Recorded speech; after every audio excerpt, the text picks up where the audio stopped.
Dr. Tanji. I'm from a little town called Columbus, Mississippi, and I've come all the way here to show you exactly how you can live abundantly. Fear is nothing. You hear me? You can do anything you put your mind to.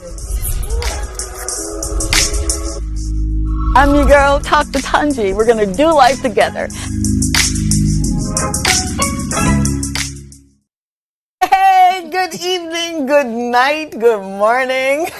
I don't know about you, but I am so excited to be here. It's your friend Tanji, and you're hanging out with me on another edition of Talk to Tanji. I have to look and make sure I'm not saying the wrong show. I am so super duper excited to be here. Oh my God, you don't know what it took to get here. And I'm just going to slow it down a little bit because you already know I've got a guest that's coming up, that is going to blow your mind. And we're going to talk about that in just a minute. I want to check in with you.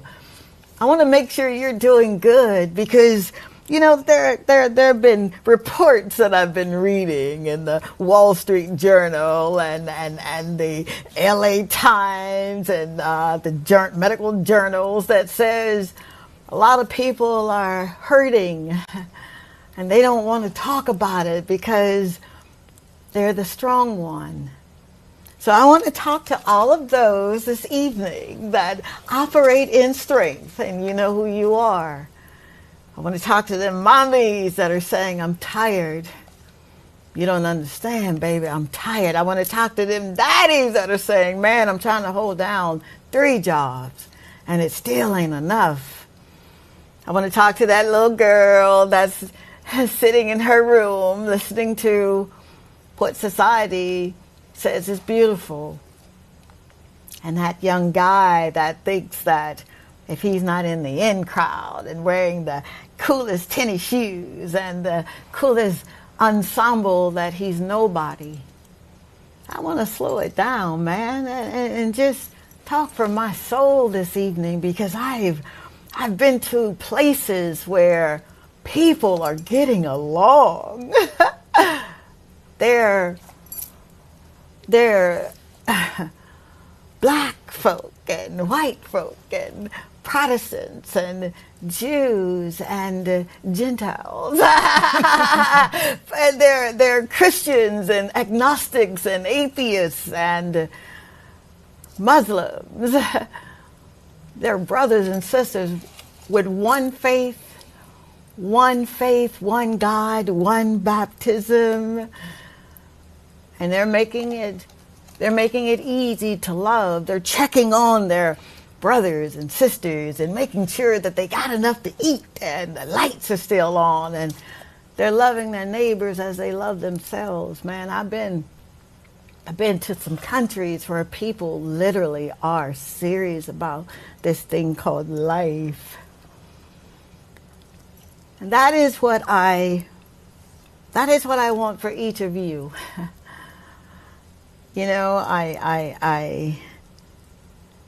I talk about this thing called love, and I tell you that really should be your greatest aim. See, once you have been given love, the kind that transcends sinners and saints, saints and ain'ts, the kind that just meet you right where you are and say, I love you. We're missing the mark, man. We got it wrong. We're chasing success, and success is built in us. We're giving up on one another. We're laughing at people when they make a fall. And sometimes we're too stingy to help folk up that need help. And you have it in your coffers to help. Yeah, we're going to slow it down. You may not like the show. Just go on, turn it off. It's okay. But we're going to be real about this thing called life this evening. And I need you to know that you matter. I love you. I love you. Ain't nothing you can do about it. I love you. And I'm serious about this thing. We're going to hang out with a legend, a living legend. We're going to peel back the layers, and she's just going to be open, honest, and sincere. I have already given her permission. She can kick me underneath the table. Do not kick me hard. It's none other than our very own, watch this now, Dame Calliopa Pearlette Louisy. Did I do that right? You did right. Isn't she gorgeous? So we're going to hang out with her. And I told her, I said, it's such an honor to be in your presence. And don't get me wrong now, it wasn't about the titles. I love titles. I got a few that, I toy around with. But it was about the soul. Because when I very first met this amazing soul, I saw her soul. She's warm and she's inviting, and you can reach out and touch her, and she's astute, and she can get down with some of the best of them, right? She can go to governments and tell the government I'm showing up. And that is what a governor general does. So without further ado, I got to do the name one more time, don't I? Dame Calliopa Pearlette Louisy. Welcome to Talk to Touch. Thank you so much. Can I touch you? Oh my God. It's so good to see you. Man. In person. In person, I know, right? I'm getting chill bumps. I'm like a little kid. Now y'all got to bear with me. Bear with me. I ain't come here to be perfect. I came to be mature. Nah. I am sitting at the feet of a woman who has represented very well. We'll get that in your ear at the break. Don't worry about it. I don't need no distractions. We're representing a woman who is a dame. There's nothing like a dame. I know, right? Oh my gosh. Nothing like a dame. A lot of folks would have skipped over that. But I'm like, see, this is royalty. So I know that title. Her Excellency. Wow. To be called and chosen and to answer the call when you in the world ain't got no experience. You are a woman. Yeah. But to say yes, see, we get excited. We get excited, St. Lucia, because this is history now. Yes, it's in the record books, and it's in the newspapers and the journals, and it's in orders that you got. We're gonna get there. But to know that St. Lucia has someone like you, do you understand the assignment, the gravity of saying yes?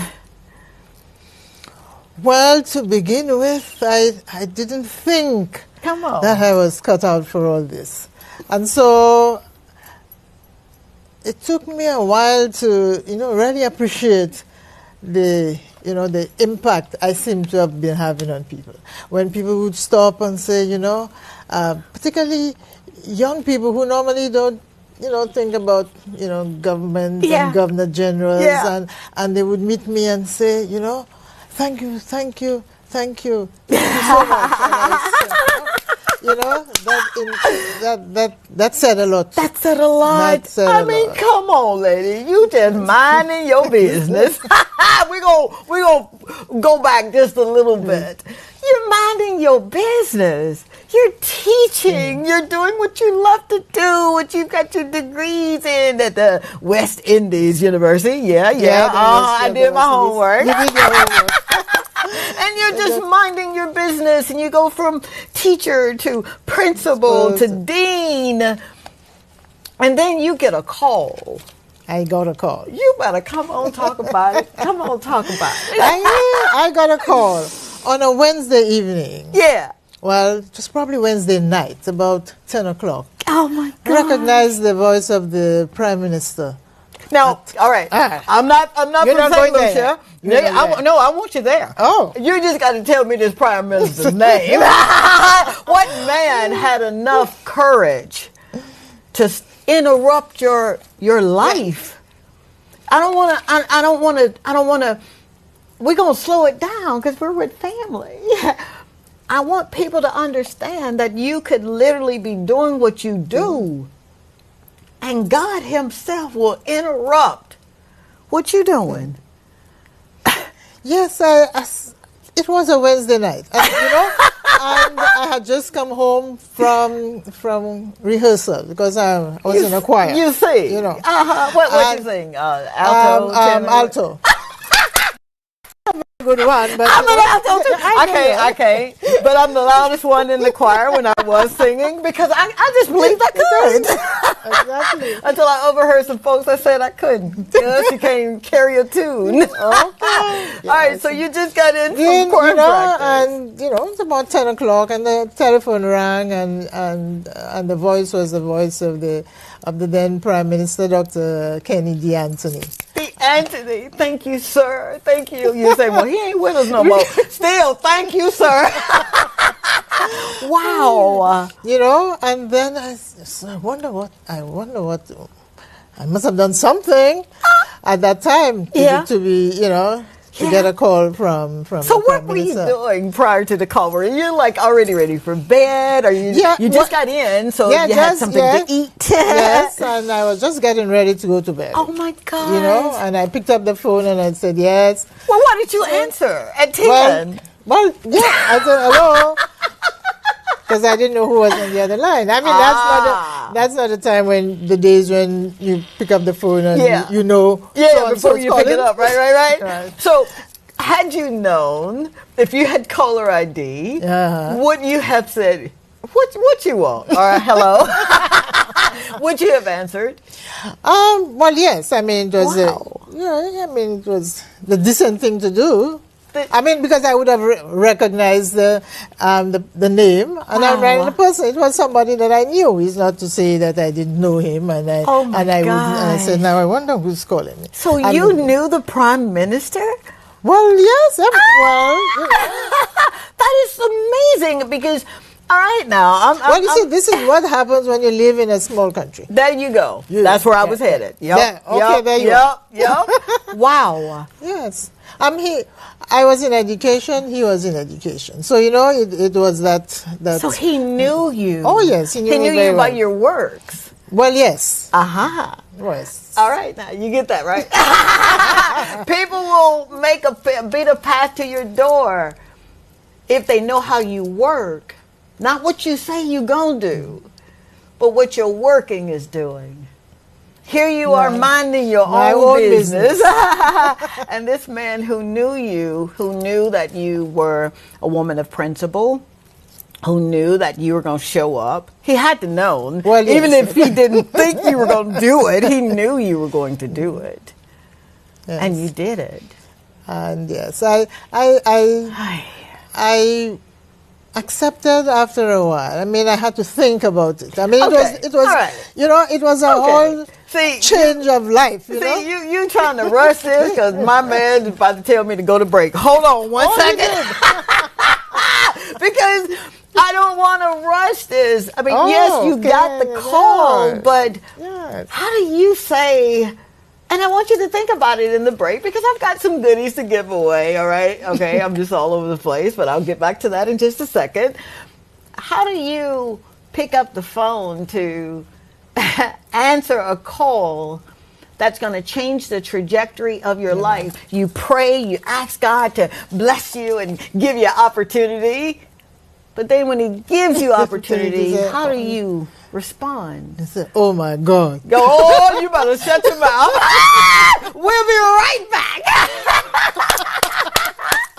My dearest Tanji, you have been a person who has impacted my life in so many ways. You have added such value and love to my life, and I hold you in high regard to that. I say thank you. Thank you for being you. Thank you for showing up when the chips were down. You have been my rock, my sister, my prayer partner, and my friend. Thank you for sharing your children. We have a special son together, Morgan.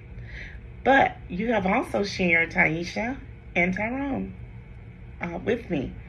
And I love them as if they were my own. My daughter Megan loves you as well. And she calls you Mama T. And I'm sure you know that. Well, people would wonder, how are we related? And how do we share such immeasurable love? So let me tell you. I know this is unheard of love. And I wish everyone could experience the love that we share.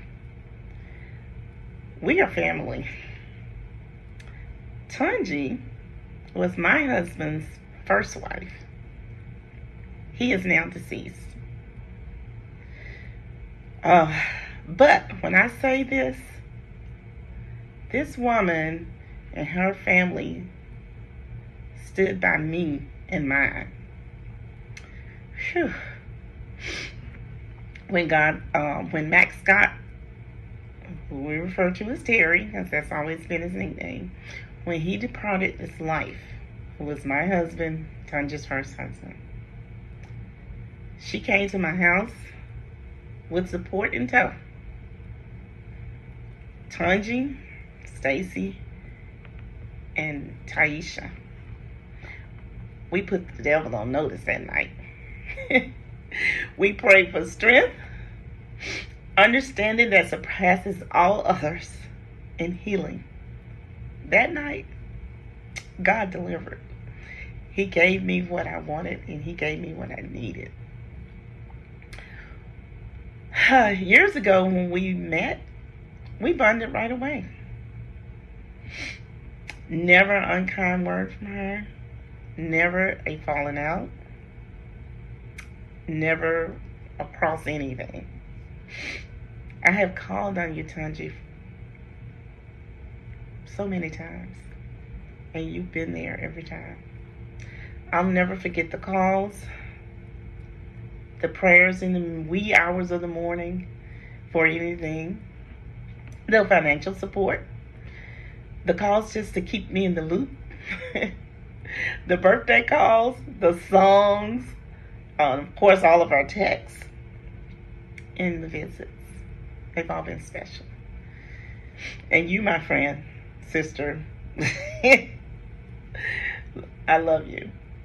Tanji Scott, my hat is off to you, and I love you forever. Till we speak again. Take care.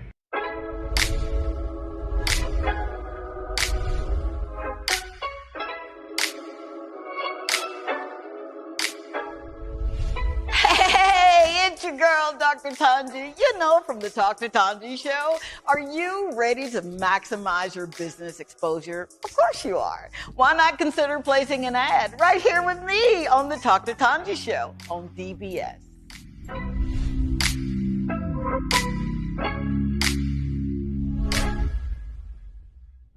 You are absolutely amazing. A breath of fresh air, a true light in the darkness, and I am so grateful for you because you are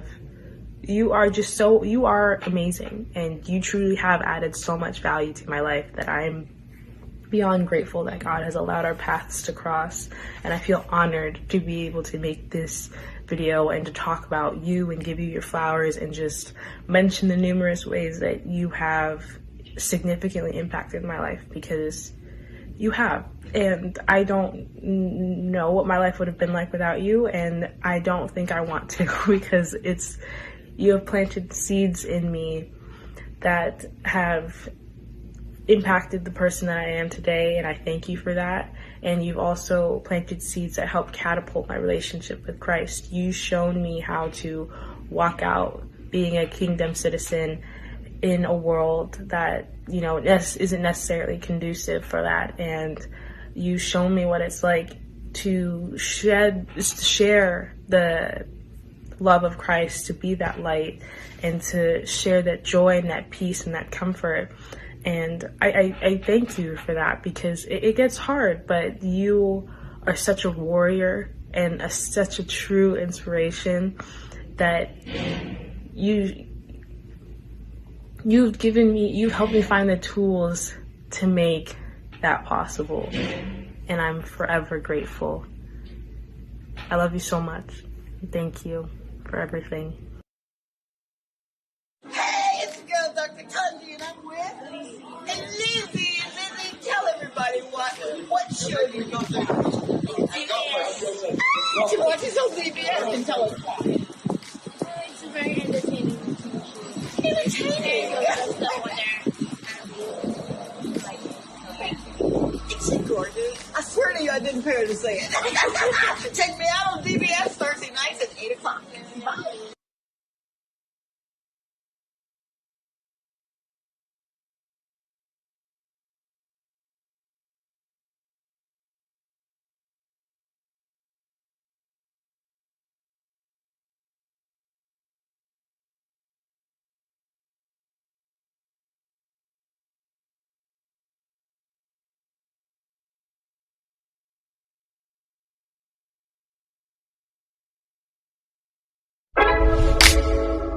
This is Dr. Tanji. I'm from a little town called Columbus, Mississippi, and I've come all the way here to show you exactly how you can live abundantly.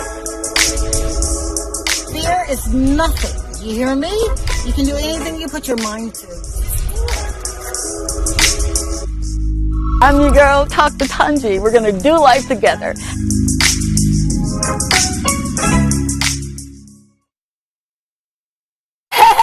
We are back. Thank you so very much. I don't think I thank you for allowing me to come into your home this evening. Please forgive my manners. I guess I just thought we were so much family that I didn't have to thank you. And I don't ever want to take you for granted or make you think that you're supposed to show up for me. No, I'm supposed to show up for me, and then you can come if you wanna. But I want to thank each and every one of you, seriously, for allowing me. This is my second season. I know, right? When we were sitting and talking about the number of shows that we've done, it's mind-boggling because it's no longer work for me. See, I understand now the assignment is to always work for purpose. He always will give you the money. I'm a living witness. Things did not go the way they should have. But God. But God, man. And I want you guys, I want you, if you have trouble saying thank you to people that have been your strength, shame on you. Go back and tell folks, thank you, man. It matters. It matters that they take time out of their day, out of their moment to encourage you. You've got people in your life that are encouraging you. Don't take them for granted. Tell them thank you. And if you ain't got enough money to, get them some flowers, go buy somebody's yard and pick up one and give it to them. I'm just joshing. Do not call this show saying nothing. I'm just kidding. But be in the moment. If my time away, and I'll get into that another day, but if my time away has taught me anything other than do not take time for granted. Do not take the relationship that you have with Christ for granted.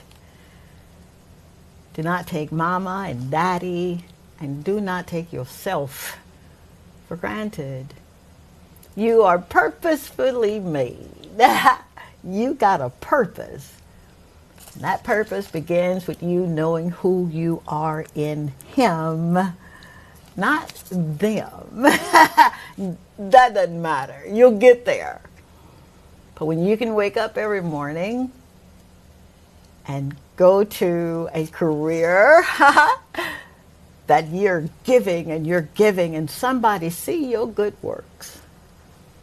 And they don't say that you've been faithful, because to be faithful means that you had to have helped someone. That's what faithful means. And here we are. And I'm going to get her name right without even looking at the paper. No, I better look. Here we are with Dame Calliopa, Pearlette, Louisy, who thought it befitting to give us a master class. You know, everybody else has master classes. And they tell you what the world's way of doing things and how they, pull themselves up from the bootstrap. And you're like, okay. But I want to talk to somebody who went through something. Sign me up for that class. Sign me up for a class where people call it a village, and I just refuse. I call it a community because it's not. Sign me up for a class who the person was tapped on her shoulder from this community. And people got a way of saying dame. They got a way of saying you're not from the right side of the tracks. Nobody knows. Yep, it don't fell out of my ear. Nobody knows what comes out of this village. Ouch. Would you speak on not just the negative connotations of what people's words can say, because you're a linguistic. You're in linguistics. And because I'm not butchering that. Not in this master class. But you're from a place where people say, we ain't supposed to make it. Talk to me, lady. Yes, indeed. If I should start a little further on, I remember when I first took up a position as a teacher at the convent. That's just after my own studies. Yes. And and my students who are Form 1s, and so she's a country girl. You better come on and hush your mouth and hold yourself. What? She's a country girl. I said, is that so? Well, so that country girl came from Labrie. Now, Labrie, I don't know, you said, is it a village or a community? I want to say community. You want to call it a village. What you want to do? It's your show tonight. No, what you want to do? It's a community. It's a community. In fact, and that is something we like about that particular part of St. Lucia. Yes, ma'am.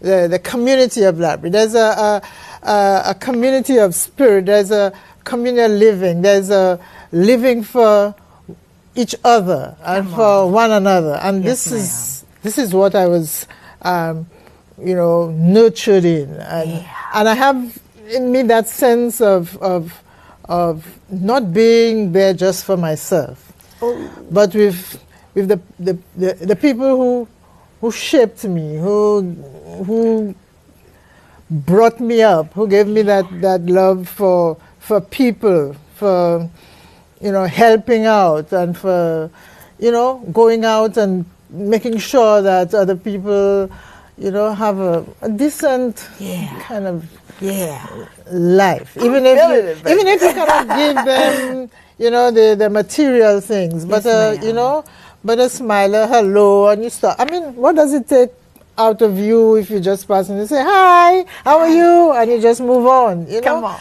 So that is the community that I was brought up in. I mean, I left at the age of 13 when I came up. Wow. To Castries, because really? That's, to 13? At 13 there was only one secondary school in the island, and it was in Castries. So I left the community and came up. But by then, I was already steeped in that. So that's so important for, you would say, for young women, for young girls in particular, young boys that need that. that foundation. That was your foundation. That was mine. So you could leave at 13 and not be shy. I get that a lot sometimes. I'm sorry, ladies. Well, she's just shy. And I'm like, no, you're too beautiful to be shy. What are you talking about? You know? But you dispelled that myth. Yes. Because that's what it was. It was mythical. Indeed. And you turned said, out to be so. Yeah. Yes. And you said no. Yeah. Wow. Even at 13, you were doing things, man. You were doing it. Yes. Wow.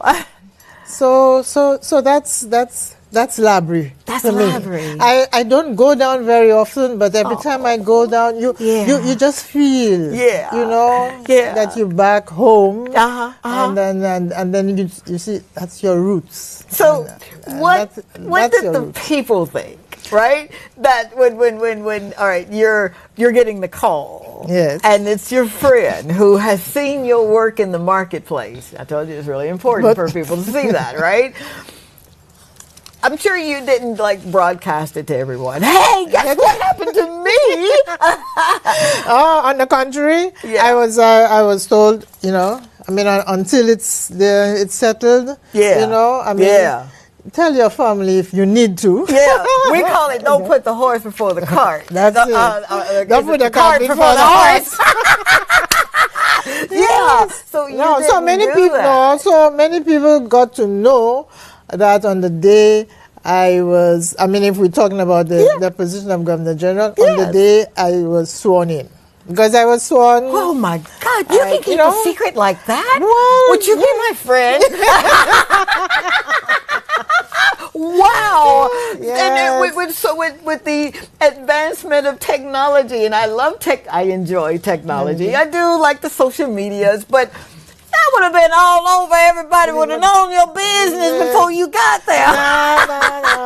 No. You've got to be sure that you've got the thing in the bag. See, that's what I'm talking. Now you see why you're here. You're here to give us those pearls of wisdom. That no pun intended. Yo, come on now. This is my new best friend. No pun intended.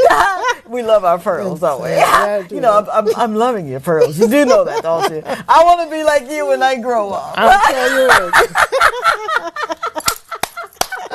So we're talking about you're getting this call, and what did it feel like?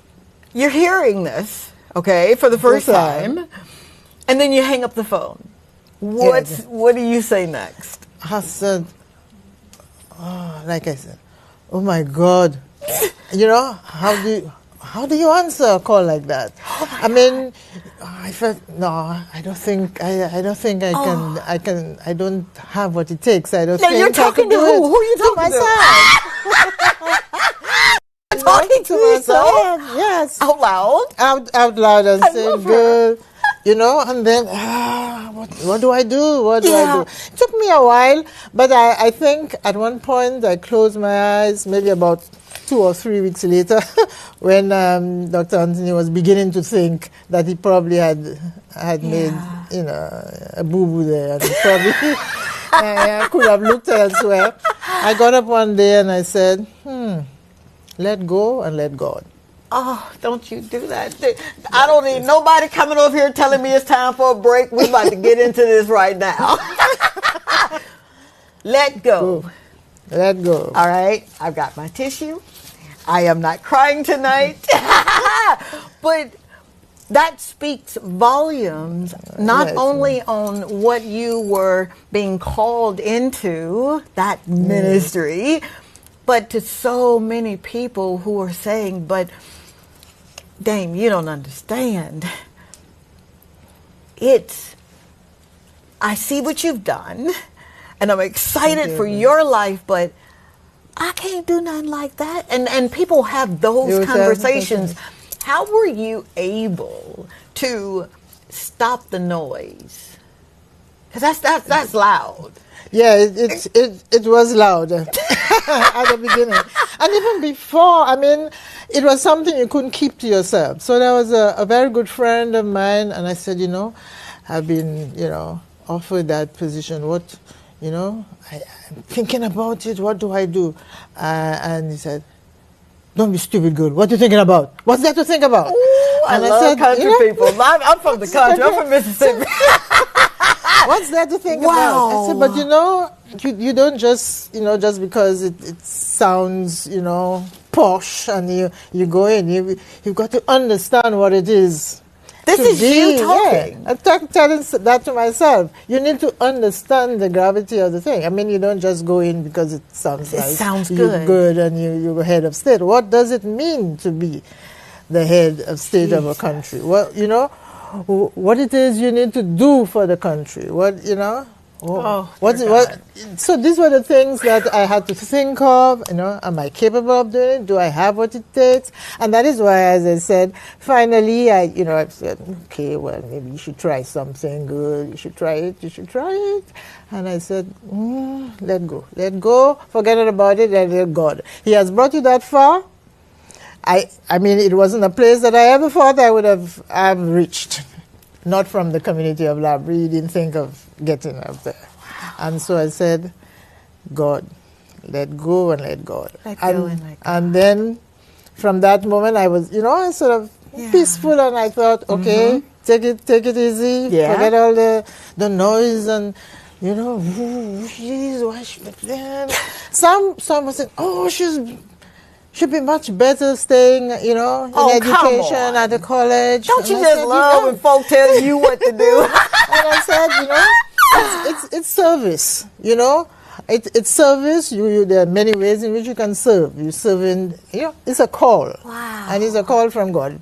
Because it wasn't something that you say, well, you applied for, or that you even thought you could do, you know.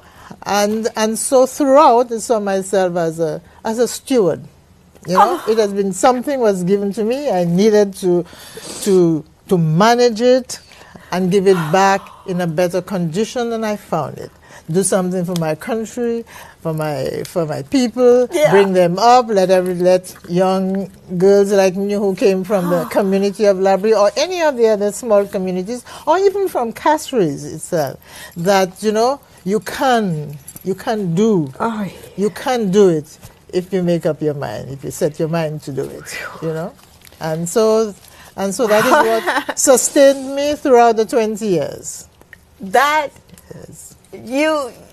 your mission statement.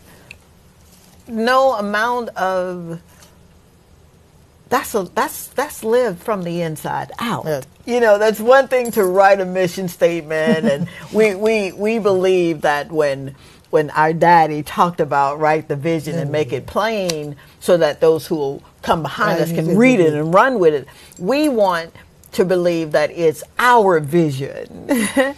But it is. It's his. Yes. It has absolutely nothing to do with us. When you answered the call, you literally shifted the atmosphere that you were walking in. And then you became the work. That's true. So you didn't have to work. And truth be told, they didn't want to leave you. They didn't want you to leave because they're like, what? What she's doing is working. Yes. You spoke on jargons that make my heart flutter. When someone says servitude, that's a jargon for responsibility for me. When someone says the call, that's someone who says I surrender for me. Yeah. You can't answer a call the way you did unless, and you said it yourself, it was a call from God. In a world where your God don't look like mine. You can't speak in tongues, you ain't got him. If you're not Catholic, if you're not Protestant, if you're not this, you're not that, if you're not if you're believing in Haile Selassie, and I'm not making fun, hear me when I'm talking this. But in a world where we've gotten it wrong, for you to say it was a call from God, it goes into your having a relationship with him. Yes. We're going to talk a little bit because he's standing up with the card that says break. We're going to talk in just a second, and we're going to get into everyone who has been talking. And look at this. Look at this. Thank you. Thank you, St. Lucia, for showing up. It's just us having fun, man. We're taking just a little bit of time. We'll get back to the worries of tomorrow. I don't know what you're worried about tomorrow for. It's got enough worries of its own. But we'll get back there in a minute. But tonight it's about you. And it's about this amazing soul that gave so much of herself and is still giving. And, you know, the boards you're serving on, honey. We'll be right back. Hey. You know, Dr. Tanji is a good friend of mine. She has been a good role model, a good person to look up to, and she's just full of life, full of love, and she shares that with everyone, and she lives true to her principles. She has just been one person who has got your back always through all forms of life. And I'm very grateful that I got the chance to meet her. You know, love you, Dr. T.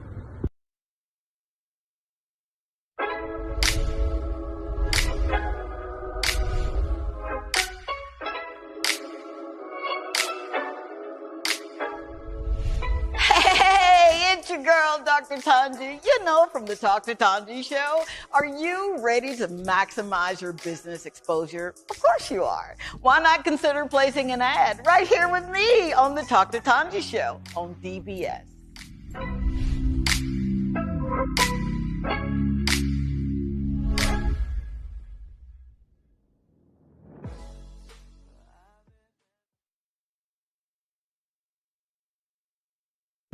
You are absolutely amazing, a breath of fresh air, a true light in the darkness, and I am so grateful for you because you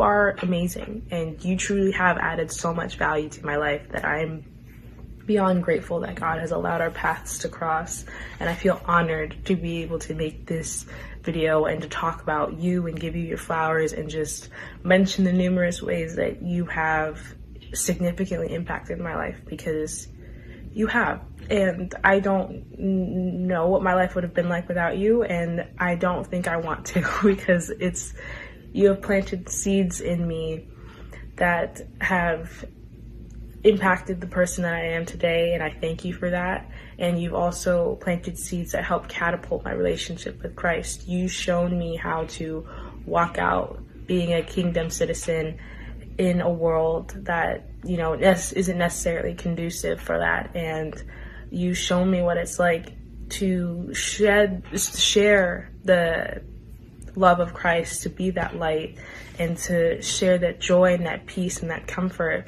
And I thank you for that, because it gets hard, but you are such a warrior and such a true inspiration that you've helped me find the tools to make that possible. And I'm forever grateful. I love you so much. This is Dr. Tanji. I'm from a little town called Columbus, Mississippi, and I've come all the way here to show you exactly how you can live abundantly. Fear is nothing. You hear me? You can do anything you put your mind to. I'm your girl, Dr. Tanji. We're going to do life together. All right, we are back. Thank you yet again for hanging out with us. It is truly amazing to be in your living room, in your kitchen, in your boudoir, wherever you're watching us. I do not take it lightly or for granted that you literally could have so many shows to choose from, and you choose me to hang out with me and allow me to get in your business. Allow me to show the world that St. Lucia is so blessed We've got everything we need to be as great as we want to be right here on this island. We do. And I know it's true because I get to spend the evening with, okay, I'm going to say it without looking, Dame Calliopa, Pearlette Louisy. And perhaps I should add, Calliopa, Calliope was the goddess of inspiration. You better come on here. Yes. What? The goddess of inspiration. So that's the muses, you know what I mean? That's my muse. Oh, please be my friend. Wow. Yes. Do you know how important it is for someone to know not only where they're from, but to know their name? Because, the world does a horrible job of beating us up and telling us that, I think someone said you didn't have the qualifications or whatever it was that was said. But you still pushed through. I want to talk on, let me give a phone line so you can know that the phone lines are open, all right?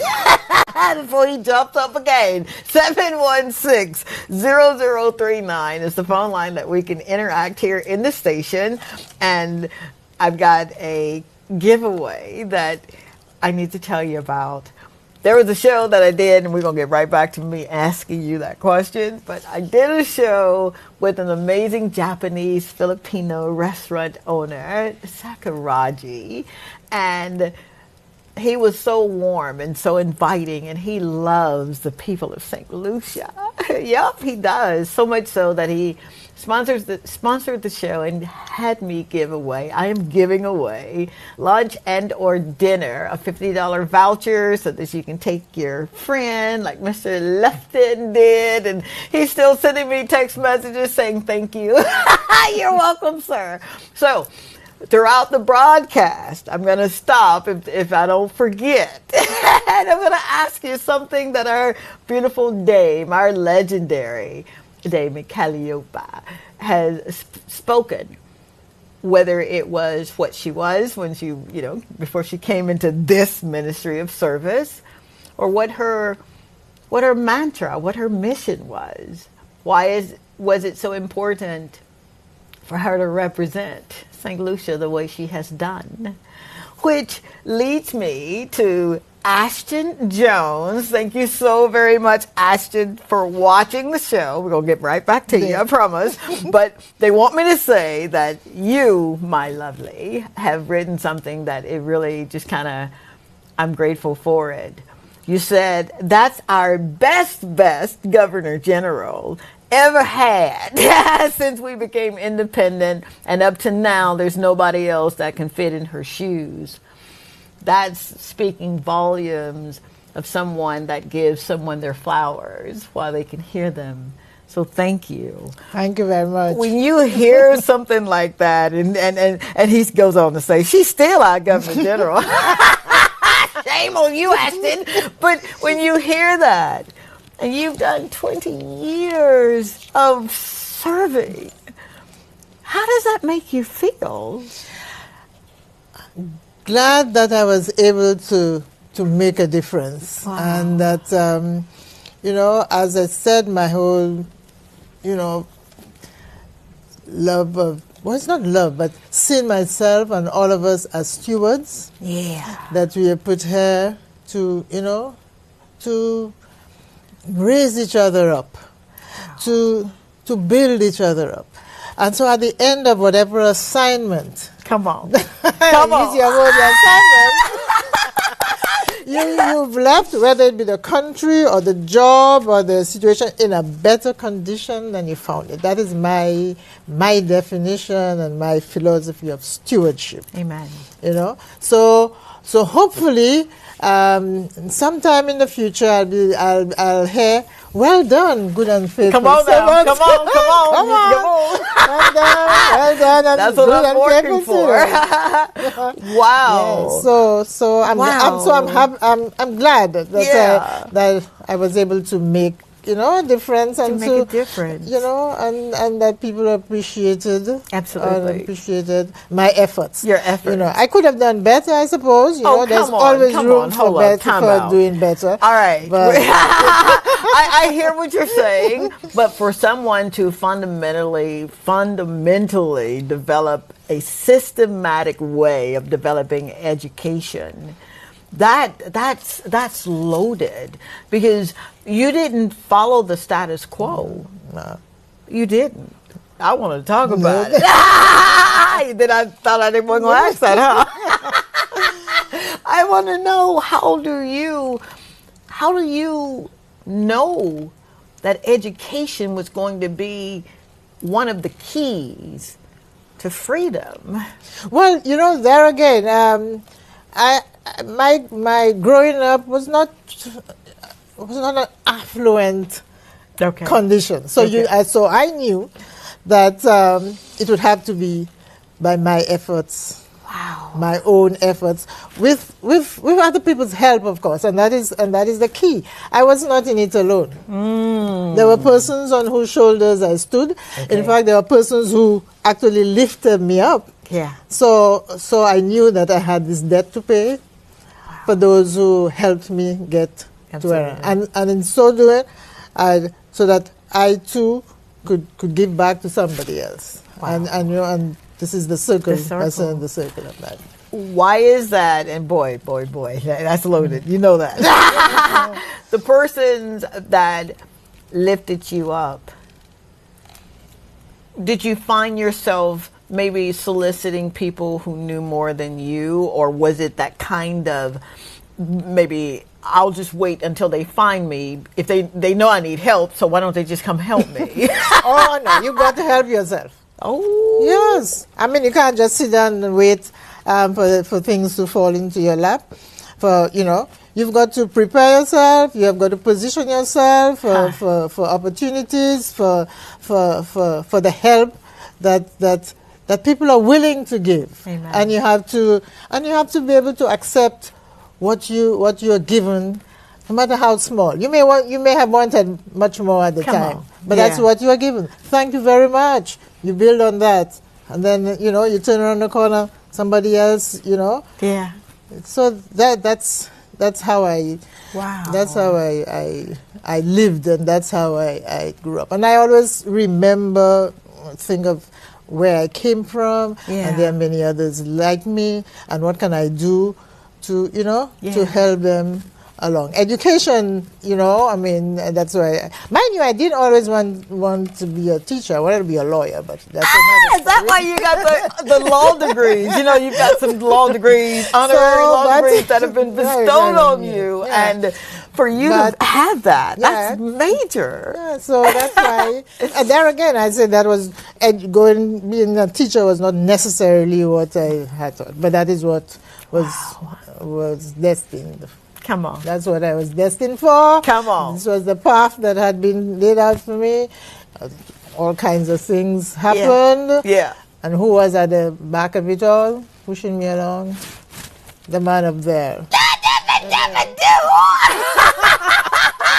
Whoa, Nelly.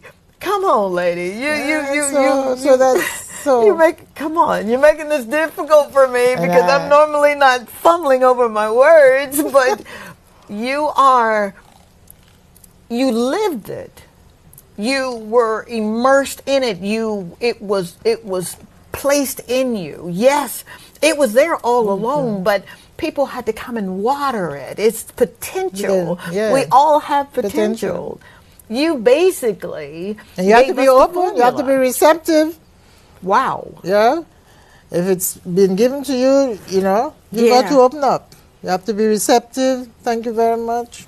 Next step, Wow. This is how it works. That's how this is how it should work. It should work. Yeah. Is that why, and I'm going to vacillate back and forth here, was that how you were able to cross lines and get the vision of what you envisioned a St. Lucia could be, our St. Lucia could be?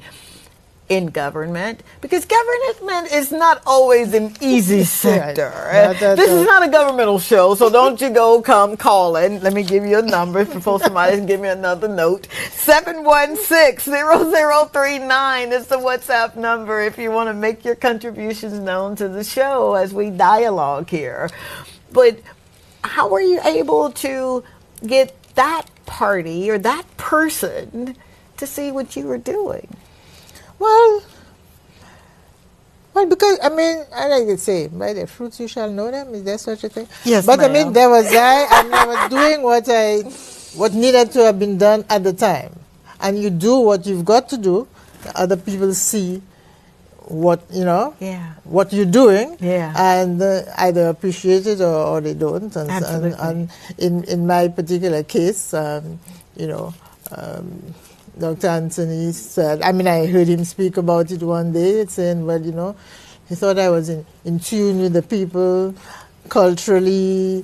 I was in all kinds of things. I was in drama and music and dance. And, you dance? Well, I love dancing. Well, I did try modern dance, but after a while, my dance teacher said, Louisy, no. So I stuck to theater and I'd still be choir. dancing. I forgot about the dancing part. Did you really? But I don't want to use the word indoctrinated yourself, but you allowed yourself to be in those areas of growth and development. Yes. What you speak on, and we love education because education really does open doors especially where I'm from. Little black girl with this color skin don't always get into doors where my other friends could get into. You really pushed education, but along with it, you kind of had the pillars of art and music. Music, yes. Yeah, and dance. Yeah, yes. Why is that so important? Culture. I mean, and that's the main thing. Who are you? Who are we at St. Lucian? Some people, you have people say, oh, that one is a Lucian, or it's a Lucian. But what exactly does it mean to be a Lucian? What is the ethos? What is the essence of what is it to be St. Lucian? And we need to understand that. We need to find that out for ourselves. We need a conversation to say, okay, this is it. Is it this? Is this that? And so you come out, and this is what we want to show the world. Wow. This is what it is. This is St. Lucia. This is what it is to be a St. Lucian. Wow. And we show that out there so that the world sees. When you talk about St. Lucia and St. Lucians, you are talking about that kind of person, that kind of ethos, that kind of mindset. And that is what I really wanted to promote during, at least, not only because I was in education, the principal of the college, which means you had to, had that kind of leadership. Yeah. So that is what I always wanted, for us to have this sense of who we are as a people. And that's why I so promoted the culture, the language in particular. This is St. Lucia. This is St. Lucia. And I think I may have done a little bit, but there's still a lot to be done. What do you mean you think you've done a little bit? You were thinking these and served in an office for 20 plus years. So I'd say you were doing it, lady. For someone to write up and say, she's still mine. I'd say that you literally, and I say this, and I don't want people to say that, oh, she just says that all the time. When you operate in the spirit of excellence, with the spirit of leadership, you literally are saying, here am I. Send me. Yes. And you were sent to some beautiful countries. In fact, one of my, sort of my hymns, and I'm very Catholic and I'm very religious. You're not religious. No, you ain't religious. You spirit-filled. Spiritual. Yes, ma'am. Spiritual. And I always used to say, here I am, Lord, with you. I will go. if you send me. There we have this hymn in the church. Yeah. You know? Yeah. Here I am, Lord. We got that hymn in my church too. I will go if you send me. I will go if you send me. First, before the break, you said, let go and let God. Now you're saying, I will go if you send me. Yeah, here I am, Lord. Here I am, Lord. Now, I'm saying it twice real slow. If you don't get it and don't win the voucher, that's on you. It's going to be one of the questions. So, your obedience, it was yes, your sacrifice was wonderful. I mean, you left everything to serve, but it's the obedience. And that's what you operated in. Even to the point where, what did those sleepless nights look like? Did you even have any, Super Lady? Oh, yes. There were sleepless nights, and there were, kind of fidgety nights and days. And, even before, maybe a major event, I mean, you had to think about it, but once I went out there, I don't know if I fooled a few people and gave the impression that I had it all together. It wasn't always all together. You weren't fooling them. You were operating from the inside out. Believe it or not, the Spirit always has it all together. It's just those stinky flesh that gets in the way. But you walked in everything you believed. Yes, yeah. That you believed that this could be a place where people were really represented. Wow. Yes, you don't think that carrying that kind of weight, that kind of torch, it takes people around you. Yes. Would you speak on how selective or how decisive that you have to be for people to be in your circle? Because every time, we say this thing, friend, that's my friend, or Facebook friend, or Instagram friend. But what did it really mean to choose who was walking with you? Because even before, there were, a few friends who were there, for me from day one. I mean, my family, obviously, they, I had that family to fall back on. Yes. But I had some very, really faithful friends, I call them, to this day. Wow. And they were the people that I, would call and say, well, what do you think? Should I do this and that? And they've been very good to me. So, those are great people. And Yes. thank you so very much, great people. Let's break it down where if this person that's watching is about to make some decisions that are life-altering and they're listening for a friend, what constitutes the definition of friend? A friend would be one who would say to you, show you both the good and the bad, and would say, well, it's true. They would, in the end, they'd say, well, it's up to you, but this is it. They would not, give you the impression, and say, because girl, this is going to be hard, girl. Yeah, I know. People will be watching, and people were watching. I bet they were. Oh my gosh. Watching, and you've got to, and they would call and say, hold on in there, Wow. or organize something, or come in and help you organize. I had some very good friends. I had some very good staff as well, who really helped me grow. I have to admit that I didn't do all the growing by myself. It isn't that I am the one who came in with all there were people, there were my staff, my office staff, there were my friends, there were my family. There were even, people whom I met on the road or no, not so much on the road, because when I was governor, I wasn't walking on the road. But, yes, ma'am. And sometimes, people whom you least expect, the person they say, so Wow. Yeah, so I've got to ask this proverbial question here. My husband has this thing where he says, honey, when people say good things about you, you stay in the middle. Because when they're going to say bad things about you, you still got to stay in the middle. That is so. How did you take, not the criticism, but how did you take the successes?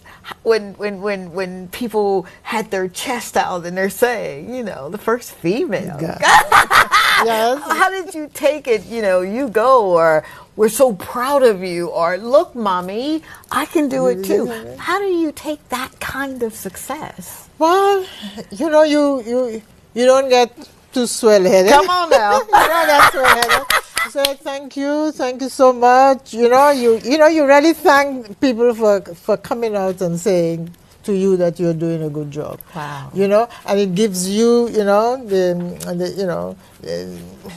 the courage sometimes, or the strength, okay, you know, to go a little step further and a little step further. So, you know, I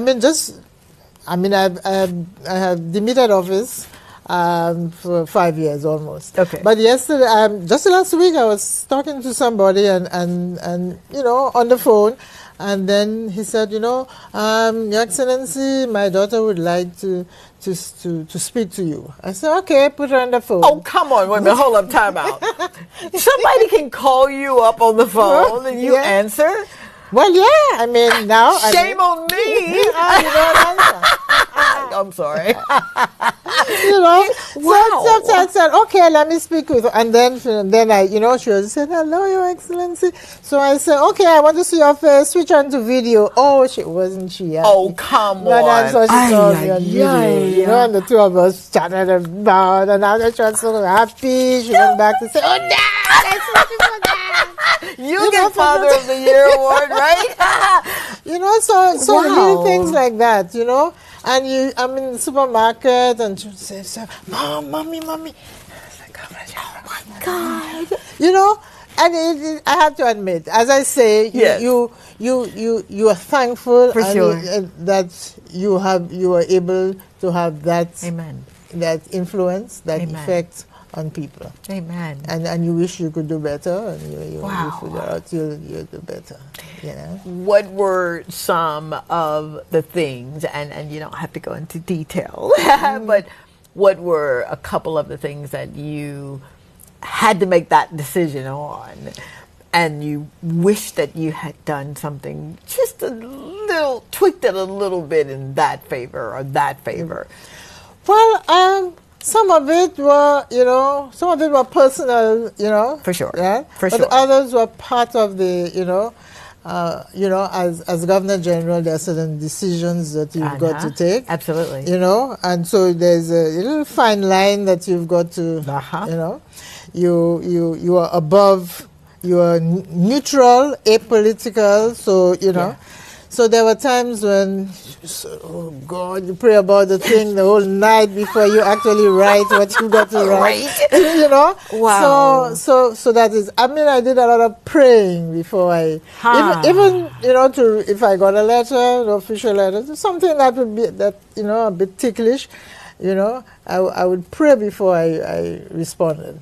Wow. You know? We have this, my favorite one is the Holy Spirit.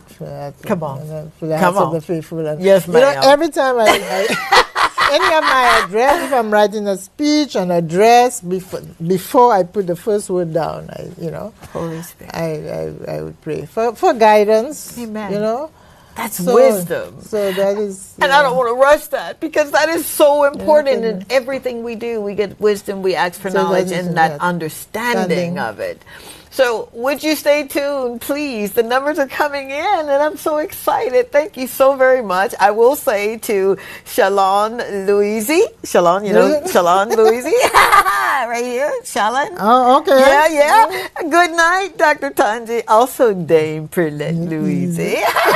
Good night, baby. All right, we'll be right back, because if not, he's going to stand up with another note. I'll be right back. Miss Tanji is one of the most amazing people I have ever met in my entire life. She is someone that I would consider to be a mentor, a spiritual mother, a confidant, a family, dear family friend. And I am so blessed to have her in my life. She is someone that I could call on during my hardest moments of life, and she'd pray for me and support me all the way through. And also someone who taught me how to cherish the good moments that come with life. And I just thank God every day that I have her and I can call on her. She truly...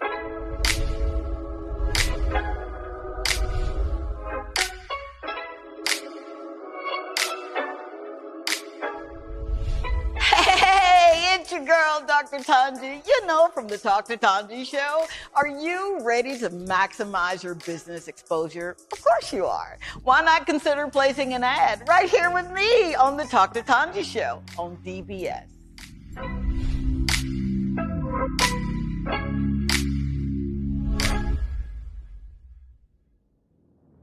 Hey, you already know who it is. It's your girl, Dr. Tanji, and I'm with Shama.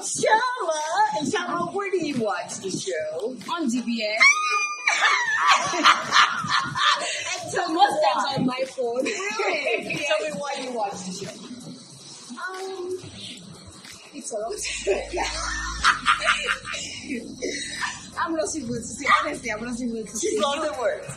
But You're a role model. You're just you're a nice person, and then you push, you tell, you give us something to live on, something to go. So that's ahead of you. Crying. I swear to you, I didn't think you said it. No, you didn't. I'm on that. That's why I love you. You always tell us to stay.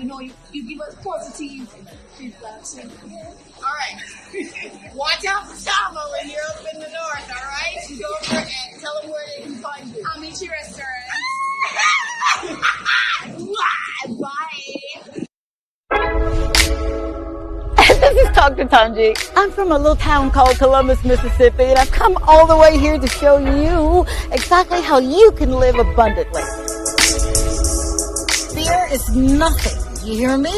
You can do anything you put your mind to. I'm your girl, Talk to Tanji. We're going to do life together. Hey, we are back. Thank you so very much. And if you're kind of wondering, what is she still doing on the show? This is an extended version of our season 2 debut. And it's my way of saying I love you so much and I've missed you so much. And I just want to make certain that we foster a community where we can just be who we really are. We are great. We've been called to greatness, whether you're picking up paper on the side of the road or cans, or you're selling, I'm about to say tamales, but I forgot that I'm in St. Lucia. Patties. But whatever it is that you find yourself doing is temporary until you get to purpose.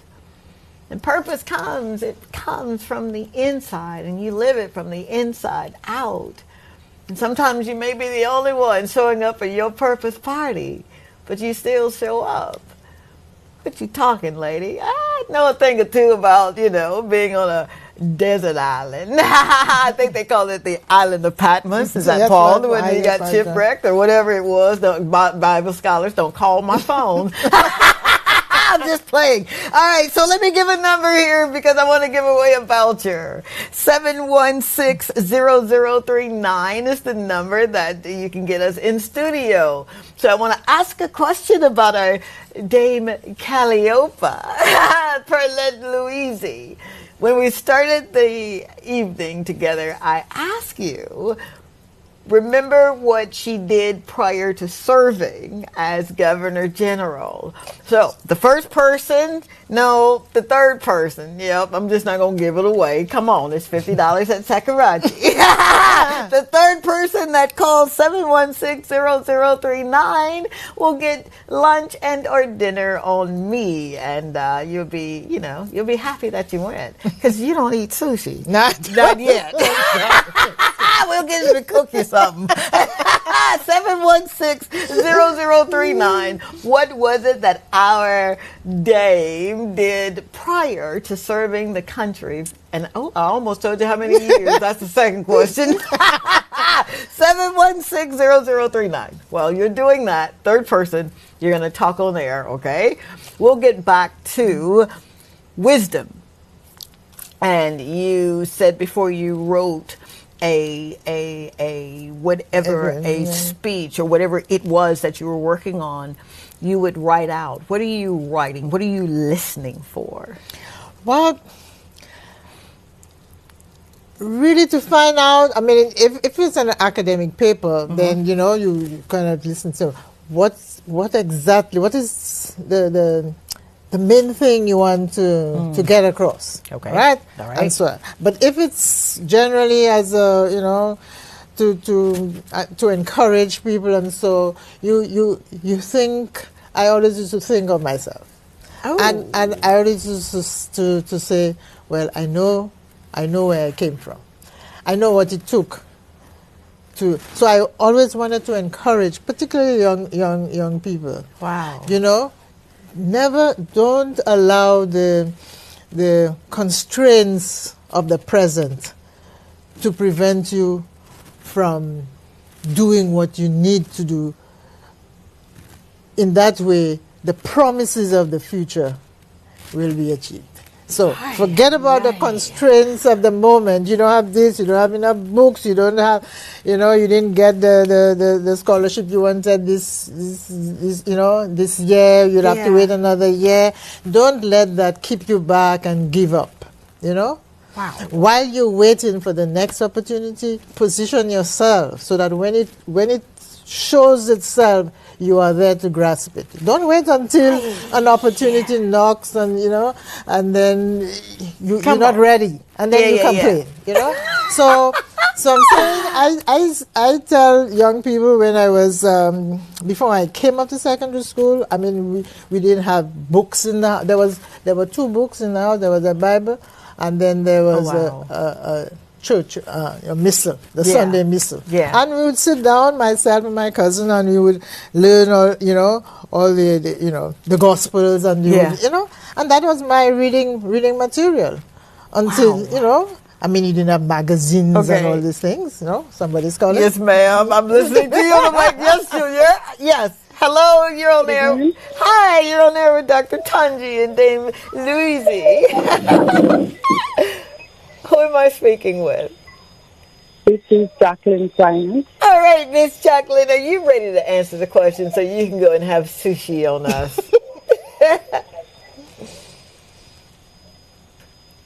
You ready? Yes. All right. What position, or what did Dame, I'm about to say doctor, Dame Calliopa. Oops. See, that's what happens when you have people out too late. All right. What position did our Dame do prior to becoming the Governor General? She was the dean at the Louis Community College. Is that right? Of course. Congratulations, my lovely. All right, we got to get some information. So what I would love for you to do, if you would just shoot us something, can she DM us? So we can get that information. We got to get her phone number and all that good stuff, and I don't want to do that on air. So DM, Talk to Tanji, the show, and then I will get your pertinent information and get that over to you tomorrow. The Lord say the same, and the creek don't rise. So you can have it for the weekend. Is that good? You still there? Hello? Did we lose her? Oh, dadgummit. But she won. So we're going to get her information. All right. So I want to ask you this proverbial question, right? You bring a lot to the table. Some. Oh, come on. Why? Why is it so hard for me to tell you how amazing you are? All right, then. Thank you very much. You make living fun. You make it bearable. You give us hope. Okay. You're not afraid to tell who he is, and you're not equally afraid to show who he is. For all of the orders that were bestowed upon you, and I told you, and I'm looking for my thing here because this is so cool. You've got the Order of St. John.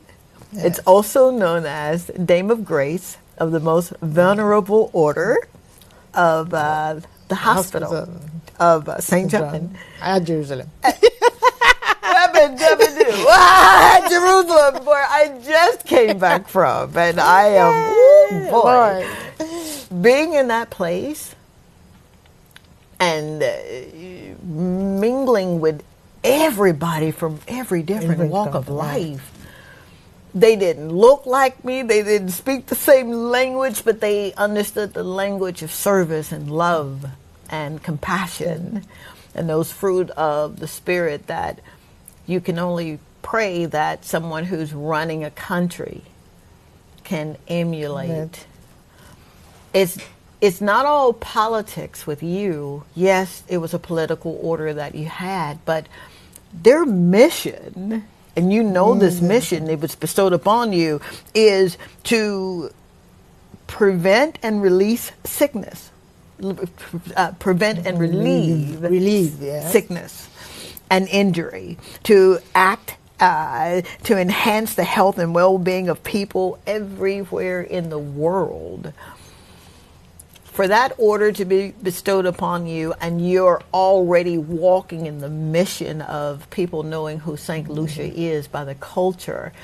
You were doing tourism when tourism wasn't even... it wasn't even formulated. What's the importance of people walking out that kind of mission in their lives? Yes, because, we, as I say, no man is an island, or no woman for that matter.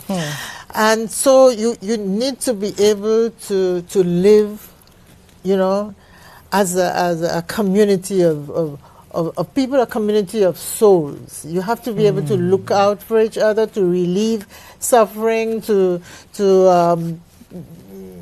give, well, just like Christ said, go out there and, well, maybe some of us can't give sight to the blind, but some of us can. Yeah, we can. What are you talking about? I do it every day. You're doing it to me now. So for us to understand that there will be differences. I mean, you can't have a uniform kind of world, but you learn to respect the people's opinions without necessarily having that kind of hatred and dislike and violence and accept that we are different. But there's the common humanity, Yes, ma'am. and that is what matters. You give, perhaps. Maybe give more than you take. Come on. You can give more than you take. That's kingdom. So that is what I think if we would only understand that and try to live, by that attitude, there would be less negativity in the world, there would be less violence, there would be bit more calm. I mean, we would have the occasional, for sure. Sure, but the world would not be, as tense and others at loggerheads and, no, that's not how we were meant to live. Come on, man. Nah. Wow. That's not how we were meant to live. I'm not going to cry. Did I tell you that you were in for a treat?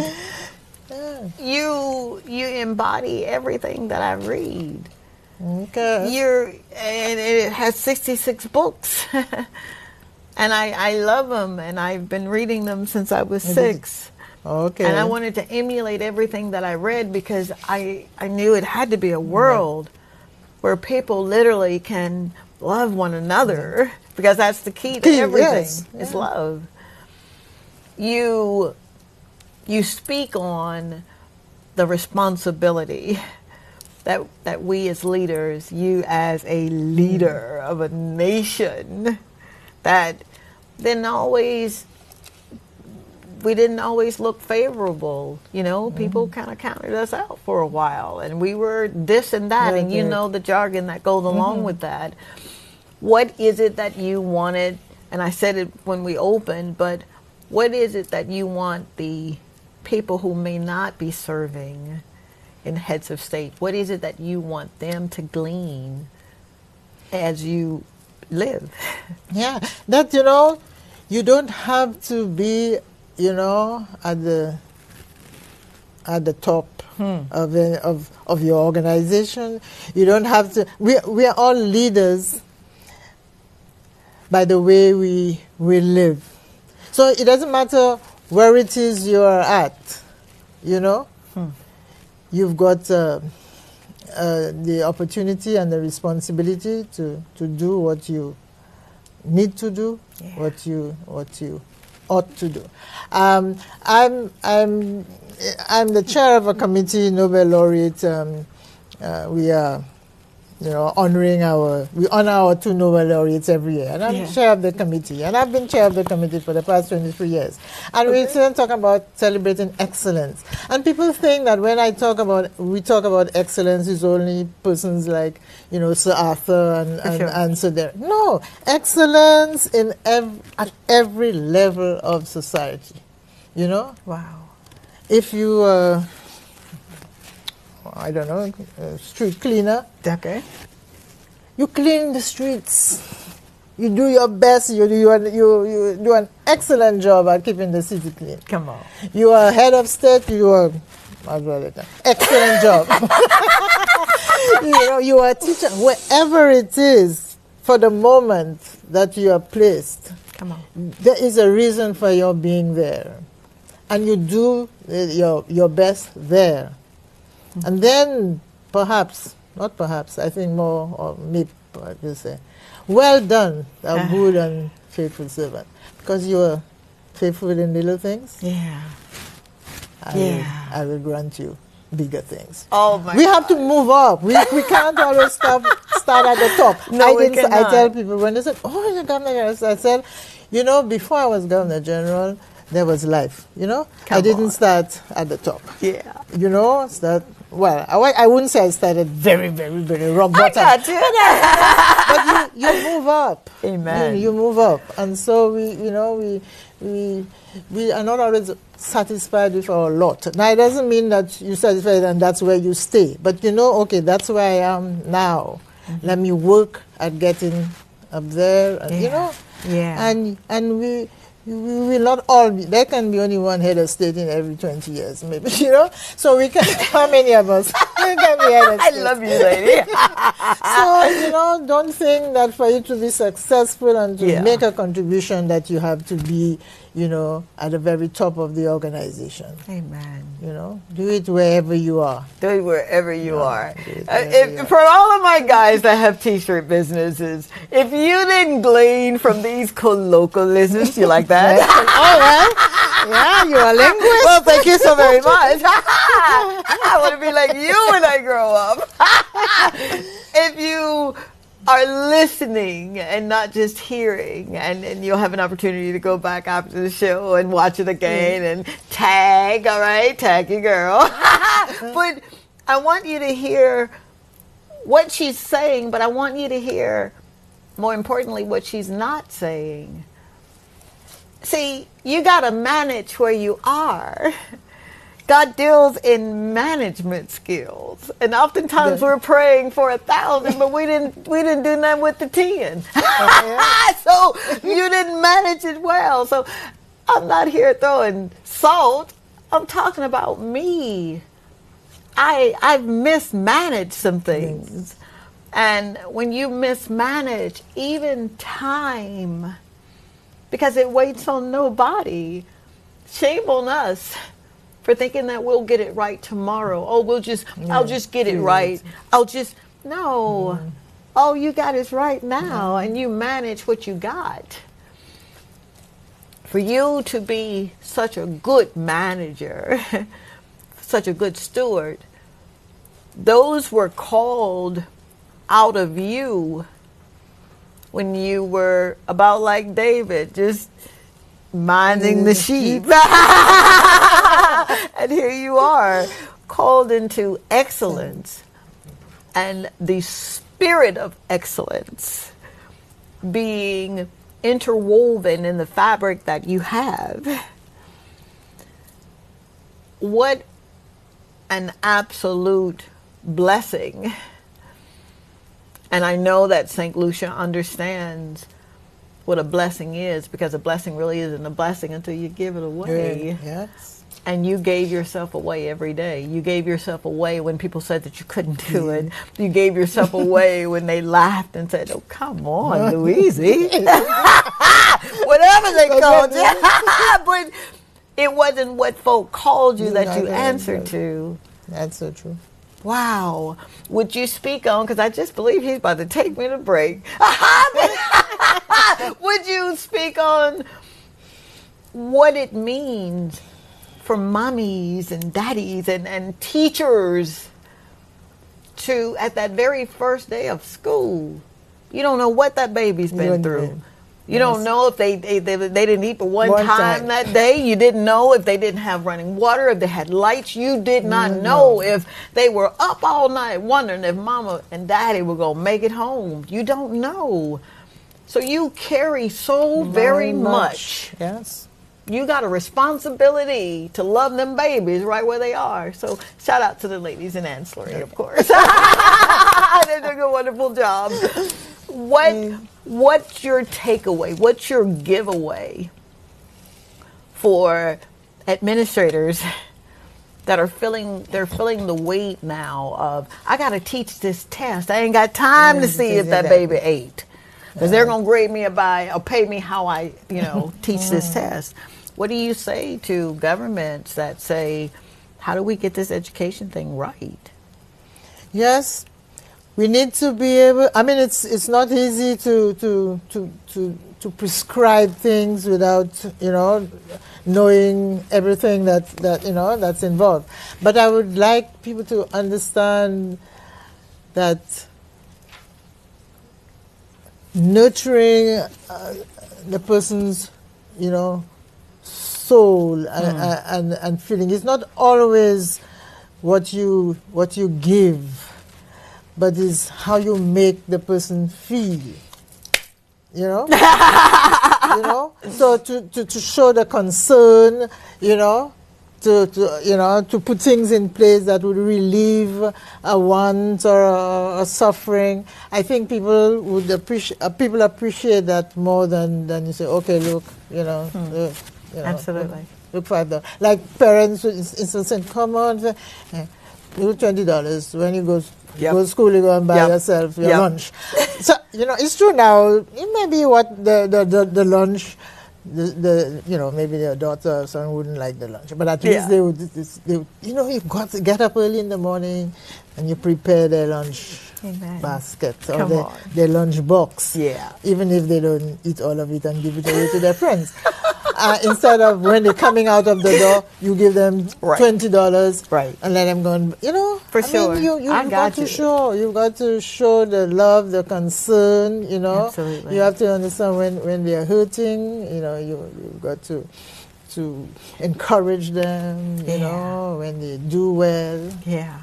Absolutely. So. Wow. So that's what I mean, and you do that at the level of family, but the same thing at the level of government. How'd you know that's where I was going? How'd you know, lady? I know they said something on the note. I don't know what it said because I really couldn't see it, but at the level of government, that's exactly what. Yeah, come on. A little thing there. I mean, that's the people who won't be satisfied, but if they're really, they will say, well, yes, yeah.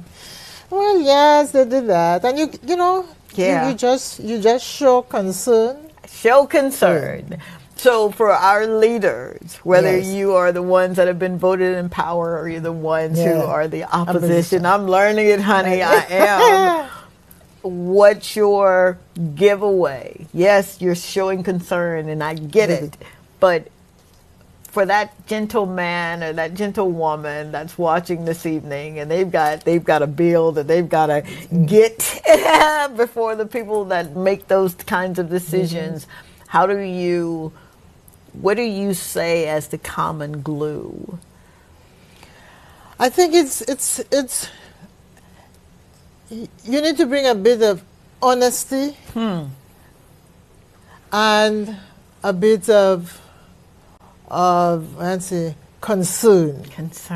I think concern is you. So, people listen to what you say or see what you do, which is probably better. All right now. You talking about language, lady. Exactly. Listen to what you say, but they see what you do, and they would. That's what's going to say. There's something. Well, Wow. yes, Wow. it takes some, courage. Okay, well, we're satisfied with this now. Next time, you build, and that is it. You've got to, I don't know. I don't want to be too things. Say walk the walk and talk the talk. Oh man, that's like I don't know if they're about to cut us off or whatever, but we're gonna get this voice out right here because people need to know it. It is the absolute truth. Right. And I'm gonna say this, and then you say what you're saying, but he wouldn't have brought you here if the people didn't need to hear. So please continue. Okay, so that's what I would say to to the leaders, both in the political field, and in other aspects of life in the private sector. No matter where it is, as I say, you're situated. You've got a responsibility to bring people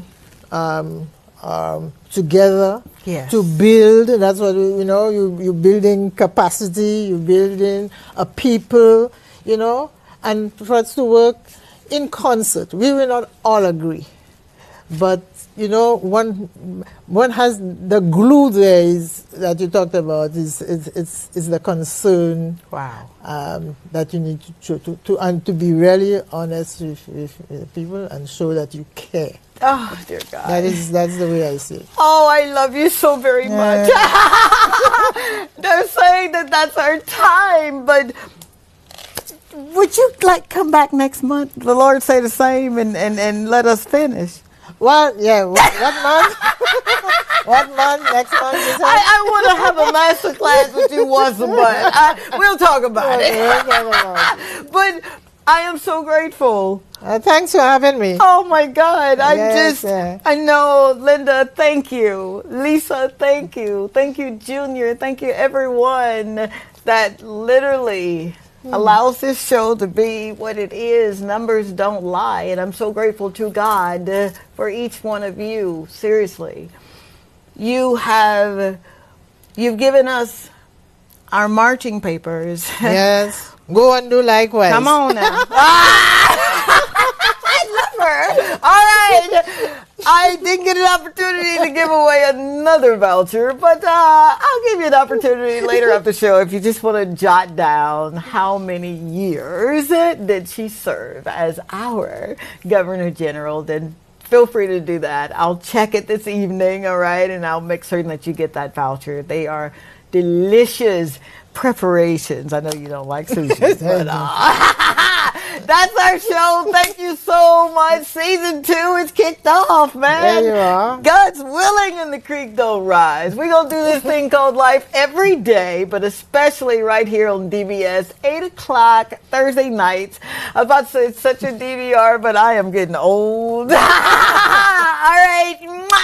Thank you so much for coming. I love you. Thank you very much. Thank you for your service. Thank you for having me. To God be the glory for your life. Great things he has done. I know. Bye.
This is Dr. Tanji. I'm from a little town called Columbus, Mississippi, and I've come all the way here to show you exactly how you can live abundantly.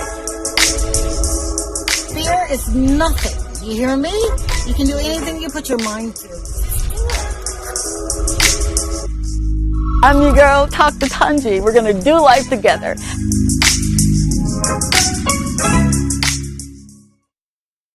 Good evening, good evening, good evening. How are you?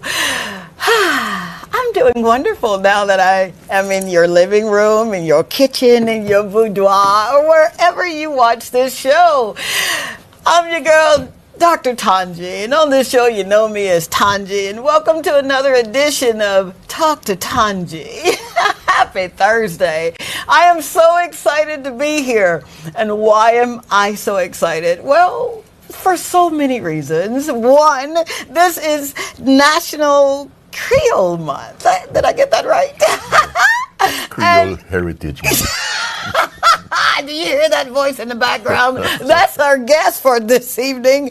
None other than the man that knows everything about Creole, was it National Creole History Month? None other than Mr. Lafort.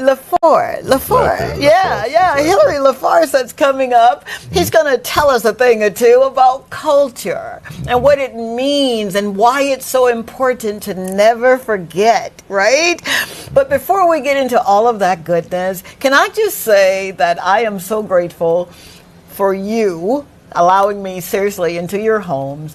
Whenever I get to meet people that associate me with the show, it's always nice and kind and positive things, and I really do appreciate that.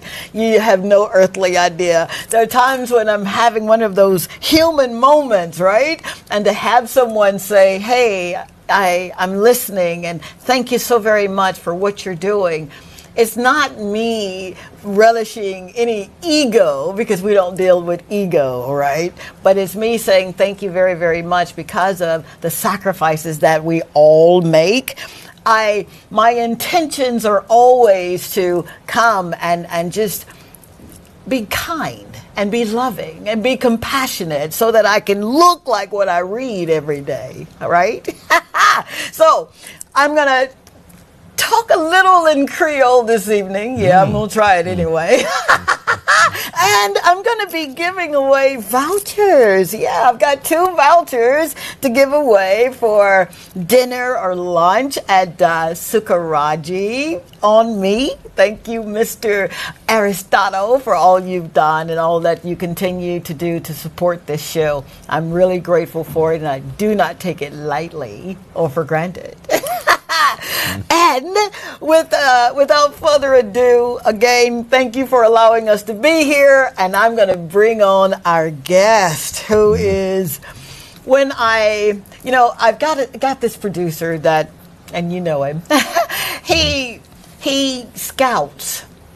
And he looks for people who have very interesting stories that need to be shared and need to be celebrated. And when he talked about Mr. LaForce, yes, exactly. I said, okay. And then when I got an opportunity to meet him, it was like sitting in my history classroom back in the day. And he's just well-versed, he's well-poised. And when I tell you this man knows what he's talking about, he really does. So, Mr. Hilary Laforce, thank you, sir. Thank you for saying yes, for coming on. And being this thick tongue from Mississippi is going to try to talk.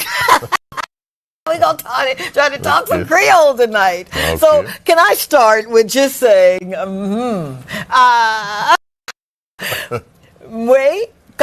Me? That's me? Me? Yeah. Yes, it's me. Very well. Did I do good? You want to say something about me? I said I love you. I didn't say I love you. Oh. This is a live show. I can do it right now. No. You're supposed to say, you did good. You did good. Come on, Miss Okay, pretty good. All right. Well, thank you again. It is a pleasure for coming. Thank you, sir. To discuss culture with you. Absolutely. Absolutely. And it's part of my passion. I love to discuss culture. Yes. And my background, of course, is also into the culture aspect of our country. Let me begin by saying, what is culture? What is culture? What do you think is culture? What do I think culture is? I believe that culture is really it's a lifestyle, but it's ways where beliefs and let's see that are passed down, ways of life that are passed down from generation to generation. Yeah, you got it right. But simply, it is the way of life, or what you know, the way of life of a people, and what you actually learn from your people. The way you learn to do things and so on. For sure. So it involves your language. Yes. Your accent part of your language. Okay. Okay. The way of your manner of dress. Okay. Your cuisine. Your cuisine. Okay. The way you walk. The way you behave generally. For sure. All right, your family life, all of that part of your culture. Part of your culture. Okay. Okay. And every country has a culture. Every country. Yes. And it's a dynamic. It's a dynamic phenomenon. In other words, it does not remain static. It changes all the time. It does. So what you may say, this is what was my culture. Yeah. Eventually may end up doing something else. Ha. And there is also that situation of smaller countries. They tend to emulate bigger countries' culture. For sure. It's called acculturation. All right. And even within the Caribbean, for example, you have the small country, like St. Lucia is a small country compared to Jamaica. For sure. So we would now want to, most of us have taken up the Jamaican culture of their songs, their reggae, and so on. Even the manner of speech, the way it sound. Okay. All of that, you tend to copy this. For sure. All right. So for sure. So there is that acculturation of human beings, and the culture it continues, it grows, and so on. For sure. All right. There are certain traditional ways that is being maintained, and you try to maintain it so that people can remember it for prosperity. In other words, it's all part of your history. Absolutely. And you need to know where you came from to know where you're going. You better believe it. All right. And yes, sir. It was Marcus Garvey who said, "The man without a culture is like a tree without roots." Come on, man. Okay. Come on. Talk about it. Right. You need to have a culture. You need to know your history. You need to. Okay. And if you don't know your history, obviously, you're not rooted Absolutely. into where you come from. Okay. And I'm glad you said that too, because I'm from the U.S., but I personally have adopted St. Lucia as my country. So I'm assimilating into the culture.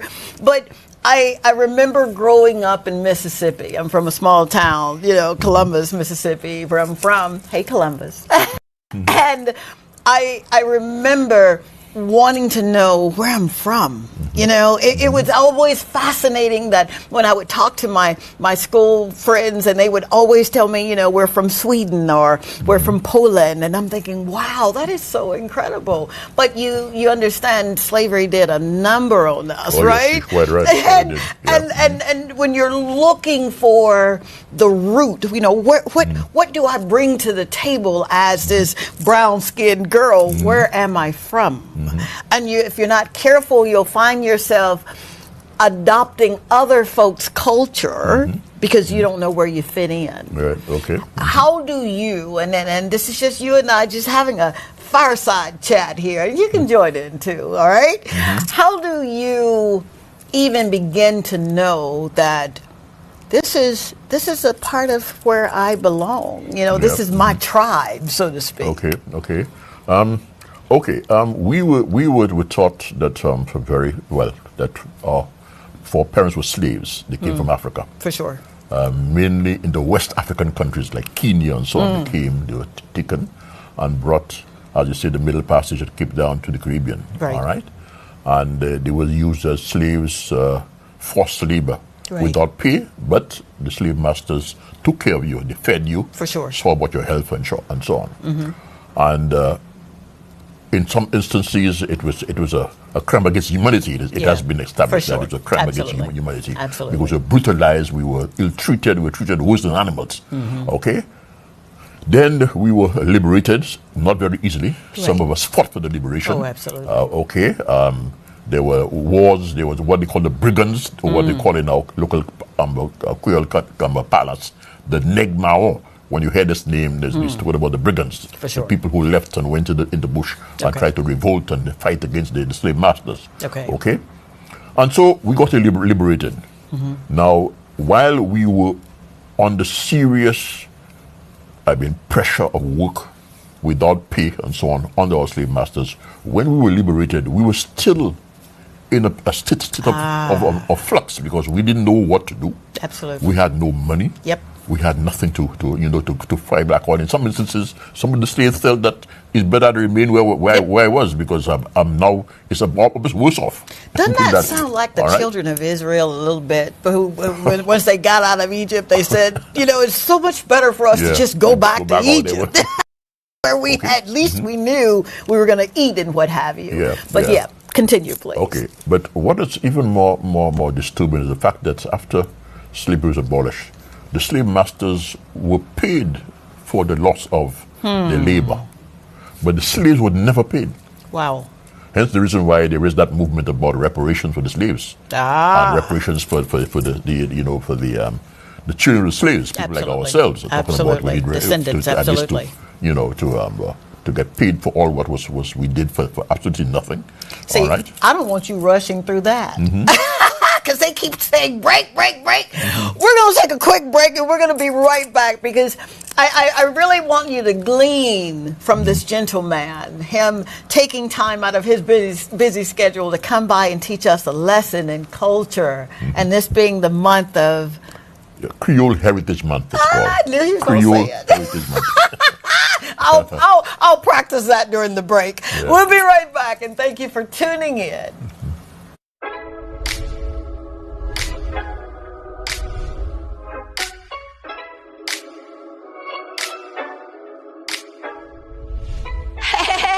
It's your girl, Dr. Tanji. From the Talk to Tanji show. Are you ready to maximize your business exposure? Of course you are. Why not consider placing an ad right here with me on the Talk to Tanji show on DBS?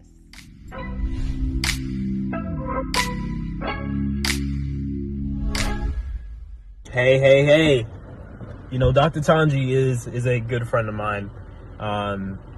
She has been a good role model, a good person to look up to, and she's just full of life, full of love, and she shares that with everyone, and she lives true to her principles. She has just been one person who has got your back always through all forms of life, and I'm very grateful that I got the chance to meet her. Love you, Dr. T.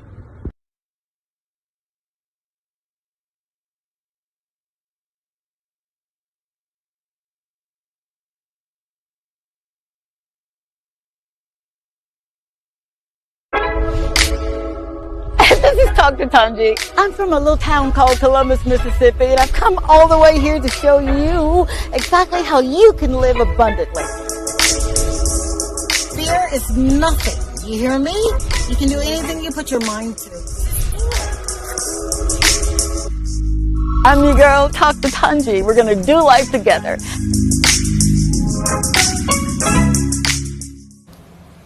All right, we are back. Thank you yet again for just hanging out with us, man. You have no earthly idea what you're doing for my soul right now, and I am very grateful. I do not take it lightly or for granted. I know you could be doing whatever it is that you need to do this evening, but you're hanging out with your friend, man, and that means something to me. So we're getting back to this amazing heritage. Creole Heritage Month. Yep, Creole Heritage Month, yes, yeah. So sorry. Let me open up the phone lines before I get a shoe thrown at me. All right, we're going to open up the phone lines.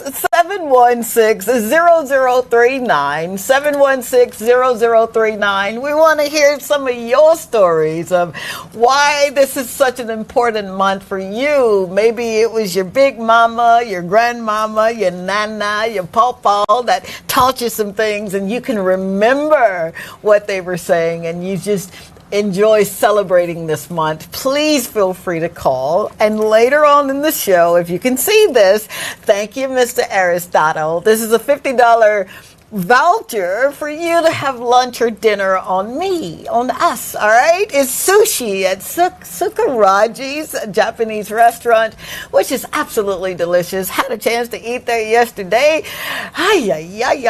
So, and they also have food that's cooked, okay? So if you don't like raw fish, it's okay. You can order from the menu. All right, so bonjour. Yes, yeah? bonsoir this time. It's really night time. Just kick me under the table, man, and just tell me what word to say. All right. So we're talking about this ugly form of life that our forefathers, ancestors had to endure. Yeah. And you're telling me that reparations is something that they're talking about now. Right now. But can you really pay for the damage that was done? It'll be difficult. It's going to cost too much. However, you have to stop somewhere. However, I brought in the idea of the slave trade just to indicate part of our culture as West Indians. Absolutely. And black people. Absolutely. Okay? Absolutely. Our forefathers left a lot of what they did. Among these were the drum. Yeah. Okay, the drum which they used to communicate, Yeah. the drum they used for dancing and so on. And up to this time, we are using that drum. Yeah, we are. As a matter of fact, I say to people that drum is synonymous with black people. Come on now. If somebody comes with a drum and beat out there, and there's some children around who are black children, and they hear it, they will dance.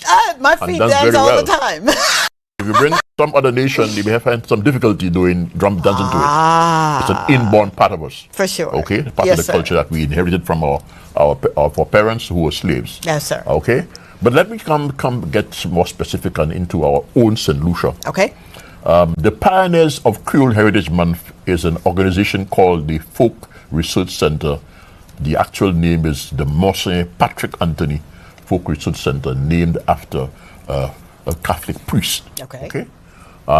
This organization began way back in 1973, and incidentally, this year is 50 years of its existence. Come on, really? Yes, it's a non-governmental organization, an NGO, and it has been doing a lot of research and work in the culture and folkways of St. Lucia. Wow. And guess what? It began by some youngsters at what they call it St. Mary's College, who at the time they called themselves the Studies and Action Group.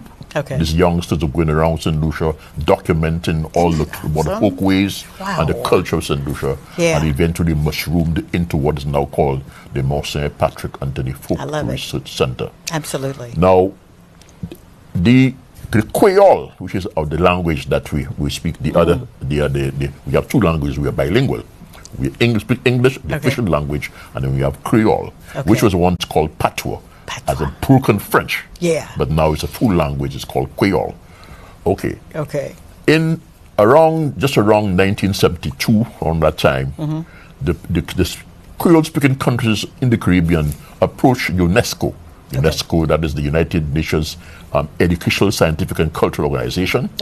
All right, to recognize that language, the Creole language, and so they had October 28th. As International Creole Day. That is the language that we speak. International Creole Day. No, that's the Creole that we speak. Though there are several Creole languages. You must remember that. There are other Creole languages in the Caribbean. For example, there's something called Taki-Taki. There is Papimento. And even in Jamaica, there is that Jamaican Patois. And so the different languages. But this one we call the Creole is the one we refer to. That is being celebrated on the 28th of October. So as part of this organization's mandate of promoting its culture, the Folk Research Center embraced that initiative. For sure. And the first year we discussed the language only, but the following year, which is 1984, we thought that we should not only celebrate the language, but all aspects of our culture. Oh, come on, Mr. You know, as we said earlier on, our cuisine, our foods, our dances, our games. You know, you mentioned it, our clothing and so on. You probably note that there's a particular manner of dress that we have. There's something called the warp duet, which our parents used years ago, the long dress. They use the cloth, a madras cloth. initially it was a flower cloth, but for some reason we moved to that madras cloth that is now being used to decorate buildings, and people use it to wear, their clothes, ladies, men, design, have designer shirts, have designer shoes, all type of stuff with that Creole madras wear. Absolutely love it. And so, as part of that big celebration, we had various communities, who hosted the activity. Okay. And there you have all the display, all the various foods, all the cuisine that we spoke about. Yeah. And we at the Folk Research Center, because I used to be at one time the executive director out there, we ensured that people learn about the culture, and we had them to establish exhibitions to portray what they, what we know about our culture. For sure. Not only to display old utensils, as some people think that is our only culture. Okay. That is only one part of it. And even then, as I mentioned earlier, culture is dynamic. Some of those equipment that we use in those days, now we use in modern equipment. For sure. All right, and it's changing all the time. For sure. And you couldn't say that, let us, preserve this one, because we don't use it to continue all the time. It will continue changing as time goes on. Absolutely. A typical example. The phones that we use today, the house phones, they have evolved over the years. Yeah. In fact, now you hardly see fixed lines. It's now your cell phone. For sure. Some years ago, not too long ago, I recall some young children came to our offices and they saw those dial phones and they said, "What's that?" What is that? Ouch. Could you imagine? And to us, that is something fairly recent. For sure. But to them, that is archaic. Okay, so you see how it moves and it changes. Absolutely. So you could not remain doing one particular thing all the time. It has to move. It has to change. It's dynamic. Okay. So that particular activity, which is called Junior Creole, has now been embraced by the entire country of St. Lucia. It's a huge affair. It really, really is. It is big. Yeah. Now it has been held on one day, the last day closest to the 28th of October. Okay. Which is what is called Junior Creole, the Creole Day. Creole. But sometime later, after we began the activity, we decided to look at the entire month as a month to celebrate, our culture. And this is why it's called Creole Heritage Month. Yeah. And in the Creole language, we say, Moi Heritage Creole. Could you say that?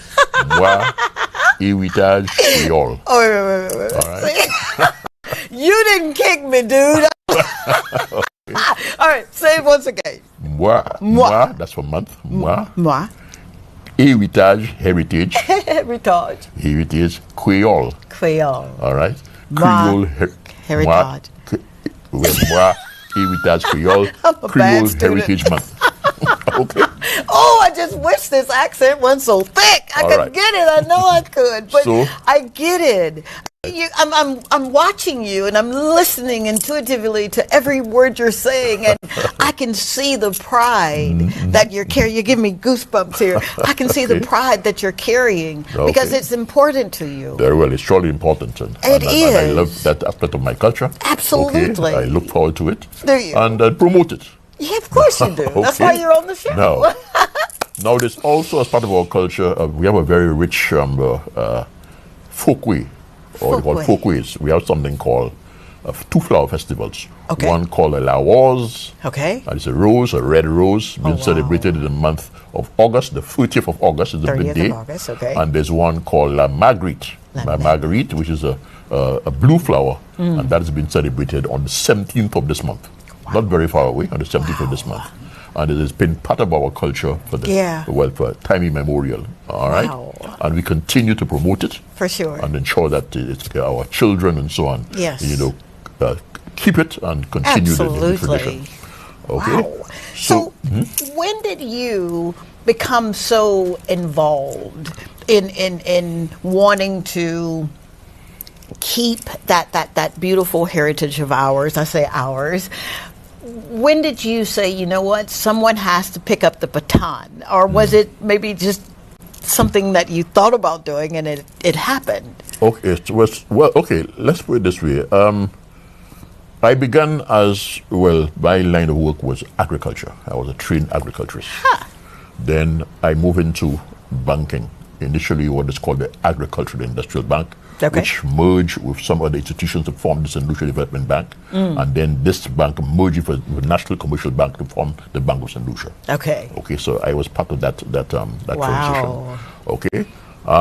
But then growing up as a youngster, I was always culturally educated, put it this way. My parents, they were all into the cultural aspect of things. And so that's they were important. all, no, because they all the other areas that we do that is very, it is almost in extinction today, but we call it the kudme. Kudme. Now kudme is actually in French, but the Creole says kudme. It's coupe de main for French. Coupe de main. Yeah, meaning self-help work. That's what it is. All right, and our foreparents did this. All right, regularly, because it was a way, because of the homogeneity in the communities. For sure, they were not very rich, so whatever they did, they came together to achieve what they want to achieve. And that's where I want to hang out right there just for a second. And I've learned that being here. It's such a beautiful melting pot of not everybody is family, but everybody is family. Right. If that makes any sense. I And some of the communities that I've been very fortunate to go into, it's, hey, have you eaten? Hey, do you need something to drink? And I'm thinking, what? And it didn't cost me anything. It was just people's way of saying thank you for coming and I love you, and that really does matter. I've noticed it here, and I've traveled extensively, and I'm grateful for that, but it is just something about being here in St. Lucia and the beautiful people here. It's like everybody wants to see the other person make it. Exactly. If that makes any sense. Yes, it surely does. And so that was a very strong point in our upbringing, the aspect of culture, the kudme. The kudme aspect of life. Absolutely. So people build homes together. You didn't spend a cent in building a home. They build boats together. They do the gardens together. And you know what's very interesting about these? Yes, sir. As part of that task, they had music. There was always a drum involved. Wow. And they were singing. And that you forgot that you're working because you enjoyed the whole activity. Yeah. Because there's music and it was in time. But for example, they made what they call boards out of logs, and there's a particular drum beat for this. Oh, come on. And the people would be beating the drum and the sawing the boards, and that was it was such a nice thing. You remember this? Oh yes, very much indeed. And as part of that activity, there'll be the cuisine out there, the cuisine out there, they'll be boiling food, there'll be some bouillon. You better come on and talk about it. All of that, it was part of the whole thing. I look forward to it. Oh my God. And it is part of my own upbringing. It was your bringing, absolutely. So naturally, when I left the formal aspect of my career, for sure, naturally I went into the Folk Research Center where this is being promoted and being promulgated. And so I found myself, being a member, becoming a member of the board, and eventually being the executive director of the organization. Gosh. So you took it to a whole other dimension.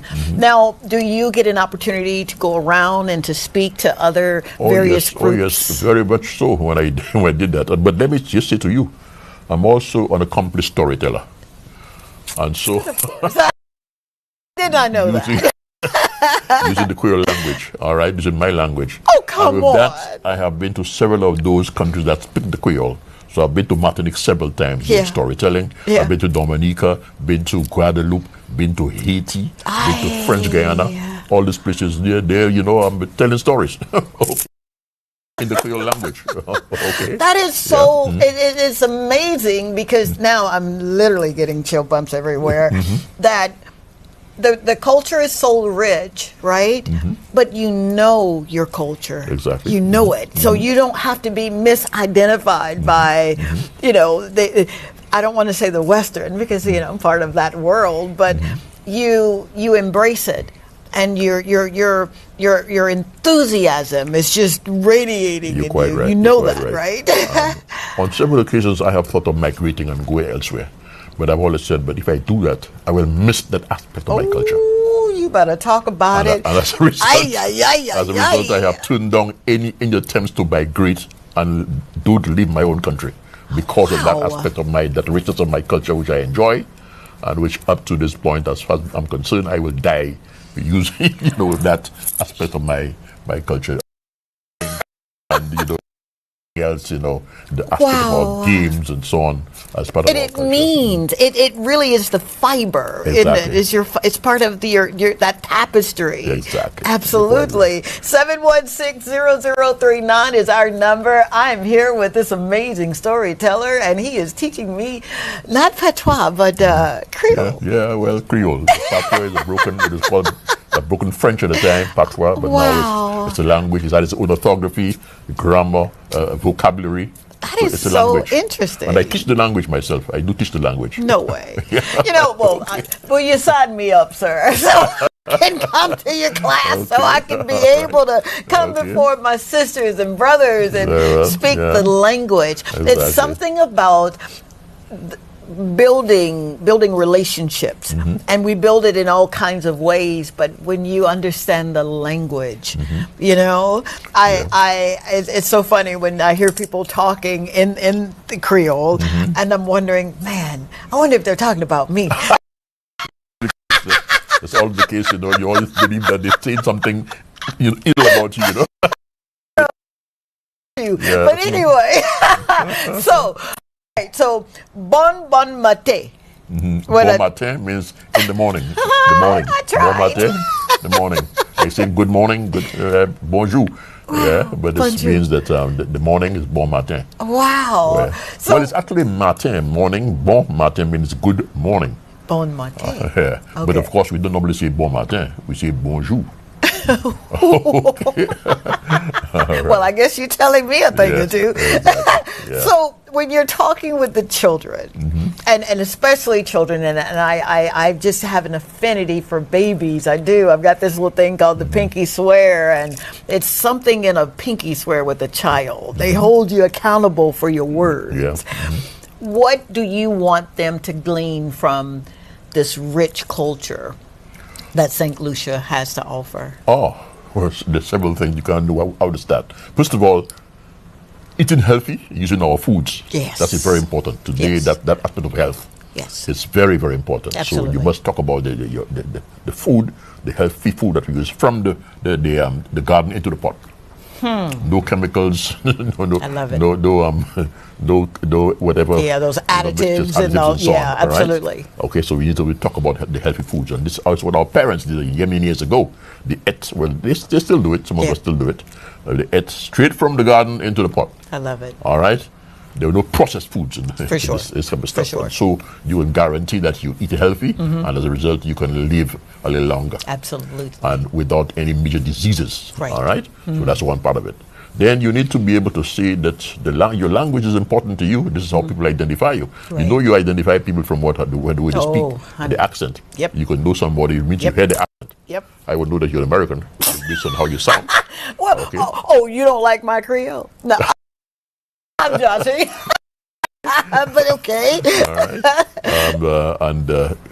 And it's so instructive within the Caribbean. Every island has a different accent. That's crazy. You would imagine Yeah. that? And the Caribbean, especially the English-speaking Caribbean, has less than 5 million people, probably about 5 million people. Okay. And they each have a different accent. Wow. Now, even the Creole too. The Creole itself has an accent too. The Creole people who speak in Martinique and St. Lucia, Dominica, Guadeloupe, they all sound different. There's an accent. And of course, Haiti. All right? That is something. They sound different. They do. All right? So the accent would make, if you know, familiar with the person's accent, you know where they come from. Okay, you're from there, you're from there. All right? Based on the way you sound. Absolutely. Okay? And that's also very important, to identify and identify yourself, as somebody in the world. Absolutely. All right? Based on your accent, the way, the manner you speak, the way of dress, the manner of dressing. Yeah. Of course, although dress today has been more universal, you see people dressing. I've seen that. Almost copying what you see in the metropolitan countries, know. And years ago, one would say, okay, if you come to St. Lucia and see ladies wearing what they call the wop duet, and you say, okay, that's the St. Lucian way of dressing, which gives them life. But today, everybody wears the same thing the Americans wear, the same thing the English wear, the British wear, and so on. So, the matter of where you may not be able to identify the person. That's all true. right. Very true. Okay. Yeah. So The culture is definitely something that is important for us as a people. It identifies you with who you are. Yes. You may not be rich, but at least you know you've got something that people identify with. Absolutely. And that's so important with identity and with what we're experiencing now with social media. And I know social media is a way of life. It really, really is to kind of keep in touch with people. Very well. It's really important that people can understand, you may see it out there on social media, but stay true to the identity that you've been reared in, right? Exactly. What's a typical day as a storyteller? You're a storyteller. What's a typical day? What's the objective of the story? Okay, there are several different stories. There's the story that would more or less, if you have enough time, it could be a very lengthy. Okay. Can be as long as 15 minutes. Okay. Now, these type of stories were said mainly at what they call wakes. Are you aware of what they call wakes? Yes, sir. Okay, Absolutely. somebody died. Someone died. Now, that tradition has gone on in our country. No way. Yeah, it's not there anymore. Now, years ago when somebody died, the people came together, particularly in the rural setting, and from the very first day, the person is exposed, and people coming with their own materials boards to make a coffin. The very night. Oh, come the coffin. on. Oh, yes. And by the next day, the person is ready for burial because there was no way of keeping the body for too long. For embalming or what have you. Embalming and so on. So you have to bury the very next day. Okay. But the people remain by you for up to 9 days. 9 nights, up to 9 nights. In your home? At your house, yes. Okay. And at that, people tell stories. They bring food. They eat food. Wow. They have coffee for it to remain asleep. They use what they call bay leaf tea. Yeah. All right. Have you drunk that yet? I have, and it's absolutely delicious. The only thing that'll keep me sleeping all night. It's a bay leaf coffee tea. and so on. Yes. And people tell stories. Yeah. And now the stories, as I said, since you have enough time, you take a story for 15 minutes, and everybody remains at attention. You grab their attention. Wow. And ever so often there is something saying quick, and they answer quack, quick, quack. Okay. Okay. But if I were to go to have a show having my storytelling, a story could not be as long as 15 minutes. No. You get people bored. Oh, I'm about to say you'll lose interest. Yeah, you'll lose interest. Absolutely. So it will be shorter stories. Sometimes less than 5 minutes. Okay. Nothing more than 5 minutes. Okay. And you have a series of them. Wow. Okay. Now, in the early days, too, people would talk about the animals. So you hear about things like cope lapin, which is the rabbit. Okay. And cope tig, which is the tiger. Okay. And so on. The stories about how the animals behaved. Oh, wow. I would not be doing that right now because that is more or less children would more or less, would probably gravitate to this. Absolutely. But the grown-ups would have, imagine, leave it alone. So I'll put something more in a modern setting. For sure. All right, and make it more interesting. Absolutely. In that way. All right. Wow. It's just I say this often, but not as often as I should. But being in the presence of people who are so gifted, who are great, and you do know that, right? You carry that's gravity. That's a lot of gravity that you're carrying. That responsibility. I want to know your why. I get it that, I had an opportunity to kind of move wherever I wanted to, but I love my country. I love my culture. But what's your why? Why is it so important to you? Okay. Again, as you said, it's culture, the way of life, the things that you learn. And so the other major aspects of I wanting to remain and love my own country is the fact that I'm able to live comfortably. Now, many people have migrated because they're able to live comfortably and say, well, let us go out and look for the greener pastures, as they say. Yeah. All right. But in my case, I thought that I was able to live comfortably. Yeah. And moreover, what I love, so let me stay put. Gotcha. But I enjoyed traveling too. I do sure. enjoy traveling, going for a holiday, Yes. and also traveling to do storytelling. Yeah. Okay. You meet people. I love meeting different people. For sure.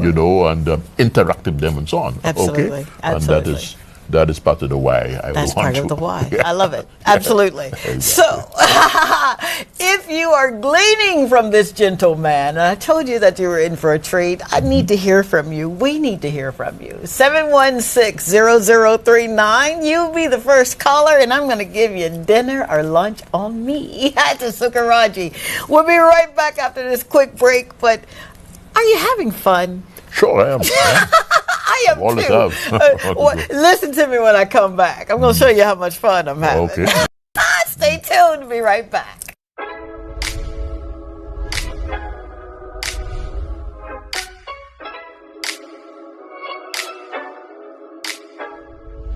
Hey, it's your girl, Dr. Tanji. You know, from the Talk to Tanji show. Are you ready to maximize your business exposure? Of course you are. Why not consider placing an ad right here with me on the Talk to Tanji show on DBS?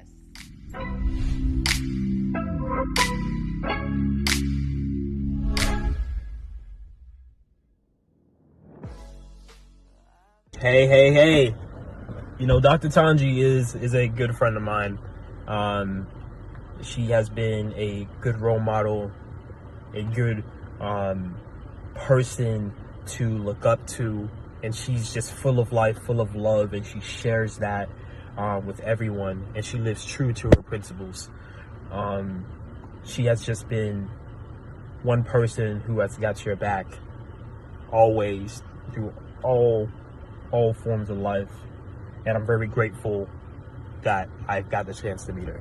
You know, love you, Dr. T. This is Dr. Tanji. I'm from a little town called Columbus, Mississippi, and I've come all the way here to show you exactly how you can live abundantly. Fear is nothing. You hear me? You can do anything you put your mind to.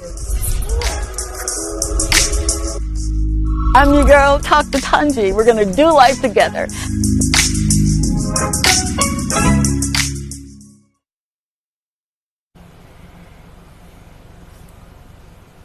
You're on. I cannot hear anything in my ear. Thank you, sir. Live TV.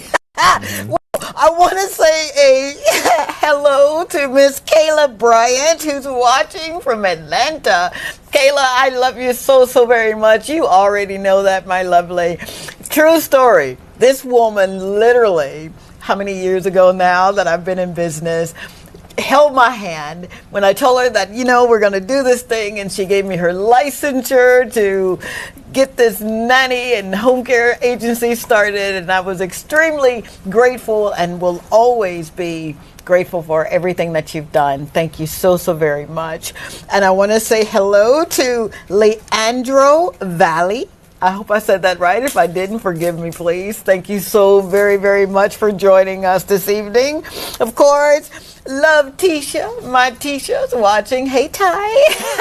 Thank you so very much for always supporting your mama, man. Of course, Miss Annie Lucius Anthony. Hey, Miss Annie. Thank you so very much. When I tell you that this woman shows up and supports, she does. I am grateful for you, ma'am. And of course, Morgan Hawthorne, my Morgan. Thank you so very much for hanging out with me this evening. I'm truly grateful for everyone that just kind of stopped by and listened to me mess up these Creole words. We'll try it anyway.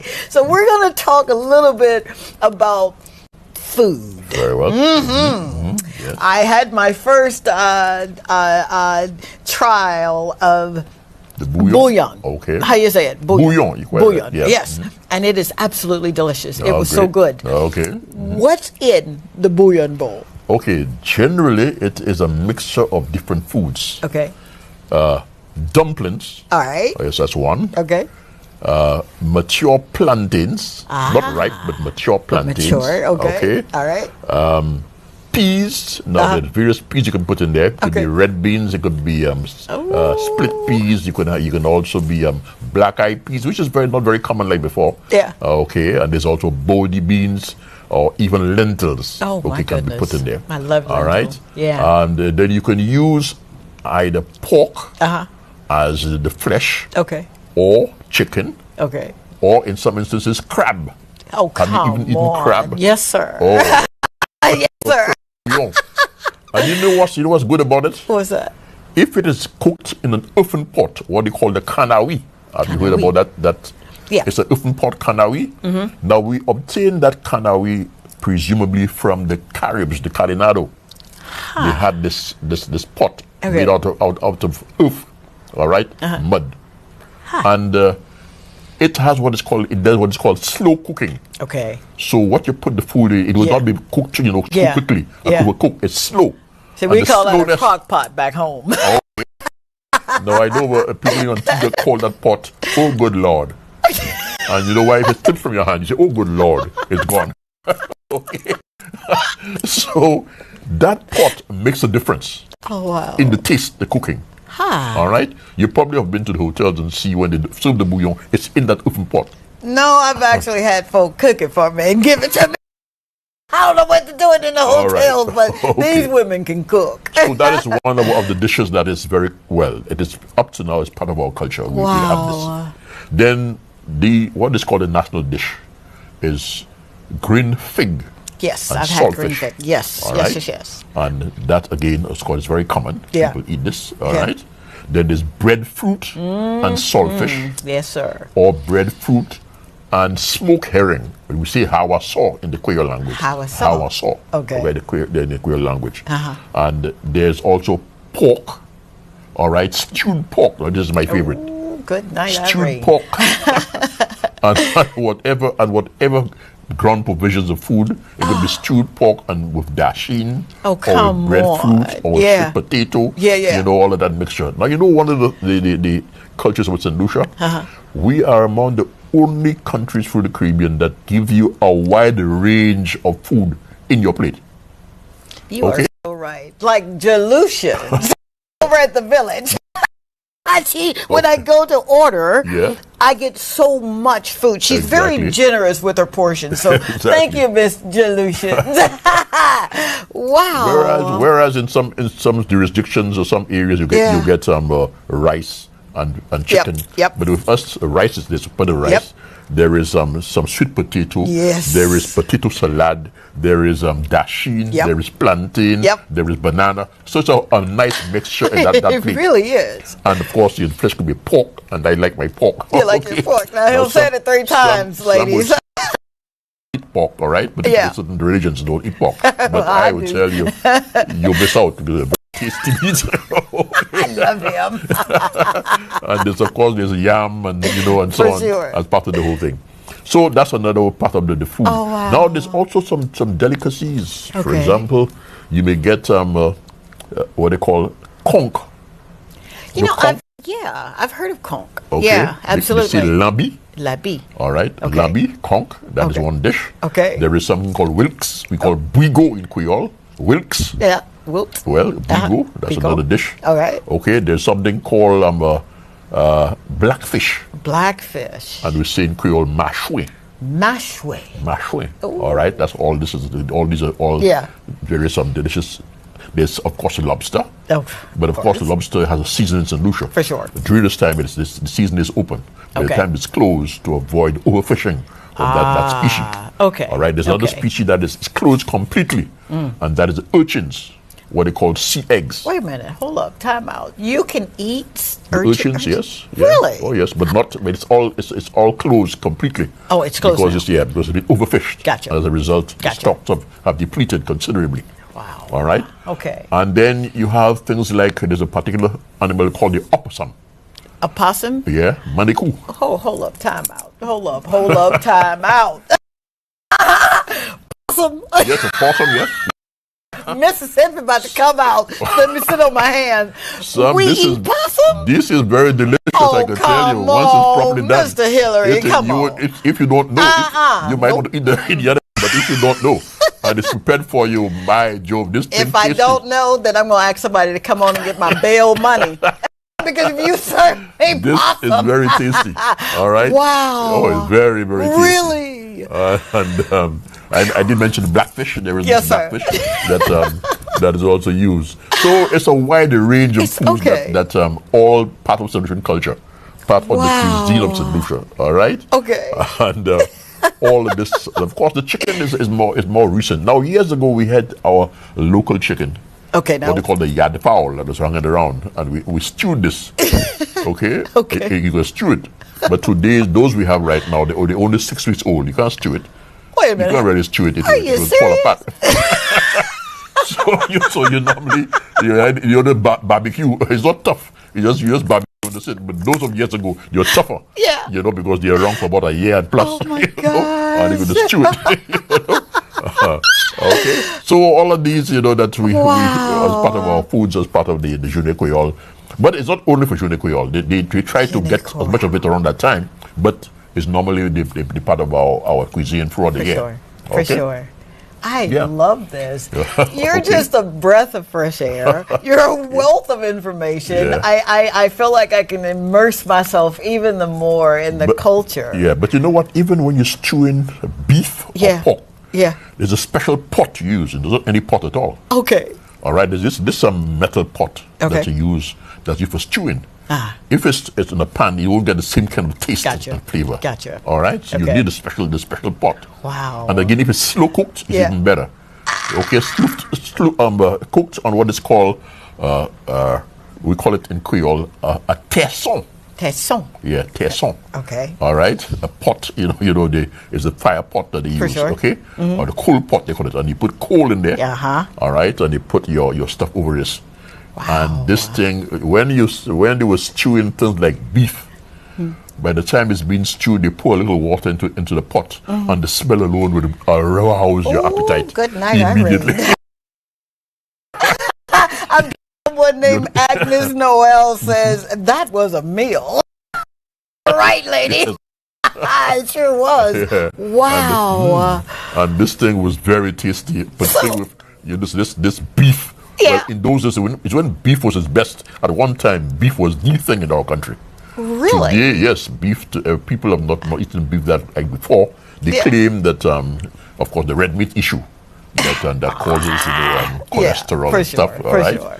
In moderation. So, but people go more for white meat, which is pork and chicken. Okay. But years ago, beef was the thing. Beef was the thing. Oh yes, particularly on the Sunday. All right. You look forward to your Sunday meal. Yeah. Beef. Yeah. Right? So you grew up with this. Exactly. Oh my did, gosh. Yeah. And you look forward to having a Sunday meal. Oh, I love it. This is when you have most of the various preparations. Yeah. Well, over the years, we have infused some new dishes into our meal. For example, macaroni and cheese. Mac and cheese is very common now. Oh, really? Yeah, mac and cheese is very common. Yeah, it's not my favorite, but I prefer my heavy foods. But of course you do. Red fruit and dasheen and yam and sweet potato and plantain and stuff. I prefer this. Yeah. You speak like a beautiful orator who knows the importance of community. Very well. The importance of culture, even down to the food, the language, what binds, what ties us together. Yeah, exactly. Wow. Now, there's some local restaurants down at the market, the Castro's market, and they serve all these foods. Oh, you've got to be kidding me. And let me say to you that sometimes when the tourists come to St. Lucia, they end up there. Are you eating some serious? of these foods. I have a friend of mine who lives in Martinique, and he says, look, I could pay my passage by the boat, get to St. Lucia, and go to a market to buy this food for only $15. Oh, come on. Which is the equivalent of about less than €5 in this country. Absolutely. And there's no way you could get a plate of food for €5. For €5. Okay. Wow. So and the amount that he gets. This is in Castries. Yeah, in Castries. All right, so we're going to look this place up. The market, the central market. You hear that? Don't you get drink? Lots of restaurants out there that serve this food. Oh my gosh! And you have a wide range of of dishes out there. Absolutely. Okay? In addition, you have some salad on the side. For sure. Yeah. Let's get the fat stuff. Yeah. The stuff that's gonna stick to your bones. Right. Exactly. Wow. I absolutely am.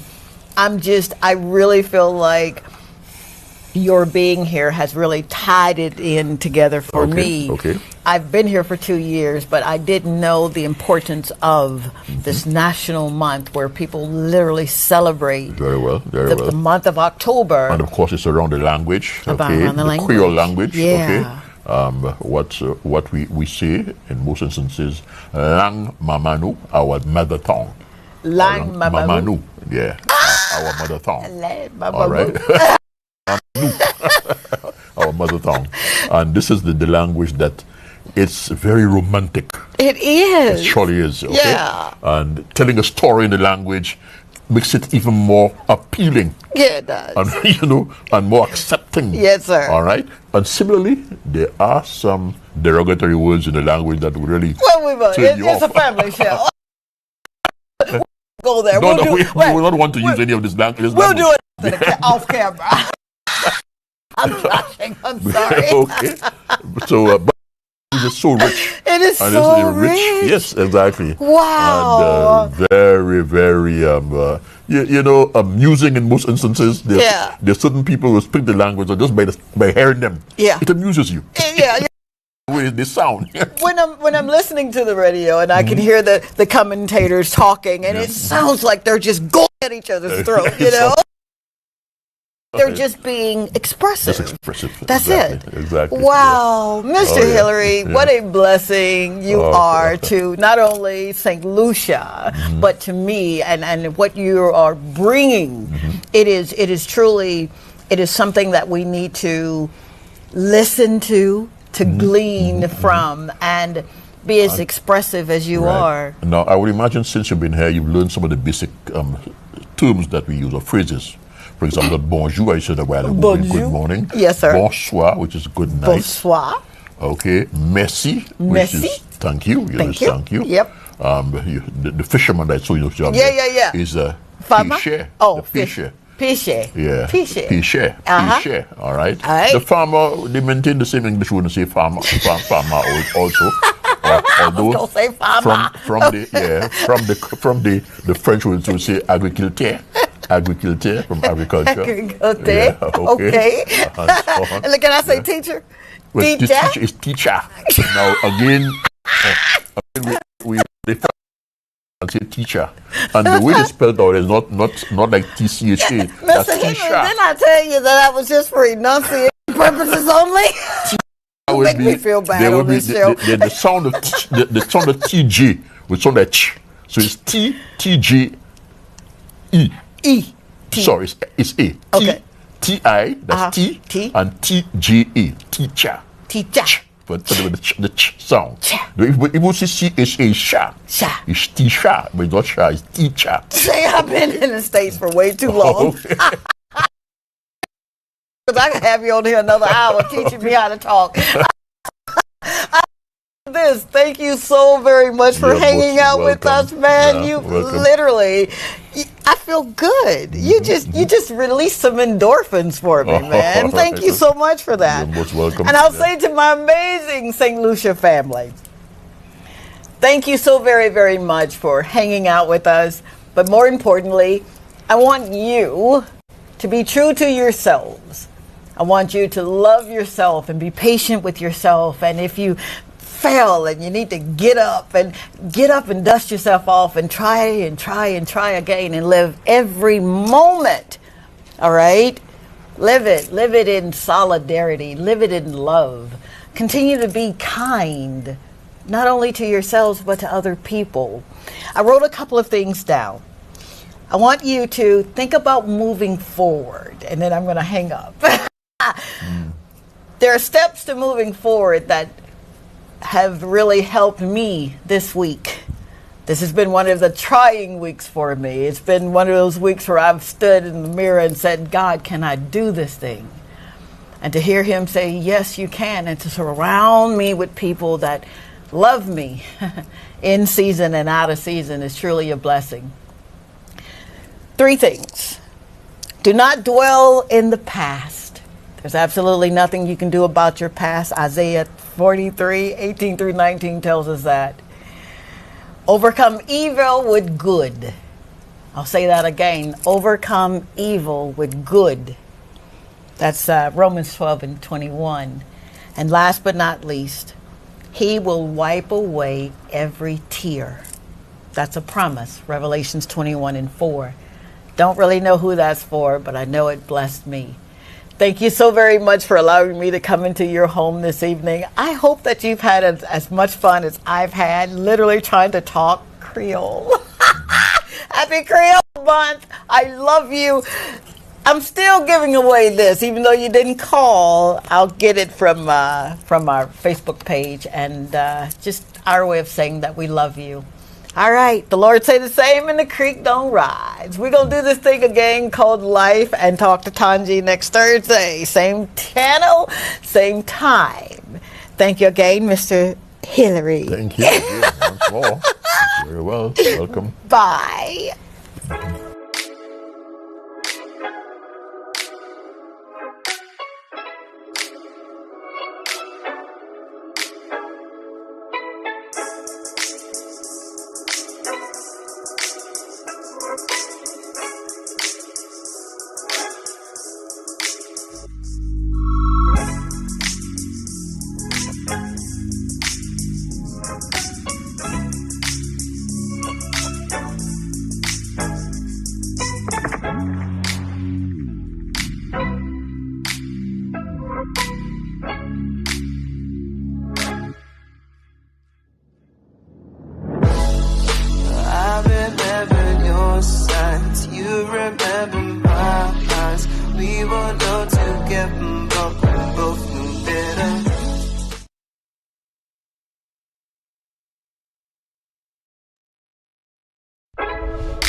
This is Dr. Tanji. I'm from a little town called Columbus, Mississippi, and I've come all the way here to show you exactly how you can live abundantly.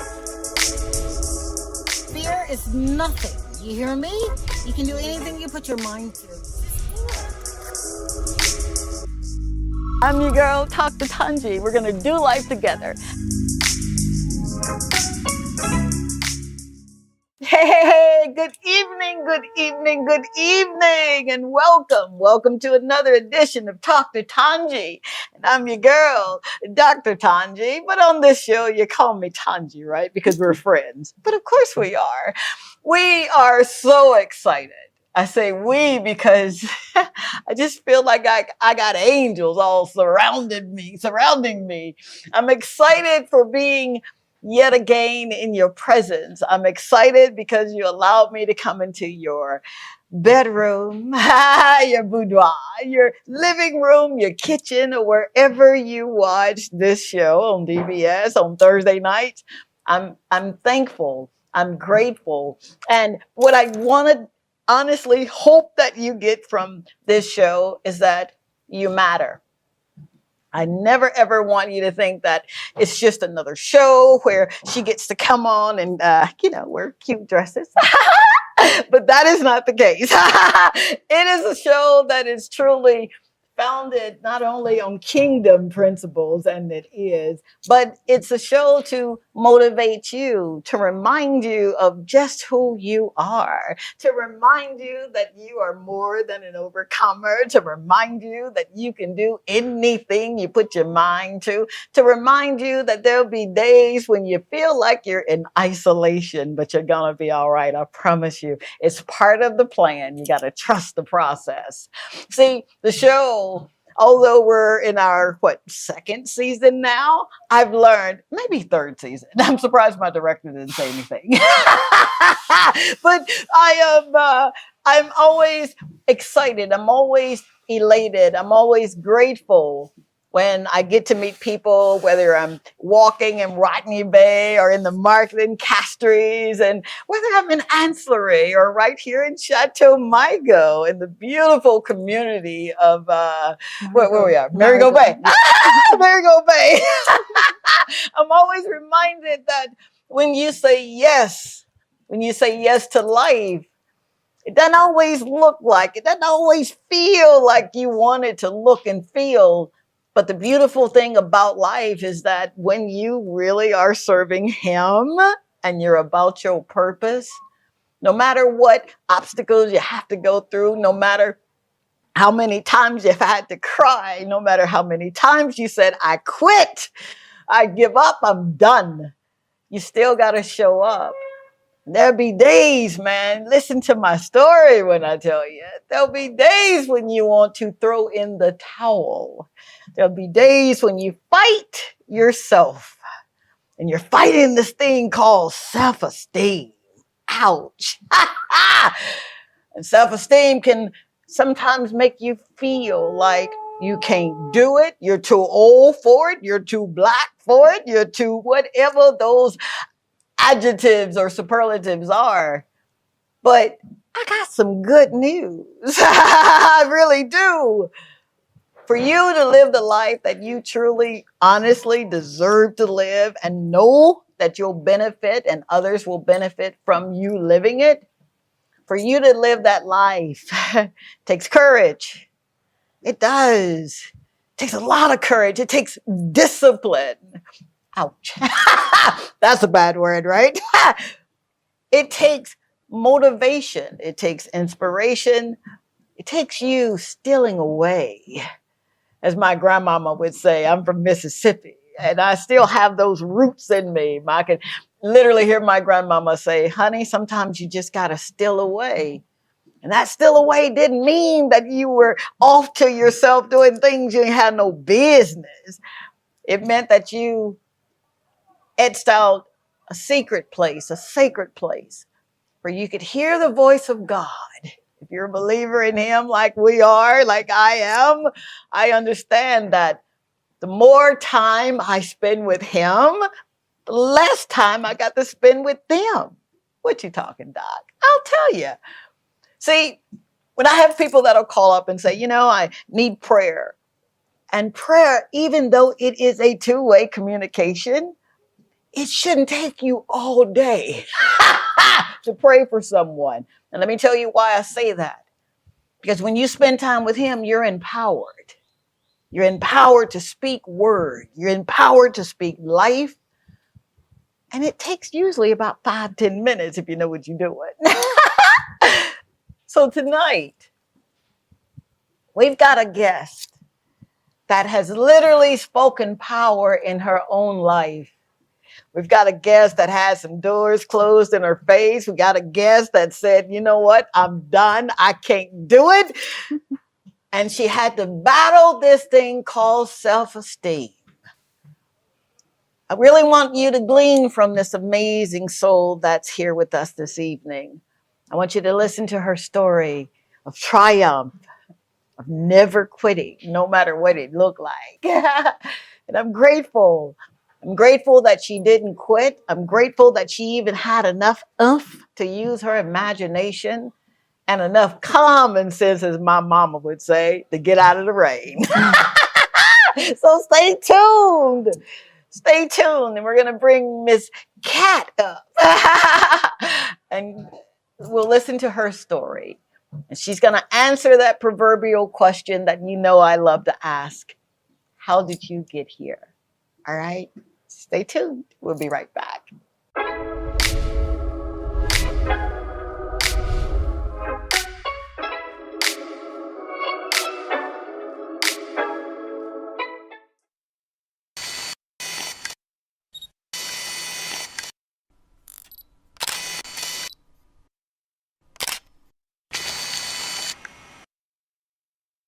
We got this thing called the pinky swear.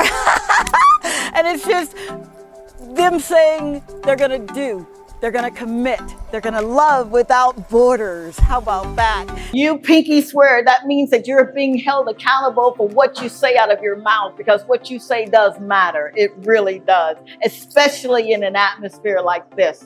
I will do great things because I am great. I will trust God in everything. I will never be afraid. I will never quit. I love God. And I love me. And I love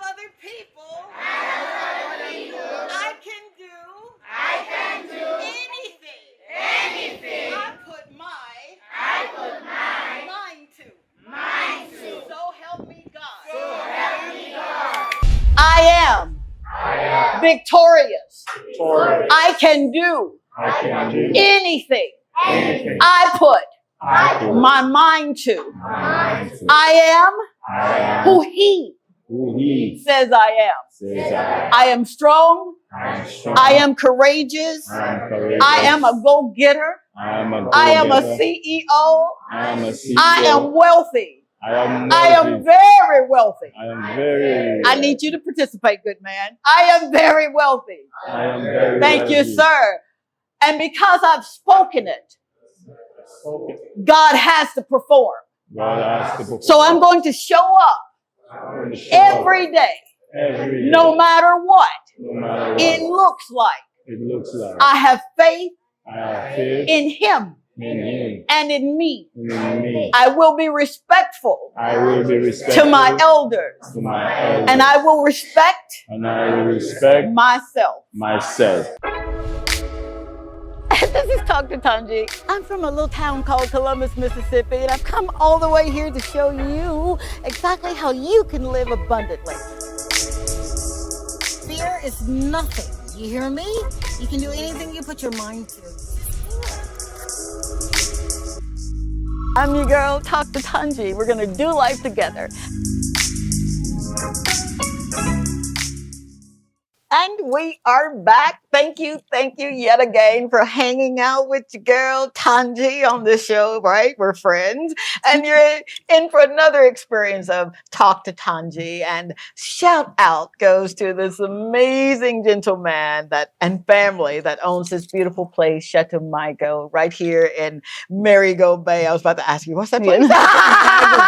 Right here in Marigot Bay. Oh my goodness. You have got to come down here. It feels like home. It feels like family when you cross the thresh floor. So please come and tell him Dr. Tanji sent you. Now, without further ado, I am so excited to bring on this beautiful, gentle, know what she want, gonna do it anyway, international superstar. She's none other than Miss Cathlina. I got that right? Yes. Cathlina, we're gonna call her Cat for all intents and purposes. Yes. Laureates, and not only are you an actress, you're a model, a supermodel. Yeah, she is. You do something in radio, and you busy. I'm trying to be, yes. You know, when we celebrate, and this is Creole month. Yeah, I got that right. Best We are celebrating the lives and of people. And I absolutely love integrating different cultures and just being in the mix of people who really want to do something. And even those who do not, we get stuck every now and again. But your story is so beautiful because not only are you absolutely gorgeous. Thank you. You're welcome. But you did something that a lot of folk just can't find it within themselves to do. You tackled self-esteem. Ouch. Yeah. Would you, if you will, give us who you are? And my proverbial question to you, 2 parts. Okay. How did you get here? All right. That's All right. I know, right? Give us who you are. How did you get here? How did I get here? Absolutely. And then the third, self-esteem. And if we have to go to break and all that good stuff, then I'll be watching for our cues. But for all intents and purposes, how did you get here? Okay, so we'll start with who I am. Okay. I'm Cathlina, she said, but literally everybody calls me Cat. Okay. I'm 24 years old. I was born in Barbados and I grew up in St. Lucia. Oh, wow. So that's something you did not know about No, me. I did not. How about that? How about Barbados. that? How did you get from Barbados to St. Lucia? My mom is a Barbadian. My father's a St. Lucian. Oh, so she moved over. Yeah. How about that? Yeah. Now, and we're going to get to who you are. Yeah. Barbados, is it a lot like St. Lucia? In certain ways. Okay. Certain ways. Okay. But It's just a smaller island. The culture is a bit different. Oh, really? The food is different. And the accent is different. Very, very different. Yeah. Yes. Then we got to go to Barbados. You got to go to Barbados. It's beautiful. Is it really? Beautiful, yes. So you're here, mom and dad, and you've got brothers, sisters, or? I have 7 brothers and 2 sisters. Oh, come on. Yeah, Look girl. at these chill bumps. I love I'm the last in my family. Oh, I love a big family. Yes. It's just something about this amazing family that you did not choose. So you got to get along. Yeah. But it's okay. It's okay. Yeah. So here you are just minding your business. What is life like that you are a St. Lucian? It's interesting. Like, Sanusha introduced me. I'll just go straight into how did I get here. Sanusha introduced me to modeling and pageantry when I was 17. I did my first pageant and I won. So come on. Yeah. Yep. I was Queen of Girls Delay in 2017. And then I went on to the National Carnival Queen Show and I came second. So I was first runner-up. Are you serious? I'm serious. See, somebody on camera gonna get a whooping when I get off. I hate this element of surprise. No, it's okay. You're as surprised as they are.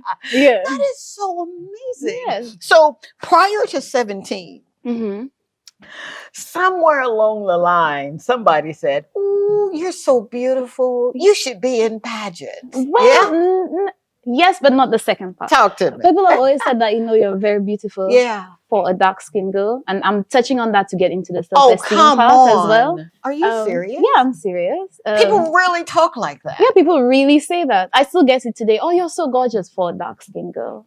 Yeah. Okay. That I did not realize what it did to me before 17, obviously. But before that, I had no idea of what pageants were, anything like that. To be fair, I got into the pageant by accident, kind of. No, that was by the design. I'm sorry. I didn't go for it. I went with my friend to just get a summer job, basically, and they asked me if I wanted to do it. So I did it. Yeah. It was fun. But as I was saying, prior to that, no involvement, anything like that. And through pageantry, I decided that I want to become a model because I fell in love with walking. Oh, so everything was transitional. Talk to me, boy. So I knew nothing about it before. I didn't even know how to walk. And shout out to Penny John. She was my chaperone. She taught me how to walk, and we used fluffy cloud so that I would just it was a phrase that we had. Fluffy cloud. Fluffy cloud, yeah. Oh my God. Why am I imagining? To walk gracefully. You get what I mean. Yeah. And for that, I just gained confidence and I decided I want to be a model. I want to be an international model, and I've been going for that since then. Yeah. Oh, dear God. You are not going to skip over all that good stuff, man. There's so much meat on that bone. Ask me questions. Let's go. Wow. I want to apologize. Yeah. I want to apologize for the ignorance. The word says that ignorance it just simply means unlearned. Yes. For those who did not understand the gravity or the brevity of saying things like, yes, you're so beautiful, but for a. Yeah. That, and for anyone who is experiencing that right now, I am so very, very sorry. Yeah. That is not the truth. You are beautiful, whether you are pretty brown skin or copper skin or whatever skin you're in. You're absolutely gorgeous. You better believe it. Whatever shade you are. So how old were you when you were first introduced to, I'll liken it to a slip tongue. How old were you? I was young, probably 8. Yeah. 8 years old. Yeah. I didn't realize the effect it had on me until I'm still in my early 20s, but my earlier 20s, because of the attitude that I had towards other persons who were lighter than me. In my mind, it was always they're better.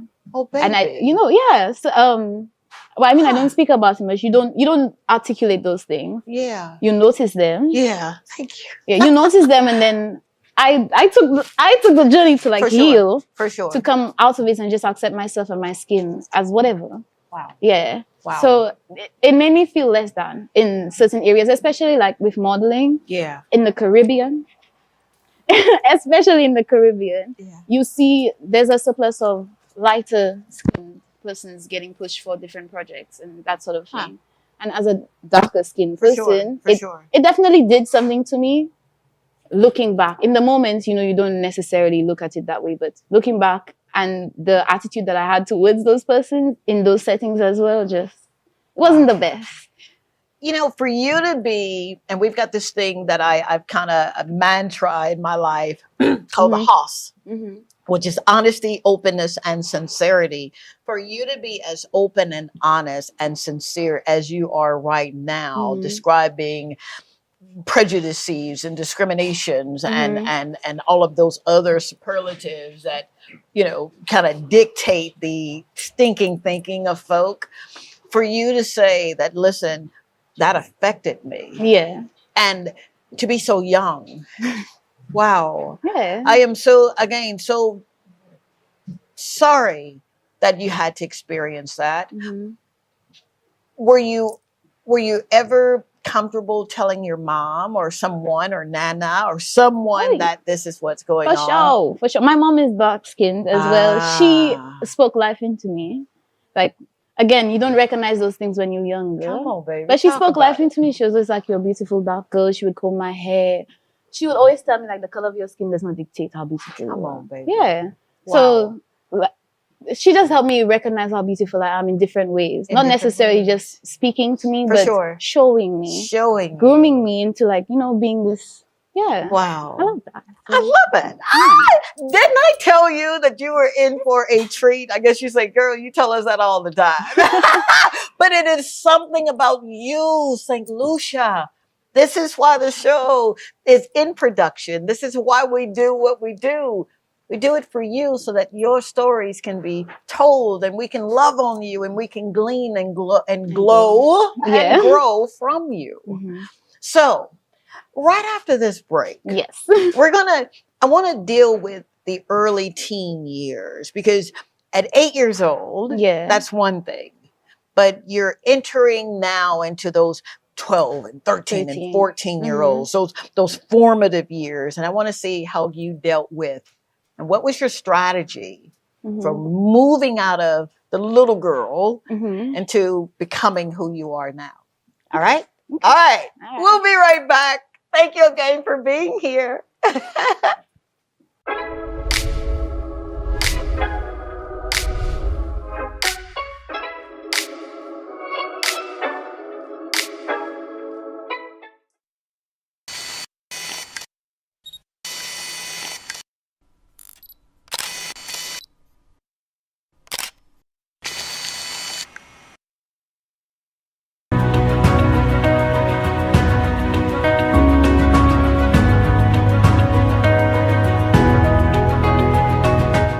Very elated to have Dr. Tanji at the Ancillary Primary School.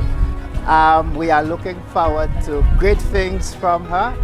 We want the Ancillary Primary School to be #1 primary school in St. Lucia, and our hope is that Dr. Tanji will assist us in making this dream a reality. You already know how happy I am right now to be right here. You have no earthly idea, so let me tell you how. I told you once that to whom much is given, much is required, and I really take that assignment very serious. I know that I'm only one person, but I serve a real big God. He's done some really big things in my life, and I am extremely excited to be a blessing to this school. So, in addition to making certain that the library and some of the students that are hard pressed to make certain that they have what they're in need of, I'm looking forward to introducing them to tennis, because I think some of them want to play tennis.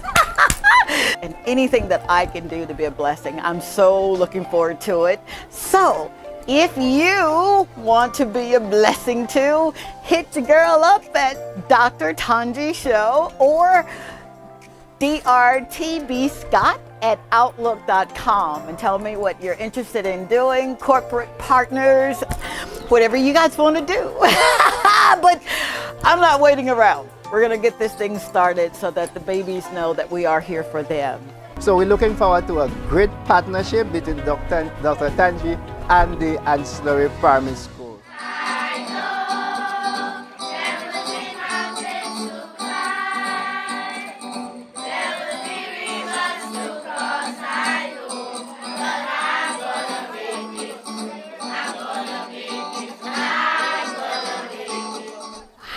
behalf of the Ancillary Primary School, I'd like to give this to you for doing all that you have done for us. Wow, thank you so much.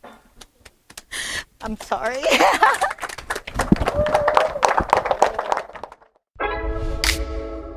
This is Dr. Tanji. I'm from a little town called Columbus, Mississippi, and I've come all the way here to show you exactly how you can live abundantly. Fear is nothing. You hear me?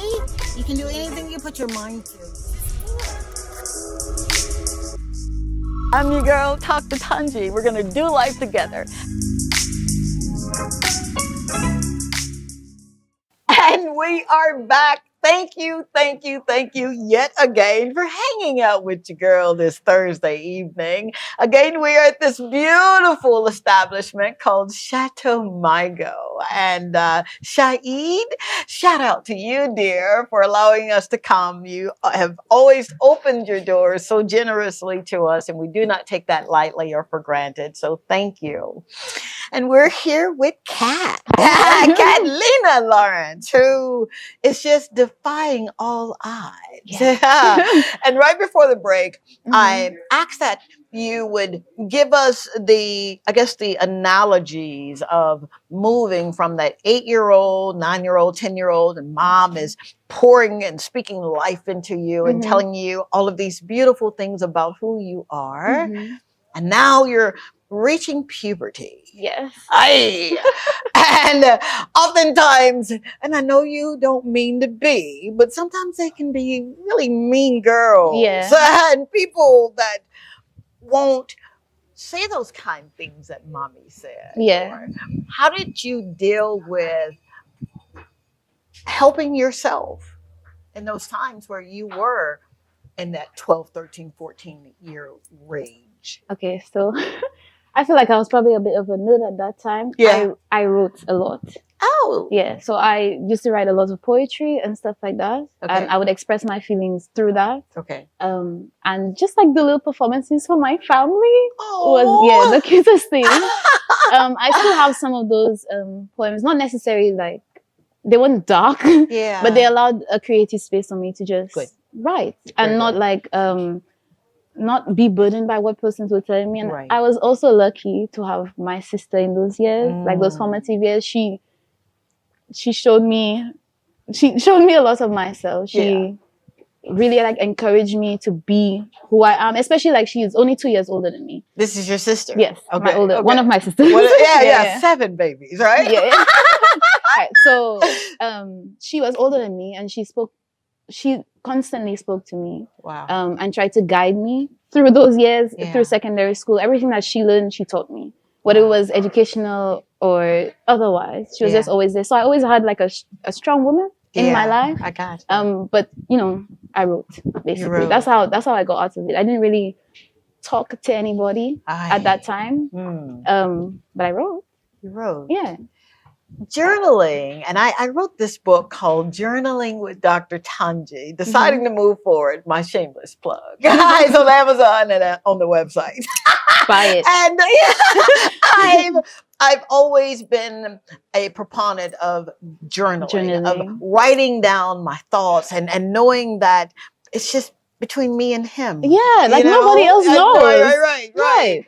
Wow. So talking to yourself in those pages, and you don't have to go into detail. Yeah. But for those who may be watching, you may be at that point in your life where you're thinking, God, if I don't get any help, if I don't get somebody to tell me outside of my mama and my friends that I'm not losing my mind, I am beautiful.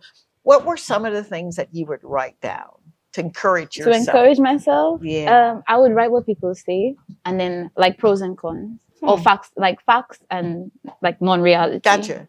So, and then I'd weigh them and see what overweighs. Most likely the pros always overweigh the cons, and I'll just live by that. Honestly. Wow. Yeah. I've never heard it done like that before. Well, I mean, I choose to focus on the positive. Like I've always tried to focus on the positive in life. And sometimes, like, when you write things down, it makes it so much more clear. So you might think that the bad is like, it's It's so big, like it's so much, and then you realize you have a list, and there's so much good happening in your life. So I just, I just throw that away, and I choose to focus on the good always. All right, now is someone talking a masterclass here? Wow, I've just always been like that. That was just like my earlier teenage years. Absolutely. So you're 17 years old. And now you're about to walk into something that you've not seen before. Never done before. Yeah. So in your journal, you didn't write this down saying one day I'm going to. No. Come on. No. I did not know anything about pageantry, or I didn't even know how to walk in heels. Let's start there. I did not know how to walk in heels at all. So, yeah. Wow. The only experience I had previously was doing my first like fashion show in St. Lucia, and I still didn't know how to walk in heels. Oh, come on. I still did not know. Like I did. It was terrible. But I had fun. That's all that matters. And that's all that matters. So you're liking what you're doing, right? Yeah. You're showing up. I was always up for a challenge. That's why I did it. I'm always up for a challenge. Always. Even now, always up for a challenge. Yeah. Now, speak on that if you will, because you're talking, I've not heard that before. You've not? I was a poor challenge. Tell me about that. I'm always up for a challenge. Up for a challenge. Creole. Sorry about that. Sorry about that. That's a southern tongue. You've always been up for a challenge. Yeah. Interesting. Yeah. Very, very interesting. Now, for someone who dealt with, and I say dealt with because that's in the past, low self-esteem, but you had enough knowledge to know, in order for me to get through that, I've got to challenge myself. Yeah. And that's what you did. That's exactly what I did. Like, when they spoke to me about, I didn't know pageants existed at that time, right? But when they spoke to me about it, and they said that you'll be doing interviews and doing all those things, and I was just like, okay. Yeah. Cool. Like, I'll get an opportunity to do something fun. I can win money. I can get a scholarship. Like, why not? Now, I'm saying that was me initially. During the process, I was like, I don't want to do this anymore. Oh my God. I'm done. No. Because it came with its challenges. It came with its challenges. But, I had fun on the night. Absolutely. Yeah, and I won. So, wow. So, when you're dealing with other people, you don't know them. Your hope, if you're naive, I am naive. Yeah. I just believe that everybody's good. Seriously, even if they've got bad written on their shirt. We're the same. And they are. We're the same. I'm always thinking. I was like, everybody's good. There's good in there somewhere. Absolutely. Always. Absolutely. So when you're faced with someone that you're just inherently believing that they're good, and then they show you another side that they're not as good as you thought, in those formative processes in the beauty arena, how was that for you? I remember feeling like it came back, the low self-esteem and all that kind of stuff. It came back to a point where I stopped believing in myself. I felt like I couldn't, like I just wasn't worthy enough of doing certain things. Wow. And then I met persons who would belittle me and try to fight me down. But it took a lot of sitting with myself, talking to myself. Like, at this point, I wasn't writing anymore. I was talking to myself in the mirror all the time. Wow. And I learned about affirmations, and meditating and yoga. You're giving me chill bumps here. It's actually really hard for me to speak about. I'm getting goosebumps now. Wow. So I used to just talk to myself all the time. Like, even walking on the street, I still do it. People thought that, some people thought I was crazy. It's okay. It's okay. I spoke to myself a lot. I spoke life into myself. That's what I learned from my mom anyway, from my sister anyway. So, I brought those practices home to me. Wow. And encouraged myself. And of course, I had persons around me who supported me. Good. Which outweighed the bad person. Absolutely. So it still came, all of my practices still came like full circle, just more in a literal sense. Absolutely. Yeah. Wow. Yeah. So I got through. What a strategist you are. You do know that, right? Yeah. Every time I look back on those, I'm so thankful for younger me. And I always express gratitude for like my past self, my present self, and my future, because you're always shaping yourself. Yeah. You do know it's a book, right? You do know that you got a book. Write a book. One of my dreams is to write a book, actually. Oh my gosh, you're living the book that you're going to write. You really are. Absolutely, you are. Of course they will, right? Of course you will. So you meet the mean girls, and they cause you to remind yourself of who you used to be. What would you say to someone who may be going through something at that very moment, and perhaps they don't have the strength or the support that you display? They're at that turning point in their lives, and they're like, I hear what you're saying, Kat, but this is the in crowd. And if I'm going to make it in this whatever, I need to be in with those who even make me cry. Okay. Yeah. Well, first you need to relax, take some deep breaths, and figure out who you are. Do those people fit what you want to be, where you want to be in your life? Your environment shapes who you are. Always remember that. Yeah. And then decide whether or not you want those persons to be your friends. Will they support you? Will they love you? Will they hold you when you're down? That's the most important persons to have in your life. And are you someone who embodies those values that you want in somebody else? Come on. So take a breath, relax, and evaluate your situation, evaluate the persons that you want to be around, and decide if that's good or bad for you. Amen. Pass the collection plate. Wow. Now that's wisdom. And even with that kind of wisdom that you're displaying is understanding. Yeah. You know, some persons have wisdom, but they don't have the understanding of it. Yeah. So they continuously make the same mistakes. And nothing's wrong with that either, because you learn. Sometimes you always have you have some lessons to learn. Yeah. But continuously? Continuously, something's wrong. Something's wrong, Yeah. So tell me now, your early 20s. Yes. From 20? From 20? Yeah. Okay. Yeah. More interesting, just letting you know. I think everything you've said has been interesting from the time the show's come on. Your showing up is interesting. Your breathing in and out is interesting. You're telling folk that you can make it no matter what. Yeah. That's interesting. Seriously, it is. Early 20s. You're a model. You're being called upon to wear clothes and wear you. What does that feel like? It feels like a dream come true. I feel like I'm still dreaming. Does it really? Yeah. Well, early 20s. We'll start at 20. Yeah. I moved to Barbados at 20. Okay. Yeah. No family. No family. So I used to work at Sandals Resorts International. Big up Sandals. Hey, Sandals. In entertainment. Shame on me. Okay. And then they transferred me over to Barbados. And that was just before COVID began. Oh, wow. So, I went through some things. I was basically alone by myself for like 2 years. The world shut down and stuff. Yeah.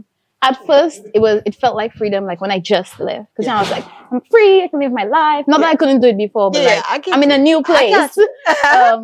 And before I left, I had started in 2017. I had started writing down my goals, like yearly goals.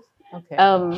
So I had written down like what I wanted to do when I got to Barbados, and most of that got crumbled. But my major thing was start working on my modeling career properly. Wow. And I did that. I did a series of shoots like throughout the next 2 years. Yeah. And just networked and made sure that I put myself out there. Yeah. And it did well for me. It did well. Yeah. I got signed to an agency in Barbados. What? Yeah. You're just going to skip over that? I'm saying that. Actually, my first international job was with them, and this is like the product of it. Oh, so this is Be Good by Roman McKenzie. Okay. And they actually gave me a copy. It was like my first job with them. Yeah. Yeah, please show us a couple of pages. You want to see some pictures? Yeah. Wow, it opened on me. Look. You didn't have an earmark. I didn't have the earmark. I was just like, it was meant to be. Wow. Yeah. That's showing on the side. But yeah. Wow. That's me. Look at you. Yeah. I'm very, very fond of this. You should be. Yeah. Oh my gosh. Okay, I'm going to be eating air for the next 6 months. That is so beautiful. Wow. So like literally when I got this, I was in Barbados. I was at a point where I was kind of ready to give up on trying to pursue an international career. Wow. Not modeling, trying to pursue an international career because I knew like being in the Caribbean wasn't the best place geographically to pursue what I want. Okay. So I was like, I wasn't seeing a way out because I was still working at sandals. I was like, I'm not making enough money now. How am I going to do this? Okay. If this is for me, please send me a sign. I got the job. And I was like, come on. So I was like, well, let's deal with that process because you said something that a lot of people, and I have been there. Ouch! I'm stepping on my own toes. You don't see the manifestation just yet. No, but you know you've been faithful in the praying. Yeah, you know you've shown up. I've been doing the work. Right. Yeah. And it seems like it's just not going to happen. What do you say to that self? Because it's going to happen. But what do you say to that self? I actually did speak to myself. Yeah, after. absolutely. I was like, absolutely. I scolded myself a little bit because I was like, "Okay, you ready to give up? Like, we don't give up. We're not doing this." And I made a promise to myself to literally never give up. I made a promise to myself to cry when I need to shout when I need to be angry, to feel, just generally to feel, because I wasn't allowing myself to feel. I was just going. And that's why I got to that point where I burnt out and I was like, this is not for me anymore. I want to give up. But yeah, that showed me to just continue to have faith in myself and to feel, because it's healthy. Yeah. Talk about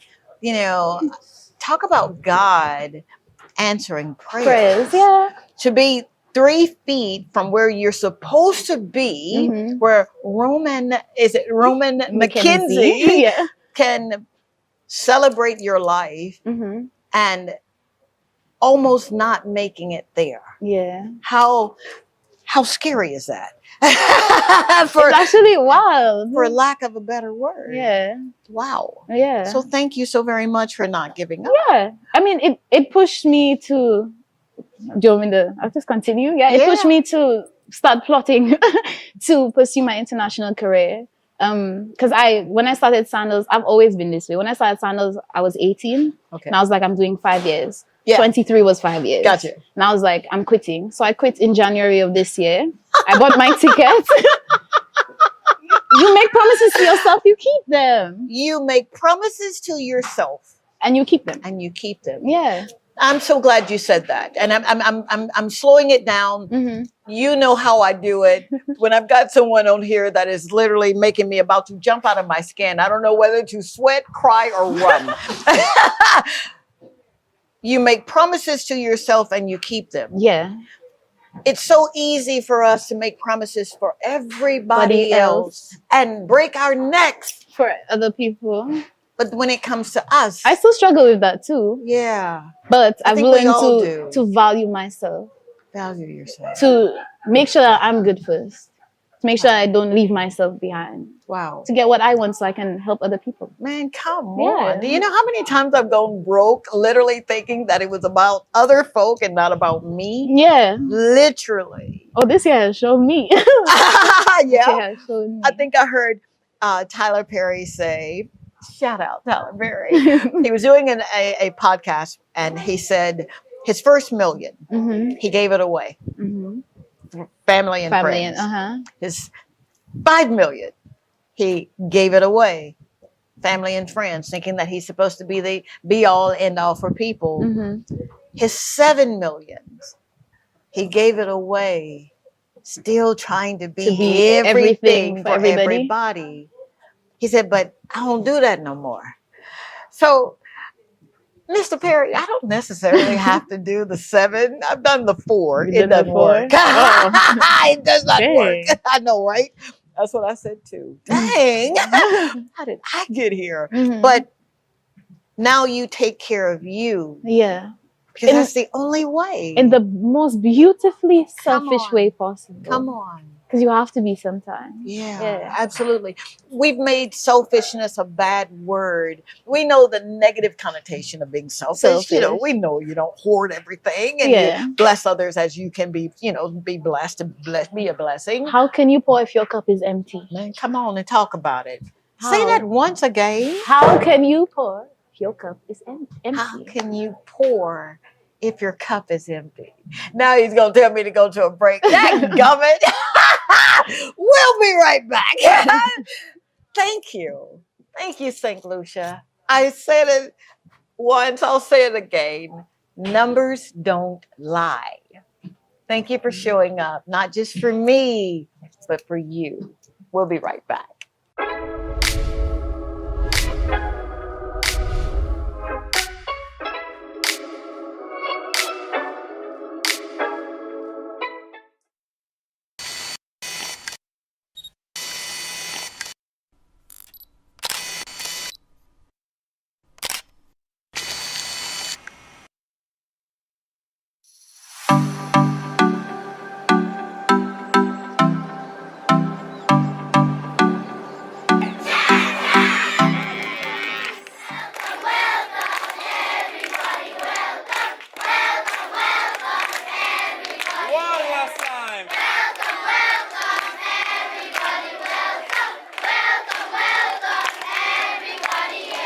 I'm so excited to be able to do what I love doing. I had a message today called Giving on Every Occasion. I had no idea that God was going to use me like this today, but I am so glad He did.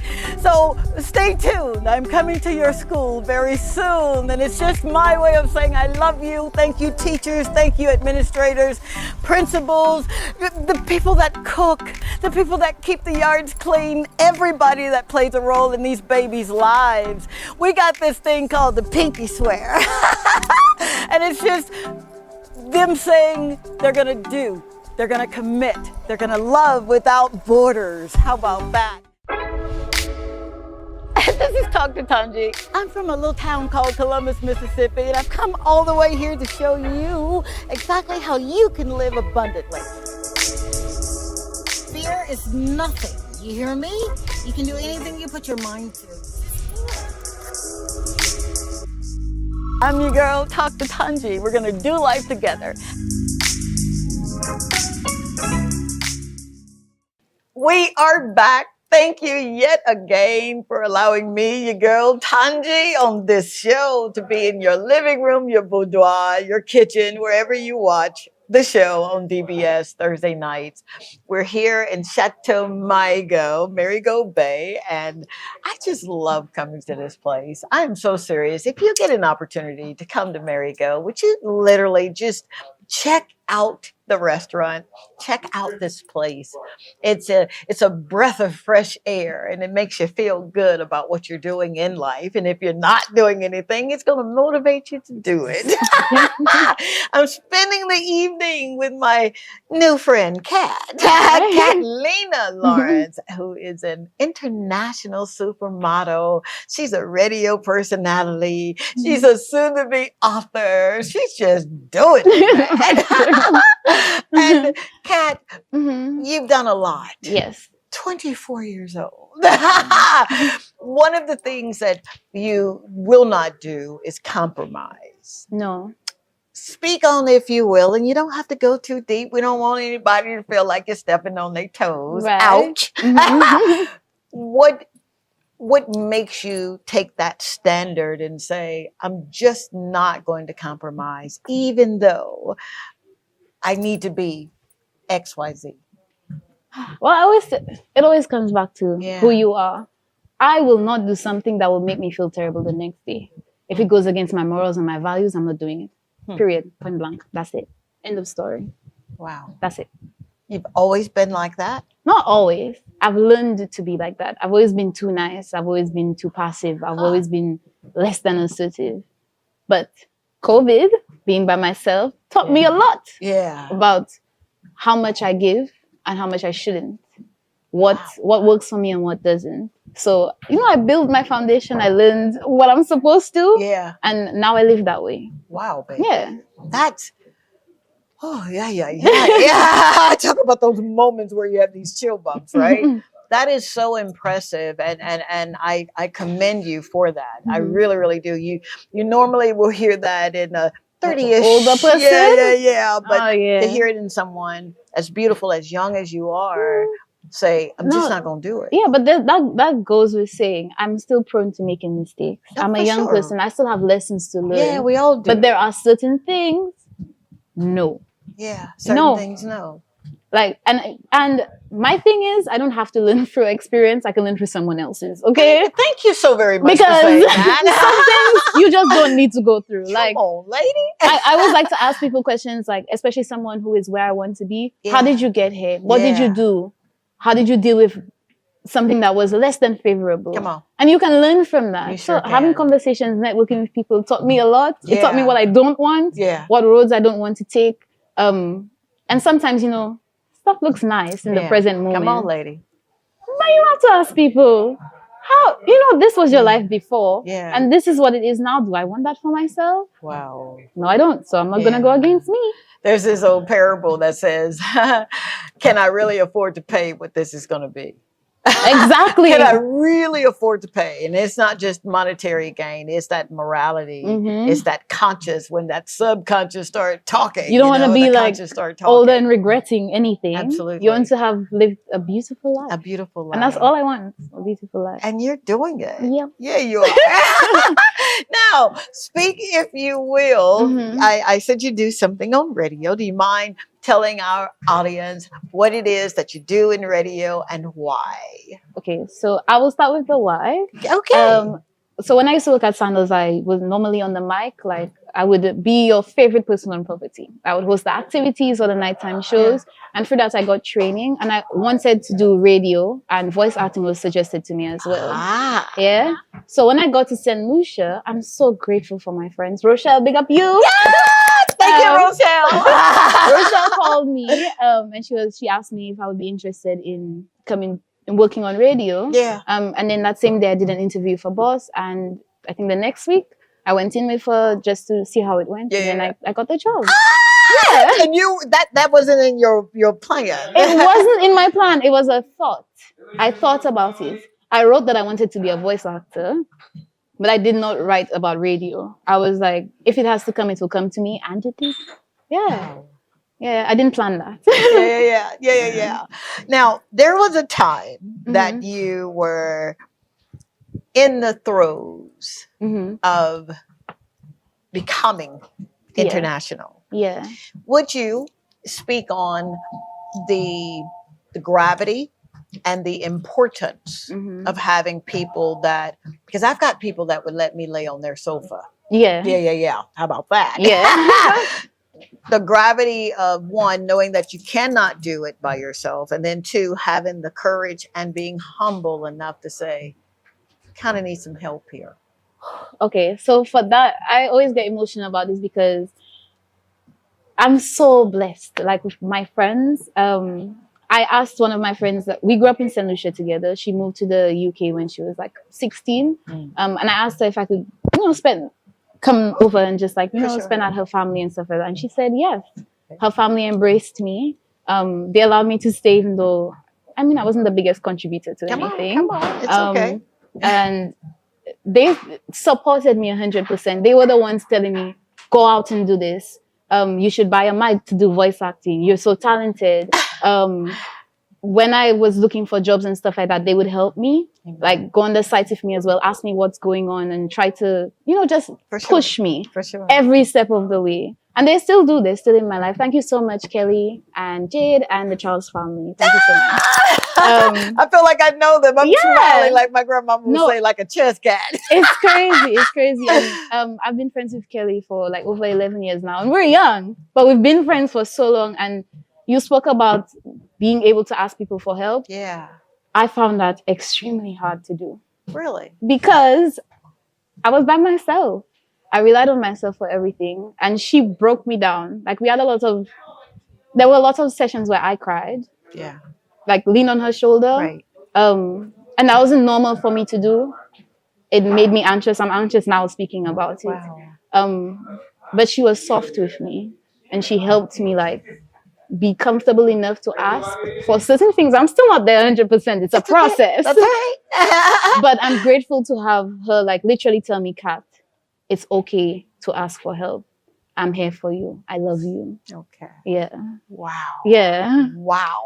I'm so blessed. I mean, come on, lady. This is it's like there's no beginning and no end to you. No, like it's amazing. It's amazing, yeah. And it's not only her, like not in isolation. I have friends from Barbados, I have friends in St. Lucia, and long-term standing friendships who have always believed in me, who's always seen more than I see myself. You know, people see your potential. Yeah, come on now. Outside of my family, even strangers. Yeah.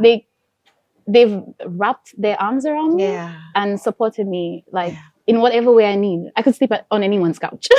Literally. Literally. Done that before. What are the characteristics of this word friend?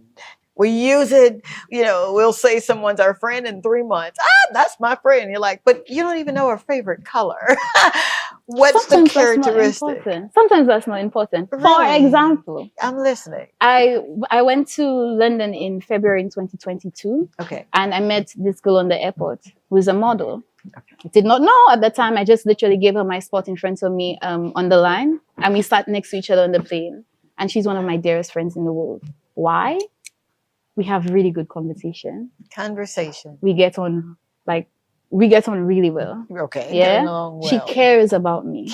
I care about her. All right. And she has my best interest at heart. Best interest. You know, you named 5 things. 5 characteristics. There. Well, and they were beautiful. Yeah. Because that's the essence of what friendship is. And she is the reason. Thank you, Alicia. I have so many people to say thank you to. Thank you so much, Alicia Safo. She was the person who helped me get my first job in the UK.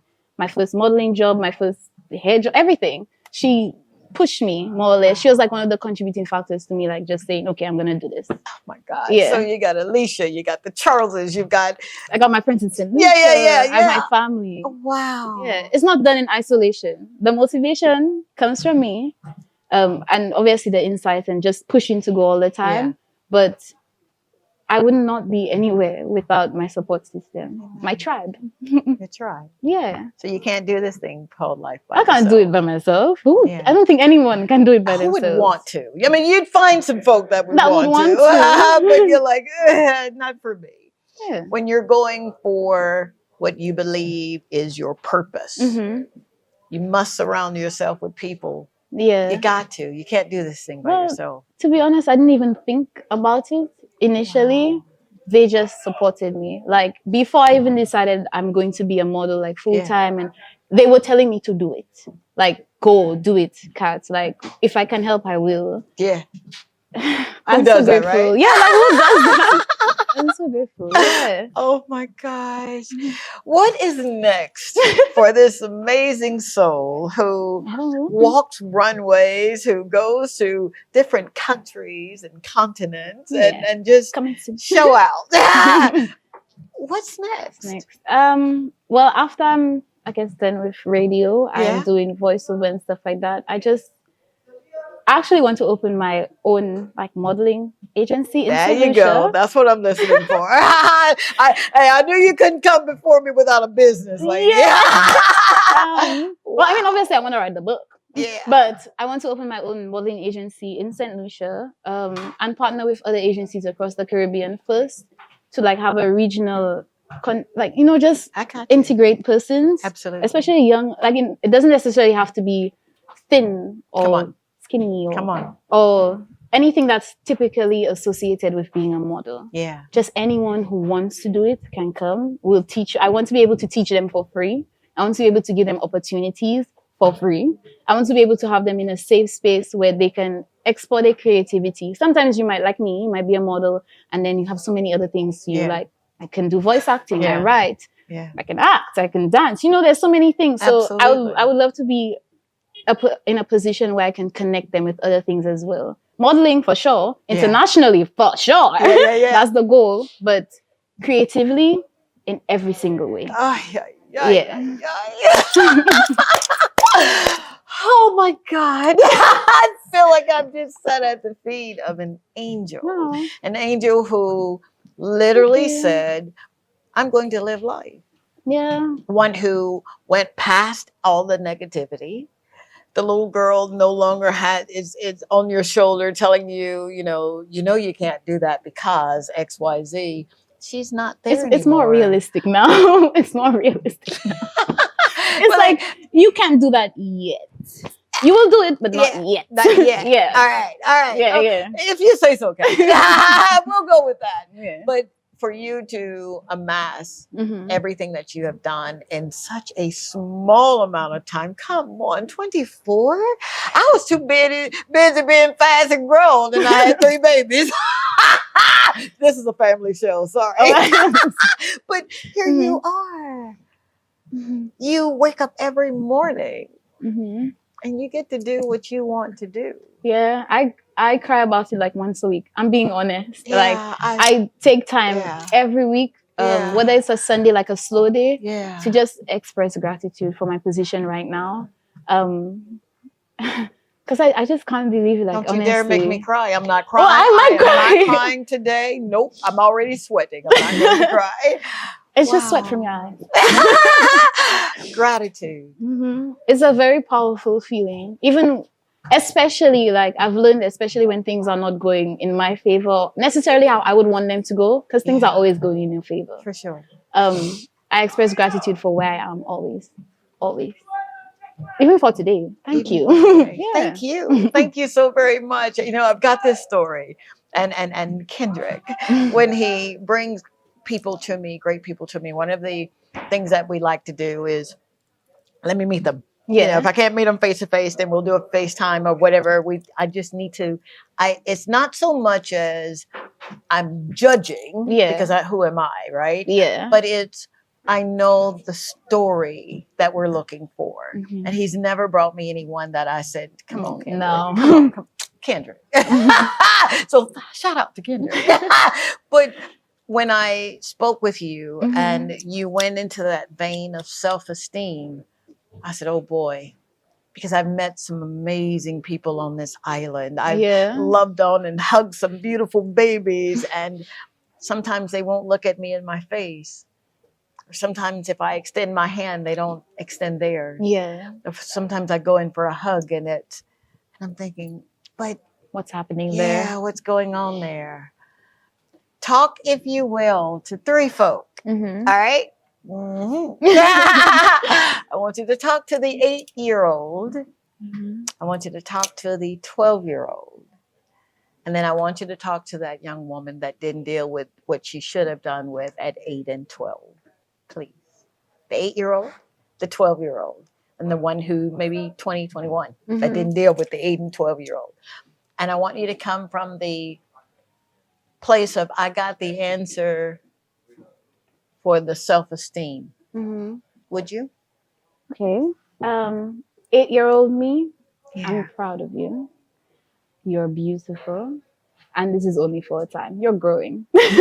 All right? 12-year-old me, it's your time. Relax, enjoy, learn, and grow. It's just your formative years. You have so much to learn about yourself, and you will realize that everything is you. You're beautiful. And 20, 21-year-old me, do some more yoga and meditate, girl. You need it. You need it. You need it. Kat!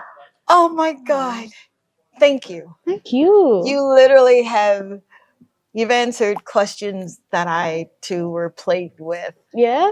And some decisions that I have to make. And I'm grateful for you. Thank you so very much for never quitting. Thank you so very much for crying and allowing yourself to be in that vulnerable space and allowing yourself that moment in time where you were in your head, but you had enough sense to get out of it. Yeah. Thank you for living your best life. Thank you for showing up every day, no matter what. And I really do mean that. May God bless you and take you to places that you have never even dreamt about. And your cup runneth over. So I can pour into others. There you go. There you go. See, she took it out of my mouth. Before we close out, I want to say thank you. Yeah, I say it a lot. Who cares? I'm going to keep saying it until I take my last breath. Because I understand now. I get it now. To whom much is given, much is required. There'll be days when you just don't feel like giving. Days you don't even feel like showing up for you, let alone trying to show up for other people. But it's those moments in time when God sends folk your way. Mm-hmm. And they tell you that, I get it. I see your vision and I want to be a part of it. I see where you're headed and hey, I'm going to hitch my wagon to it too. Something Kat said, don't be afraid to ask for help. And then when you get it, don't squander it. And express gratitude for You better it, believe always. it. You heard what she said, right? Express Always be gratitude. Yeah. Always be grateful. I unequivocally love you. I love everything about you. I love the fact that you are living, no longer existing. I love the fact that your potential is so big that if you really were to meet yourself, it would probably blow your mind who you really are. Mm-hmm. Thank you, St. Lucia. Thank you for making my dreams come true. Until next Thursday. The Lord say the same and the creek don't rise. Show up for you. Be good to yourself. Be gentle with yourself. And let your yes be yes and your no, no. Till next time. And hey, check me out on the website, www.drtanjishow. Oops, did I give the wrong one? .com. www.drtanjishow.com. We've got links on there and the podcast is there and some merchandise too. All right. Till next time, take care of yourself. Thank you, Kat. Thank I you. love you, man. Isn't she gorgeous? Bye.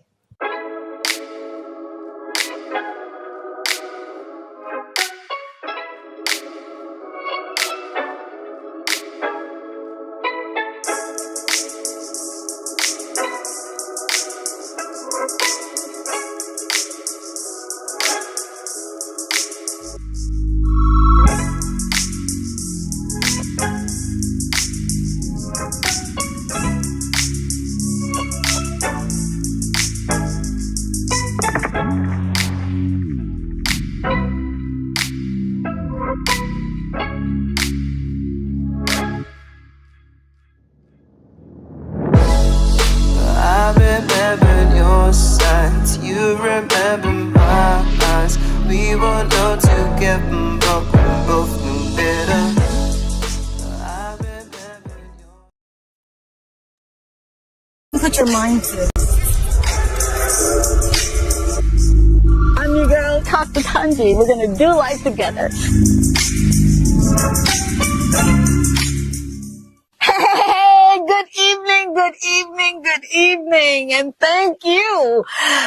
You know how we do it. It's your friend, your girl, Tanji, Dr. Tanji, but Tanji on this show, and I'm excited. I'm so excited to be here this evening. Why am I so excited? One, because I'm alive.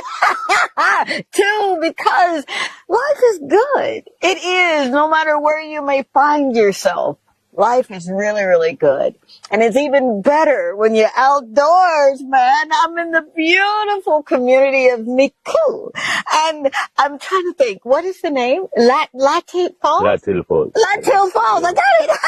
And we're still enjoying National Creole Heritage Month, right? That's right. Yeah. And the beautiful thing about being here and this month is that we get to celebrate, and we do it every day, but we take time, we slow it down to celebrate everything Creole.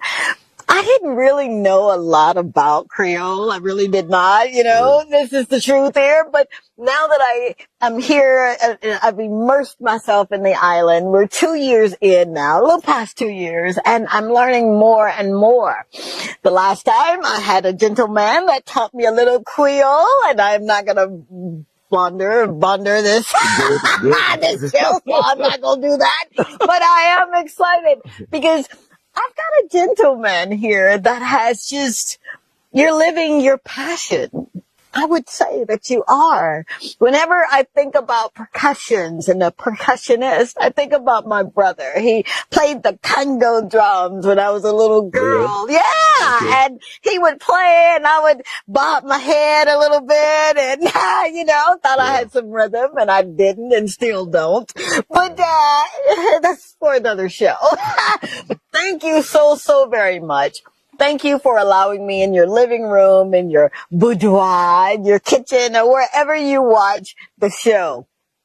I am eternally grateful. I do not take it lightly or for granted. I understand you really could be watching or doing whatever it is that you do on a Thursday night at 8 o'clock. And, you chose to hang out with me. And for that, I'm grateful. And I'm still giving away vouchers, okay?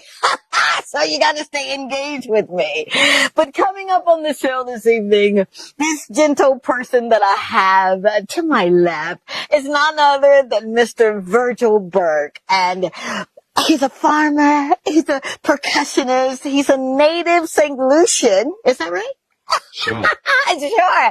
And he's going to teach us a thing or two of literally following your dreams and just being in the moment and doing what he does best. And he's going to teach me how to play the Congo. Yeah?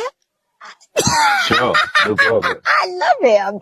So, with all of that goodness coming up, I need you to stay tuned, all right? We're going to have fun. We're going to explore some more, and we're going to be in the moment. We're going to slow it down and have some fun this evening. So, go and grab a cold drink. I'm sweating.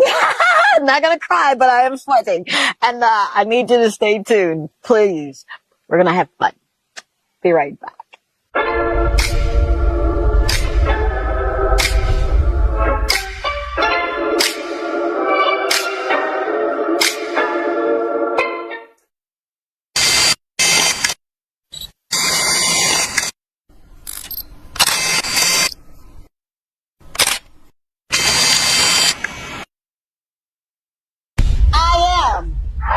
Victorious. I can do anything I put my mind to. I am who he says I am. I am strong. I am courageous. I am a go-getter. I am a CEO. I am wealthy. I am very wealthy. I need you to participate, good man. I am very wealthy. Thank you, sir. And because I've spoken it, God has to perform. So I'm going to show up every day, no matter what it looks like. I have faith in Him. And in me. I will be respectful to my elders. And I will respect myself. This is Dr. Tanji. I'm from a little town called Columbus, Mississippi, and I've come all the way here to show you exactly how you can live abundantly. Fear is nothing. You hear me? You can do anything you put your mind to.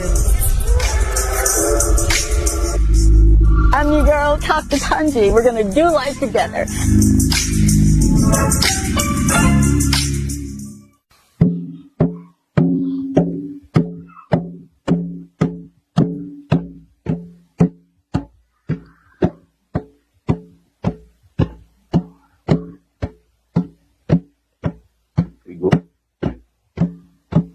Yep.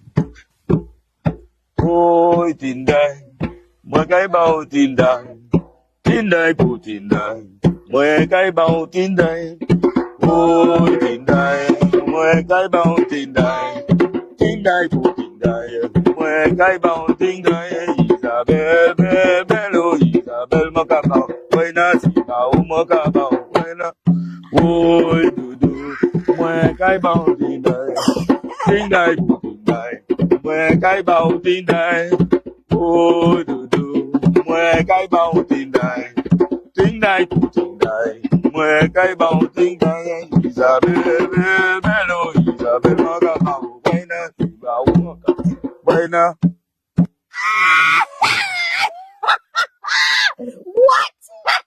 And we are back. Oh, Mr. Burke, you're making me feel like a little kid, man. Yeah. What does that song mean? Okay. Well, basically, we use some ring games in the past. That happened under the moonlight, especially. When trying to recreate.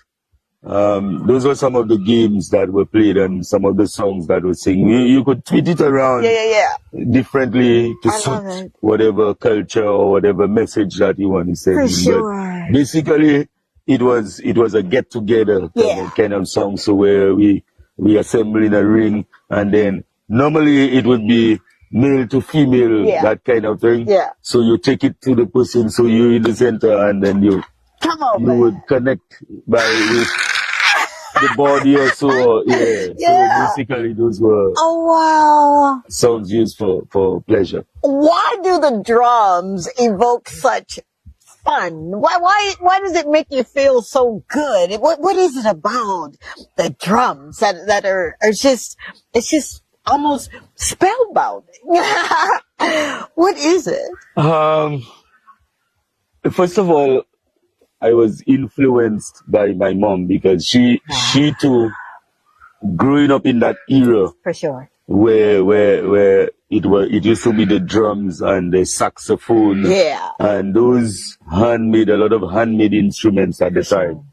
So she seemed to have loved to be part of these festivities. So we had 5 other siblings, and whenever those events took place, she would always take us along and even cause us to participate a bit. So, but normally we would stay on the sidelines, and she would excite us a lot about about those things. So, and then I grew up, and the pairs that I had, my friends, we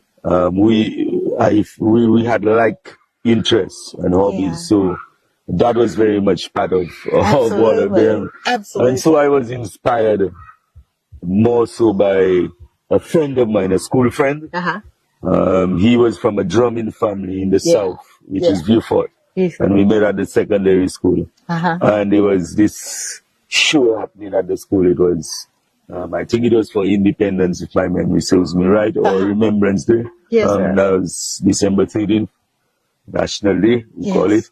So there was this big show or concert at the school, and he asked me to accompany him. I wasn't too confident. I said, "You think I can do that?" About like and what he told I said me, "Yes, to you. you can. I'm going to show you." So so then it started from there. Oh my God! And I've never looked back. You've never looked back. I've become involved in a number of groups, and it just really keeps me alive. It does. It does. Yeah. I'm just. I feel like a little kid back in Mississippi, and I remember my music teacher, Miss Roseberg, and it wasn't as fancy as this, but we'd had little congos and maracas, and we'd be playing music, and it made whatever you were going through. It just, even as a kid, you can remember, there's a little bit of desegregation going on, and we were integrated in a way where music was a common language. Yeah. Do you find that in your own going around and playing for various groups or what have you, that commonality is music? Oh yes, definitely. Yeah. Because as for me, I would join just about any group without practicing on a performance, and it would just it would just happen. You gave me one order, and you said, "Just keep this beat right here." Yeah, that's right. And I'm thinking, "Oh dear God, he wants me to keep a beat." But it was fun. It almost felt natural. Oh yes, it's an international language, and from our history, we learned too that it was a medium of communication that was used by our ancestors to communicate even from the distance. Speak them. And those instruments are not amplified.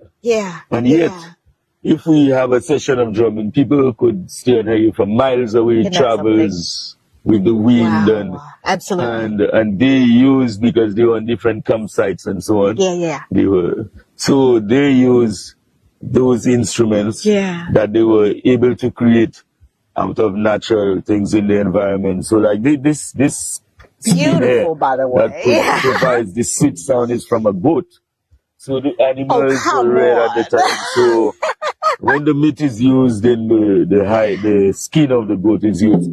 Wow. Those skins were also used as blankets for babies. Oh, come on. Yeah, so they used things that they had in the environment. Sure. They used the bamboo trees. They used different sticks to even create utensils at home.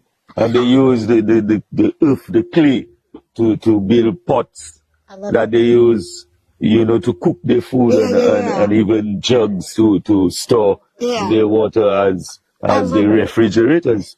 It keep the water very cool. For sure. Yes, What? Yes. So we've got so much history here. Yes. Just touching this, it feels so special. Oh, it really does. How long have you had this? It was actually my first drum that I owned. I bought it from a friend, so it would date back to what? Over 20 years, 30. Wow. About 20 something, 30 years. Yeah. Yes. I won't drop it, I swear. You better do it. Not to worry. Because I don't play this drum anymore. I just have it at home as Are you serious? Oh yes. Wow. It's like an ornament at home. I don't carry it out to play anymore. You've done it very well, sir. I noticed when we first met, I was looking at your beautiful attire, and I'm thinking, what is this, and how do I go get one? Tell me about what you've got on. It looks festive. All right. Yes. As I said again, in our history, those were made from bags that that they used to obviously to move things. Yeah. So the elder folks use those to create so much that they use it to make mats, doormats. They used it to I love it. to create cushions. Yeah. They use it to make clothing. So it's the in thing now. I love it. Especially when it's Creole Heritage Month. For sure. You can see a lot of these. So you can walk around to any of the stores, the local stores, and you'll sure get yourself a nice outfit. Yeah. Not to worry. And the sack, or you call it sack checho. Oh my gosh. Yeah. As I become keenly aware of the importance of knowing your history, knowing the culture, I'm looking at you and you're beaming with such pride. Yeah. What does it mean to you? Because it's not just once a month for you or one time a year for you. It's a lifestyle. Absolutely. What does that mean when you're seeing now that other folk, the youngins are kind of taking part in this Creole month and they're enjoying what they're doing? How does that make you feel? Oh, it makes me feel good. It makes me feel good about me. It makes me feel good about them, because I like to see people enjoy themselves. I like to see people participate and share love and spread love and the same ring games and so on. It brings me back to these memories of long time where we were able to entertain ourselves. We were able to amuse ourselves. We were able to create music, create games, or whatever we call them sometimes, invent games that would really promote other skills and other parts of our own development.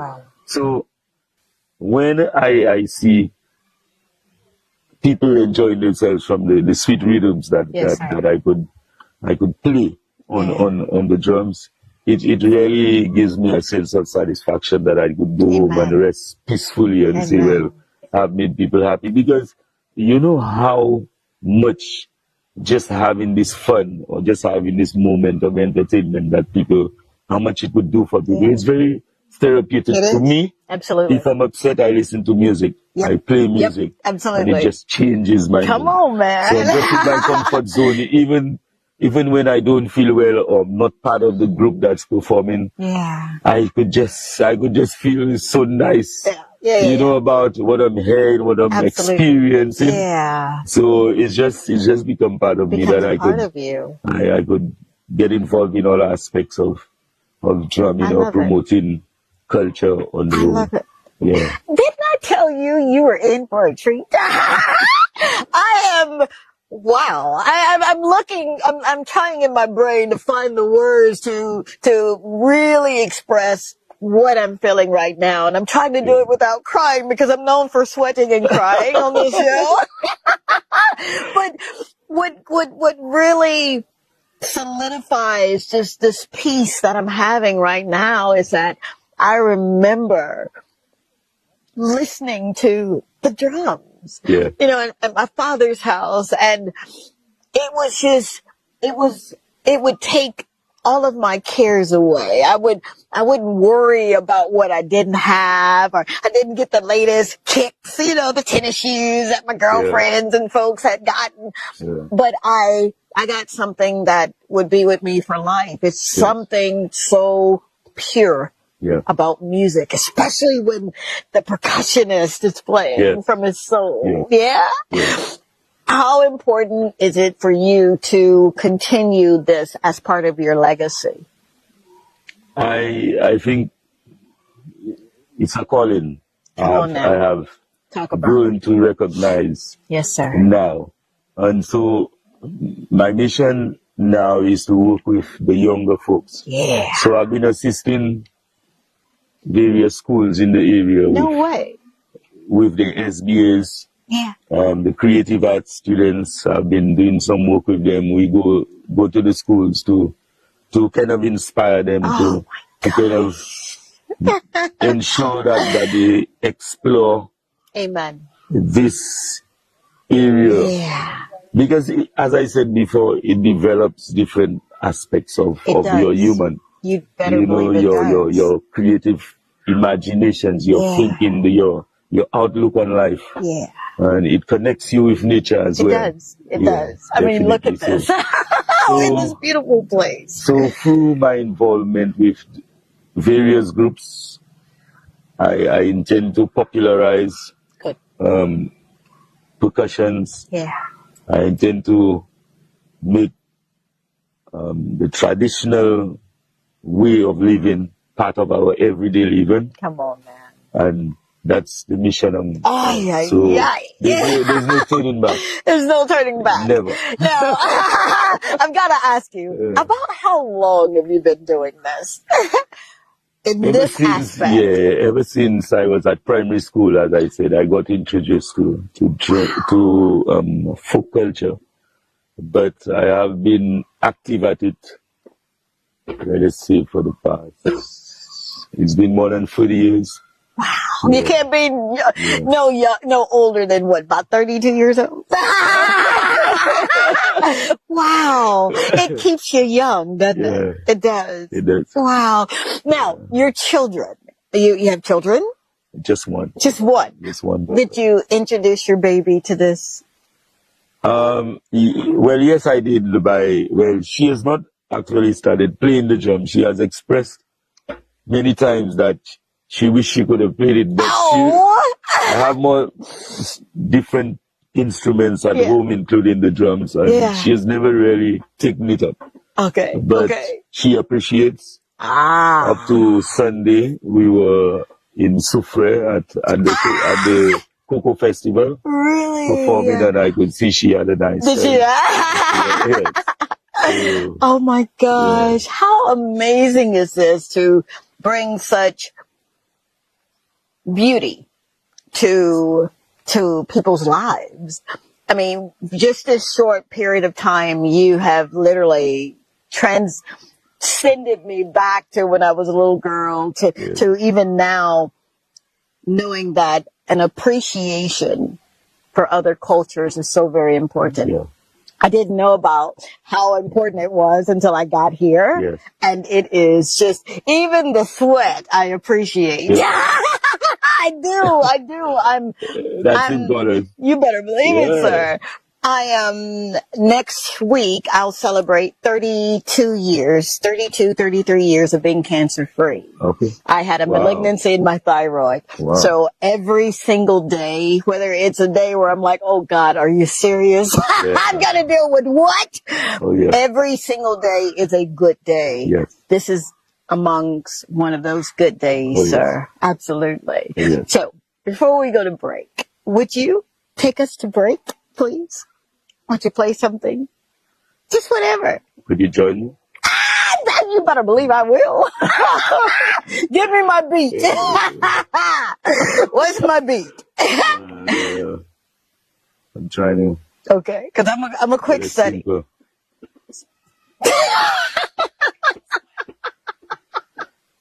Okay, let's represent the oral poetry recital kind of thing. Okay. So the first group I was part of is called Tabumele.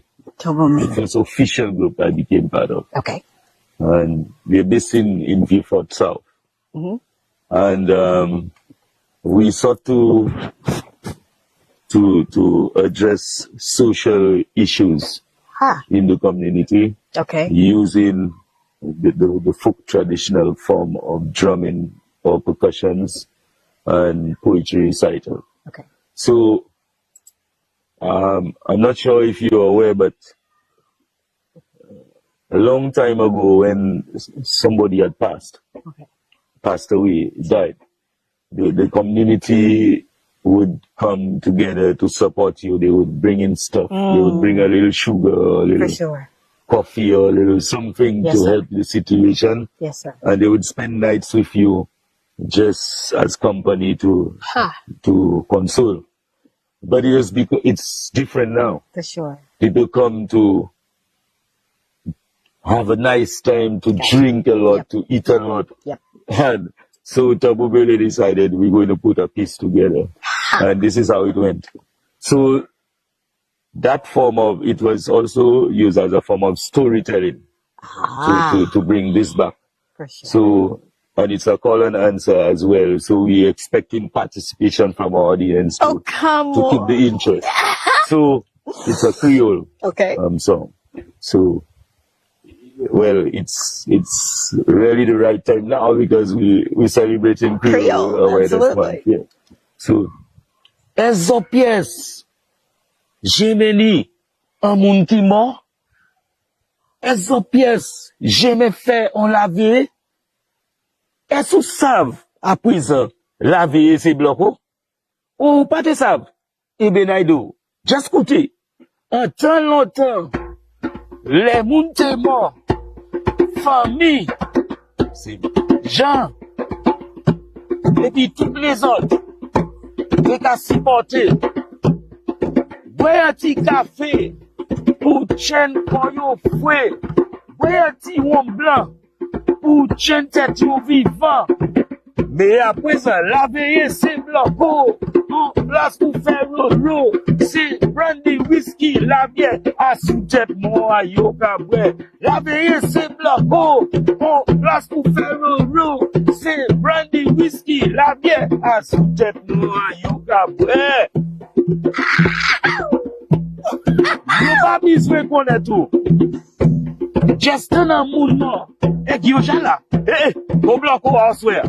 Au blanco, à swear. Yo ka vini la kayon. Yo ka dou poche ishmwe. Mais tête yo loué. C'est vicieuse là. Yo ka gade combien TV ou ni. Est-ce ou ni vidéo? Est-ce ou ni seti? Est-ce ou ni coup spring? C'est ça yo ka vini gade. À présent, la veille, c'est bloco. On place pour faire l'eau. C'est brandy, whisky, la bière. À sous tête, moi, yoga, ouais. And we'll be right back.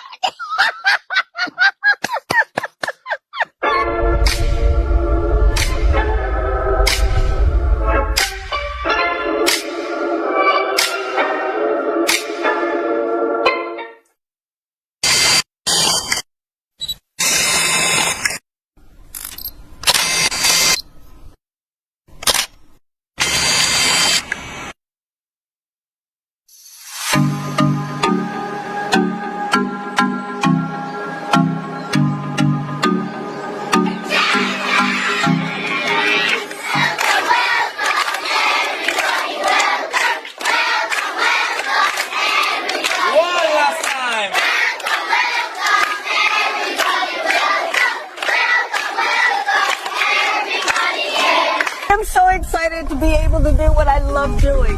I had a message today called Giving on Every Occasion. I had no idea that God was going to use me like this today, but I am so glad he did. So stay tuned. I'm coming to your school very soon, and it's just my way of saying I love you. Thank you, teachers. Thank you, administrators, principals, the people that cook, the people that keep the yards clean, everybody that plays a role in these babies' lives. We got this thing called the pinky swear. And it's just them saying they're going to do, they're going to commit, they're going to love without borders. How about that? This is Dr. Tanji. I'm from a little town called Columbus, Mississippi, and I've come all the way here to show you exactly how you can live abundantly. Fear is nothing. You hear me? You can do anything you put your mind to. I'm your girl, Dr. Tanji. We're going to do life together. And we are back. Thank you yet again for allowing me, your friend Tanji, with Dr. Tanji, in your presence. I have no earthly idea, Mr. Burke, what you said. Come on, talk to me. Right before the break, you were making a call. It was a call of arms almost. Tell me, what exactly were you saying, sir? Okay. So, as I said, traditionally, yes, we've known that when somebody dies, yes, people from the community, your family, friends, well-wishers would come around to help you in terms of your sorrow, to help deal with the sorrow of the moment. For sure. So we would have, in the past, since our foreparents and so on, would have brought in something, would have brought gifts to make the burial and the moment lighter.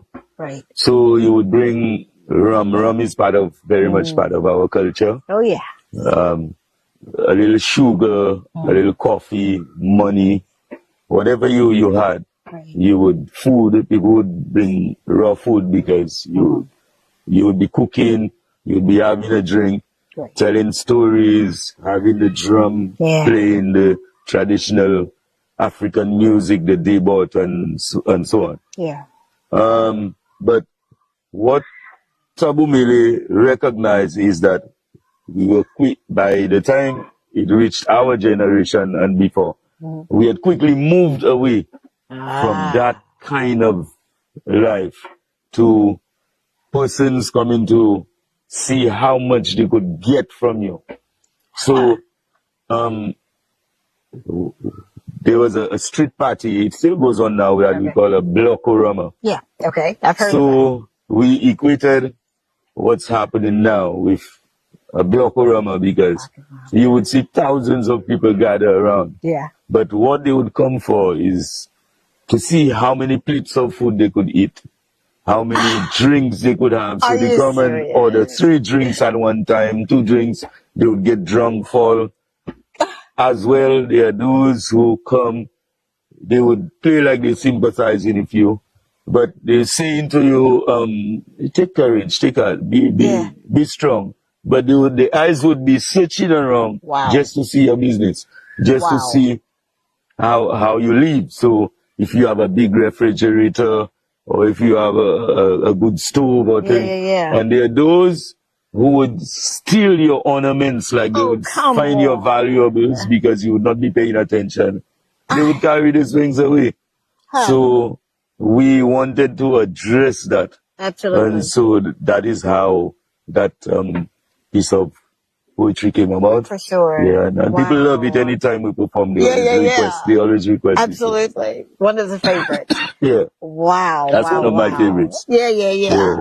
Now you said, I don't sing, and I'm thinking, you don't what? You were singing? So you heard me mention whiskey, brandy, Glocko. Yeah. So that's what we were talking about. I got you. Wow. So what do the children think when you're performing? Because you're going into the schools now, right? Yes. And literally just meeting them where they are.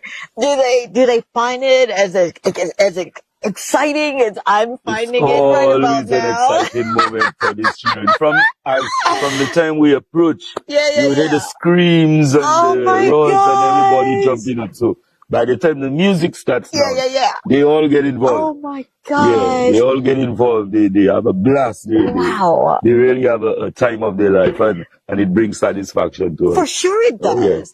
And so I'm recognized by them, and even you would hear them telling their peers, that man playing the music or he playing it.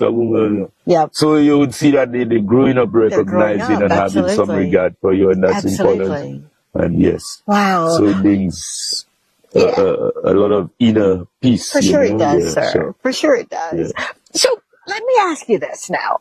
What is it that you want your living legacy? I don't want to say when you're gone and you've transpired, but what is your living legacy with everything that you're doing? What is it that you want that legacy now to look like? You're doing it now, so you want to continue for sure. Yeah. How far-reaching do you want it? Well, as I said, I would like the younger ones to appreciate the value of what I've done during my time on this earth. Yeah. And to recognize that even in the whole transformation in life, that it should not be seen as something that you just do just to get involved. But it must be something that you have a passion for, and you as well want to uplift the lives of others in so doing. So basically, there's life in what I'm doing. So. Yeah, man. You said that good. You said it very well. There's life. And there certainly is life. Prior to my being here, you have those ebbs and flows in your day. I've run a business and I'm always concerned about the employees. And if things happen, you're like, things out of your control. So I wasn't worried, okay? But I was a little, disenchanted a little bit prior to getting here, but you literally have just washed that away, honey. You really have. Thank you. Well, that's how I live my life. That's how you live your life. Yeah, I do farming. Yeah. My farm is the same kind of setting, and basically, and I always find time, just me time. Yeah. So being in the nature, hearing the birds and the trees and see, and it gets me to appreciate even life generally, and it gives me the focus that I need to continue. Absolutely. Besides the challenges in life. Come on, man. It relaxes me. It puts me back on track. Back on track. It gives me the time to reassess myself, to think of where I'm going, and how to deal with challenges, basically. Wow. Wow. Yeah. Tell me that you've done some recordings. You've done recordings, right? You've got some, I'm about to say some LPs. I'm telling my age here. You got some albums or CDs out. Oh, yes, we do, but it's just an expensive venture to sell CDs and so on now, because the music is downloaded on YouTube and everything else. So I have recorded music with Tabu Mele. Come on. With my group called the group that I presently am based with, Avot Service. That's based in Vieux-Fort, North Belleville. Okay. And as well a group called Kui. Kui as in raw. The kind of genre of music that we do is really just percussions only, and we wanted to make the point, and we wanted to tie it in with the calabash. So it has a double. Double sword. Yeah. Yeah. Wow. Yeah. I love it. I absolutely love it. Now you got to tell my audience, how can they find this music? I know, with all of the streaming platforms or what have you, is it something locally or is it something that we can go and purchase? Oh yeah, you could just go to YouTube and you could type in Quiz LKWI. Yeah. And Avot Service AVOT. SEVIS. So if you type in these two groups, you're going to get our music on there.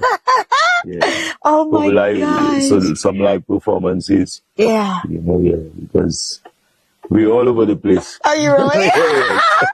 Oh my God. We're all over the place. As a matter of fact, we're just preparing, Avot Services making preparations to go to Matnik this weekend. Oh, come on. We're going out there to represent St. Lucia and to promote. Yeah, it's, I think, the first attempt at promoting Creole, the Creole heritage of St. Lucia in Martinique. So, wow. Yes. That's big. You're saying that like that's a small thing, but that's really big when your culture is being promoted like that. That's amazing. Yes. Thank you so very much. And this group, it's our first time traveling as a group. Individually, we have traveled with other groups. Especially me, but it's our first time, and it's something that we were always looking forward to. Oh my God. And it happened for us this year. Congratulations. Yeah, we were supposed to go to Miami when COVID struck. Yeah. That's okay. You're going to get more opportunities. That's right. Excuse me. You're about to blow up, dude. We want to spread the culture all around. Absolutely. Yeah. So we know the importance of it not just being a one-time of year thing, but it's a lifestyle. Yes. Wow. Look at you, man. I'm sitting in the presence of royalty right here. Wow. All right, you know how we do it now. You got to give me another song. You got to give us another song before we go to break. Yeah? I know my part. 1, 2, 3, 4, right? Sing me a song and I back you up. Oh, come on, man. Oh, come on. We want the ratings to go up, not down. Don't turn the television off yet. They're like, she can't sing. I don't know anything. I really do not. I'm trying to think really, really fast here. Nope. Nothing comes to mind. You gotta help me. Come on. I'll be your backup. You sing. I'll back you up.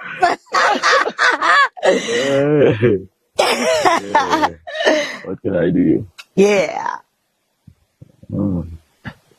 You got it. Come on. I feel it. You about to do it, dude. As I said, I don't sing. I play the drums. So I like to back up too. All right. Then you just keep playing and we'll take it away. The band member that you guys threw out. All right.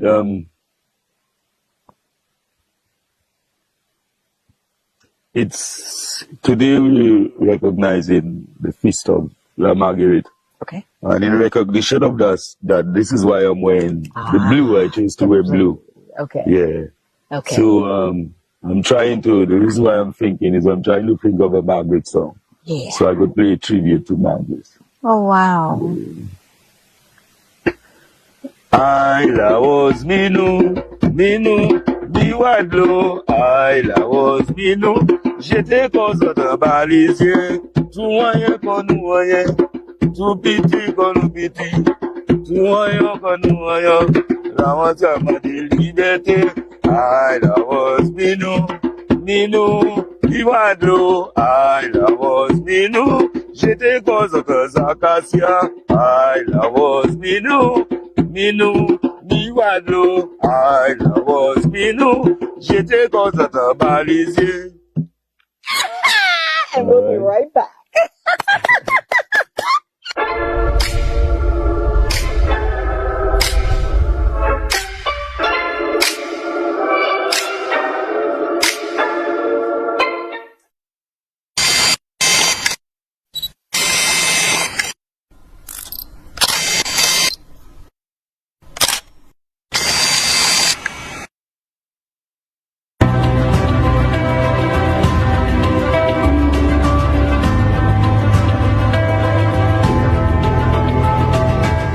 very elated to have Dr. Tanji at the Ancillary Primary School.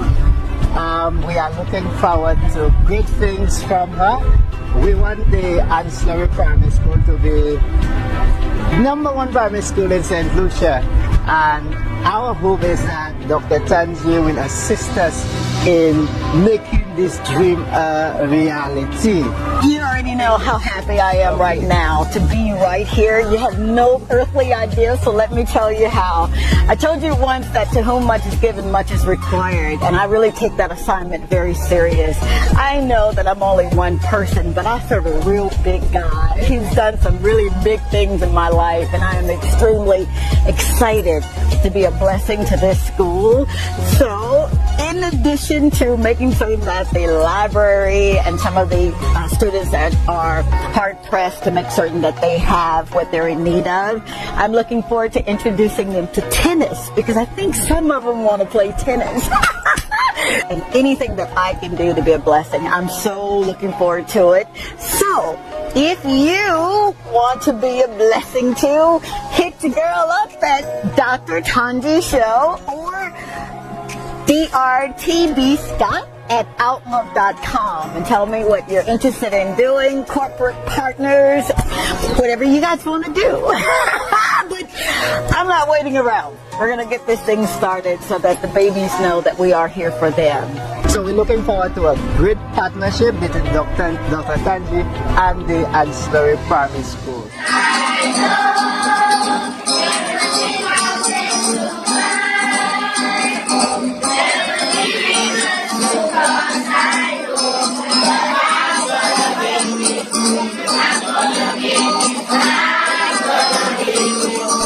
On behalf of the Ancillary Primary School, I'd like to give this to you for doing all that you have done for us.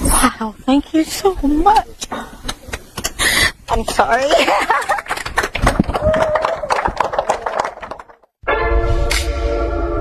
This is Dr. Tanji. I'm from a little town called Columbus, Mississippi, and I've come all the way here to show you exactly how you can live abundantly.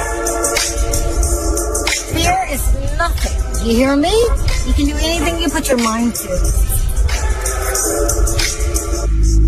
I'm your girl, Dr. Tanji. We're going to do life together. And we are back. Thank you yet again for hanging out with us this evening. I'm here with my friend, the percussionist, the farmer, the father, the man who's literally changing history, making history, yeah? Creating, and that's what you do. Right before the break, you had a call going out. Tell me about that song, if you will. Okay, we have two, well, we call them flower or folk festivals. Okay. La Rose and La Marguerite.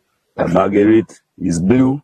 As I said, I'm wearing Marguerite today because it's the feast of Margaret happening in Gilles now. Okay. And La Rose blue. So there's this friendly combat. So whenever they compose, La Rose would compose songs that would send messages out to Margaret, and then in return Margaret would respond to them. Okay. In kind. So they would. So perhaps one of the songs you'd be hearing today is what I sung a while ago. So it is saying to the Margarets are making the grand entry, and they're saying to La Rose, here we are. Yeah. Here we are. Yeah. Who are you to think that you could put us down and you could make us look small or make us look that like we're nothing? For sure. So they're now saying to La Rose, now that I'm passing, give me running and throw yourselves in the bushes. Now they have chosen one called Zacasia. Zacasia has a lot of prickles. And in our folk tradition, when stories were being told, we were told that the whip of the Zacasia is what you would defeat a Majinwe or Majibla, those persons who come into your home at night and try to, do so. So that was the folk tradition. Those stories were told. So that whip because of the prickles. They said that was what they used to defeat those persons. So they've chosen that tree to ask Laros to throw themselves in that tree too.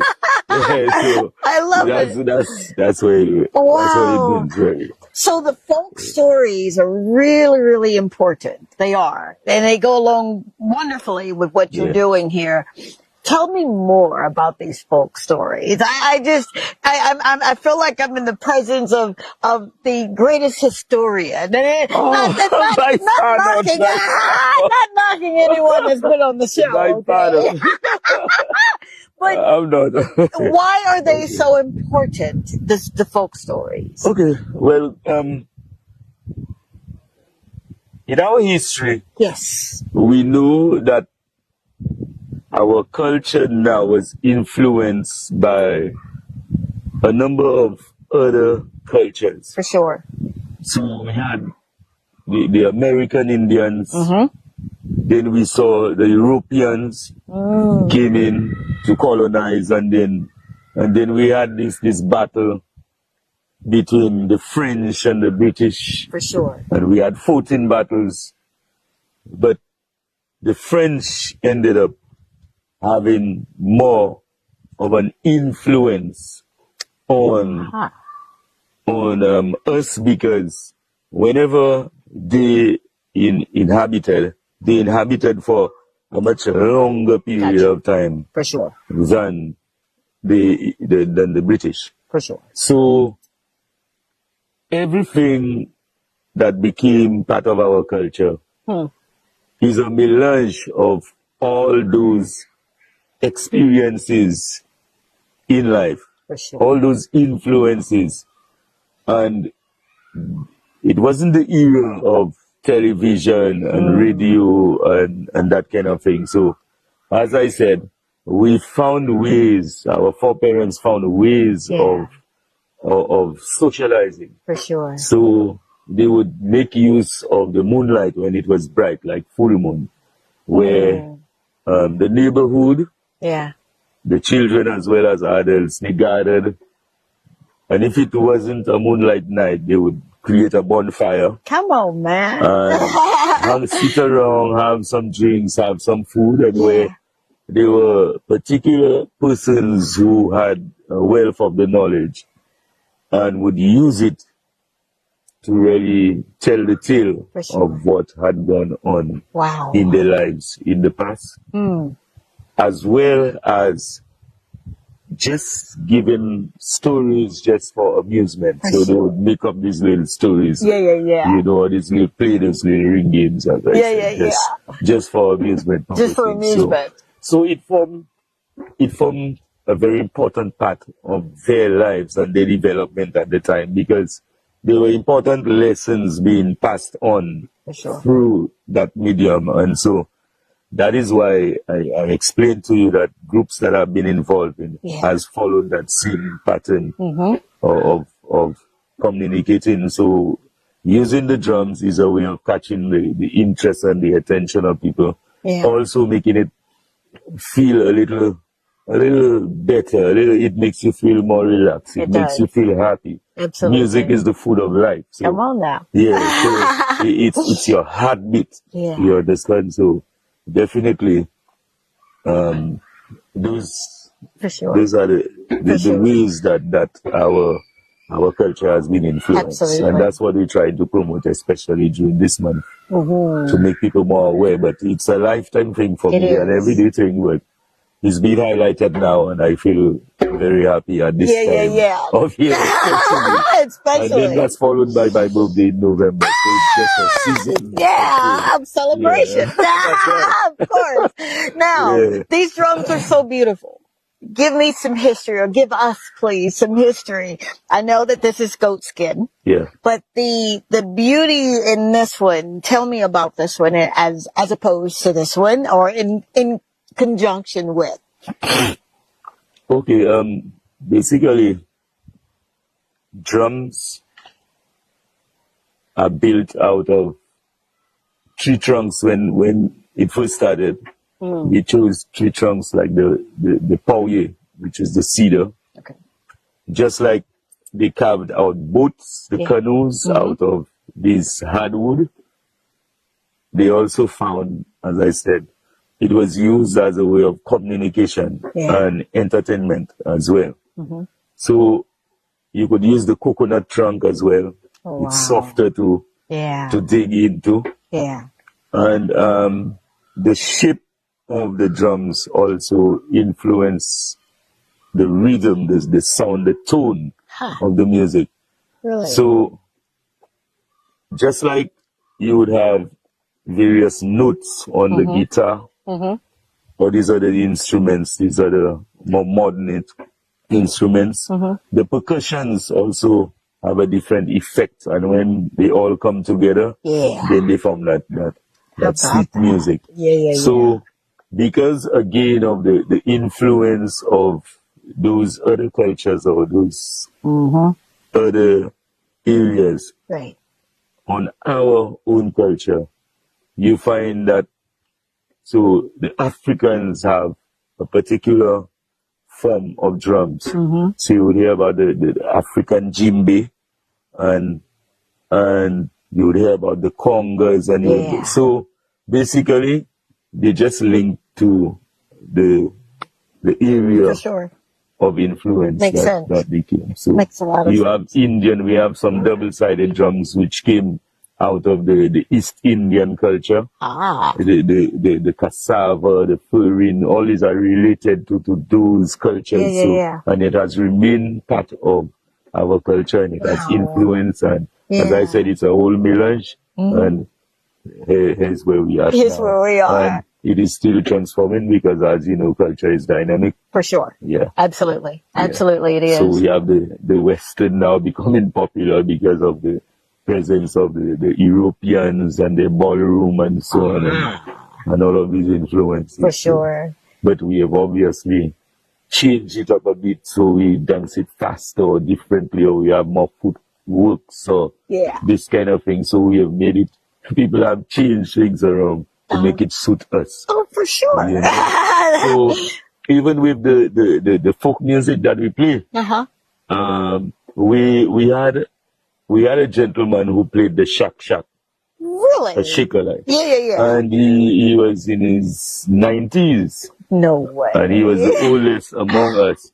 And often he would have a problem with the way he said, Zokajwe too fast, like we play too fast. So the rhythm was different, and at his age too. For sure. It's also different. Yeah. So he would be saying that we're going too fast ahead of him. But that's the vibration of the younger generation now. So you couldn't drag it along. You know, you have to pump it up a bit and give it a faster rhythm to appeal to the gyration of the wrist and everything else. So that is how it transforms. Oh my gosh. In various ways. I would be more in the 90-year-old vibration. I like to slow it down. But I'm looking at this beautiful, and I remember during the break you said something about gifting. Someone gifted you this drum, and it is so gorgeous. You do know that, don't you? Yes, it is. Explain, if you will, what makes it. I mean, I'm looking at the colors. Is it African, East African? Where is it from? Yeah, this one is an African djembe. Yeah. So, djembe. Yeah, but the colors, and as you could see, the map of Africa to represent. Yeah. And it's really designed according to what the creator of this instrument decided would appeal. You know, and so I've enhanced it with the colors, but it was all just brown. Oh, get out of here! So, you did that. I decided to add the colors, the white and the ice green and gold to it, just to for sure to bring out the vibes. You're doing amazing. You do know that. You are just, you're like a breath of fresh air. Okay. You're like that uncle that just knows a lot about everything. You know, you have a way of making people feel very warm and fulfilled. Okay. Is that something that you practice? You're welcome. Or is that just who you are? It's very natural. Huh. That's a natural thing in me. I like meeting people. I like socializing. Yeah. But my involvement in culture and this movement has helped me a lot because I was more reserved. Really? And I was very shy to approach people and to do things, be put on the spot, so to speak. Oh, really? And I think through my involvement, because I've done a number of developmental workshops, been associated with the Focus Center for ever since. I've worked there before and so on. So all of these, projects or these phases in life has really helped me to be who I am today. So. Wow. It's amazing. Thank you for growing.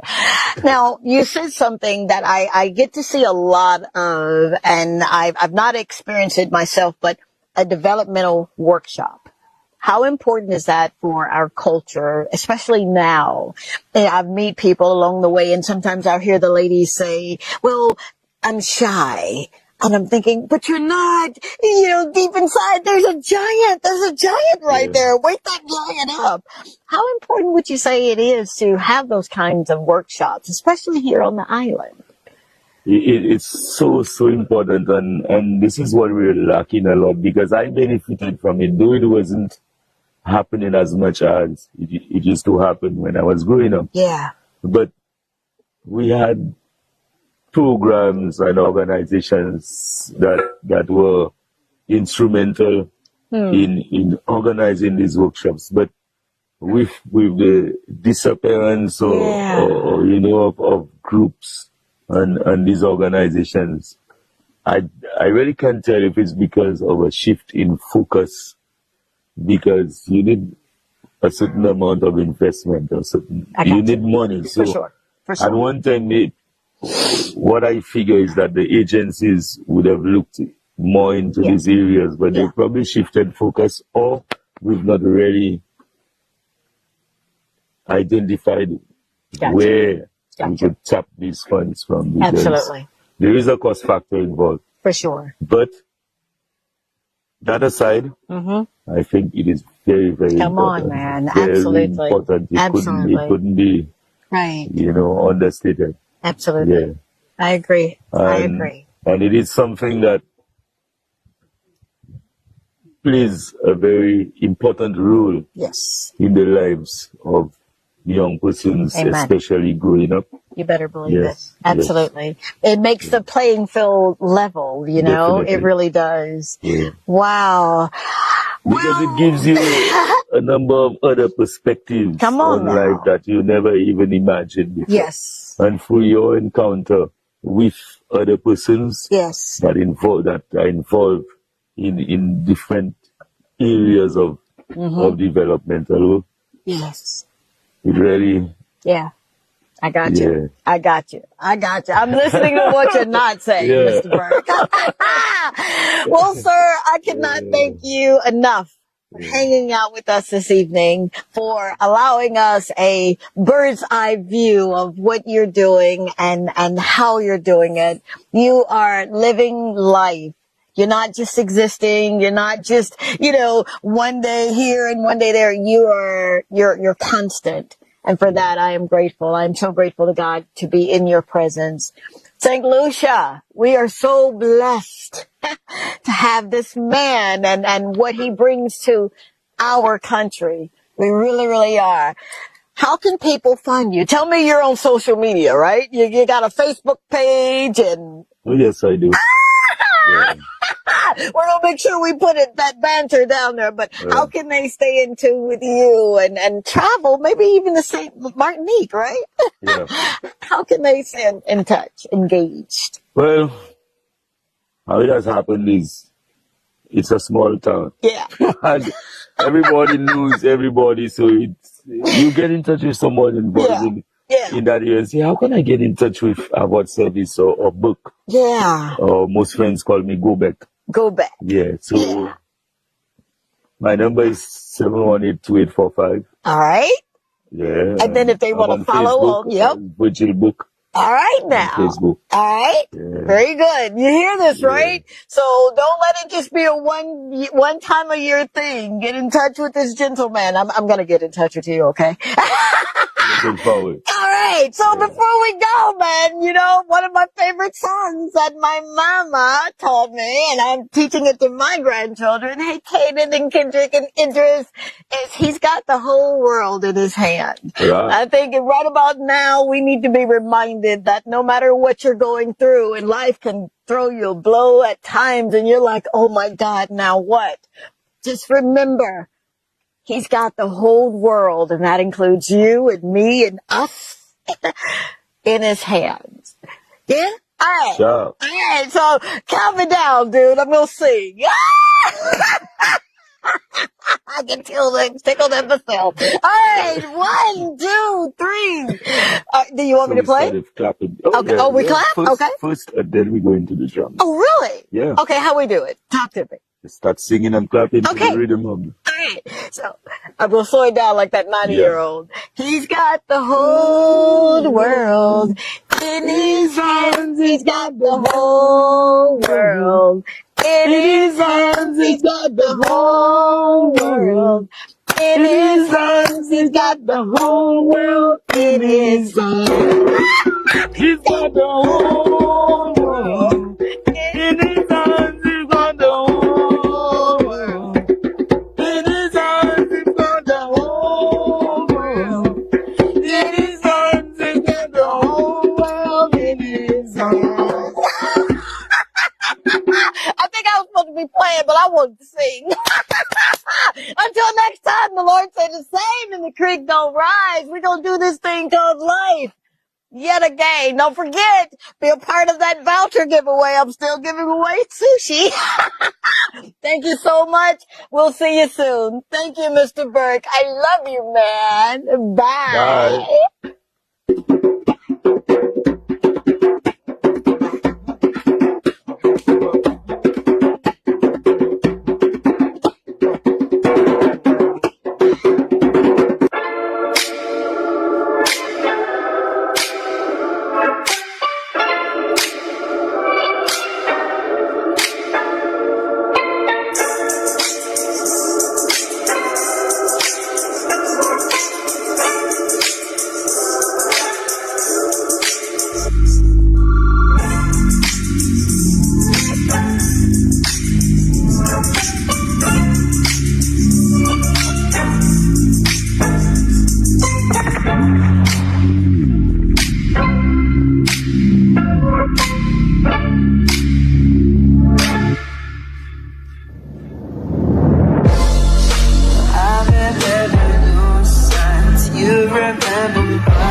I'm from a little town called Columbus, Mississippi, and I've come all the way here to show you exactly how you can live abundantly. Fear is nothing. You hear me? You can do anything you put your mind to. I'm your girl, Talk to Tanji. We're going to do life together. Good evening, good evening, good evening, my St. Lucia, and welcome, welcome, welcome. Welcome to another evening with your girl, Tanji, on this show. But I'm Dr. Tanji of the Talk to Tanji show, and I am so incredibly excited to be here this evening. Why am I so excited? Well, because you're here. You're here with me, and we get to go into communities. You know what the show's about. We go into communities and we highlight those who are doing something in the marketplace. For all of those who've had a dream or a desire to like live outside of where they are, then that's what this show's about. It really is about encouraging you. It's about motivating you. It's about making sure you show up for you. Yeah, man. And I get excited. I really, really do get excited because it is something that I have longed to do. It is just something about those who say, you know what, I am going to do it. I don't care what it looks like. I don't care what I have to go through. And sometimes that's easier said than done, right? Of course it is. But there's this thing called hope. And there's this thing called faith. And we learn how to operate in it. I believe that faith is our currency in this life. Yes, we need money down here to survive. Yes, we need people and communities, but it is something about operating in faith. Tonight's show is really special for me because I oftentimes say, love has to be your greatest aim. You know, it's easy to say, I love you. We can make our mouths say anything, a friend once told me. But it's something about rolling up your sleeves and becoming the change that you want to see. And with that change that you want to see comes an adoration of love. Love has to be the foundation or you'll get tired. You'll get tired and you don't want to do it anymore. But when you make love your greatest aim, you'll understand that love is a responsibility. I get to hang out this evening with a gentleman in an establishment that I absolutely love. And if you've followed me, whether it was on TikTok, yep, I do TikTok dances, yep, I sure do. Or if you followed me on Facebook or Instagram, you know that there's a community in this amazing country of St. Lucia that I've adopted as my own community. I've adopted it because they remind me so much of perseverance. They remind me of change. And the beautiful thing about this community is that there's a guy that's here that, oh my gosh, how can I explain to you who this man is? I literally saw his soul before I saw his being. He's a man of great substance. He's a man that loves to love, and he's a giver. Yes, he is. And you'll get to hear his story of where he's from, why he's here, and he'll answer that proverbial question, you know, the one that I ask every Thursday night. How did you get here? So, right after this quick break, we're going to go into the story of what legends are made of. They're made from. I need you to stay tuned, all right? Because he's one of our own. See you soon.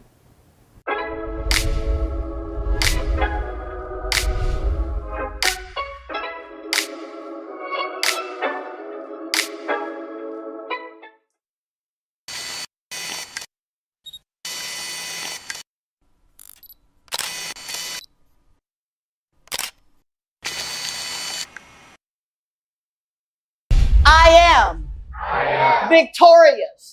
I can do anything I put my mind to. I am who he says I am. I am strong. I am courageous. I am a go-getter. I am a CEO. I am wealthy. I am very wealthy. I need you to participate, good man. I am very wealthy. Thank you, sir. And because I've spoken it, God has to perform. So I'm going to show up every day, no matter what. no matter what it looks like. it looks like. I have faith I have faith in Him in Him and in me. and in me. I will be respectful I will be respectful to my elders, to my elders, and I will respect and I will respect myself. myself. This is Dr. Tanji. I'm from a little town called Columbus, Mississippi, and I've come all the way here to show you exactly how you can live abundantly.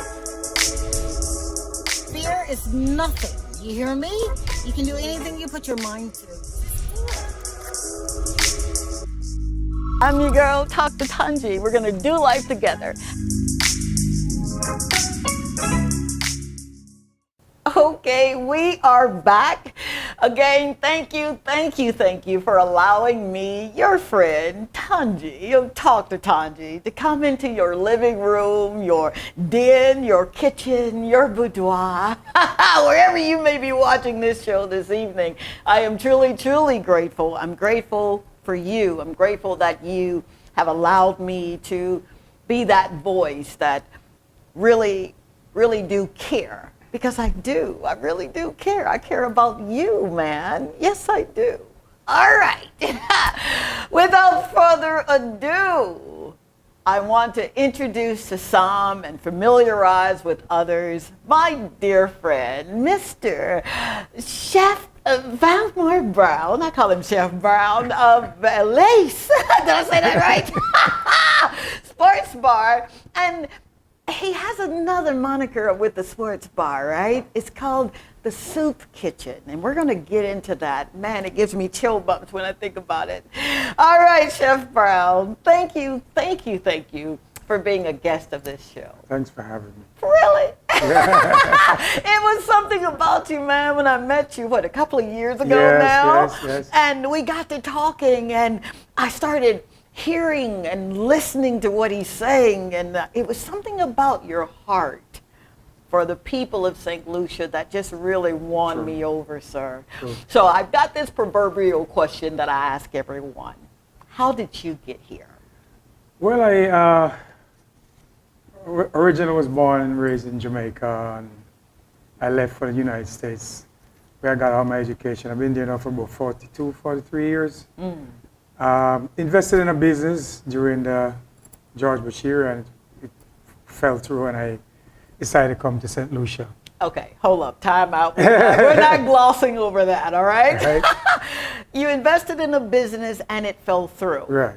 Would you please speak on, if you don't mind, and if I'm asking you questions that you don't want to answer, just kick me in my shit, okay? What do you do when your plans, were to launch the business and do what you do and just do something where you're not clocking the 9 to 5, and then it fell through? Right. How do you bounce back from a fall through?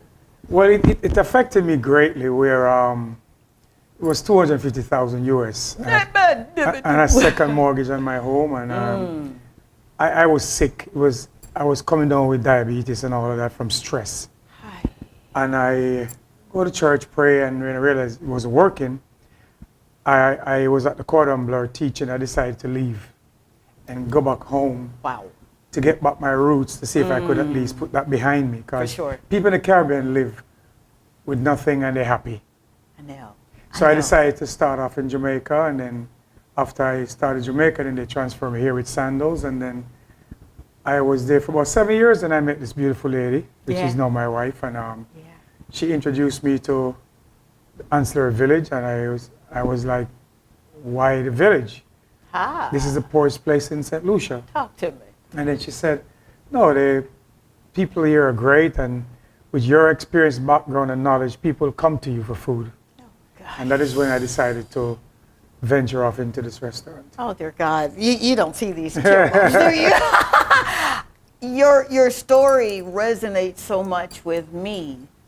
It does. Because I saw that. Yeah, you've got a heart for people. I love people for just being who they are. Correct. You know, once upon a time, I wanted people to kind of adopt to what I'm saying and do what I do. But no. The object of love is that you love them right where they are. True. Yeah? That is true. So here you are recovering from $250,000 US. And a second mortgage. And a second mortgage.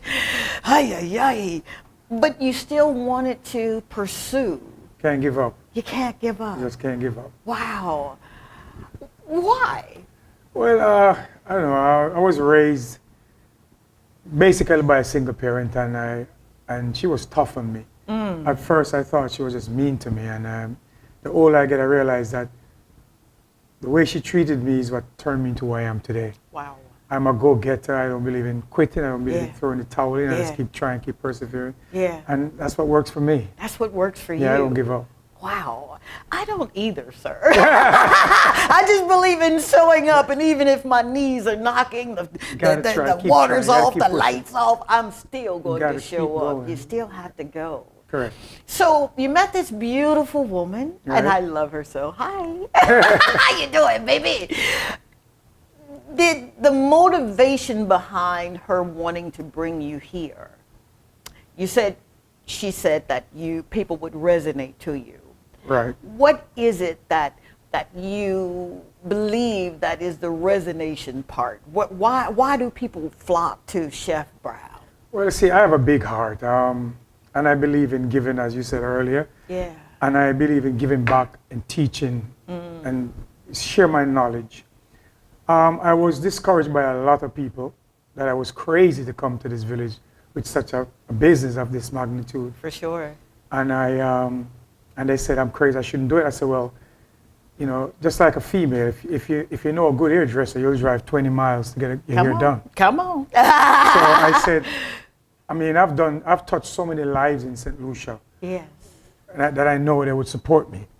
And most of the guys I'm in different resorts now that as executive chef, chefs and cooks, I taught them. Oh, come on. Yeah, I spent time with them in a classroom. I nurtured them, and I trained them, and I taught them. I held their hands. Oh, wow. And a lot of them just stick with me because of my dedication to people and giving back.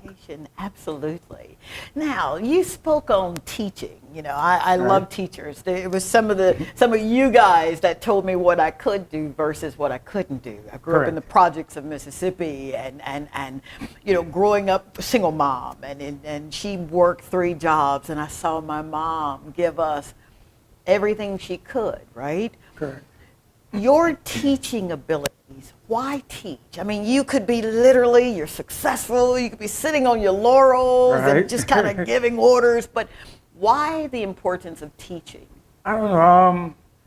When I was living in Jamaica, I never had the opportunity to go to college. And when I went to the United States, that's when I decided I have to do this for me. And after I went to college and I left the Cordon Bleu, I was at Johnson University. I graduated with a bachelor's degree with honors in culinary arts. And I worked at some of the finest resorts, the Boca Raton Resort, the Turnberg Country Club, the Mandarin, the Four Seasons. And I said, you know, I need to, this was part of my growing, I want to teach. Wow. And I decided to teach. And then when I went to the Cordon Bleu, it was tough for me because I never taught a day in my life. And, you know, not being prejudiced, but I was the only black instructor in the entire school. Wow. So they basically gave me the toughest schedule. But of course. And then what I did, I studied overnight, I practiced, I taught myself, and then when I left the school, I was #1 out of 85 schools worldwide and 5,000 instructors, the best chef for student retention and success. So it goes way back, you know. It goes way back, man. What a call on your life. And you know what I mean? Blessed to be doing this. You know? Absolutely. Yeah. So that's your why. That's your why. Right. You know, for everything we do, we got to have a why, right? Some people say, well, I just, you know, kind of want to make as much money as I can and blah, blah, blah. I get that. Yeah. But yours is so different. Your why. Teaching. So you come to this amazing community, to this amazing village. I call it a community. What were your expectations for the people? Well, I know it would be challenging because I'm bringing something different and something new. And I just know that I would have to win them over, so to speak. And I got involved in a lot of community activities. Really? Yeah, I dedicate myself to giving back. So during Christmas holidays, I would give them different things. And if somebody would come to me and say, you know, chef, I'm hungry, I have nothing to eat, I would feed them. Come on, man. Come on. Yeah. I would feed them. And it took some time. I've been here 7 years now, and I think just now, I'm about 95% of the community that really accept me, finally. After 7 years. Yeah. It's something about the number 7, right? Yeah. That's the number of completion, all right? And then 8, of course, will be your new beginnings, right? Right. So what do you think were some of, I don't want to say pitfalls, but some of the thought processes of someone of your stature coming into a community that aren't used to people just coming in and giving them, right? What were some of the things that you had to kind of go through to win their hearts? Well, when I just started this restaurant, they told me, oh, another rum shop. So people standoffish from it. And the support wasn't there, you know? Yeah. And I decided, well, they gave me 6 months.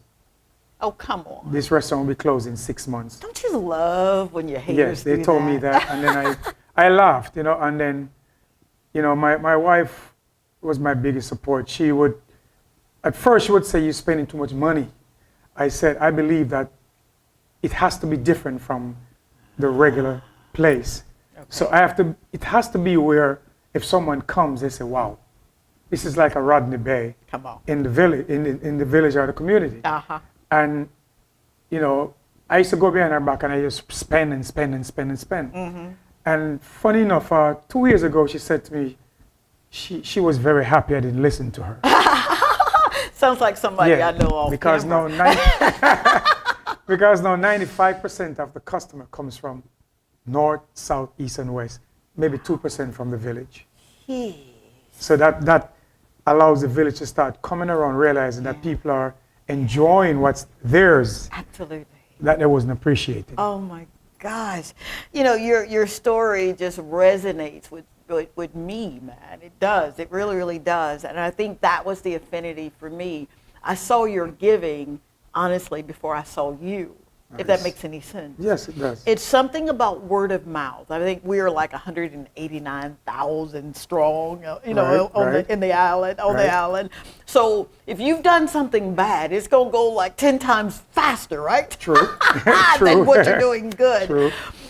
Sleepless nights. Tell me about some of the sleepless nights. At first, I don't want to say how much I invested a lot of money. Yeah. And whoever that has been here can attest that it's not a cheap venture. No. And in the beginning, it was, I mean, everybody was just flocking because it was new. Yeah. But after about a year, it started tapered down. And that's when my experience as a chef and a business person came into play, where I said, I have to keep making it interesting, and I have to keep adding layers and layers and layers. So every time you return, there's always something different. Yeah. So I keep catching you. So it's not like you come here today and the table is falling apart. For sure. Everything is just, it's always elevated. So I always invest back some of the money into the business to keep it fresh and keep it current. Absolutely. That's what works. Wow. So sleep last night? A lot. Yeah. Really? Yeah, keep going in my own money to pay the staff and do all of these things. So it's tough. It's yes, tough. it is. It's been tough. It is. I laugh because that's my way of keeping from crying. You know what I mean? But to get someone or get a group of people to see your vision, and you can deploy yourself, right? But to get others to be deployed into something that you know it's going to be for their benefit, what's the difficulty in getting other folk to see your vision? Well, the first thing they said, some of the negativeness from it was that, oh, it's in the community or the village, so to speak. This is not a Rodney Bay. So I would have people would come here and they would try to disrespect it because it's not in that neighborhood. For sure. And that is where the chef Brown comes out. We have to be tough and strong. Come on, man. You got a choice, either you want to be here or you don't want to be here. But you're not going to bring it down to your level. Right. And you are going to respect it, whether it's up there or it's down here. And that worked. It worked. Because I have doctors, lawyers, judges, commissioner of police, prime ministers come to this little restaurant. Are you serious? Yes, because they realize that there's a high standard here. and discipline and no nonsense. Now, when you're recruiting other folk, do you recruit from the community or do you recruit from other people? Well, when I initially started, every employee was from the community. 'Cause that was the main reason for opening in the community. For sure. To employ the community. Right. And it goes back and forth. You know, sometimes the community, there's something about the community that they prefer working out of the community. It's a mind thing than working in the community. Now, you'll be paying them more in the community. For sure. And it would take less just to take a bus to get out of the community to say, well, I'm going to work. Wow. It's a mindset. It's a mindset. So, you know, I still try to employ at least 70 or 80% from the village. And when I can get from the village, then I go out of the village. Outside. Absolutely. But my priority is the village. Wow. And then again, you know, it's tough for me too, because then, you know, to run something of this magnitude and quality, you have to be disciplined. You have to be, and you have to give tough love. You do. And a lot of people don't understand tough love. You're tough when they feel like you're disrespectful, but in the long run, when they leave and go somewhere else, they say, oh, wait a minute. Yep. This guy was actually treating me better than where I am now. Yeah. Yeah. So the grass is not always green on the other Come side. on, man. Tell me about it. I know that astral turf. I know about astral turf. Yeah, Wow, that is so amazing that you would even want to establish something of this magnitude here. Now, tell me, if you will, what is a typical day for Chef Brown? What does your day look like? It's tough. Being an executive chef for two of the biggest properties in St. Lucia, you know, I would do my paperwork on a regular day, but a typical day here is that I am HR, I am the purchasing manager, I am the chef, I am the trainer, I am the person who go fetch, who go buy stuff. So it's tough. My day starts from about 6 in the morning, and I would travel. What they can deliver here, they deliver. What they can't, I have to pick it up. You have to pick it up. So I drive about, I would say maybe 20, 30, 40 miles a day, if not more, for the success of this restaurant. Wow. You know, you make it look real easy, dude. I Yeah, mean, a lot you of people haven't think it's easy. aged. Yes, you look about yes. 25 years old, Yeah. but it's not as It's not easy. It's not. It's a mind thing too. You know, if you have to be mentally strong. Yeah, yeah. It's tough. What's your go-to when you've had one of those days and you've driven 30 miles and the supply is not there, or whatever that looks like, and there's a blip or a hiccup in what you plan to do versus what actually is? What's your go-to? Who do you go to, or what do you go to kind of release that kind of stress? Well, I pray a lot. And I would go to the beach sometime, park my vehicle, sit on a stone, cry, and pray. Yeah. And then my biggest support is my wife. You know, I take it out on her. Yeah. You know, you can see I get a little tear up. I take it out on her to stand there with me. Wow. And she would, you know, be strong, hold on, fight. Yeah. That's what I do. I am not going to cry on this show. I am not going to sweat. But it's hard not to cry because I know what it feels like, you know? I know what it feels like to have a dream. Right. And you pour everything that you know possible in that dream. Correct. Your money, your time, your energy. And you're kind of walking through the life with blinders on because you don't want to see it, or you know, you're stopping up your ears because you don't want to hear it. I am so grateful that you said you incorporate prayer, and tears, because oftentimes people think, I can handle it, God. I got this part. You know, you just work on this and let me handle this. Correct. But there's no way you could be uberly successful without giving him everything. Correct. And giving him everything doesn't mean that we're lazy. Right. It just means that we know from whence our source comes. Correct. You know, we know who is the source. So that's very, very important. I appreciate your really highlighting that. I told you I'm not going to cry, and I guess I'm doing it because I understand walking a mile in your shoes, man. Yeah, I it's get tough. it. Yeah. Tell me about the name. Well, when my wife got pregnant and we were trying to figure out the name for her son, all our kids' name has a J in it, and I said, all my kids have a part of my name, so we were trying to figure out what. And for some reason, I call her Else, and or Little Miss or something to that effect. And then I said, oh, Val Else. And she said, that's crazy. That's a girl's name. And I said, oh, Val Else. And, you know, it was catchy in the beginning. And she gravitated to it. And I went a stage further by researching, Google the name Val Else. And it tells me about strong and determined and fighter and that kind of thing. That's who you are. and then the name stuck with us. And then we gave our son the name Val Else. Wow. Now, when we got the restaurant, and I mentioned to her, we were figuring out name. I said, why don't you just call it Val Else? Wow. Wow. And she said, really? I said, yeah. And that stuck with us. And then I add other parts to it. Yeah. You know, and she would ask me, why Soup Kitchen? Don't you dare. Don't you dare.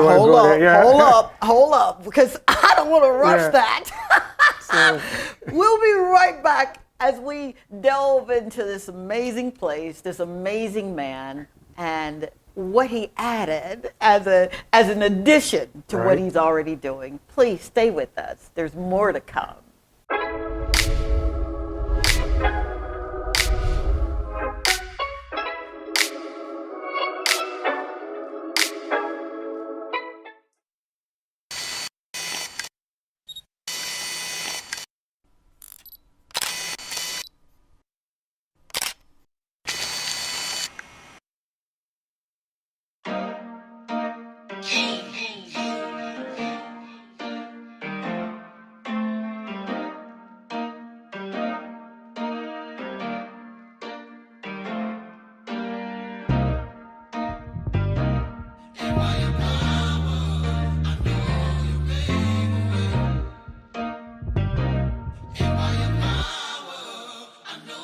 I want to show you something.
I'm from a little town called Columbus, Mississippi, and I've come all the way here to show you exactly how you can live abundantly. Fear is nothing. You hear me? You can do anything you put your mind to.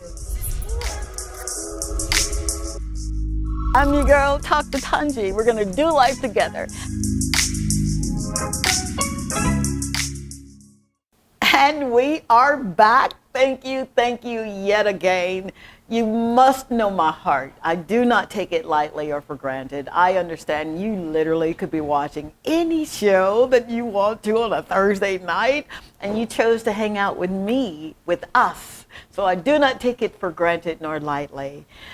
We're joined by my dear friend, Chef Brown, in this amazing establishment. And he's going to tell us this other additive that he's added, that other layer, if you will, that he's added to the restaurant. Take it away, Chef.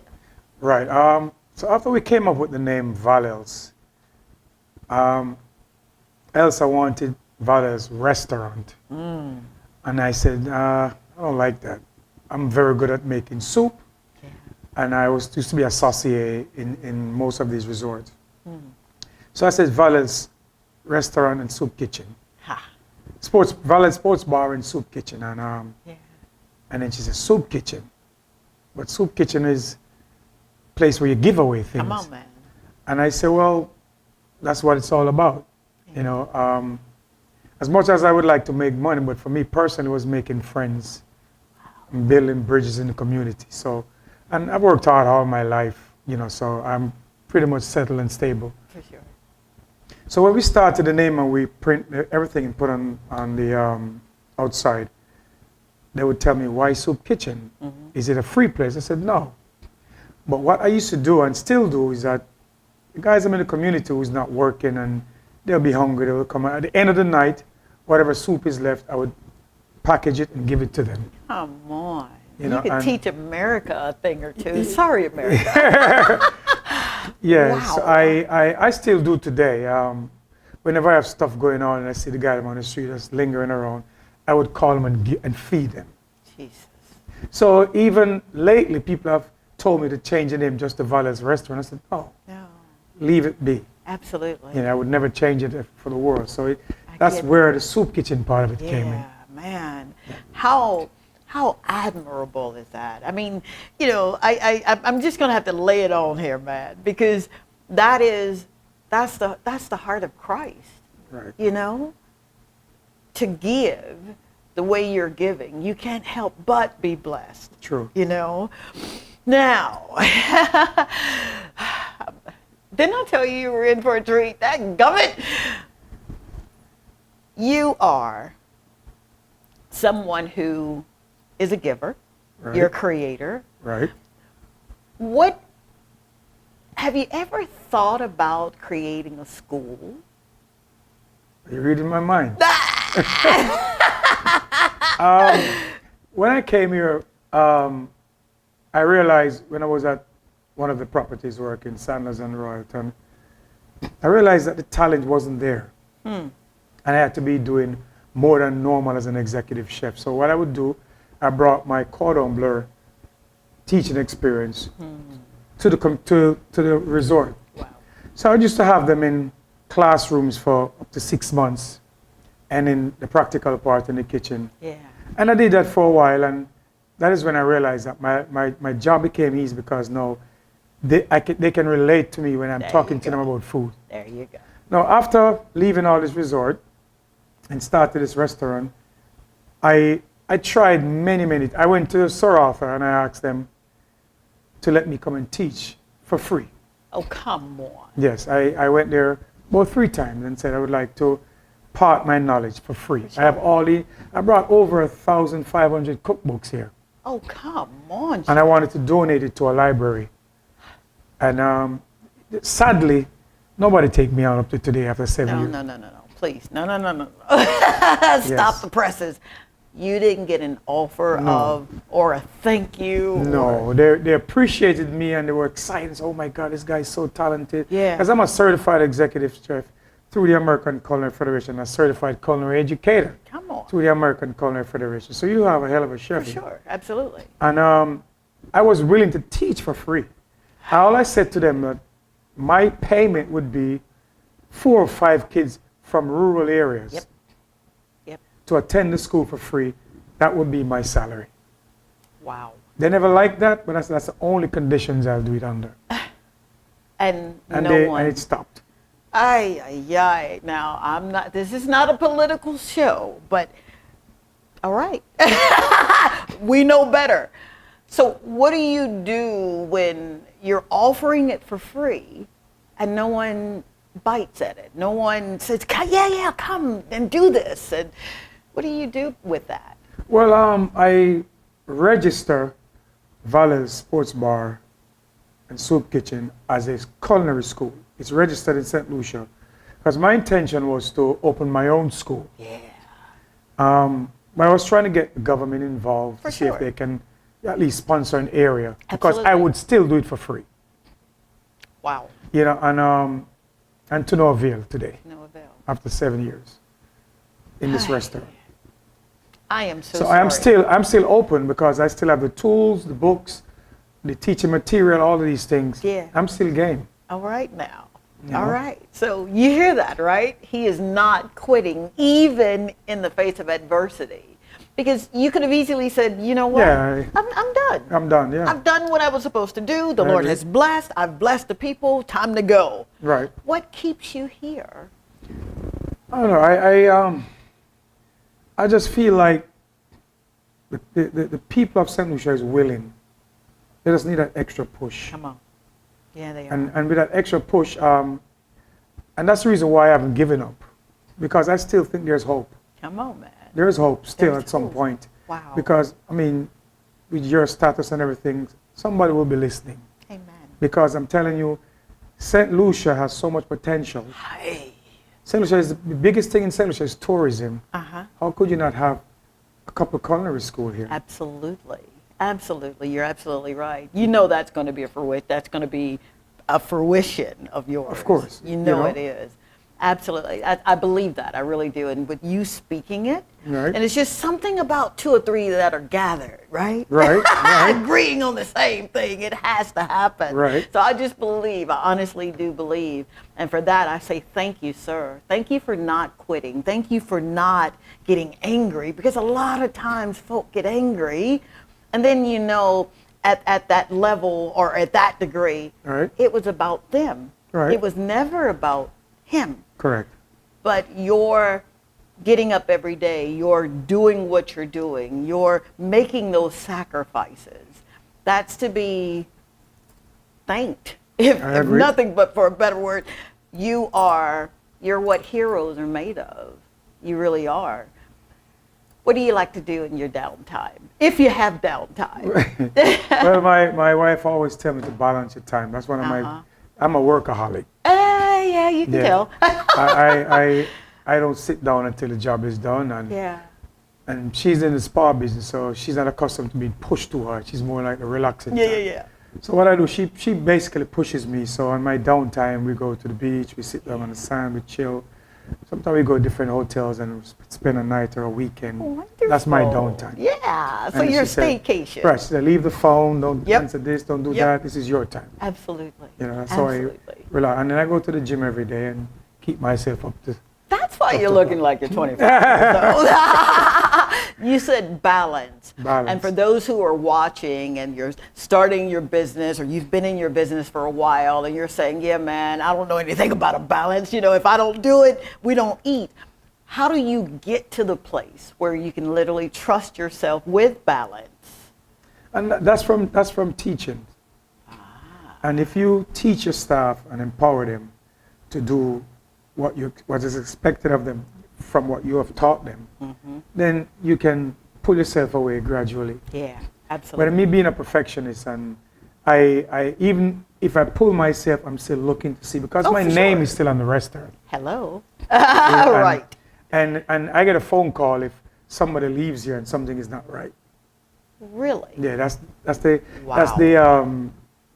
the connection between me and whoever comes here. Absolutely. And I take it with a smile and I say, no problem, I'll fix it. Yeah, fix it. Yeah. You know, and I will call the staff and I explain to them that this is the reason why I tell you your first meal should be as good as your last meal. You better believe it, man. Absolutely. And you can't take nothing for granted, because one bad meal spoils your whole day. It does, doesn't it? It really does.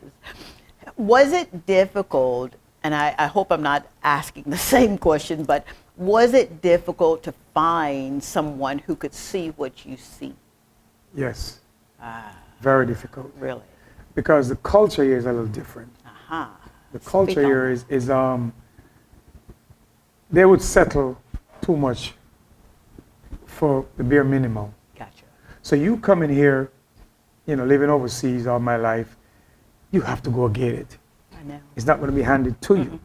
So when you are pushing them to get it, they feel like you're imposing or you're disrespecting them. But it took me some time to understand the culture after being here for 15 years. Really? So I know where to push, where to stop, where to pull. I know how to get them to work for me or to so it worked for me. Really? And I'm a people person. Yeah. And I do a little human psychology in college when I was teaching. So I know how to not really manipulate, but to get around certain things. If I know this is going to offend you, I may go around the longer route to get to you for you to realize that I'm pushing you, but I'm not sticking it down your throat. Absolutely. I like and that. it worked for me, you know? Yeah. What a great teacher you are. Wow. So when you see that rising star, you see that pupil that says, you know what, chef, I get it now. I want what you're offering. Where do you go from there? Well, it's an accomplishment. The chef right now at TK, Mario, I fired him twice. Okay. Because I was trying to teach him certain things and he was too cocky and think that he knows it all when I taught you for the last 10 years.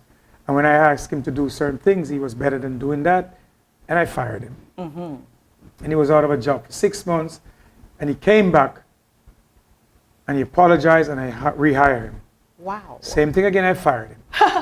Okay. And then I got close to his family and they said I was tough. I said, no, but now he's one of my best protege. Come on, man. You know, and he respects me to the bone. And when I go around the resorts and kitchen to dine, and I see them coming out of the kitchen to meet me and shake my hands and hug me, that's my accomplishment. Come on, dude. You're swelling up like a big, like a dad, you know, a proud father, because that was the lesson. Right. Yeah. I've got this thing that if you can change a man's mind, you can change the man. True. Yeah. That is true. Everything starts in the mind. Have you ever met folk that have worked with you or for you where it just didn't work out? Yes. I remember a couple of students that I taught from the United States that I brought here with me. Really? As you know, to work with me. And again, you can't think that you're so good that you won't listen. Come on, man. Because you're never too old to learn. Right. And if and I'm not saying you might not be better than I am, but then I've been teaching you for years. Right. So I can learn something from you as well, but it's how you come across with it. And he failed because he wouldn't listen. When he had so much potential in him, but then, you know, people are people and you can't change that. For sure. You know? It's something about that potential and you know, that capacity. You see it in them, right? You can touch it. But they can't see it. But they can't see it. Wow. That is true. Now, shifting gears a little bit, the community. What is it about this amazing community that you told me why you're here, but what keeps you being in this community? Because I mean, rightfully, you could literally go anywhere you wanted on the island. Anywhere. Or outside of the island, right?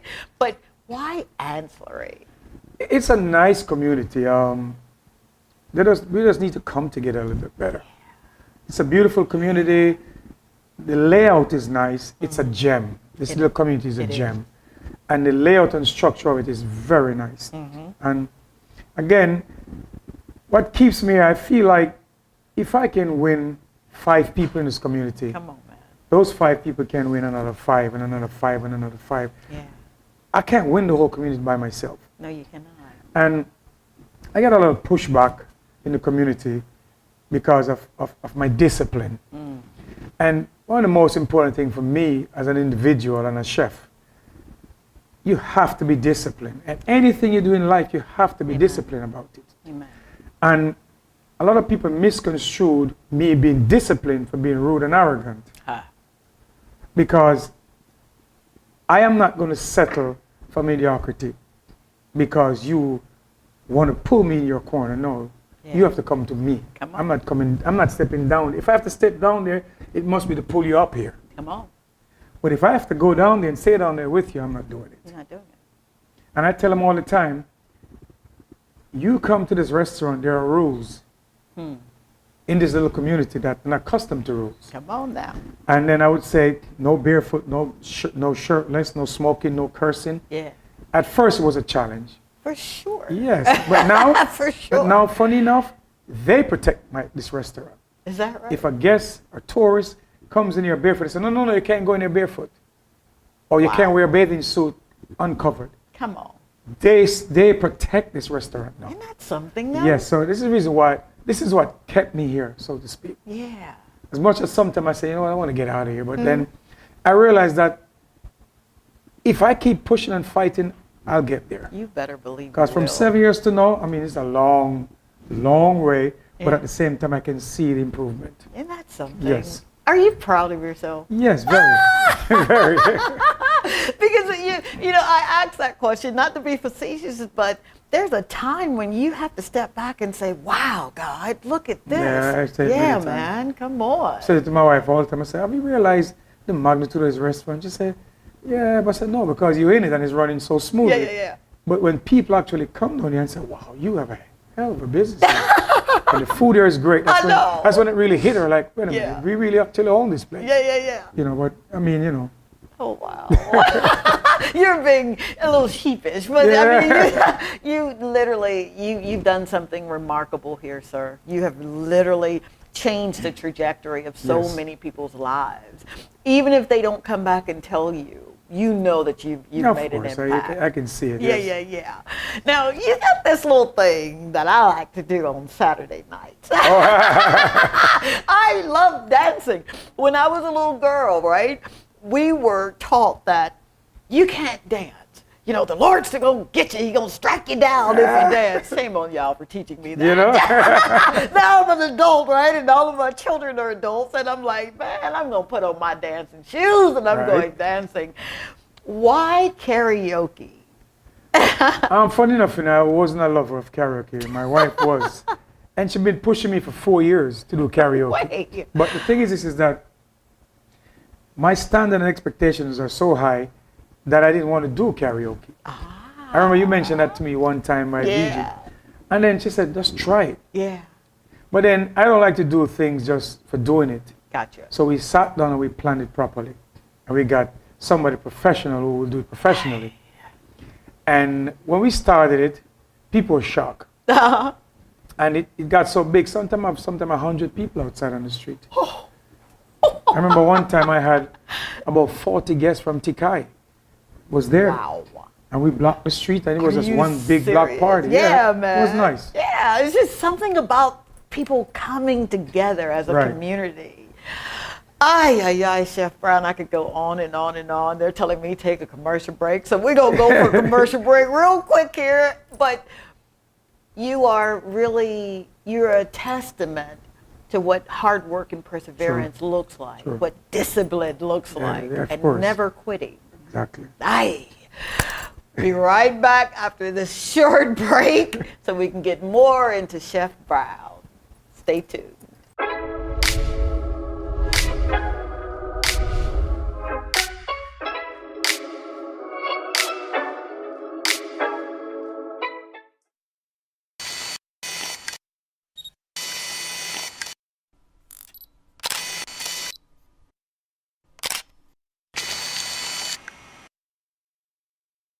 I am victorious.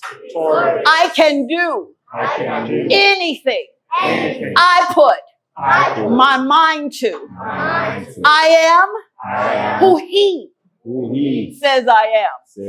I am strong. I am courageous. I am a go-getter. I am a CEO. I am wealthy. I am very wealthy. I need you to participate, good man. I am very wealthy. Thank you, sir. And because I've spoken it, God has to perform. So I'm going to show up every day, no matter what it looks like. I have faith in him. And in me. I will be respectful to my elders. And I will respect myself. This is Dr. Tanji. I'm from a little town called Columbus, Mississippi, and I've come all the way here to show you exactly how you can live abundantly. Fear is nothing. You hear me? You can do anything you put your mind to. I'm your girl, Dr. Tanji. We're gonna do life together. And we are back. I don't know about you, but man, I feel like I can fly. I really do. Being in the presence of people like Chef Brown, who literally loves, he loves from the inside out, and he makes that his greatest aim. But just hearing your story, looking at what you've done, what do you want? If you could say, my desire for this community, my desire for the people of Ancillary is this, what does that look like? With my skill as a chef, I've asked and tried to find me a building in this village that I can have a class and teach young kids the way of life, how to help to direct their life and their future. That would be my goal for this village. You know, I just believe that I can't give up on them. And the most important thing for me, I believe in life, you must have choices in life. Come on. I have so many choices. I don't have to be here. Yeah, yeah. I chose to be here. And I would love people in this community to accept, respect, and appreciate what I'm doing for this community. Yes. Beside the negativity of the community, to see that this guy is here with a restaurant of his magnitude that could be in Rodney Bay. Yeah. I mean, seriously, you would see this definitely in Rodney Bay. And yeah. It's yours. Appreciate it, respect it, and try and learn from it. Yeah. That would be my biggest wow. achievement so far in this community. Yeah. You remind me so much of everything that I believe in for this amazing community. Right. I've started a GoFundMe campaign for Ancillary. Okay, you can give at www.drtanjishow.com. My shameless plug there. But 100% of the proceeds goes to the community. Nice. I've been in the community. I know what the needs are. I don't know all of the needs, but it's something about those babies that just have got my heartstrings. And knowing that some of them, unfortunately, have one meal. I have one meal by choice. Right. Okay? But to know that a baby is hungry, you can't even concentrate when you're hungry. True. And what you're doing here, I want to be a part of what you're doing, sir. I'm going to make this declaration right now, and you hear me, so you're my witness. What can I do? What can I do to help? Well, the GoFundMe page is a good start. Okay. And along with that, a nice little community center, an outlet for the children. Beside on the street every day, there's a getaway for them where they can go into a building of sort. And there's things that would occupy the young minds. Because to build a community with any progress starts from the children. And being in this community for the last 7 years, I've seen it. And I really appreciate that you came here and have identified that the babies need that guidance. And I would partnership with you to do anything for free for the success of this community. Thank you. You know? Every time I swear I'm not crying or sweating, I do that. Because I remember growing up, right? Same here. Yeah. And how we didn't have, but it didn't stop us from wanting more. True. I remember in my community, I would tell people, when I grow up, I'm going to be a medical doctor and an actress. And everyone laughed at me. They did. I had a couple that was like, yeah, Tanji, go, you can do it. But for the most part, they were, but there's no one in your family that is a medical doctor. There's no one in your family that knows how to act. Why would you think, of that? Right. Why not just be a teacher? I mean, you can talk and you read good, so why don't you just teach?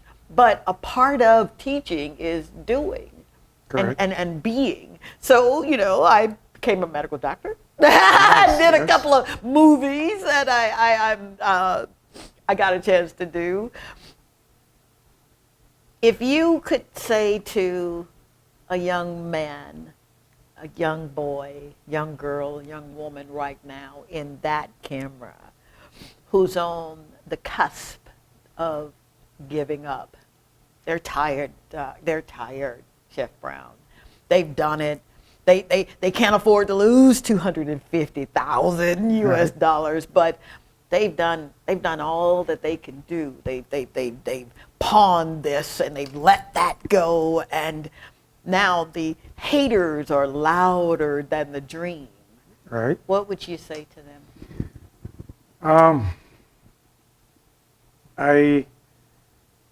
I'm like you. I don't like to talk about some of these things. It brings back bad memories. And I've seen young men in this village that just at 13, 14, just acting like there's no way out, there's no life. And I have brought quite a bit of them under my wings to try to guide them. Because when you look at them sometimes, there's like no way out. And society and the community seems as if it's the norm and don't really care. But when you came from humble beginnings with nothing, and you see that, it hurts. I know. Take your time. So, that's one of the main reasons why I try so much in this community.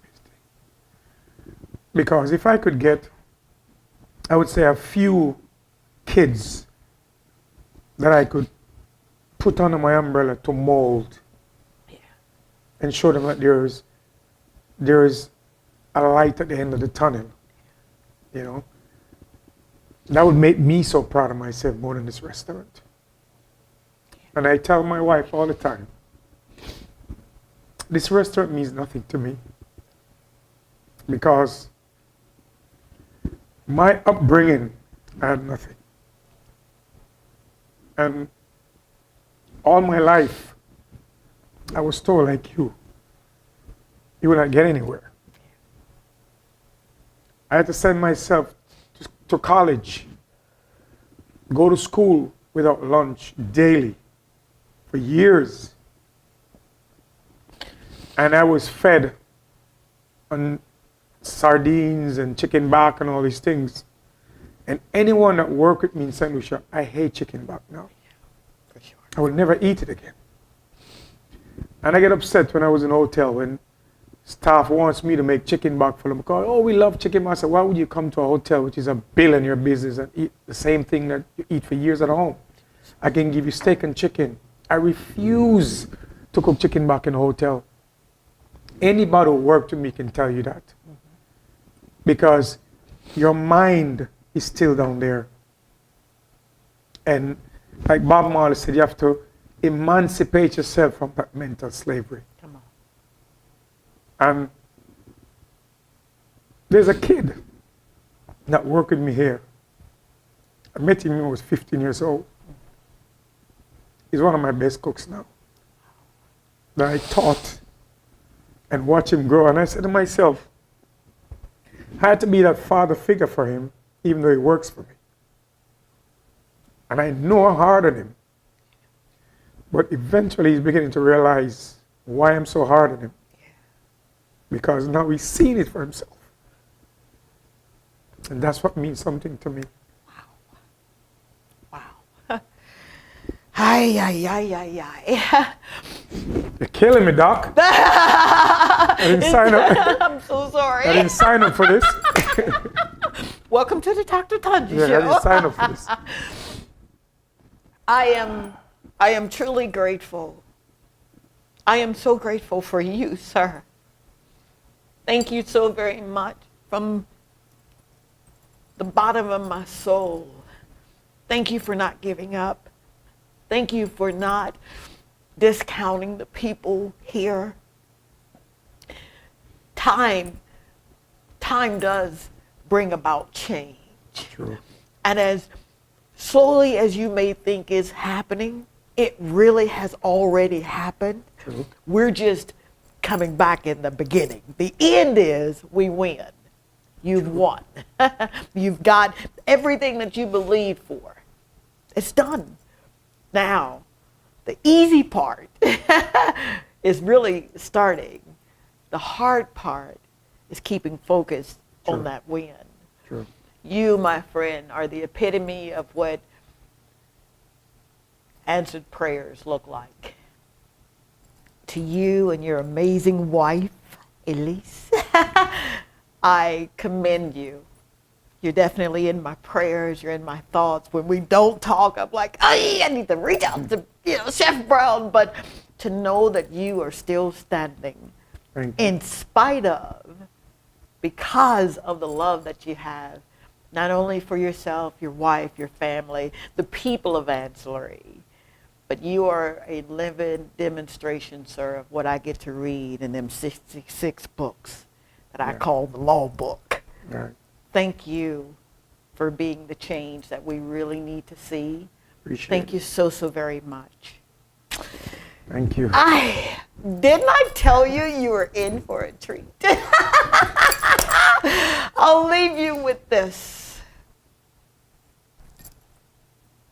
It's easy.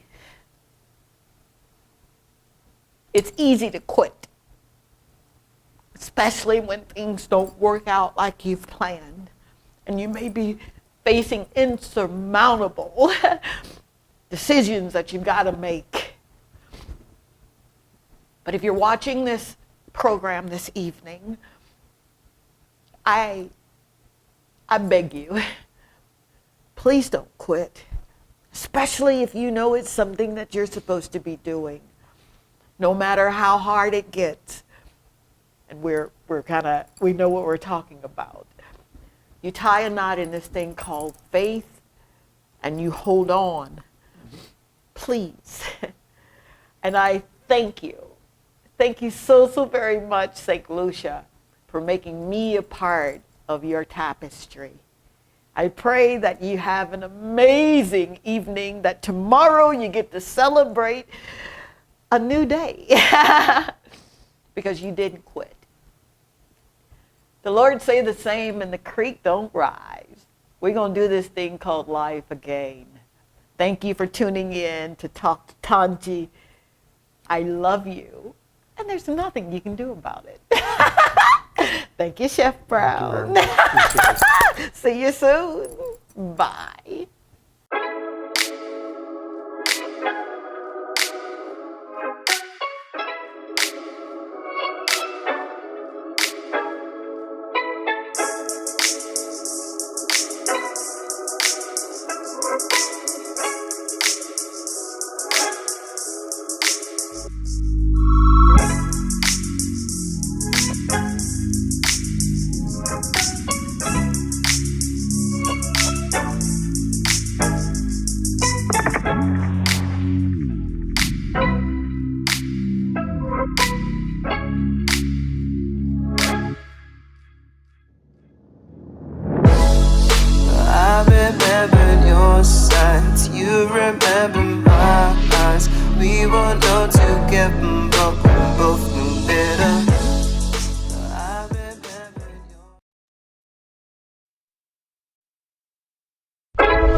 Dr. Tanji. I'm from a little town called Columbus, Mississippi, and I've come all the way here to show you. I'm your girl, Dr. Tanji. We're going to do life together.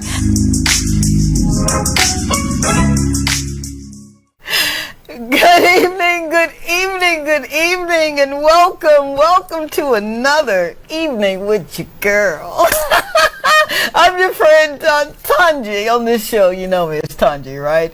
Welcome to another edition of Talk to Tanji, and I'm smiling because I am so excited. I'm excited to be here. I'm excited because you allowed me to come into your boudoir, your living room, your bedroom, or wherever you are watching this show. I do not take it lightly or for granted, and I understand that you literally could be doing anything that you wanted to be doing this evening, but you chose to hang out with me, and I do not take it lightly or for granted. I do not. All right. We've got an amazing soul on the show this evening, and you probably know him. You know, I know him as Dr. Venus Cherry, and he says, call me RastaMan. I'm like, what? So I'm excited about that, and he's doing some things with a dear friend of mine. I call him a dear friend of mine, both of them, Ninja Dan and Dr. Stephen King, and they're with Rise St. Lucia. And when I tell you at Archibald, I definitely don't want to not mention his name, because he is one of those guys that you have that fireside chat with him and you're like, you know what, I get it now. I understand why you're doing what you're doing. You know, we talked a lot about stigmatization and what it does to people. You know, it's one of those things that it belittles, you know, it talks in a negative connotation, and we're gonna stop that, and we're gonna shed light on what we can do as a people. And I'm just excited, man. I'm excited to have an evening with this gentleman, because he is one that he doesn't take a lot of interviews, but you know, when he does an interview with you, you're like, okay, I'm real special here. So without further ado, let's bring on a gentleman that I just want to kind of sit down and take copious notes and see exactly what we can do, again, to move this movement, because it's I think it's a little bit more than a movement, and I'm going to allow him to take us there. But Dr. Cherry, RastaMan Cherry, is that good for you? I am so excited that you're here, sir. Thank you, thank you, thank you. And you know, the thank yous go deep, because you are literally doing something in the marketplace that dispelling a lot of myths. And at this time in our lives, and you know what's going on the island, this beautiful country of St. Lucia, just absolutely gorgeous. You are in the thick of it. Yeah. So I'm going to ask you the proverbial question that I ask Ninja Dan, and I ask Archibald and Dr. King. How did you get here? Someone said by car. Or yeah, that's the obvious answer, right? But literally, how did you get here? It's a life's journey. I'm here because it's just been my story, been the entire story. I'm not here by accident, I don't believe. With my journey and everything I've kind of been through, with my near-death experiences and just my upbringing in poverty and feeling and being mad at society and the government and the police and teachers and adults, and just feeling like, why me?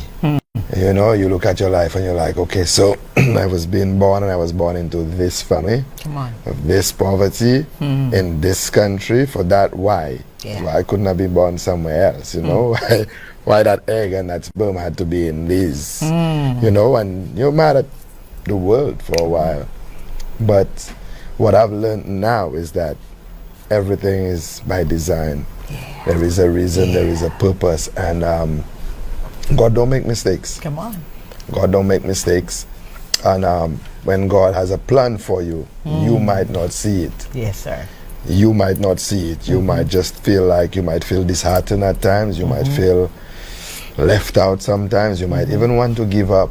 Yes, sir. You might even want to give up. You might get to the point where you just feel like it doesn't really matter what tomorrow brings or what the outcome is. If it's jail, it's jail. If it's death, it's death. If it, you know, but if you hold on a little longer, if you just don't give up, yes, sir. If you just tell yourself, you know what? Yeah.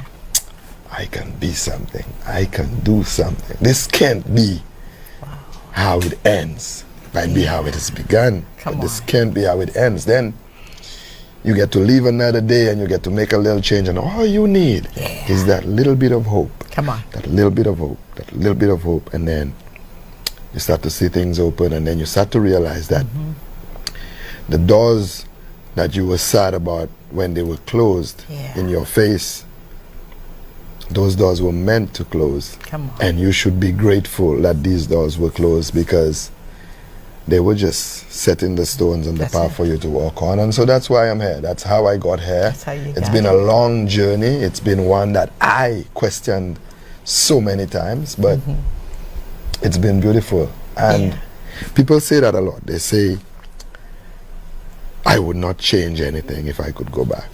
And that's the truth.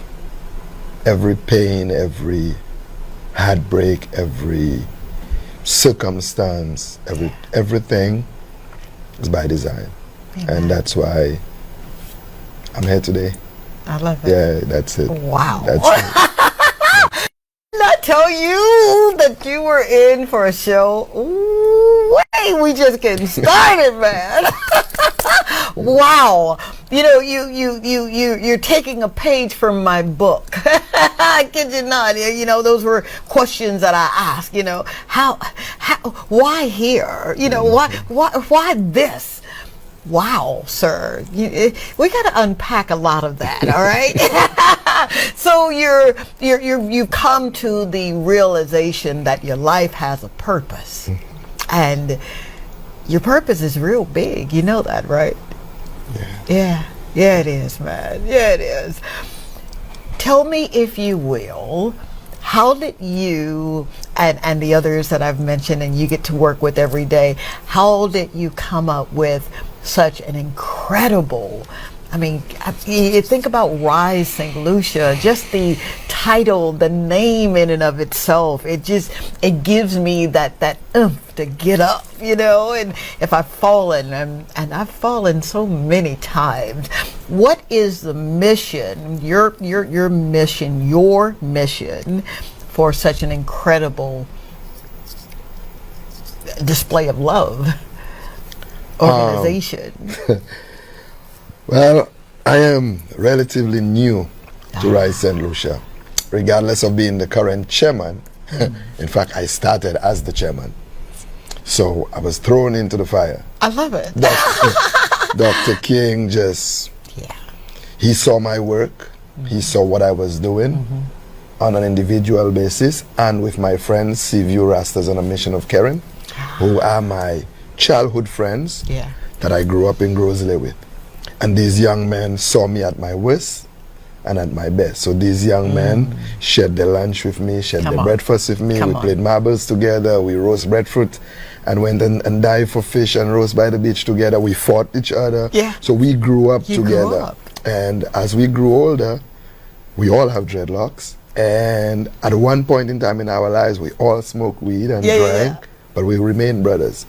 And as we grew older, we just felt like, regardless of where we were in life, there's a lot we could do to give back to our community. And this started by watching the younger generation who were doing things a little different. So yes, we grew up in the ghetto, and yes, we smoked and we drank, but we took school seriously, and we wanted to have an education, and we wanted to be better. But we saw a lot of young men that just didn't care, and we felt it was on us to be an example and to say, hey, even if you drink or you smoke, for sure, you got to have a job. You got to be tidy. You got to take personal hygiene seriously. You got to respect your elders. You have to be something in your community that people are proud of. And that's how we came together and continued our work. So Dr. King saw what we were doing. And during COVID, we were raising funds to provide electronic devices for children, because we saw that. We were, and that's how we came together. That is how we came together. You're not gonna rush this, RastaMan, Terry, Dr. Terry. You just ain't gonna rush it. They're telling me we gotta go for break, so if you'll just stay tuned, we're gonna continue uncovering and rediscovering this gentleman's why. Be right back.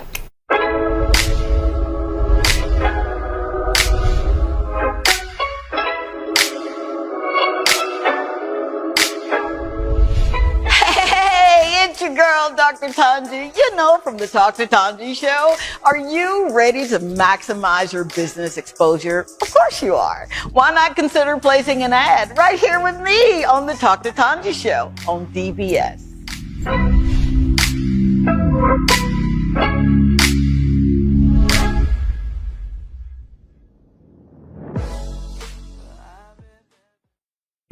You are absolutely amazing, a breath of fresh air, a true light in the darkness, and I am so grateful for you because you are amazing, and you truly have added so much value to my life that I'm beyond grateful that God has allowed our paths to cross, and I feel honored to be able to make this video and to talk about you and give you your flowers and just mention the numerous ways that you have significantly impacted my life, because you have. And I don't know what my life would have been like without you, and I don't think I want to because you have planted seeds in me that have impacted the person that I am today, and I thank you for that. And you've also planted seeds that help catapult my relationship with Christ. You've shown me how to walk out being a kingdom citizen in a world that, you know, isn't necessarily conducive for that. And you've shown me what it's like to share the love of Christ, to be that light, and to share that joy and that peace and that comfort. And I thank you for that, because it gets hard, but you are such a warrior and such a true inspiration that you've helped me find the tools to make that possible. And I'm forever grateful. I love you so much. Thank you for everything. This is Dr. Tanji. I'm from a little town called Columbus, Mississippi, and I've come all the way here to show you exactly how you can live abundantly. Fear is nothing. You hear me? You can do anything you put your mind to. I'm your girl, Dr. Tanji. We're going to do life together.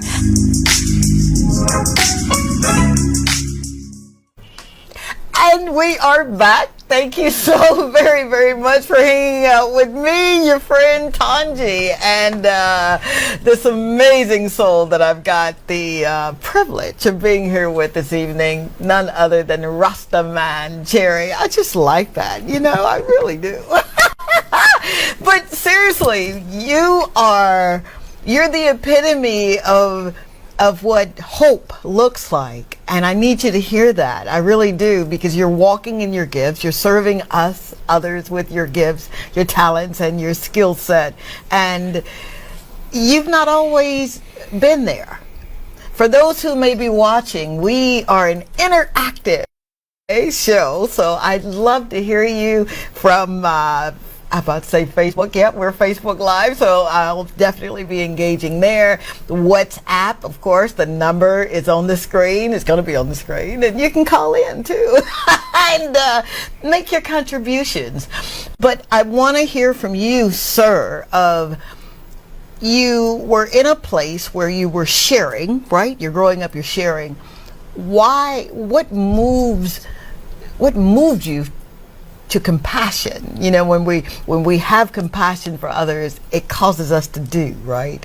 Why does the next generation even matter? You said you saw the generation and they were not doing things appropriately like you were reared, right? Why does that matter? Or why did it matter? I mean, because we all have our part to play, and we all have our role to play in our communities and our country. I think I understood where they were coming from because I was once like them. Okay. It's like you feel like sometimes people say things to you like you must end up in prison, or you won't live for too long, or you're ugly, or you're this or you're that. Jeez. People body shame, and bullying been happening to children for a long time, especially poor children. And so I know all too well what they've been through, and not all of us can handle and deal with this type of adversity. Right. on a level to rise above it and to do well. So it's important to me, especially the people I'm talking about. When I say the younger generation, I'm the first of 7 kids from my mom. So the younger generation are my siblings I'm talking about. I have witnessed firsthand the loss of a younger brother to gun violence. Oh, I'm so sorry. You know, so it's not when I talk from a place of being there, having felt it personally. Sometimes we don't. It hasn't hit home, but I've been there, I've seen it, I've felt it, I've seen my mom. And my mom died unhappy because she lost her last son. You know, so I know all too well that guidance is needed, and I also know that I am where I am today because members of my community cared enough to lend a hand, to give something to eat, to give some old clothes to wear, to give broken toys that the kids no longer played with to it. So I understood all too well the gifts, the small blessings that helped me overcome. For sure. You know, so for sure. I honestly believe in opportunity. I believe that if you give people an opportunity, no one wants to be hungry. Come on. Wants to not have a nice place to sleep or nice clothes on them or to smell good or to But sometimes in reality is they just can't. And so for me that's why it was important, because these are people I'm talking about, my cousins, my friends, my family, we know these people, and so you don't just sit by and say, for sure. I just know if we came together and we provide a little help.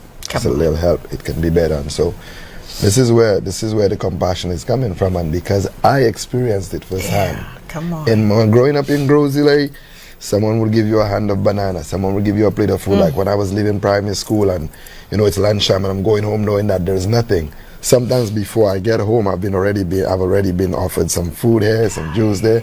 It was that kind of the village raise a child community, and so I grew up on that. And honestly, that is the only reason I survived. And so if I now, in the position that I am now, don't do however little or however much I can, then why did I receive all the opportunity, the help that I receive? And I'm not here to protest or profess perfection. I'm human, I make mistakes, I get people angry, I've done bad things that I'm not proud of. I've been down the road, I've been there, I've been arrested. You know, and when I say I've been arrested for stealing. I'm not ashamed to say it. Come on, man, your testimony. Because I was arrested for stealing a tin of tuna fish. Because I was hungry. So when people hear me doing stuff like peanut butter pantry and stuff like that, understand who I am and why it comes from here. Because being arrested for stealing a small tin of tuna fish is not, can break certain people. For sure. But for me, it was kind of like the goodness that the owner of the place, may he rest in peace, Mr. Volney, showed when he came to the police station to see who was arrested for stealing from his store. First, he was surprised that it was me, disappointed, but he gave an opportunity. He said, if you're struggling, you can come clean my yard for me after school or on a weekend. Then you can get anything you want in the store. Are you serious? So you should see me. I became an instant gardener. Instant gardener, to clean his yard, and just to earn that way. I used to. Anyone that knows me from the north knows. From age 9, I was selling coconuts in Grand Riviere, Marisale, Grosile. So I've been a hustler my whole life. All right now. Just on a different hustle, and I just want the young people to understand that. For sure. There is a way. It might be the hard way. It might be difficult. You may want to give up every now and then. But I also learned something early on in life. The rich people that we look up to, with the big house and the car, they have problems too. You sure do. Yes, they have stress too. So while some here probably wondering where I'm gonna get a meal, they're wondering how they're gonna pay the bank for that loan for that. So everybody have their own things. So it's a matter of not being envious of anyone, being content. Because the problem with us sometimes, we are not content with what we have because we're so focused on what the next person has. That we fail to see the blessings in front of us, while someone else with less than us are looking at what we have and saying, oh, I just wish if only I could have that. And so we have to learn to be grateful for the little that we have. I'm not saying you get so content with it that you don't work for more. For sure. Because there's always more to get. Absolutely. There's always another level to climb. Yes. Because I believe sometimes the more you have, the more you can help. Come on. Because if I had more right now, Uh-huh. I promise you I'd be doing a lot more. And so that's just me. I'm going to make mistakes. I know that as life goes on, I'm going to make mistakes. There's going to be things that I may have to say I'm sorry for. There may be things that I may have to seek forgiveness. But I try every day to be better. Amen. And that's what it is. And I hope that I'm an example for the young men to see that even if you come from the ghetto, even if when it rains, you have to shift the bucket to catch it right there. Even if you had to add a small teaspoon of bleach in a bucket of water from the river for y'all to drink. Even if it's rice and rice, sometimes no salt, you can make it. You know, like when most people know I live in the US. I live in Delaware. I work in Philadelphia. I work for the Children's Hospital. You see, that's my first job. Sorry. I work for Penn Medicine in Philadelphia as the senior instructional designer. And I'm working from home. Okay. So I'm here in St. Lucia. So Monday to Friday, I'm at work like a regular person on my computer, doing my work. And then I take time in between to do my charity and do everything else that I do. And then I look at myself and I said, this is the same young man that couldn't pay bus for 25 cents, because there was a time when bus was 25 cents from Grosley to Marisil and so forth. And I couldn't afford it. And the bus drivers would either give me a ride or people would give me a ride. I would hike. Then I have everything I need in this world right now. You name the most luxurious vehicle you've seen in St. Lucia, I promise you I have driven it, I've owned it in the US. Wow. From BMW X6 to Infinity to my own home to all those things. I'm that same young man from the ghetto. But I also know that this is not to brag or to boast or to show off or to make it seem like I'm better than anyone. This is God saying, look where I took you, look where you are, and now help the young RastaMan Cherry to become, to believe, like you said, to hope. And that's what I do. I mean, I could be anywhere in the world right now working because my job is working from home. This is home. This is home. And this is where I believe I can contribute the most. Now, everyone might not agree with all my methods or my style or my opinion. Some might mistake confidence for arrogance. Oh, who cares about that? Not me. Definitely not me. Because you can't be everyone's cup of tea. No, you cannot. People will have their biases without ever meeting you. They might just hear a story. They don't know you're part of it. And sometimes I'm get to the point now, I don't care about opinions and for me to correct that or for me to say, no, I want you to hear my version. I want you to hear my story. No. If you can't see who I am, if you don't see the work I'm doing, because sometimes I've noticed something. If I'm doing something, certain people will not applaud it. Oh, for sure. Just because it's me doing it. If someone else does the exact same thing, you watch them talk about it like Jesus came and just gave them the word. And that's okay. I know. That's okay with me. Yeah, man. As long as the people I'm doing it for benefit. When I get stopped in the street, a person that I've never met or I don't know, and they say to me, thank you, and I say, for what? They say, oh, I received a hamper. Oh, I received a tablet. Oh, I received some books at the book drive. Oh, the shoes that I was the person that called and you said, go to South and pick up a pair of shoes for my child. I'm good. I sleep well. So all the noise and the naysayers and he this and he that and he's doing it for... They don't understand. I have two phones for a reason. My WhatsApp, my Facebook, my Messenger. I get hundreds of messages daily, and I'm not exaggerating. I believe you. And sometimes I feel like I need a therapist to talk to, because when you read some of these stories, when you talk to some of these families and what they're going through, what I thought was bad growing up is paradise compared to what some people are going through in 2024, right here in this country that I love. Jesus. There are people still with mud floors, with the children have to sleep on piece of cloth on the floor. And we here worried about which minister said have the nicest catchphrase in the House of Parliament. Shame on us, Shame on us, because we are not concerned about the issues. If you watch this country right now, they don't care about issues, actual issues. They care about if they're pro-yellow or pro-red. And if they believe you are pro their party, then they like you. Yeah. And if they believe you are against it, then you can give them Jesus right here saying, I'm ready for yourself, and they don't want it. They don't care because it's coming from you. Wow. And that's always going to be that's the sad state that we're in right now. Yeah, for sure. And I refuse. I refuse to be brought down with it. Now, I'm different. My situation, like I said, God was building me for a reason. For sure. I know what it's like to be hungry and to be okay with being hungry. Yeah. I know what it's like to be unemployed. Yeah. To be okay being unemployed. Mm-hmm. So the things that scare most St. Lucians don't scare me. Come on. I'm not scared to speak out against any administration because they can't affect my bottom line. Because if I don't have a regular job today or tomorrow, my hands are mine. I will find something to do to feed myself and my family. The problem we have here now is so many people are in positions, are in politically appointed positions. For sure. That they can't speak out even when they want to. For sure. Now most times what they do is they send the information they know to me and saying, you speak out on that. And I'd be mad at them sometimes. I say, no, I want you to speak out on it because it belongs, St. Lucia belongs to us. It doesn't belong to Philip Jip, yeah? Doesn't belong to Alan Chasney. Doesn't belong to UWP. Doesn't belong to SLP. It belongs to every single person born on this rock. Ay, ay, ay, ay, ay. I could just sit at your feet, sir. I'm sitting here, and I'm so glad that the cameras are not on me right now because I'm literally in tears. I swore I was not going to cry.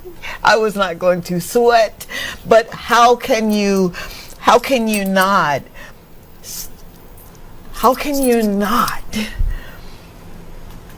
feel some kind of way from what you're saying?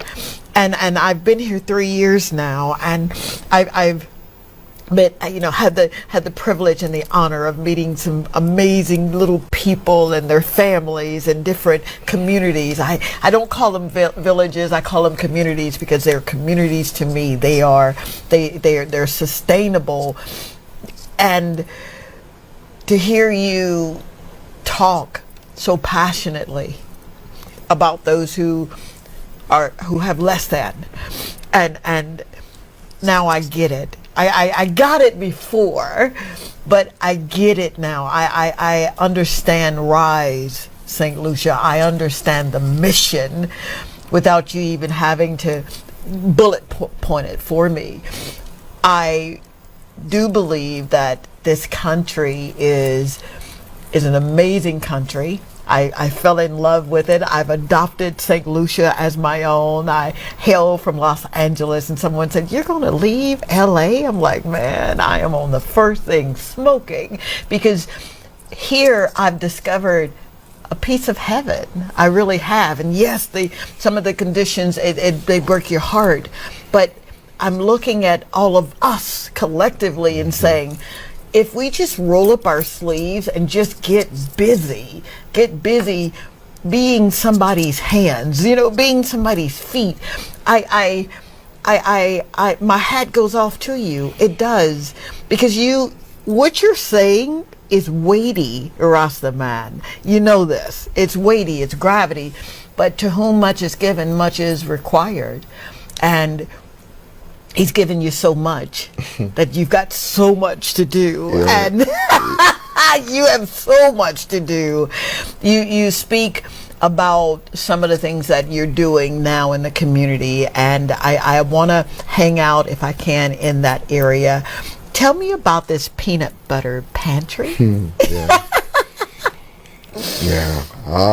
Again, a brainchild of myself and my friends that grew up in the ghetto. Again, like I said. And funny enough, majority of them had more than me, and so they helped me. They would give me a meal, and they would share their whatever they had with me, and their marbles with me, and so forth. And just coming together to see how we can assist. Because when we spoke to some of those young men as to why they're not in school and what's going on, it's because their parents don't have anything to give them. They don't have a meal to give them. And it was more like, kind of like, what can we do? And the peanut butter pantry was just launched initially out of our pockets.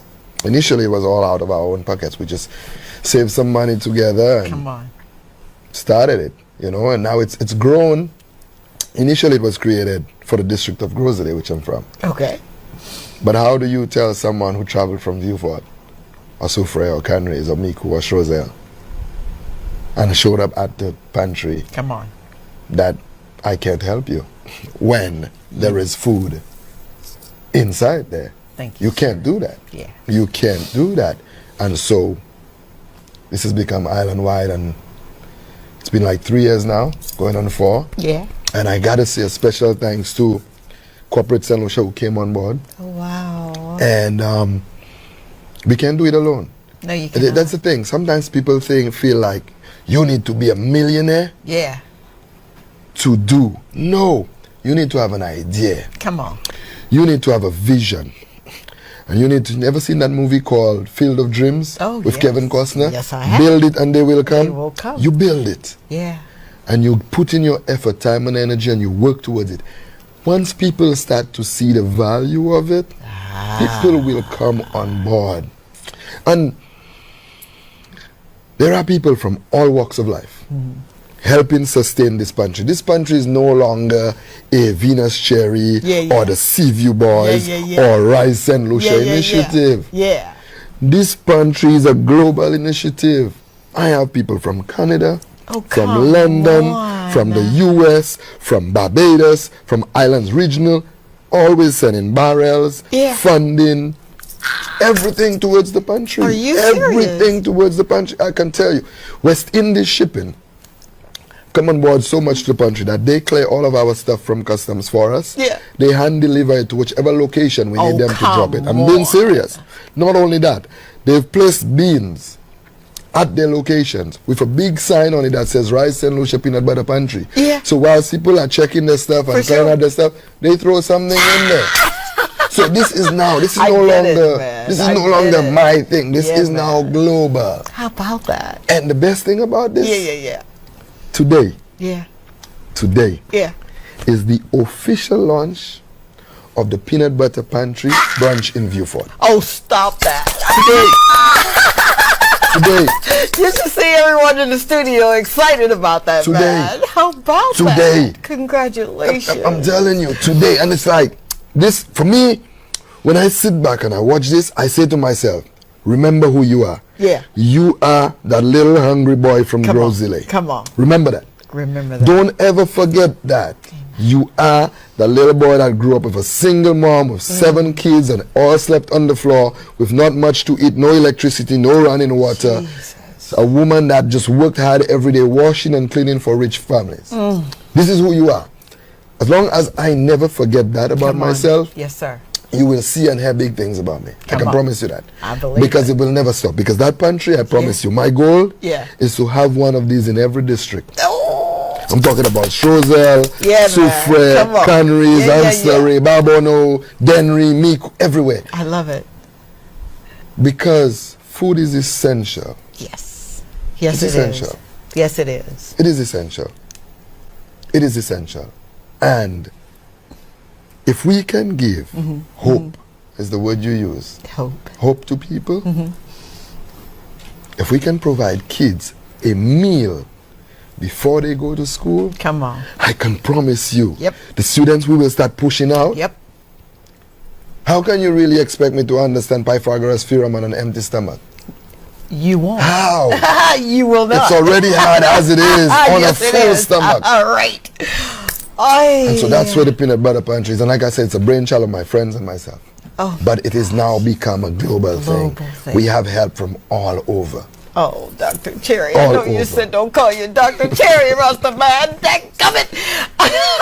We've got to go to a quick commercial break, but I'm just, I could just take off my shoes now. We'll be right back so we can continue doing what we do best on this show, just being who we are. Be right back.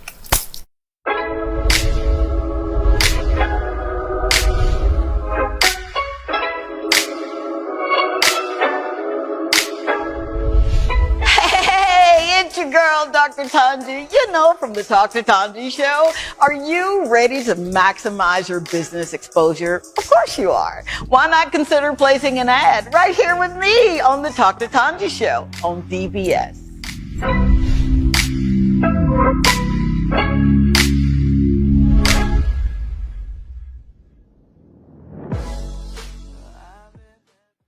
My dearest Tanji, you have been a person who has impacted my life in so many ways.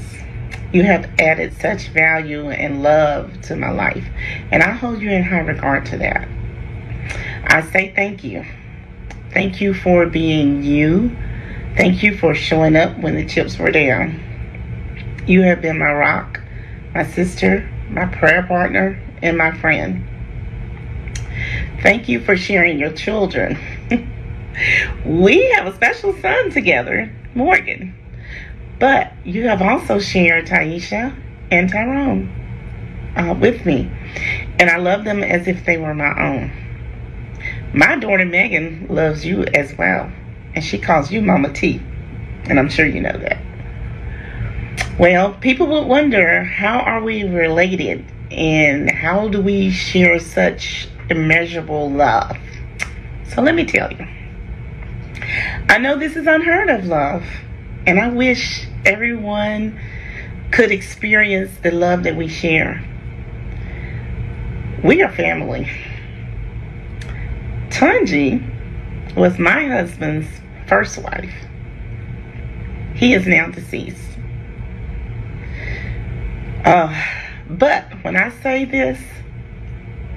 this woman and her family stood by me and mine. Whew.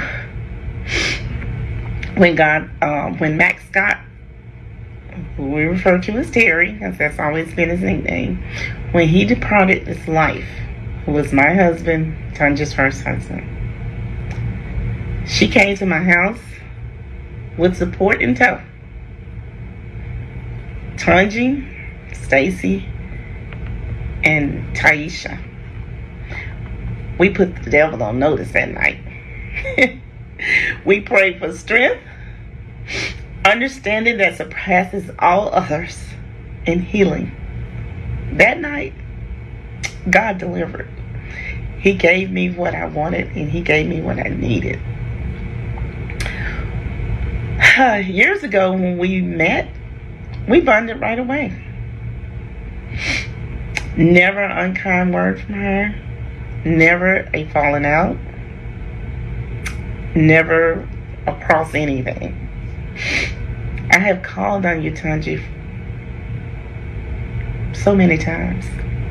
And you've been there every time. I'll never forget the calls, the prayers in the wee hours of the morning for anything, the financial support, the calls just to keep me in the loop, the birthday calls, the songs, of course all of our texts, and the visits. They've all been special. And you, my friend, sister, I love you. Tanji Scott, my hat is off to you, and I love you forever. Till we speak again. Take care. This is Dr. Tanji. I'm from a little town called Columbus, Mississippi, and I've come all the way here to show you exactly how you can live abundantly. Fear is nothing. You hear me? You can do anything you put your mind to. I'm your girl, Dr. Tanji. We're going to do life together.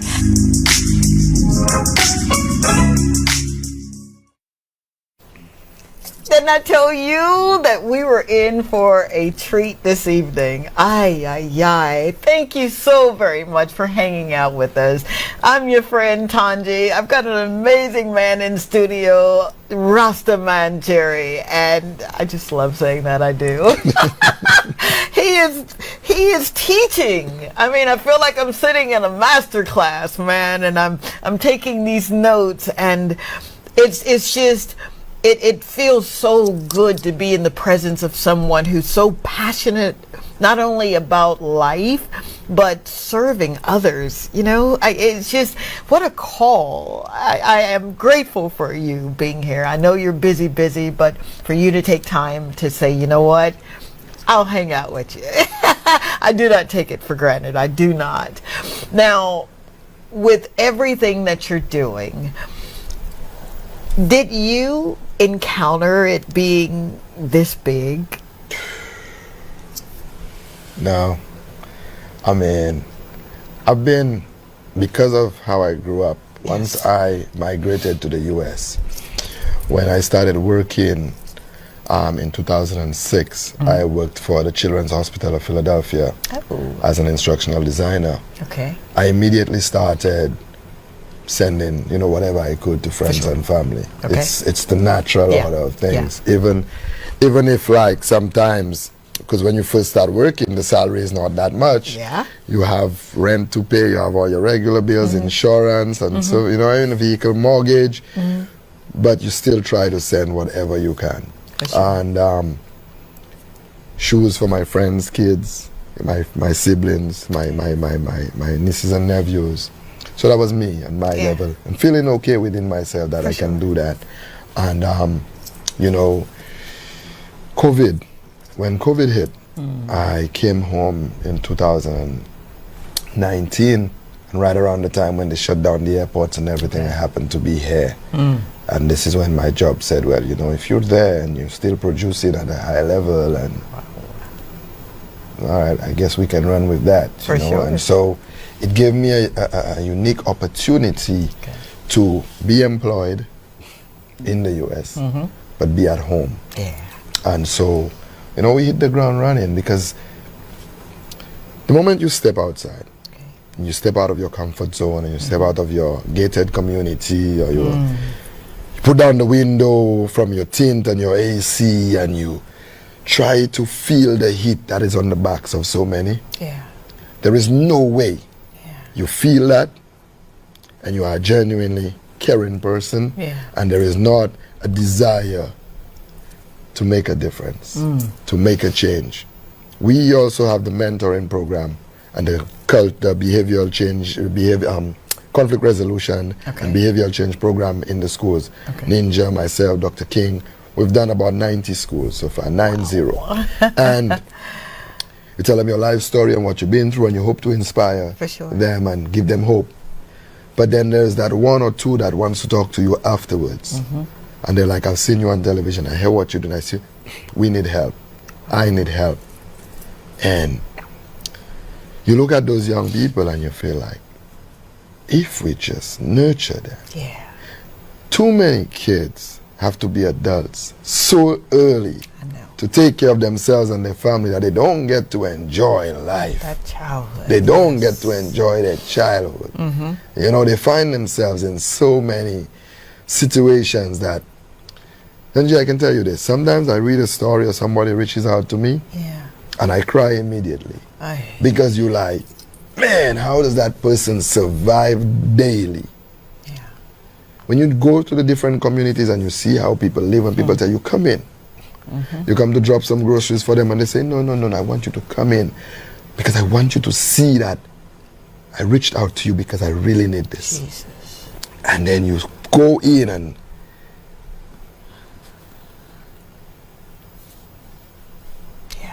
you know, it's just you're just like, man. And so I'm not making an excuse for why some young men resort to crime. That's never an excuse. But the conversation needs to be had. So what is leading them down that path? There has to be that conversation. And I listen sometimes to people who have it all. Just say the nicest things. People need to invest in themselves. Those people are lazy. They don't want to work. And it sounds good. And in some instances, they are correct. But it's one thing to say something. And it's a different thing to look at it practically and say, well, tell me now. Break this down for me. How does someone who's making $3, $4, $5 an hour invest in themselves. Come on. You say go back to school, okay, free $4 an hour, no generational wealth, no family to give them a pot to piss in. 1 or 2 kids in the household already, $3-4 an hour. How do they invest in themselves? It's one thing to say it and to sound intelligent saying it in your nice suit and tie, knowing that every month direct deposit goes in your account because you have your nice job. And then the same people, when you talk about minimum or livable wage, will be the same people that say, oh, it won't work, it can't work. Business owners will take too much of a hit. So what about this person you're telling me that should invest in themselves, making $3, $4, $5 an hour? Right. How do they invest in themselves? They don't have any assets. There's no generational wealth. No bank in their right mind will give them a loan. Right. How do they invest in themselves? So you see, it's easy for us to just stay on our high horse and look down upon people and say, I could say, well, look at me, I'm RastaMan Cherry, I'm from the ghetto, my mother was poor, I made it so they can make it. I would be ignoring the fact that I only made it because people did for me what I'm trying to do right now. We can't leave that part of the equation out because then the equation is incomplete. Absolutely. You have to remember that whoever you are in this life, rich or poor, somebody helped you along the way. There are rich people right now who didn't have the grades needed for a particular job, but they got it because somebody knew somebody and spoke on their behalf. Their parents is Mr. So-and-so that went to the bank and said, my daughter, my son need a job, and they got it. Now, they may have seized that opportunity and done well and climbed the ladder. Bravo to them. But let's not forget the part of the equation where you were not qualified. But because of who you know, you got that job. So many kids who are qualified don't get the scholarships that are available to go to Taiwan or Japan or wherever the scholarships are, because somebody in the ministries who has the know and sees the paper way early says to their friends and family, hey, send me your stuff way in advance before it's out there for the public, for the poor people to get access and then you ever notice when they send those things out, you have 1 week or a couple days by which to send in your application, knowing full well that you as a child who may not be as intelligent may need some assistance in filling out his application. Even at my stage, sometimes we see certain applications, we're like, man, I need a lawyer to help me with this. Wow.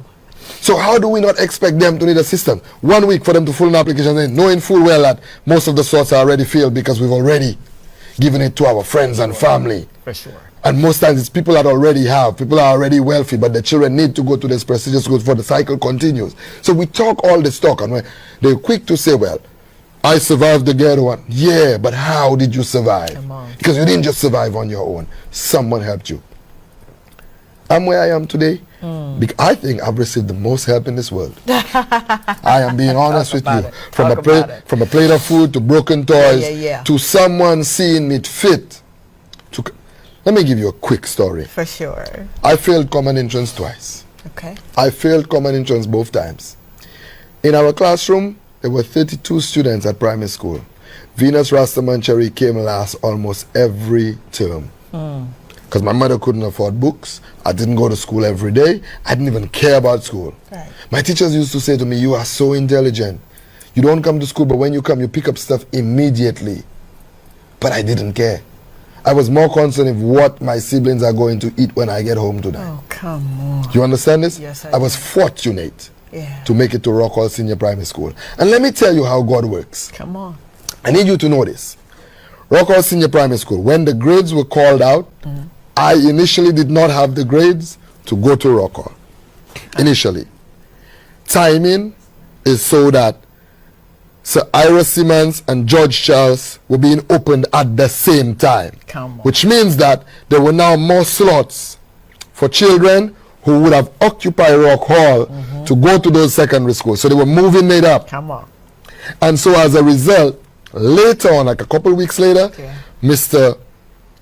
Solomon Alexis, my teacher, is driving around Grosley searching for us to let us know that, hey, by the way, school is not over. You're not going to stand, you're not going to what was we have been standard 5 at the time. you are going to Rock Hall. I'm like, who going where? Who, what? I can remember my grade was 107. But at the time, the grading system was different. 107 was nothing. Gotcha. And so because of the timing, God's timing, those children would have occupied the Rock Hall space and I would have stayed in primary school and they were moving to different schools. I made it to Rock Hall. Opportunity. Rock Hall teachers are my lifesavers. They saw me, I was this little short, freckled, big ass, troublesome young man. And they just said, you know what? This is it. This is him.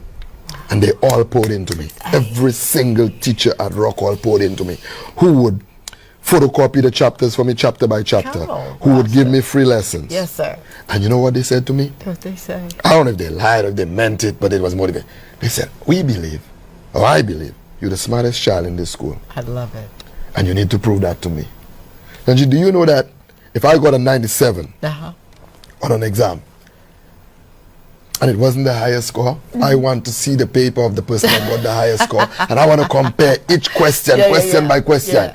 And if a teacher made the error of giving you a question correct, and they gave it to me wrong, oh, you best believe that's going to change.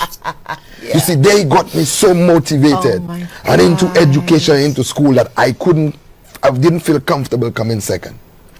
And that's what I came. When we sat common middle 3 years later, I went from always coming last in class, failing common entrance both times, to coming second in this country of St. Lucia. Come on. Coming second. Go look at, call the Ministry of Education, tell them pull up the Rock Hall, pull up the common middle results. Venus RastaMan Cherry came second with a grade of 128.3 or something like that. Euban Smith, my good friend, came first at 1.133. I can never forget that. And you remember that. Oh yeah, because you went from coming last in class. You went from seeing all your friends in primary school go to secondary school and you go into Rock Hall, and you know initially you were not scheduled to go to Rock Hall. So this is my story. That's your story. People poured into me. And that's why you do it. And from that, even more, when I passed common middle, assigned to Castro's Comprehensive Secondary School. My mom has no idea where she's getting money to send me to Castro's Comprehensive Secondary School. Okay. My past teacher at Grosley Primary, teacher Alicia, one who gave me toothbrush if I needed one, food in school, and she would put me to sit in a corner to eat where no students could see me so they can make fun of the fact that she had to bring lunch for me. Come on. May she rest in peace. Yeah. She approached Corporate St. Lucia and got me a scholarship. So my first scholarship was with COTS. To go to Castro's Comprehensive. COTS and Cable and Wireless came together to give me a scholarship. That was from her. My mother had no idea how to approach anybody to get scholarship for me. For sure. So that's people pouring into me. So when you see me out there pouring into people, understand that Venus Cherry is who he is today by design, because people poured into him. I went to Safa. Now, them times you feel in yourself, because now you have uniform. They give you a nice shoe to wear. You start to buy your little oil at Just Dreads for $3, your little Ras oil, and you start to put it nice. For the first time in your life, girls start to say, hey, cute. You start to feel it. You want to cut your hair, sit where you. Your mother cannot tell you you're not going to school today. You will walk to school if you have to, because you want to hear it. You want to feel it. You understand? So that's my story. Went to Safa. Left Safa and went to work for my uncle as a tour guide. Midget Pierre. Big up Midget Pierre. I used to run and play football for St. Lucia. So Windward Island Games, that was my thing. When the scholarships were happening in Cuba, Midget Pierre worked his tail off to get me a scholarship to go to school in Cuba. I attended Escuela Internacional de Educación Física y Deporte. I spent like 6 months in Cuba, and I got a scholarship to the United States of America. Come on, man. I went to America. I attended Bloomsburg University of Pennsylvania. Wow. I graduated for 3.89 GPA. Come on, Rasta. I got offered a job with the Children's Hospital of Philadelphia 3 months before I graduated, October 11th, 2005. Wow. Which was also the last day I smoked or drank, because I knew I had to pass a drug test. And because I have dreadlocks, I'm from the islands, I have an accent. Stigmatism. I know that if they're gonna randomly drug test someone, it's gonna be me. And I'm not about to lose that job that I have to take care of my whole family to smoke a joint. Hello. So I've quit smoking altogether. And even now, that marijuana's relaxed in the US and nobody's checking for that, I still don't drink or smoke. And when people see me, they think, he must smoke, he must drink. I don't. See? I'm just me. Just and I'm going to continue to be me. Then if you like me, great. I do. But if you don't like me, I'm okay with that. I love it. That's just me in general. And so I know a lot of people are not going to like me. They're going to find me arrogant. They're going to And that's okay. Because I believe my work speaks for itself. That's it. And if my work doesn't affect you or benefit you, and you see no value in, that's okay. Right. Talk to the mother who the child did well at school because I provided school books, or I provided a tablet, or I provided them shoes, and they call me and say, my child, and that's a true story I'm giving you. Yeah, I believe my child came first in the South. Wow. And I said, no, you're joking. And they said, no, I'm dead serious. Came first in the South. And I said, I got to meet him now. Yeah. And I meet him and I say, man, what else can I do? Wow. And I make a couple calls, and someone said, we'll give him a full scholarship. I'm done with that. Hold on. They're screaming. Break. I'm like, but why? If you are enjoying this, would you drop a line or two? And if you're not, drop a line or two anyway. I'm like Dr. Terry now. Stay tuned. We'll be right back.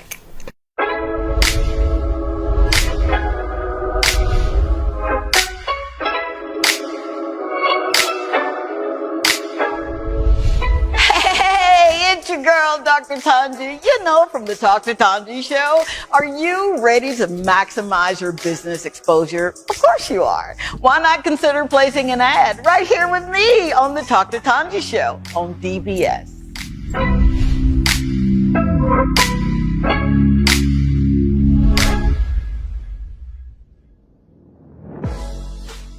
Hey. Dr. Tanji is a good friend of mine. She has been a good role model, a good person to look up to, and she's just full of life, full of love, and she shares that with everyone, and she lives true to her principles. She has just been one person who has got your back always through all forms of life, and I'm very grateful that I got the chance to meet her. Love you, Dr. T. This is Dr. Tanji. I'm from a little town called Columbus, Mississippi, and I've come all the way here to show you exactly how you can live abundantly. Fear is nothing. You hear me? You can do anything you put your mind to. I'm your girl, Dr. Tanji. We're going to do life together.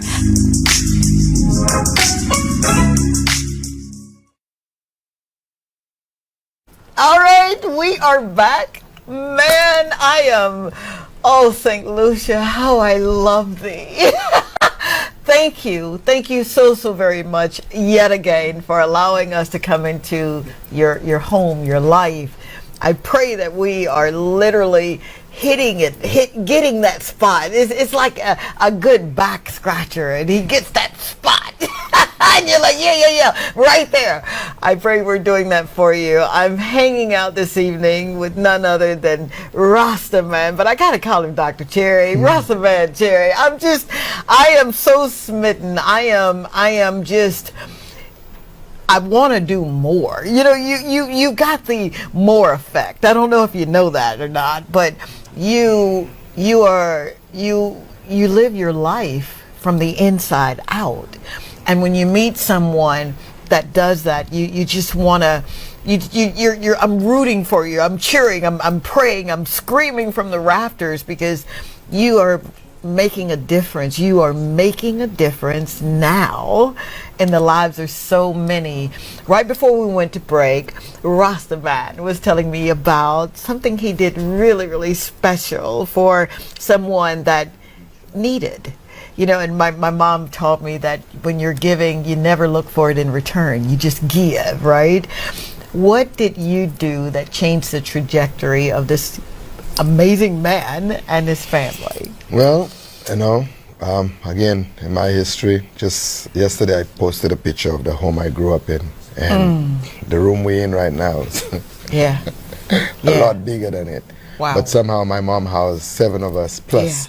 It seemed like every week she would bring someone else to live with us. Yeah. You know, you feel like you're the poorest person on the planet, and then your mom comes with more mouths to feed, and you're like, what are you doing? Where are they going to sleep? There's no space. Every night I got to wake up with my sister's food in my mouth. This one is rolling on me, but my mom was like that. However little we had, she always felt like we had enough to share. And so I guess it's just who I am. And, you know, just recently I had a project in December. Yeah. A young man out of prison, making a change in his life. Him and his daughter needed a place to stay. Wow. So I started this whole campaign to build a house for him, to break down what he had, which wasn't conducive. And we did. And then I can tell you, you won't believe how this worked out. I started it. And Cots, Nemo, Raj, M&C Home Depot, people in New York, everybody came on board. This Junior Goodrich Construction. Wow. So I started it. Junior sent his workers to build the house free of charge. Somebody gave the electricity to do that. Somebody gave a fridge, somebody gave a stove, somebody gave a bed, somebody gave a pillow, somebody, at the end of the day. So we did some fundraising. I came out of pocket personally because I also believe when you are doing something like this and I'm asking you to invest in it. There you go. I need to invest in it as well. Absolutely. Not just my time, effort, and energy, but whatever extra I have, Yeah. once I've taken care of I should be able to put that. Absolutely. And we build a beautiful home for him. Wow. Beautiful home. Beautiful home. And yeah. in November, yeah, we're gonna do it again. Here why? I have a team in Canada, right, St. Lucia, Canada. Yeah. They're having a golf fundraising tournament Come on. in June, which I'm flying over to. For sure. We're raising funds. They've already booked their ticket. 6 of them are coming down. Oh, come on. In November, they're spending a week in St. Lucia. Yeah. And a lucky family Yeah. is going to get a house. Do you hear this? A lucky family is going to get a home. Oh. So we're going to build another home this year. And we hope we can do it every year. And you're going I know to. it's small, man. but Come it's on. the way. So I want to say this on your show first. Yeah. You hear this, right? That's your Come camera November, right there.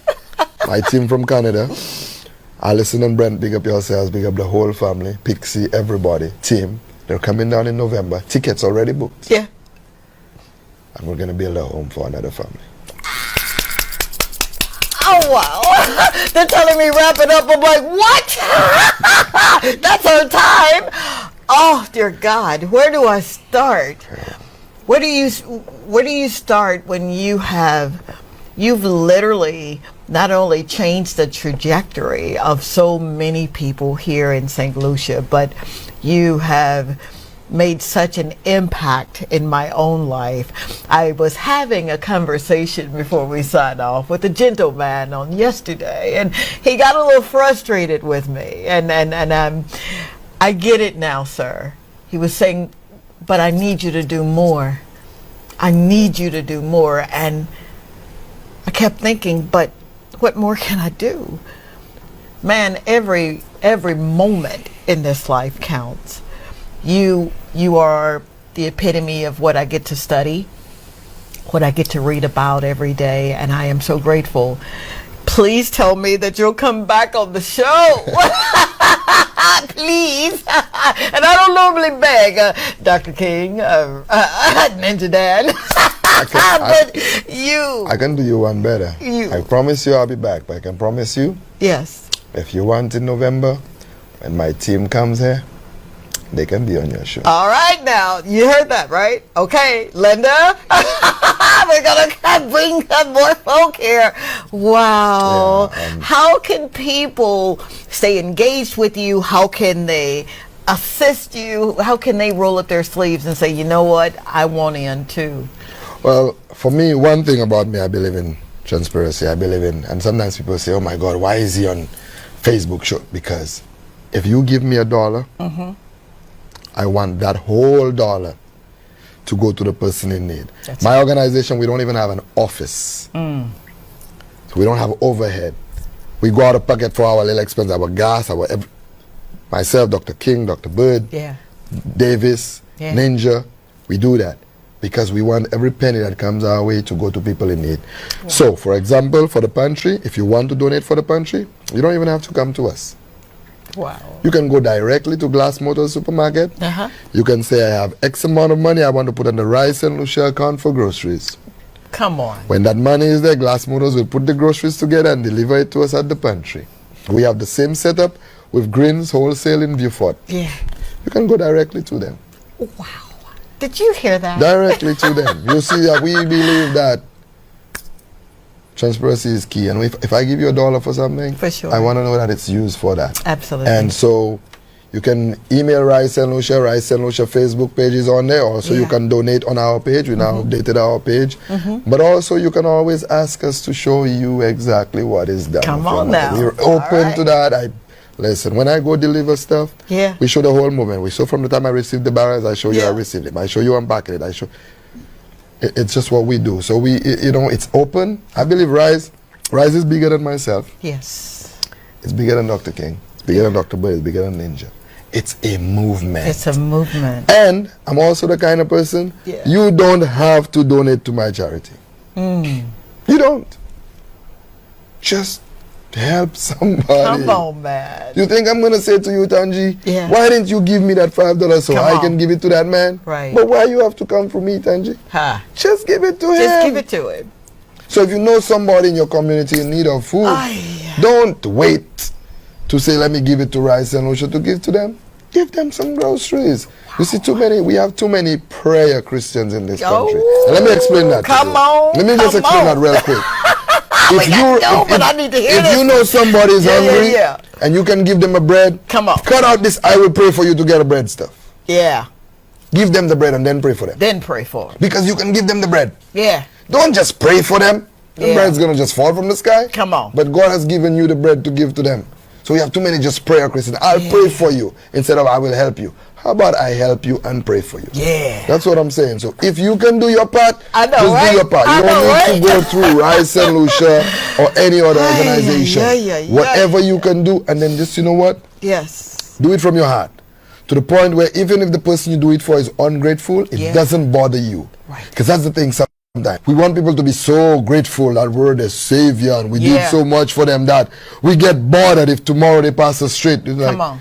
Didn't I just feed this person? Come on. I don't care. Don't care. Maybe they're in a headspace where they didn't even see you. You ever walk past somebody you didn't see them because you're in your own thought? Yes, you got a meal yesterday, but what about today? You worried about that. Right. So we need to be able to help people without expecting anything from them. And when I say expecting, don't even expect them to be grateful. Because you don't even understand the mindset that they're in, right, to the point where they don't even realize they just got a meal and their stomach is full, but sometimes it doesn't even sink in that it shouldn't matter. So you don't have to come to my organization. You don't have to work with me. You don't like how I'm doing it? That's fine too. Yeah. Show me a different way. Do it on your own. Let me say, oh, snap. I like how Tanji is doing that. I'm going to steal that. Yeah, I'm going to do it that way. Because it's working. It's more effective. I have no problems with that. So I don't want people to feel like they must come to my organization or they must come to me or they must do. No, you don't have to go through me. And if I see you doing something and it's working and I can help you, I'm doing it. You might be my worst enemy, Tanji, and I see you doing something good, I'm on board. I don't care if you like it or not. I'm on board. And you can't stop me from being on board. Because if you're my enemy and you have a GoFundMe to help somebody, can you block me from donating? All right, you now. Can't. Speaking of GoFundMe right now, that I do, sir. I have a GoFundMe campaign at my website, www.drtanjishow.com. I have adopted the community of ancillary. Those are my babies, man. And that's my story, and I'm sticking with it. I'm trying to do this without crying, but it's really hard. I really need you that stayed around and listened just a little longer. If you have gleaned anything from this show, I pray that it is something that will help someone. That's what the show's about. The show's about inspiring you, it's about motivating you, but it's about making certain that you get to where you need to be, and we all are in this thing called life together. Every time I say I'm not going to cry, I do just that. How dare you, RastaMan? Coming in my territory making me cry.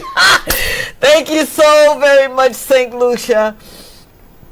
Thank you so very much for making every dream come true. It's not easy, man, when you're out here and you're living for righteousness. You're living for what's right. If we've inspired you any kind of way, we really want to hear from you. We want to see you do even more. Thank you, RastaMan. Thank you for all that you do. God bless you in the works of your hands. Thank you, sir. Be good to yourselves. Be good to yourselves. You are so valuable that he interrupted your life to let you know how much he cares about you. Thank you. We'll do this thing again next week. Called Talk to Tanji. And that's our show. Thank you again. Bye. This is Talk to Tanji. I'm from a little town called Columbus, Mississippi, and I've come all the way here to show you exactly how you can live abundantly. Fear is nothing. You hear me? You can do anything you put your mind to. I'm your girl, Talk to Tanji. We're going to do life together.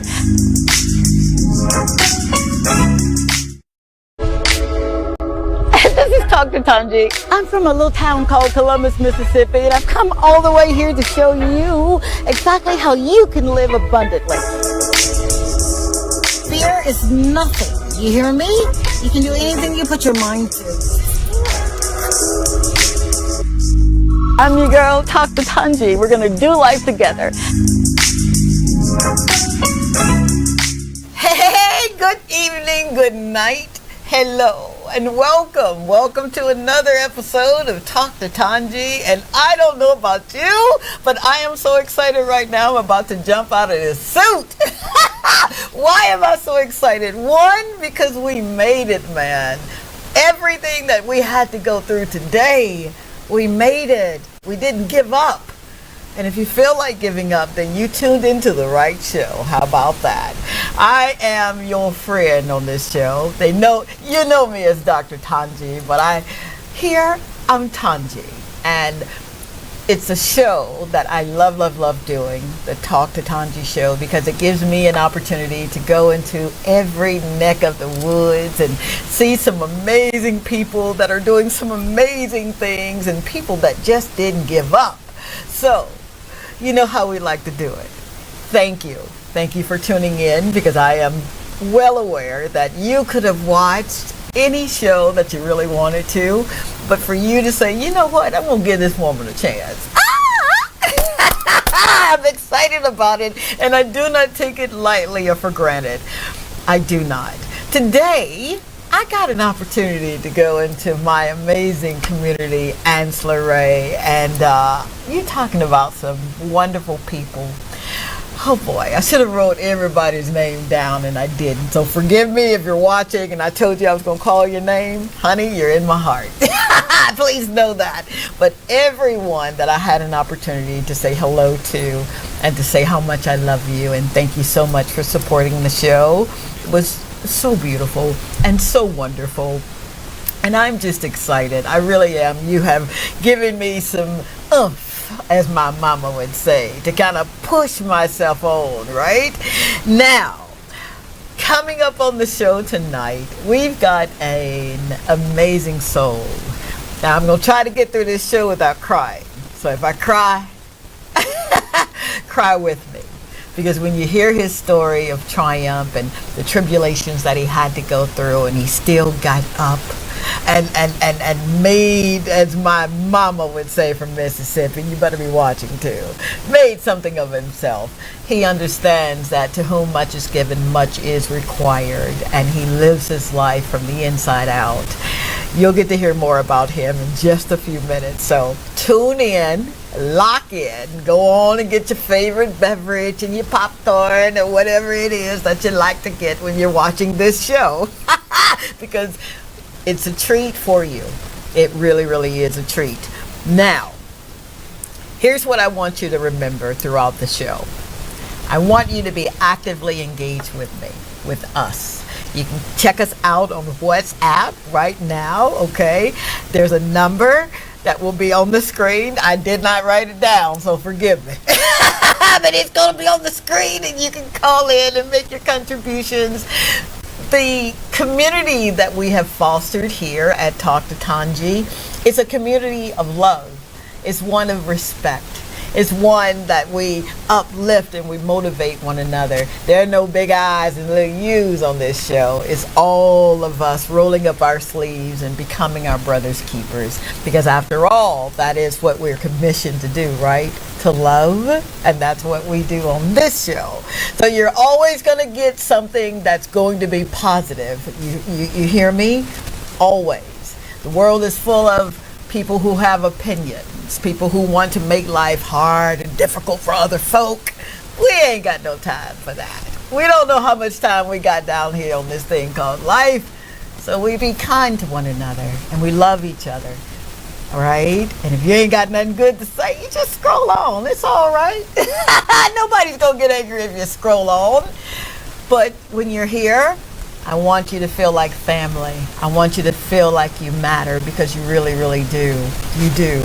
God interrupted my time in Los Angeles. I'm just minding my own business. And he sends me to an amazing country called St. Lucia.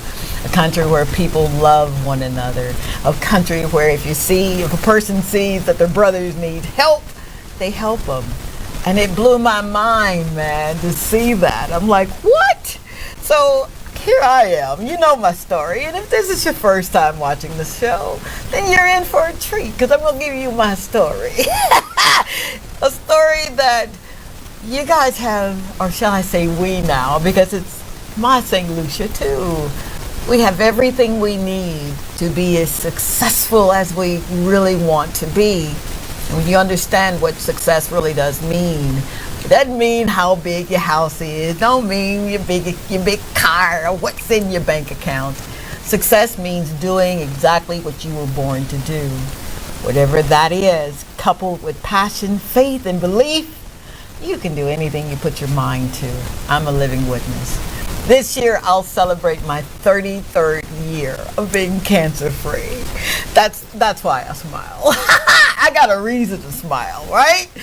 Yeah, man. So with all of that, I pray that you start where you are, and that after you hear this amazing story from this, oh my God, incredible soul, that you too will say, you know what? I've got to get in life.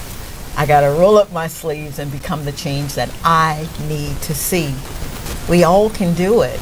Doesn't matter where you're from, doesn't matter where you live or how your life has been up to this point tonight.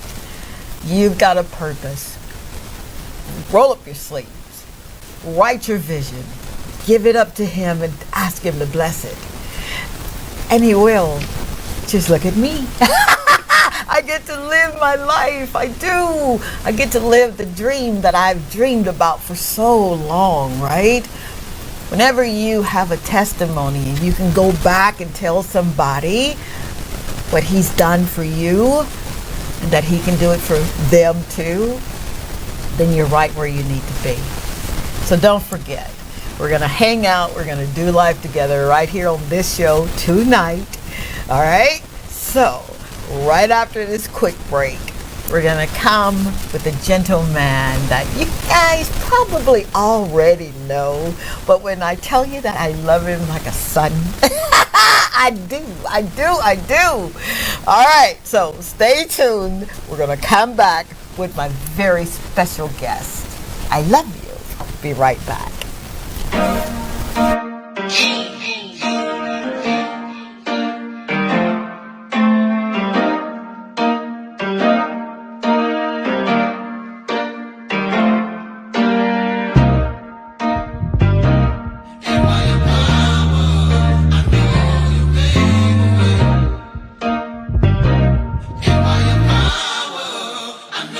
I want to show you something.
Miss Tanji is one of the most amazing people I have ever met in my entire life. She is someone that I would consider to be a mentor, a spiritual mother, a confidant, a family, dear family friend. And I am so blessed to have her in my life. She is someone that I could call on during my hardest moments of life, and she'd pray for me and support me all the way through. And also someone who taught me how to cherish the good moments that come with life. And I just thank God every day that I have her and I can call on her. She truly is a blessing to this world. This is Dr. Tanji. I'm from a little town called Columbus, Mississippi, and I've come all the way here to show you exactly how you can live abundantly. Fear is nothing. You hear me? You can do anything you put your mind to. I'm your girl, Dr. Tanji. We're going to do life together.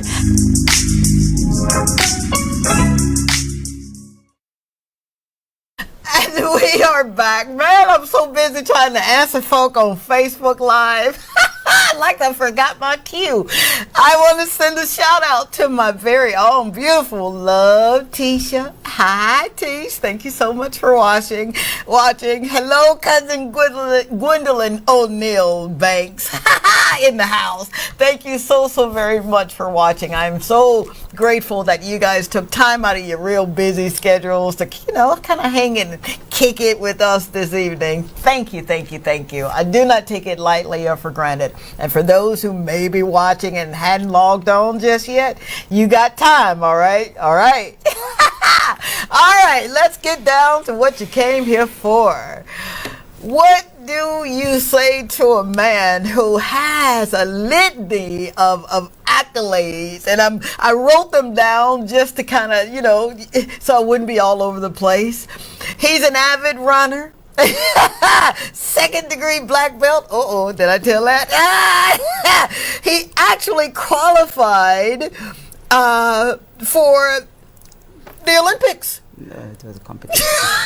He's gonna get me. See, that's what happens when you do live shows. Anyway, without further ado, my dear friend, son, and a massage therapist out of this world, none other than Mr. Julian Toussaint. Did I say that right? Yes. Welcome to the show, man. Can you tell I'm excited about your being here? Thank you. Now he's trying to be all cool. Come on, man. You with family now. So, Julian, I asked this proverbial question to everyone who comes to the studio, and I ask, be on this show. How did you get here? Do not tell me by water taxi. Do not tell me with your truck. I want to know, man, because there's so many layers to you. How did you get here? How did I get here? Yeah. To where I am right now? Yes, sir. Well, the story begins from childhood. All right. My childhood stemmed from the village of Choiseul. This is where I was born. I've been to Choiseul before. Right. So, coming from a family of 5. Okay. Yeah, I'm the 3rd out of the 5. Okay. And growing up was a bit of a challenge. For sure. I had a very happy childhood. Yeah? What was your childhood like? Going to the river. Yeah. Climbing the mountains. Oh my God. Fishing. Yeah. Going swimming. Just having fun. Just man. living. Just living life. Right. Just enjoying life. Wow. And but throughout, something happened in my life that changed me around. Okay. And I had a transition from Choiseul to Castries. Okay. All right. Now, this all started, I was at the market with my grandmother. Okay. Selling, coal pots or plums. I think it was something. I was about 8 years old. Aye. And this lady came to talk to my grandmother and said to her, this child should be in school. Huh. You're 8 years old at the time. Yes, okay. Yes, and she said, this child should be in school. I did not know who she was. Okay. And she said to my grandmother to tell his mother to send him to me by Monday. If not, I will come for him. Okay. I still didn't know who she was. Wow. And then afterwards, I knew it was my dad's mom, my other grandmother. Really? Yeah. So this is where this is where it all started. Yeah. But prior to that, I was already misbehaving in school. You know, school was a challenge for me. Okay. Back then, I was at the age of 8, where I literally didn't know anything. I couldn't read nor write. At 8 years old? Yeah, 8 years old. Okay. You know, my mom sent me to school every day. I go to school every day, but I didn't necessarily go to school. I got you. Now, for those who are watching, he is not advocating that you skip school. You go to school, you hear me? But for you, it was totally different. Yeah, I mean, the challenges was that, you know, you go to school and you don't have certain things. You don't have the tools, the necessary tools that you have for sure for you to perform. Right. And as a child, I didn't really like. I liked school just for fun. Mom would give us an exercise book and half a pencil. Yeah. And I would use the exercise book to, you know, to make planes, you know, little cowboys and, you know, guns and stuff like that, you know. And I lose the pencil, you know, so I had nothing to really partake in school. You know, so sometimes I was trying to get a point of pencil between the crack of the wood, you know, just to be able to write with, because I don't have any pencil. Oh, come on. I used to ask friends for, you know, a page in the book. For sure. Just to be able to try to write some stuff, but that wasn't working. But the thing is, I got demotivated because the teachers were not all, you know, accommodating because of my ability, my disability. Okay, now when you say disability, are you meaning your dislike for or disdain for school, or you literally had a disability? Let's say disability. I'm not really disabled in any form whatsoever. It's just the fact that I wasn't learning anything. I don't know how it was not sticking in my brain, in my head. So I was just literally just not picking up anything. Now, you mentioned once that your first language, and I did not know this, but your first language is not English, or was not English. No. What was your first language? Patois. Patois. I wish I knew some patois.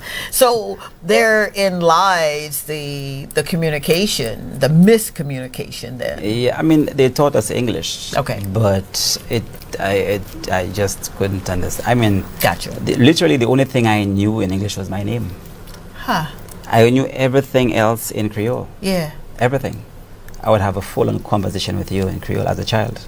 Wow. Up to now, I could still do it. Oh, I believe you can. Yeah, I mean, and that I just never got interested in school, you know. So when I said I wasn't going to school, I mean, the teachers used to scold you for various reasons, you know. And I got tired of it. For sure. You know, so I was kind of like living home, going to school, but not reaching the school. So I would stay near the school. I would climb up a tree, a mango tree. Oh, come on. And wait for the bells to ring. You know, you have the first bell recess, second bell lunch, third bell time to go home. And I would go home and tell my mom I went to school. But I remember this happened for 2 weeks. And until I realized I was missing in the school. So teacher had to call my mother with myself, and I had to explain why I'm not coming to school. So what does an 8-year-old, 8-year-olds, right? Yeah, I was 8 years old. What does an 8-year-old tell his mama as to why? You send me to school, mama, but I ain't going. I was in the bush. You were in the bush. Yeah, I mean, I tried to explain to her that it was, you know, I was being scolded for the reasons that I was not comprehending what was being taught at the time. Oh my God! So I didn't have the tools really and truly. Yeah. You know, I mean, my mom didn't have much. For sure. You know, so it didn't. I just was like, you know what, I'm not coming here to be scolded. Okay. You know, I could be doing something better off. For sure. sitting in a tree was fun, you know, by myself. Yeah. You know, I mean, doing this for a period of time, it was kind of like having your own thoughts. For sure. I mean, I remember one time it rained on me. While you're in the mango tree, right? It rained on me. So within that time, well, when they found out that I was not really going to school. For sure. This was around the same time that my grandmother had asked for me to come to Castries. Wow. But my mom tried to get me to go back to school. Okay. But I would go near the school and I would cry my eyeballs off. Jeez. I didn't want to go back there. I was traumatized. You were really traumatized. So I didn't want to go back there. You had, in conjunction with the language barrier, I don't want to speak for you, but maybe teachers that weren't sensitive to what that Well, I don't know if they were sensitive or not. I mean, if you take time to understand the students in your class, then you will know what they're very much capable of. All right. I would say probably I was capable, but my head was not in the right place at the time. You know, I mean, a child, what a child does, you know, play around, and, you know, have fun. Absolutely. You know what I'm saying? But being due to the fact that you don't have certain means, it kind of puts you in a position where you cannot. You know, you want to, but you just cannot. For sure. Because you don't have the necessary tools for you to move forward. Absolutely. So I would keep myself back away from certain situations because I don't have it. Like, wow. Yeah. So moving forward, and you're able to grasp that need of the importance of being in school. When did it shift for you? Well, in 1986, that's when I was sent to Castries. I didn't come to Castries the same Monday she asked, but I got there. You know. My mom packed me a little suitcase, you know. Yeah, and she sent me off. It's actually one of the hardest times in my life, you know. I had 3 brothers, separating from them in a child was hard. For sure. It was hard. Absolutely. Where I went to my grandmother's house, it was like only adults. I was the only child there, you know. Oh, wow. I had no one to play with, anything of that sort, you know. It was really like, you know, kind of really military style. I got like, you know, you're strict. For sure. This is grandma. She wasn't playing the radio, was she? No, she was not. She's real strict. Wow. So I got enrolled in a school called Mondodo Combined School.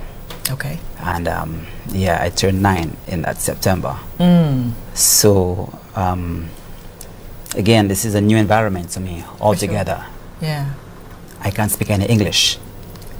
I don't know anything whatsoever in English. And I would sit in the class and try to grab, but I just can't. You couldn't. No. You know. So what helped me? I mean, my aunts and uncles and my grandmother, my grandfather, you know, extended family. Yes. They were my soldiers. Amen. Yeah. They were drilling in my head every day. You know, I was just in my head. You know, they would ask me like picture books, like phonic books, and they would ask me what describe the picture for them. Oh wow. I would say it in Creole. In Creole. Yeah, I mean, a typical example, it was like a bat. Okay. And I said Solsui. Solsui. Solsui is a bat. Okay. You know, flying bat. Oh, flying bat. Yeah, okay. Yeah. Okay. So in saying that, then she said to me, no.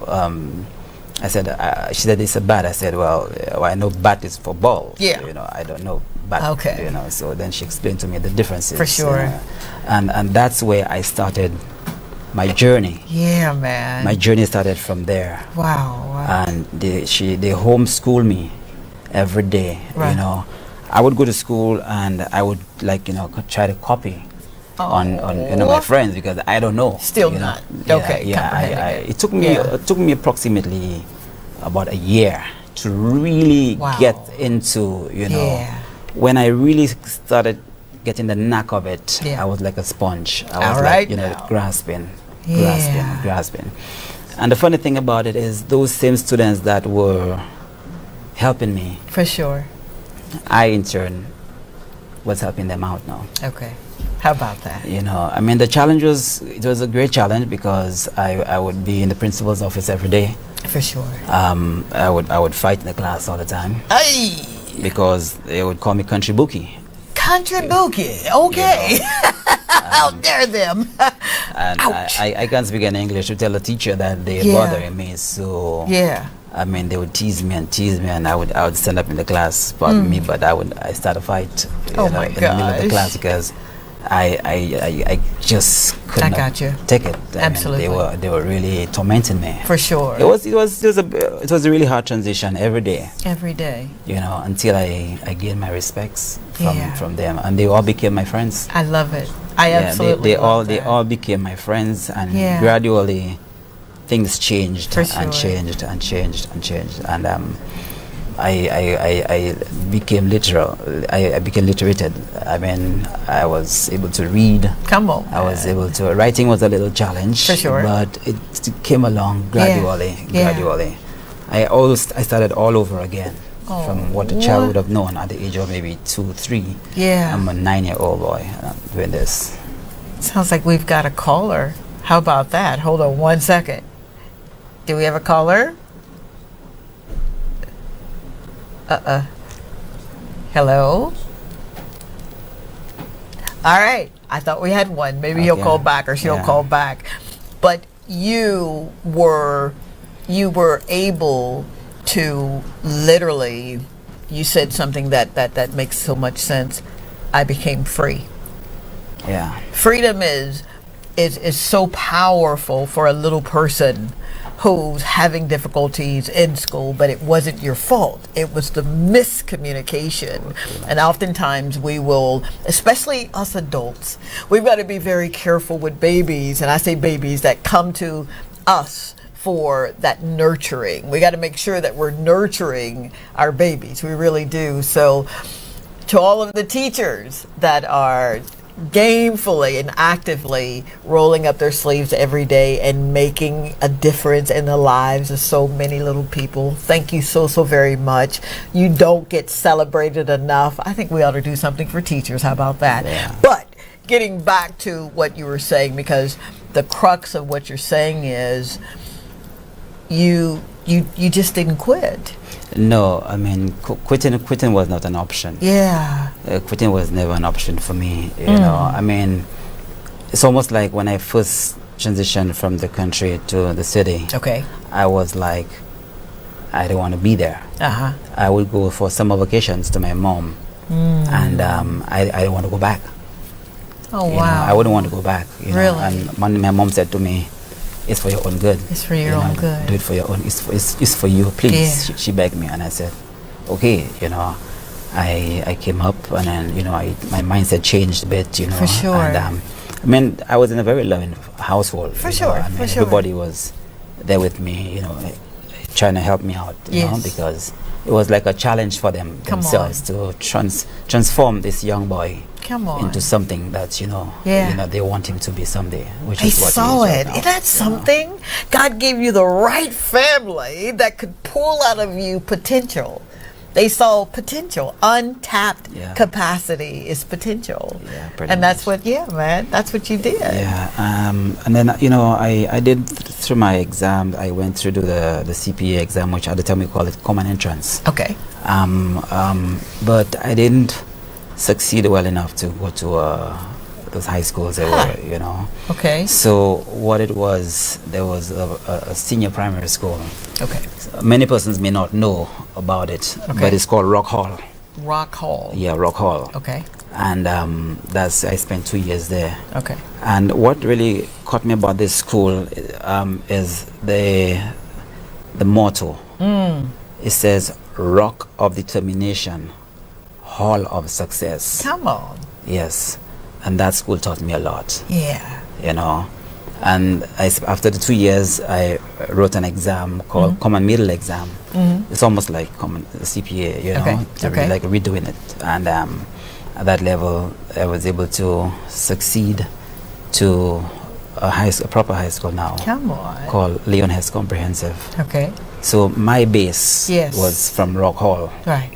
Yes, that was my base there, and we transitioned to Leon Hess Comprehensive. I spent 3 years there at the comprehensive school.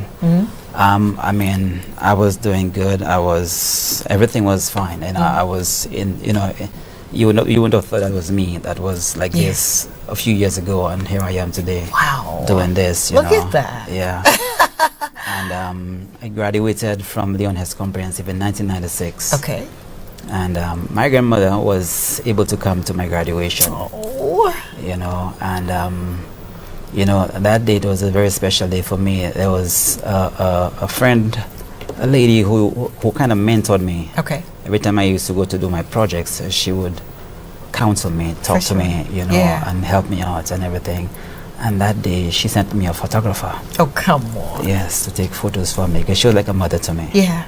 And I still have those. I'm very thankful for those photos, and I have those photos up to the like today. Or else I wouldn't have had any photos of my graduation. Oh, come on. So she sent the photographer just to take photos of me at the graduation, because we didn't have any cameras or anything at that time. Yeah, yeah. So I got those photos, and throughout my graduation, I received 2 awards. You know, for the 3-year period that I was there. I was able to gain 2 awards. Come on. You know, I was very, you know, she was very proud of me to see me from the little boy she took to see him on the stage. Yeah. You know, picking up his certificate and awards.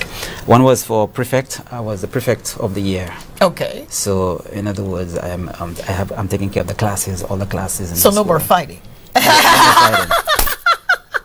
You know, I used to. I used to walk to school every day. You know, I used to walk like about 5 miles to get to school every day. You know, and I had to get there before my students, so it was a task. Yeah. You know, so but I embraced it. Okay. And I embraced it. That's why I'm a good runner today. You know.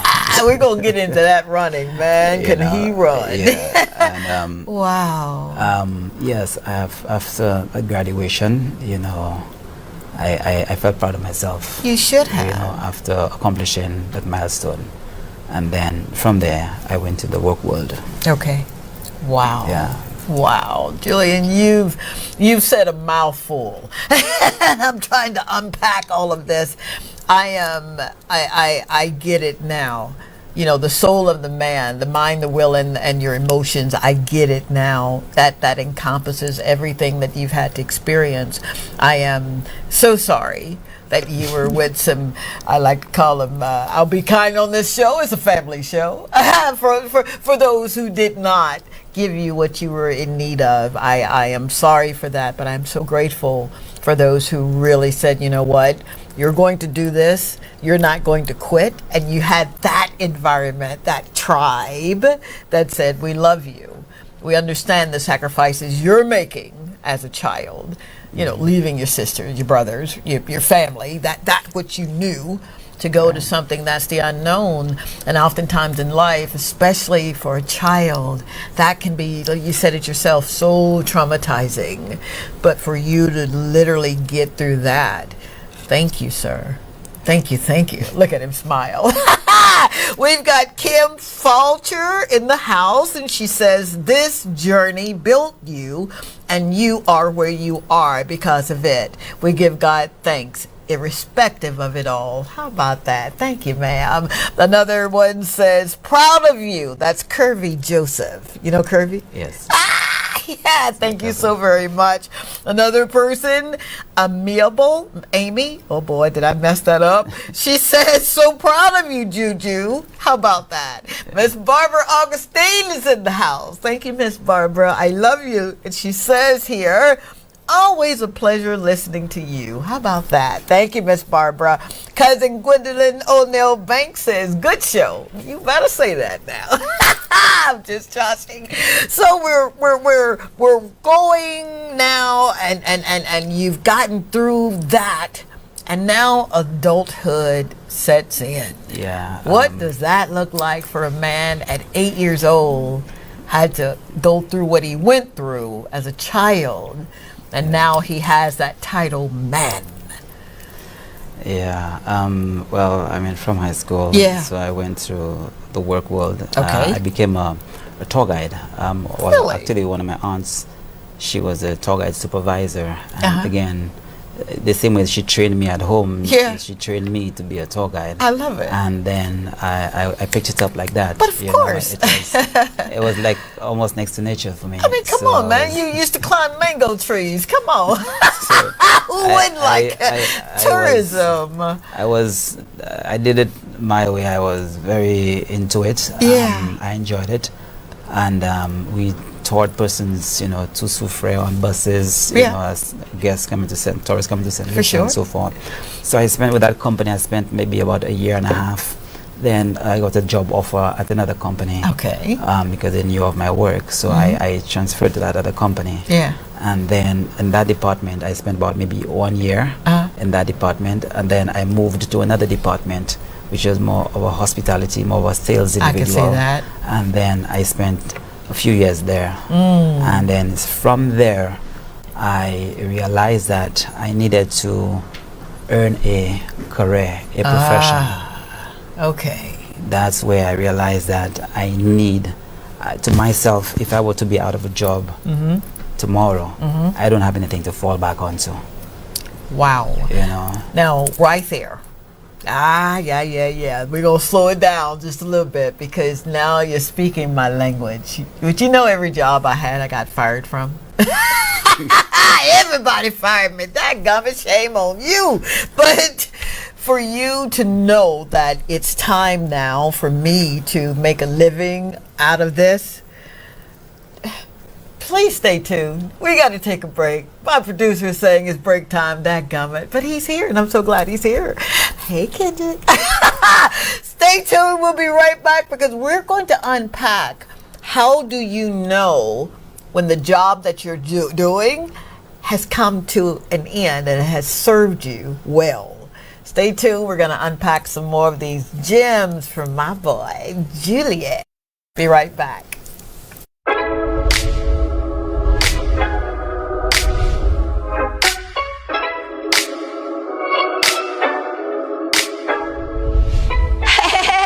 It's your girl, Dr. Tanji, from the Talk to Tanji show. Are you ready to maximize your business exposure? Of course you are. Why not consider placing an ad right here with me on the Talk to Tanji show on DBS?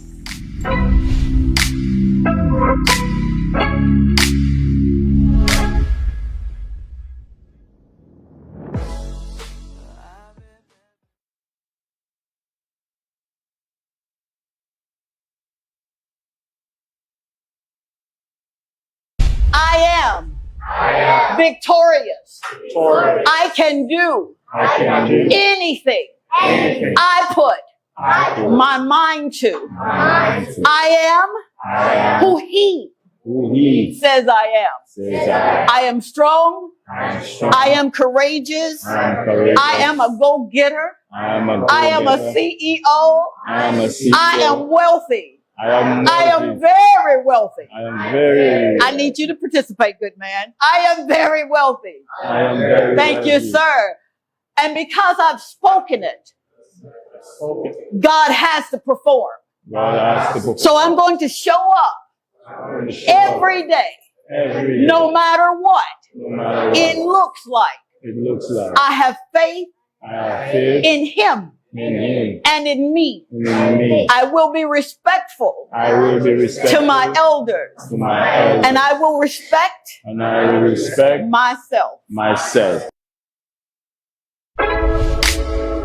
This is Talk to Tanji. I'm from a little town called Columbus, Mississippi, and I've come all the way here to show you exactly how you can live abundantly. Fear is nothing. You hear me? You can do anything you put your mind to. I'm your girl, Talk to Tanji. We're going to do life together.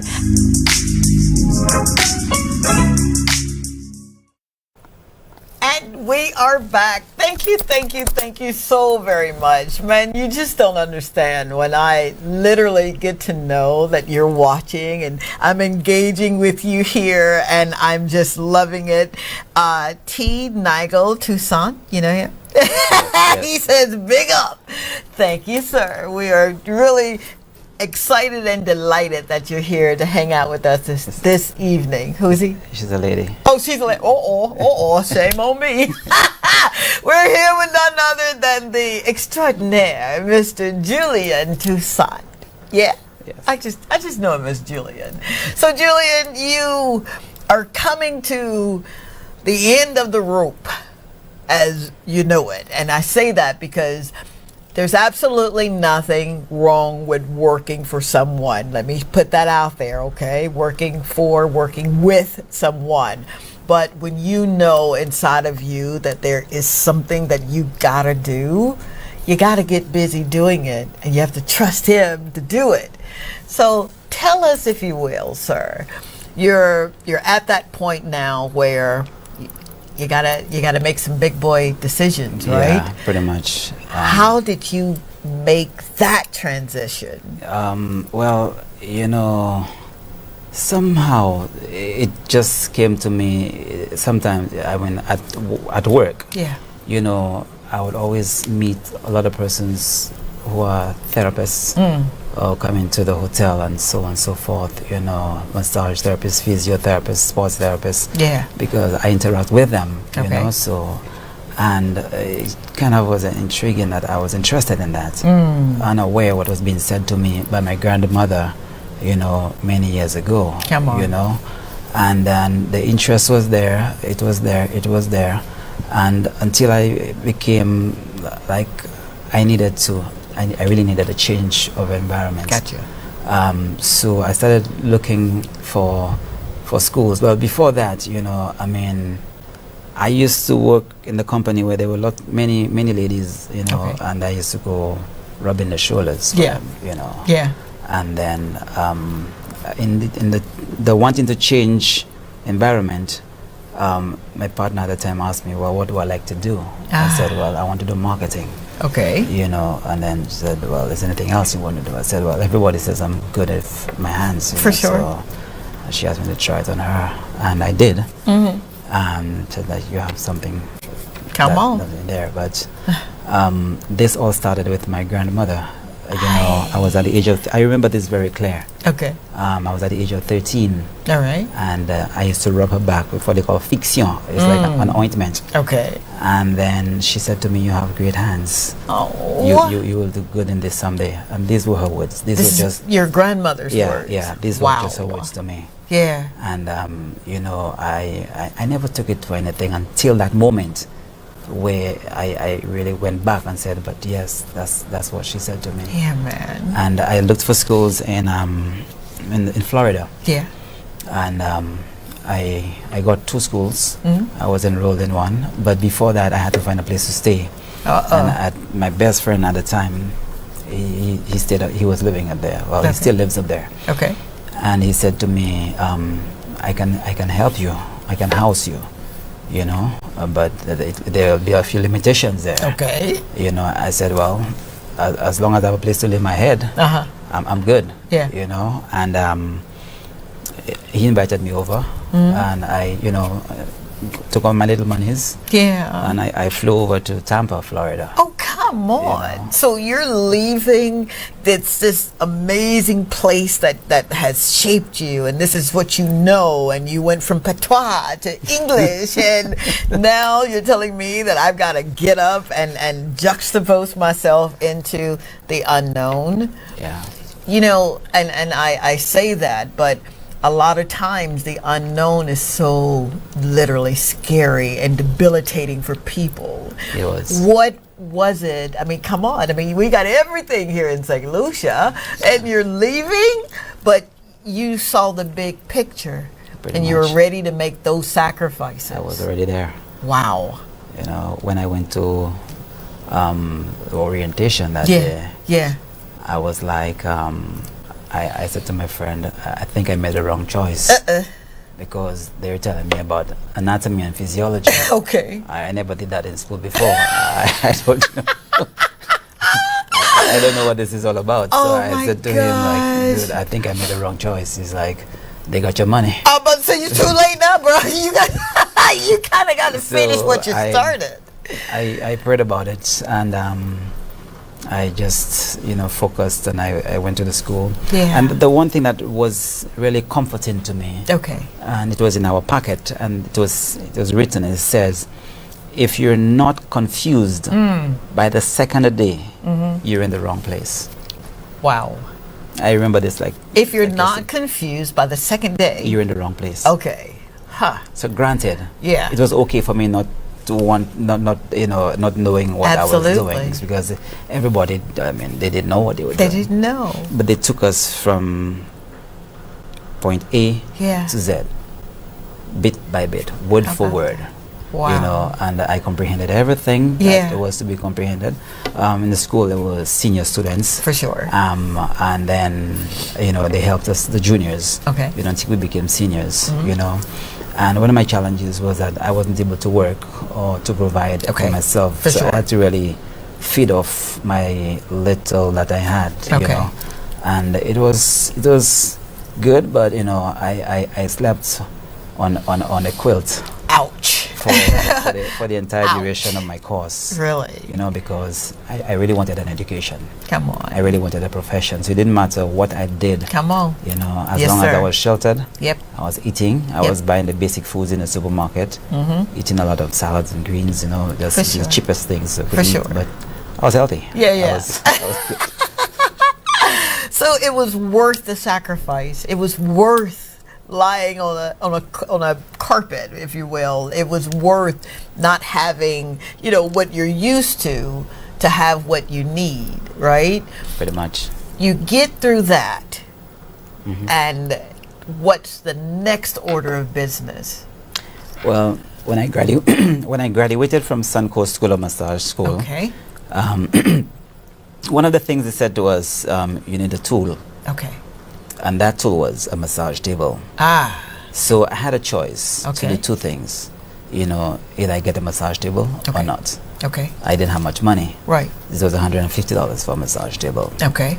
And tell you what, I got that massage table. And that massage table is still with me. Oh, come on. 20 years ago. No way. It is still functional. It's brand new. Never recovered. Are you serious? That's my piece of art right there. That's it, baby. You know, it's still workable. It's still in use. Yeah. Yes. Wow. And that because you're leaving school, you're ready for the world of work. For sure. And that profession is to be working for yourself. Right. But when I came back home, I started working for an institution. Okay. You know, a hotel, that is. Okay. In the south of the island. And then, again, challenges again. You know, I don't have a car. You know, I would be on the road, like, you know, 10 o'clock in the night. Come on. Trying to get to Castries. From the south? Yeah, from the south. Do you know how dark it is there? Yeah, very dark. I would say very much so. Of course you do. Wow. So it just goes to show, and I don't want to rush anything, and I know that, you know, it's going to come to a close, that gubbit, but it just, you are the epitome of what perseverance looks like, what prayer looks like. Because at any moment, seriously, you could have said, you know what, I'm done. I've done it. I've did what I'm supposed to do. But you wanted so much more, Julian, that you would walk. Yeah, I used to walk. Come on. I would go to my mom in Choiseul, and the bus would put me in a certain place, and I'd be walking in darkness. You know, just to get home. Come on. I mean, I knew the area. It's not nothing is going to happen to you, but it's just like, you know, at one point you're in a city in the U.S. and the next point you're walking in bush. Come on now. You know, it's like that's a transition there that, you know, it's like you're not used to anymore. But I did what I had to do, and in the period of 6 months, I was able to buy my first car. Come on, man. How many massages did you give? A lot, huh? So your determination is just, I get it now. I mean, I just want to scream from the rafters. I do, because I'm in the middle. I'm looking at someone who just, you did it. You didn't talk about doing it. You didn't give an excuse why you shouldn't do it or why you couldn't do it, or it'll never happen for me. You went out and got it. Yeah, pretty much. Come on, man. Yeah. Wow. The thing about it is, around me, I attract energies, different people. I've had different people in my life. Yes. That's from family to friends to persons, my circle around me. Okay. And positivity is key for me. Would you speak to that, please? Because you said something that we don't get a lot of positivity. We don't, unfortunately. You have to have the positive mindset. Yes. So that you could move on from where you are. If you don't have that mindset, you will remain the same place. Come on. Because you have to want it to get it. Yeah. And not just wanting it, you have to go get it. Come on, man. And when you get it, you have to keep it. That's it. And keeping it, make it your own. Make it your own. Which is what I have done. I mean, I became a licensed massage therapist, and I worked that massage table I bought. That was that was my business. Yeah. That there was my business. I'm working for an establishment, but that piece of tool is my business. That's your business. And I started that moving house to house. Yeah.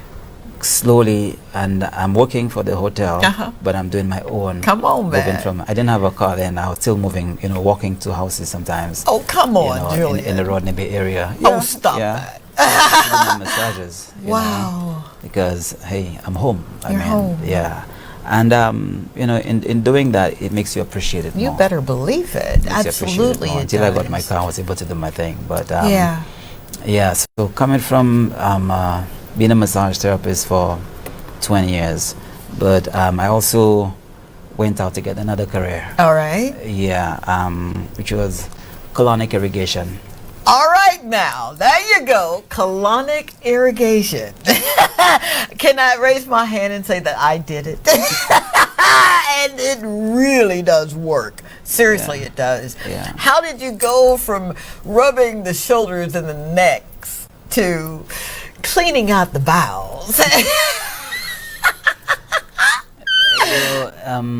The thing about me is having the love for people. Come on. Wanting to help people. Come on. And I feel that my journey is to heal people, help people, and that's what my grandmother instilled in me. I'm a natural healer to help persons out there who need the help. Yes. And by doing that, you inspire other persons. Absolutely. Absolutely. And again, creating my own business with that one table, I just moved from one day to the next. I began sharing space with someone until I moved to another establishment, sharing space with the same person until I was able to move on my own. And I'm still working for an establishment up to current. Okay. 16 years now. Wow. So, there I have it. I have my own, and I have I'm working for the establishment which I manage the department. Okay. But of course, of course, this guy is real humble, guys. But I can tell you a thing or two. When I first met you and you were introduced me by Susie Q. Hey, Susie. How you doing? And she said, I've had neck spasms and back spasms. And she said, there's someone, Doc, that you've got to meet. I'm telling you, the man's hands he's gifted. And it's the truth. You really are gifted with your hands. It's as if you know exactly where to touch. You know what I mean? Yeah. And it resonates really with what you said. You're healing. That is what you bring forth. Healing. And your passion for it is just, it's indescribable. Yeah, I mean, I love what I do. Yeah. What I do is me. And I do it for the love of it. That's it. And everything else comes afterwards. I could stand up and do what I do all day. Yeah. It's not a job. Yeah. It's a profession. Yeah. It's what I live for. Amen. To help people. Yeah. I mean, people come to me with all different issues, and I said to them, I'll give you my best. My best is my best. Yeah. And my best is the best. Yeah. And my best is the very best. As it is. So I am a living witness. How many years now? Yes, it is. So you're moving, man. You're moving with intention, great intention. Yeah. But there's something else that you like to do, because right before we came on air, someone said, man, I saw you running so fast, I thought the police were going to give you a ticket. What is it that you love doing? I love sports. There we go. I love sports. It's been a passion since I was a child. Yeah. And when I came to Castries and I was in the primary school, we had a road race that day, and I didn't have running shoes. So I started running with my slippers. Oh, come on.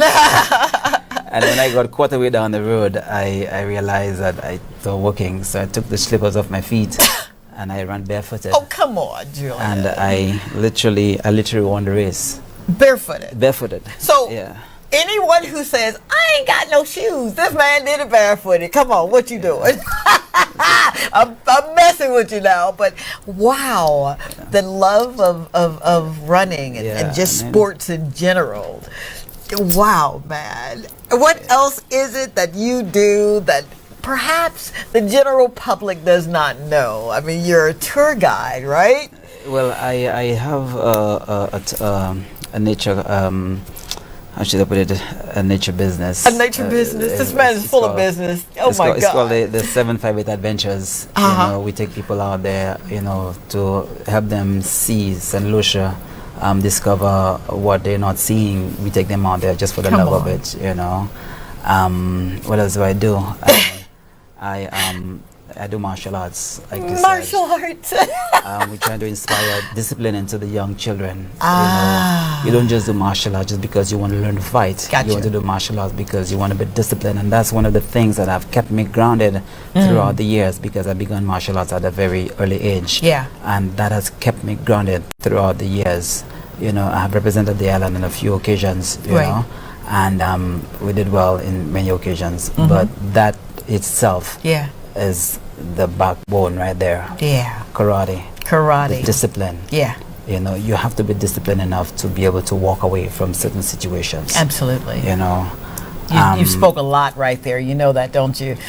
You have to be disciplined to walk away from certain situations. So a lot of what we're seeing now in society, and I'm not bashing any society, because I believe the cusp of everything, the foundation is love, making love your greatest aim. You're disciplined enough to say, you know what, it's not worth it.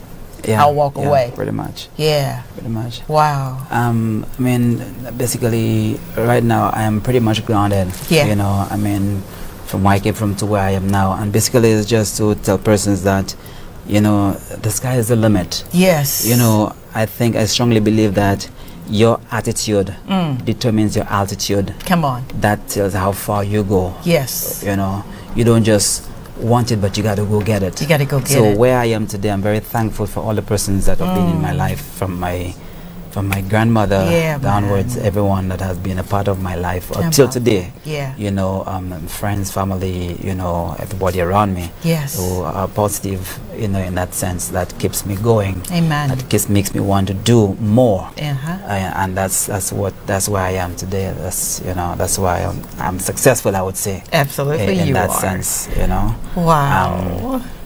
So man. That's me. That's you, man. They're telling me time to wrap up. I'm like, oh man, we're just getting started. But Julian, if you could say parting words to that young man or that young woman right there who's watching, and they're saying, I hear what you're saying. I get it, Julian. You've had really good people like Julie, Charlemagne. She says, hi, stay focused, your childhood friend. Big up. And someone says, my mother was not playing when it came to work ethic, boy. You know who that is, That's don't you? What would you say to that beautiful soul that's saying, I get it, but man, I'm tired, man. They're giving me a hard time in school and they're not understanding where I'm coming from. What would you say? Stay focused. Stay focused. Don't give up. The sky is the limit. Your future. Listen to me. Everyone's journey is different. Yes. Your journey. You got to find what you were made for. I believe everyone is made for something. Come on. So yes, sir. Your journey is your journey. Amen. I have found my journey. I'm following that path. To get to the next level and the next level and the next level. So again, discipline is key. You have to be disciplined for you to be able to transition to the other level. So you have to be disciplined, and you got to find that the inner you. Amen. To stay focused. You got to be strong. Wow. And finding positive people to help you, to nurture you, to talk to you, to befriend you. This is the things that I didn't do it alone. Yeah. I did it for a whole family behind me. Come on. You know, and they're watching. I mean, a whole family. Yeah. Amen. And they're very proud. They're very proud of who I became today. Of course they are. You know, and I'm thanking them for taking me in and doing the transition, the transformation that they did to me. Amen. You know, because right now, if my field, I help a lot of youngsters, a lot of young persons who are into therapy. They do their schooling and they come to me for internships, and I mentor them. And quite a few of them have become professional therapists as far as owning their own businesses. Come on. You know, so I help them do that, you know. And I do that at my office as well, as JT Healing Therapy, that is. All right now, so tell everyone, because they're gonna get me. Sorry, Linda, we just showing out on screen tonight. Would you tell everyone how they can stay engaged with you, how they can book an appointment with you, whether it's a colonic or getting a massage? You can follow us on Instagram, JT Healing Therapy, and the information is there, and you can link us up, and we will take it from there. Wonderful. I cannot thank you enough. You, and you, man. Thank you so very much for living the life, for being the example. Thank you for not quitting. Thank you for not giving up. Thank you for crying and praying and getting angry and throwing temper tantrums, but still got up and did what you were supposed to do. Very much so. Amen. Thank you, St. Lucia. I could say it until I'm blue in the face. Thank you so very much for making my dreams come true. If this was my last evening with you, and my daddy said, time's up, it's time for you to come up a little higher, I can literally tell him, thank you for allowing me to be in a country that knows how to love, that knows how to help, and that says, you know what, I am my brother's keeper. I love you so very much. Keep doing what you're doing. If we've inspired you or motivated you in any kind of way, drop us a line or two. Talk to Tanji on all social media platforms. And for those who want to give, I've got a GoFundMe campaign going on. Yep, my shameless plug, 30 seconds. www.drtanjishow.com on all social media platforms. You can find me. Give $1, give $2, 25 cents, give a prayer. But whatever you do, don't give up. I love you, man, to the moon and the stars. The Lord say the same, and the creek don't rise. We gonna do this thing again right here on DBS, 8 o'clock. Talk to Tanji. Mwah! Till next time, bye.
This is Dr. Tanji. I'm from a little town called Columbus, Mississippi, and I've come all the way here to show you exactly how you can live abundantly. Fear is nothing. You hear me? You can do anything you put your mind to. I'm your girl, Dr. Tanji. We're gonna do life together.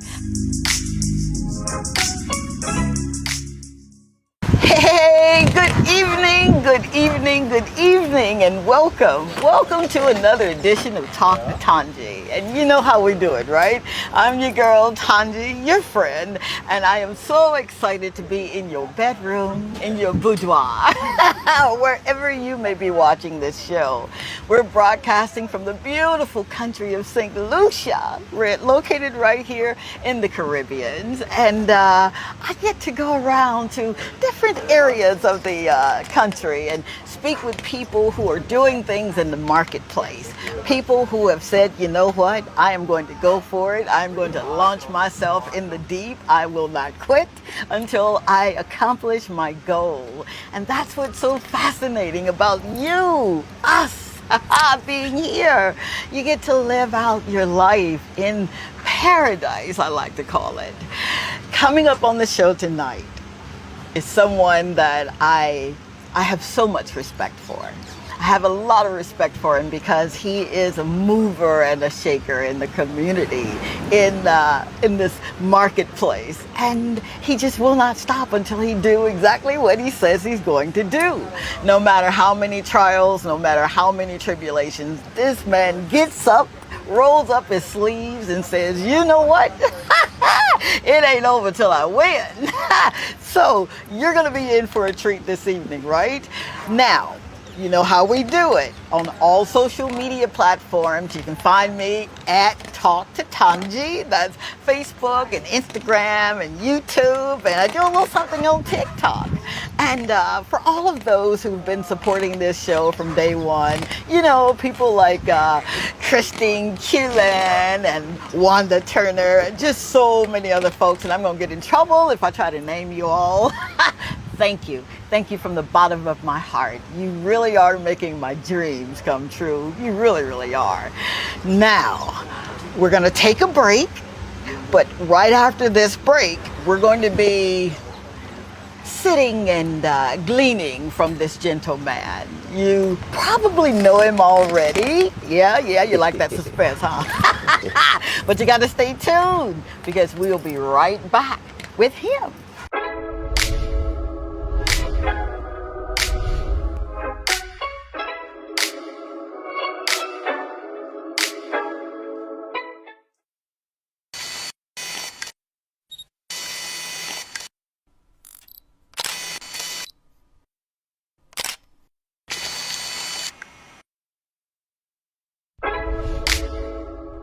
This is Talk to Tanji. I'm from a little town called Columbus, Mississippi, and I've come all the way here to show you exactly how you can live abundantly.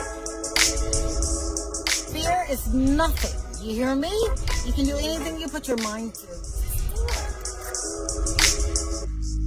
I'm your girl, Talk to Tanji. We're going to do life together. Who wouldn't want to give to such an amazing cause as this? You know, maybe I've done a poor job in marketing, or maybe you really didn't get the intent of my heart, but this is my happy place. It really is. So if you're watching, it's not by coincidence. www.drtanjishow.com has a link to my GoFundMe campaign. I need your help. We need your help. All right? Make it happen.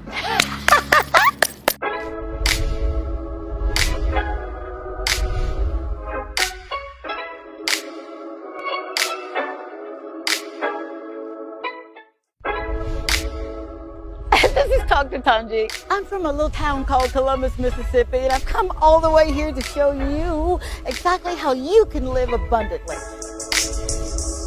Fear is nothing. You hear me? You can do anything you put your mind to. I'm your girl, Talk to Tanji. We're going to do life together.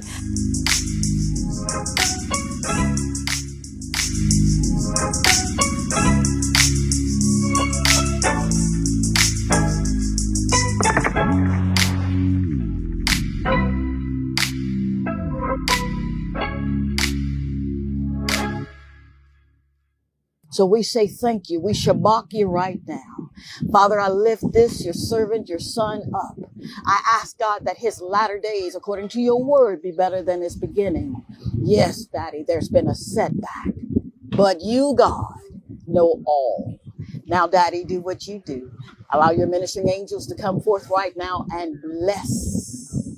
In Jesus' name, we thank you that it's done. He shall not lack for anything. He shall not lack for anything. In the name of Jesus, amen. Oh, sugar, that's what I do. Can I? Thank you, baby. Thank you so very much. To God be the glory.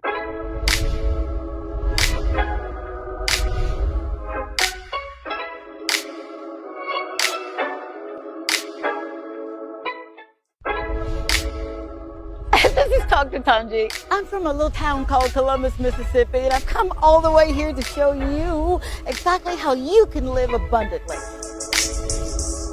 Fear is nothing. You hear me? You can do anything you put your mind to.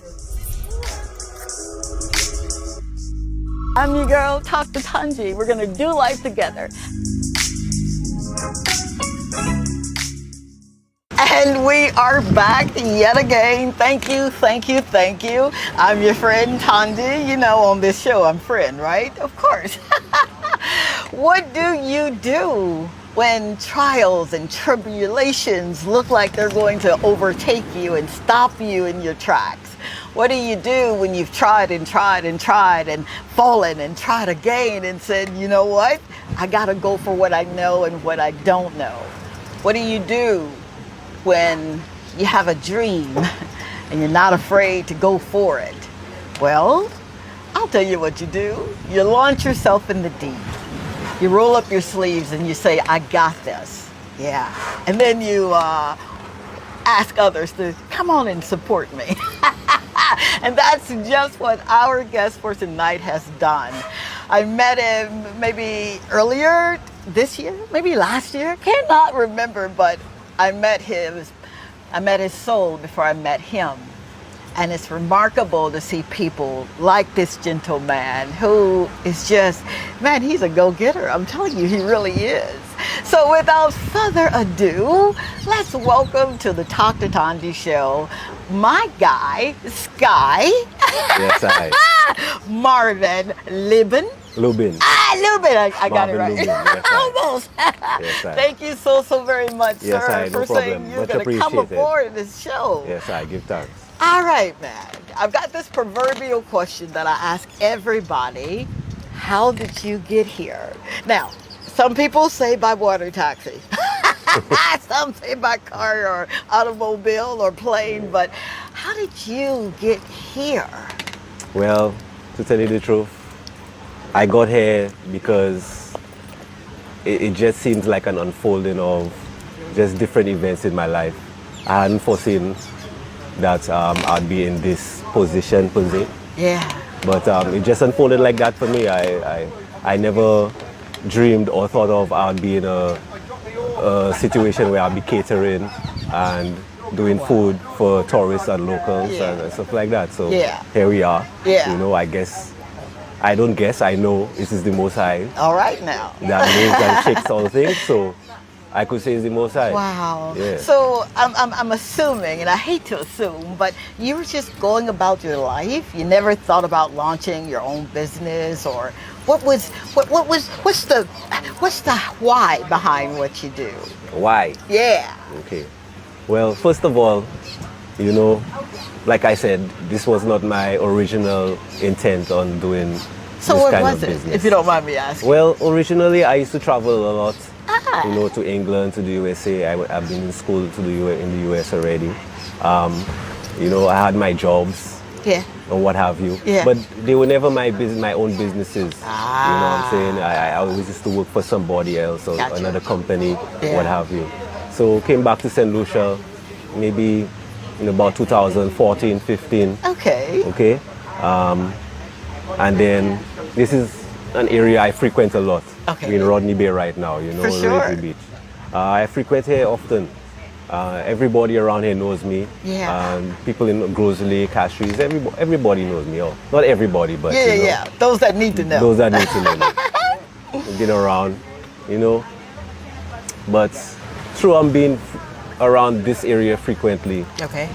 There were people who were already in this business before me. Okay, but it looked like they were kind of, I don't know if they were tired of it or they had other plans to move on. For sure. So something just asked me, so and so, what's going on? What's going on with the business there?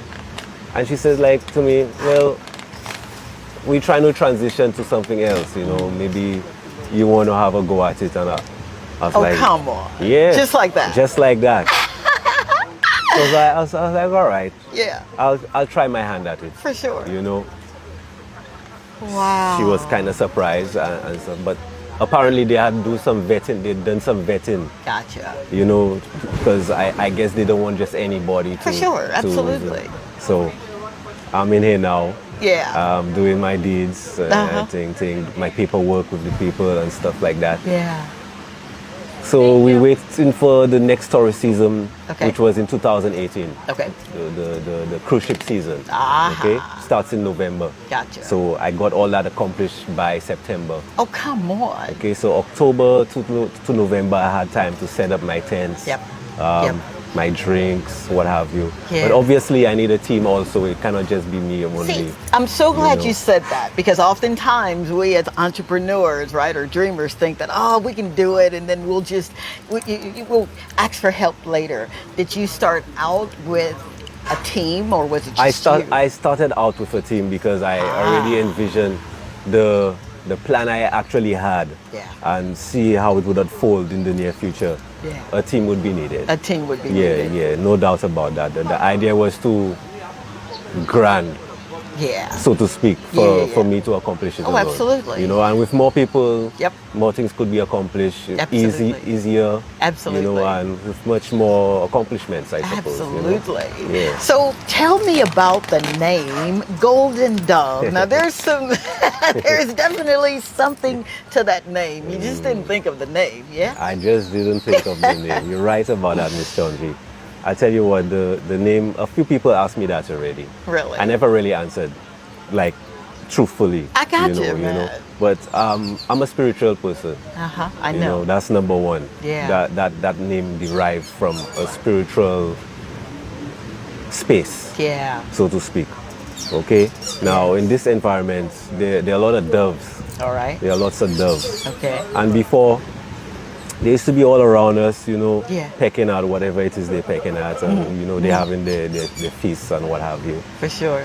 And I just thought that that would be a good name. Totem, a good totem animal for the business. Absolutely. But golden, obviously, you try to choose the highest element. Come on. That's available. For sure. So. The Golden Dove. I love it. I absolutely love it. What is a day-to-day like for you, Sky? I mean, I don't know what you see, but I'm looking at a piece of heaven right here on earth. Indeed. So what is the day-to-day like for you? Okay, day-to-day, I wake up about 4:30, do my preparations,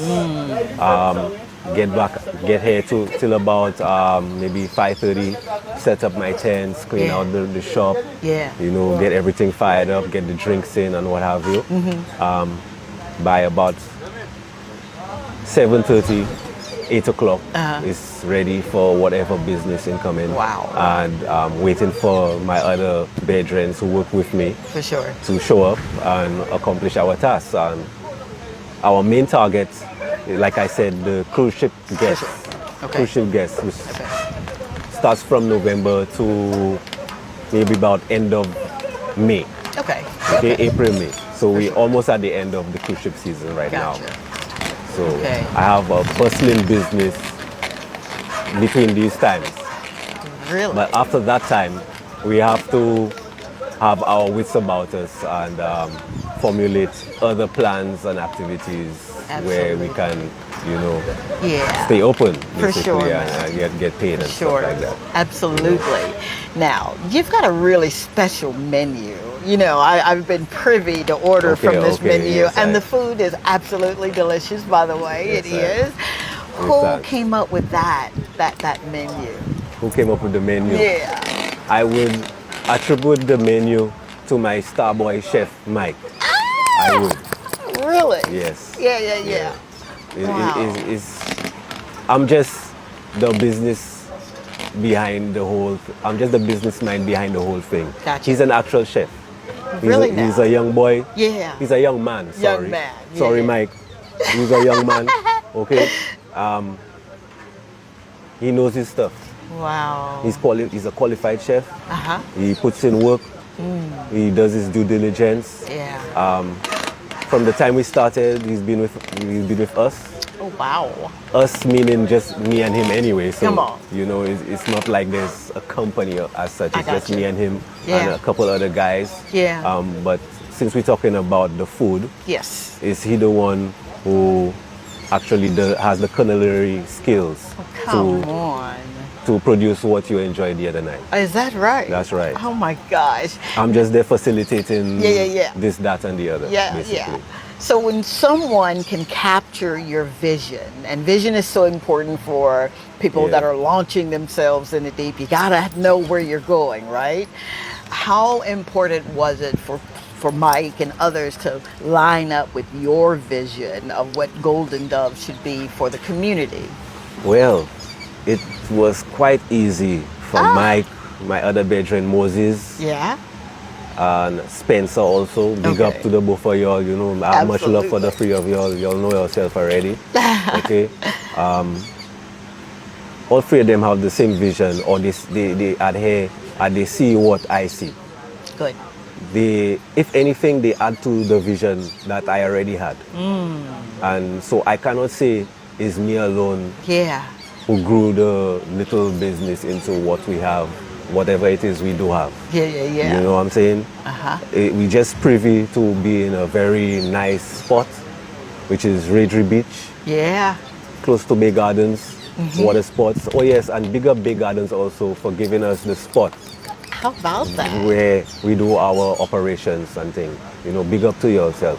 Wow. We appreciate that very much. Absolutely. Yeah. Now, we're not going to just run through that, right? Yeah. For you to have attracted someone, that brand name like Bay Gardens, was it something that you maybe aspired to do, or what was the attraction?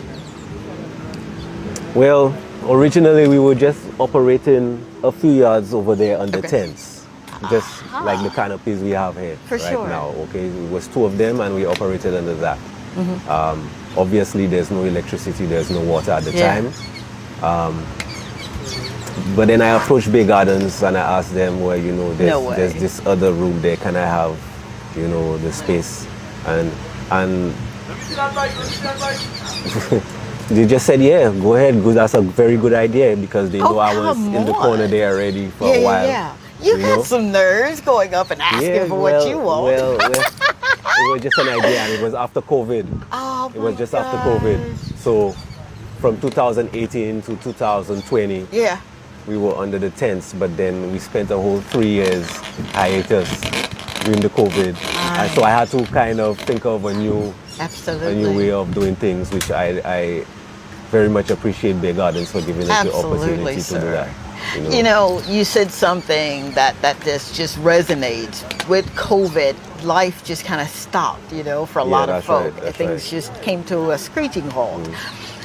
During those times, you've already kind of established yourself, a few meters away, and now COVID. How do you move from, or how did you move from where you were with that instance, getting to now, moving away from that, but now? Well, like I said again, the only big transition was Bay Gardens giving us the go-ahead to get the space.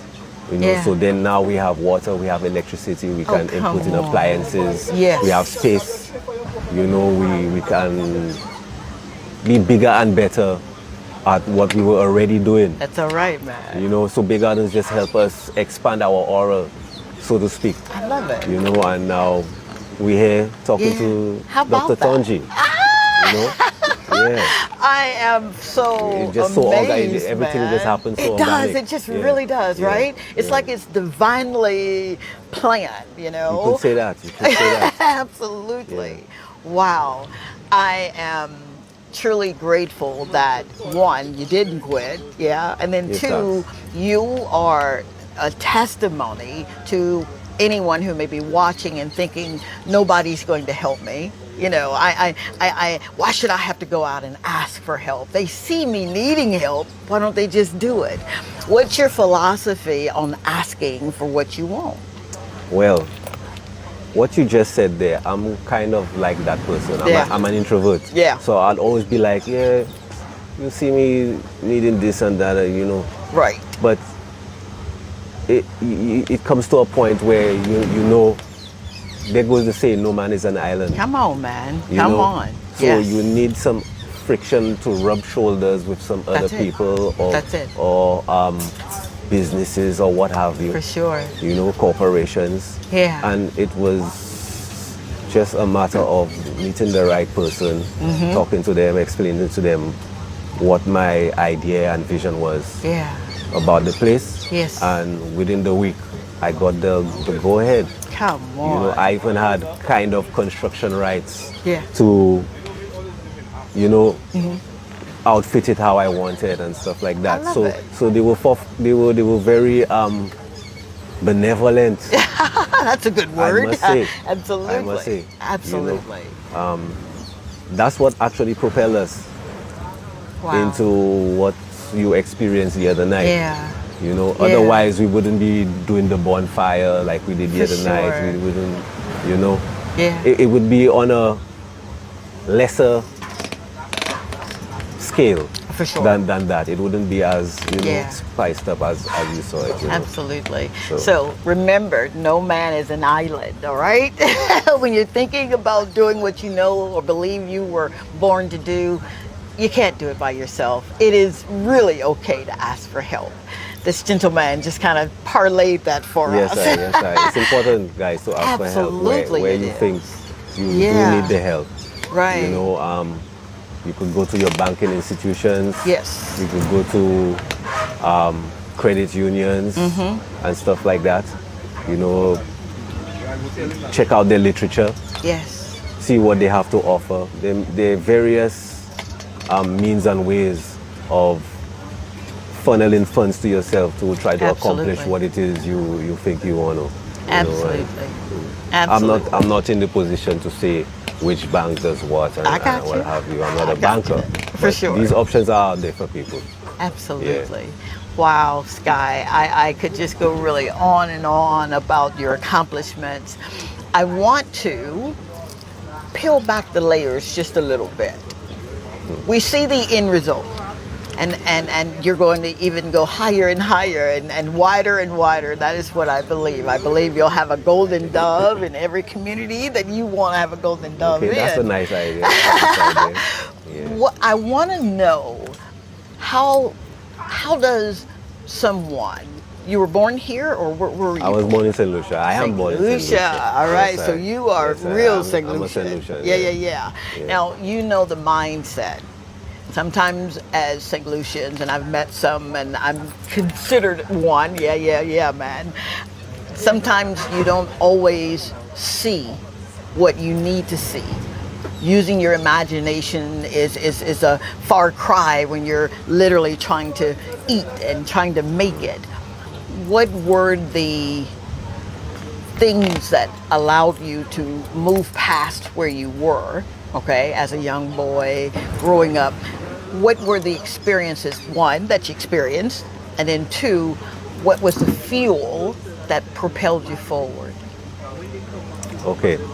Well, I personally, I grew up, I wouldn't say privileged, but fortunate, as my parents stayed together. So I had a different outlook in life. Big up to y'all, mom and pop. Hey, man. Yeah, Thank you, big up to mommy, y'all. dad. I love young. Okay, that kind of gave me a different outlook on life, and I was kind of galvanized. Okay, when I was a child. Growing up, you know, I went to San Souci School, RFC Boys School, St. Mary's College. Yeah. You all know me out there. You all know me, man. Yeah, yeah. You know, Montec. Then I furthered my education going to Miami-Dade College in Miami. Okay. You know, I was studying refrigeration and air conditioning. Come on. Okay. But obviously right now that's not what I'm partaking in or anything like that. For sure. So that didn't turn out too Yeah. bright for me, you know. I had a child, Johannes. Big up yourself, son. I love you. Oh. Okay. He's 26 now. Really? Okay, yeah. I had him, so I didn't have to, you know, but I just was prompted to stop schooling and, you know, do what a man needs to do. Come on, talk about in the world. So yes, sir. From then, I did construction, did other jobs, hustling, all kind of other stuff. It just wasn't working out for me the way I wanted it to. So I don't want to rush that right there because that is a nugget for someone who's saying, you know what, my life is done. I've got this baby. I can't go forward. I got to abandon all ye hope. Yeah. So hold on to that. We're going to go to this and then we're going to come right back to get into this story. Be right back.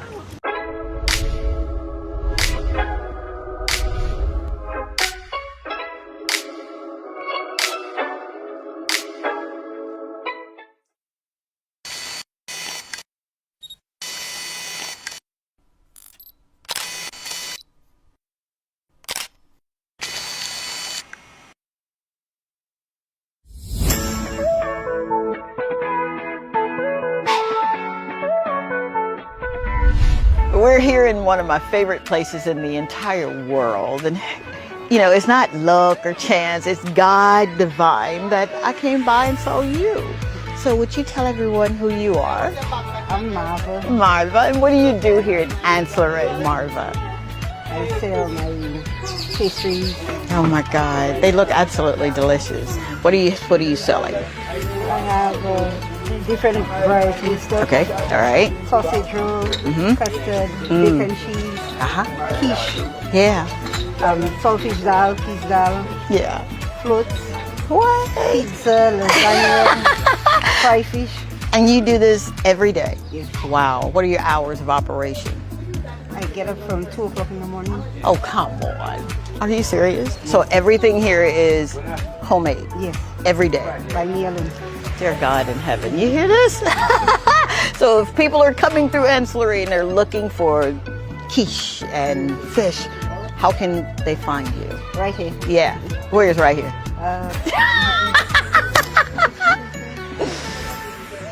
Front Street. Front Street? All right. Very good. So come and look for Marvin. Dr. Tunji sent you. Is that all right? Yes. I love you, man. Thank you for what you're doing. God bless you. Bless you. You too. Thank you. This is Dr. Tunji. I'm from a little town called Columbus, Mississippi, and I've come all the way here to show you exactly how you can live abundantly. Fear is nothing. You hear me? You can do anything you put your mind to. I'm your girl, Dr. Tunji. We're going to do life together. And we are back. Thank you yet again for hanging out with your friend Tunji on Talk to Tunji and my dear friend Sky, who is literally telling us how to move from where he was, right, to where he is today.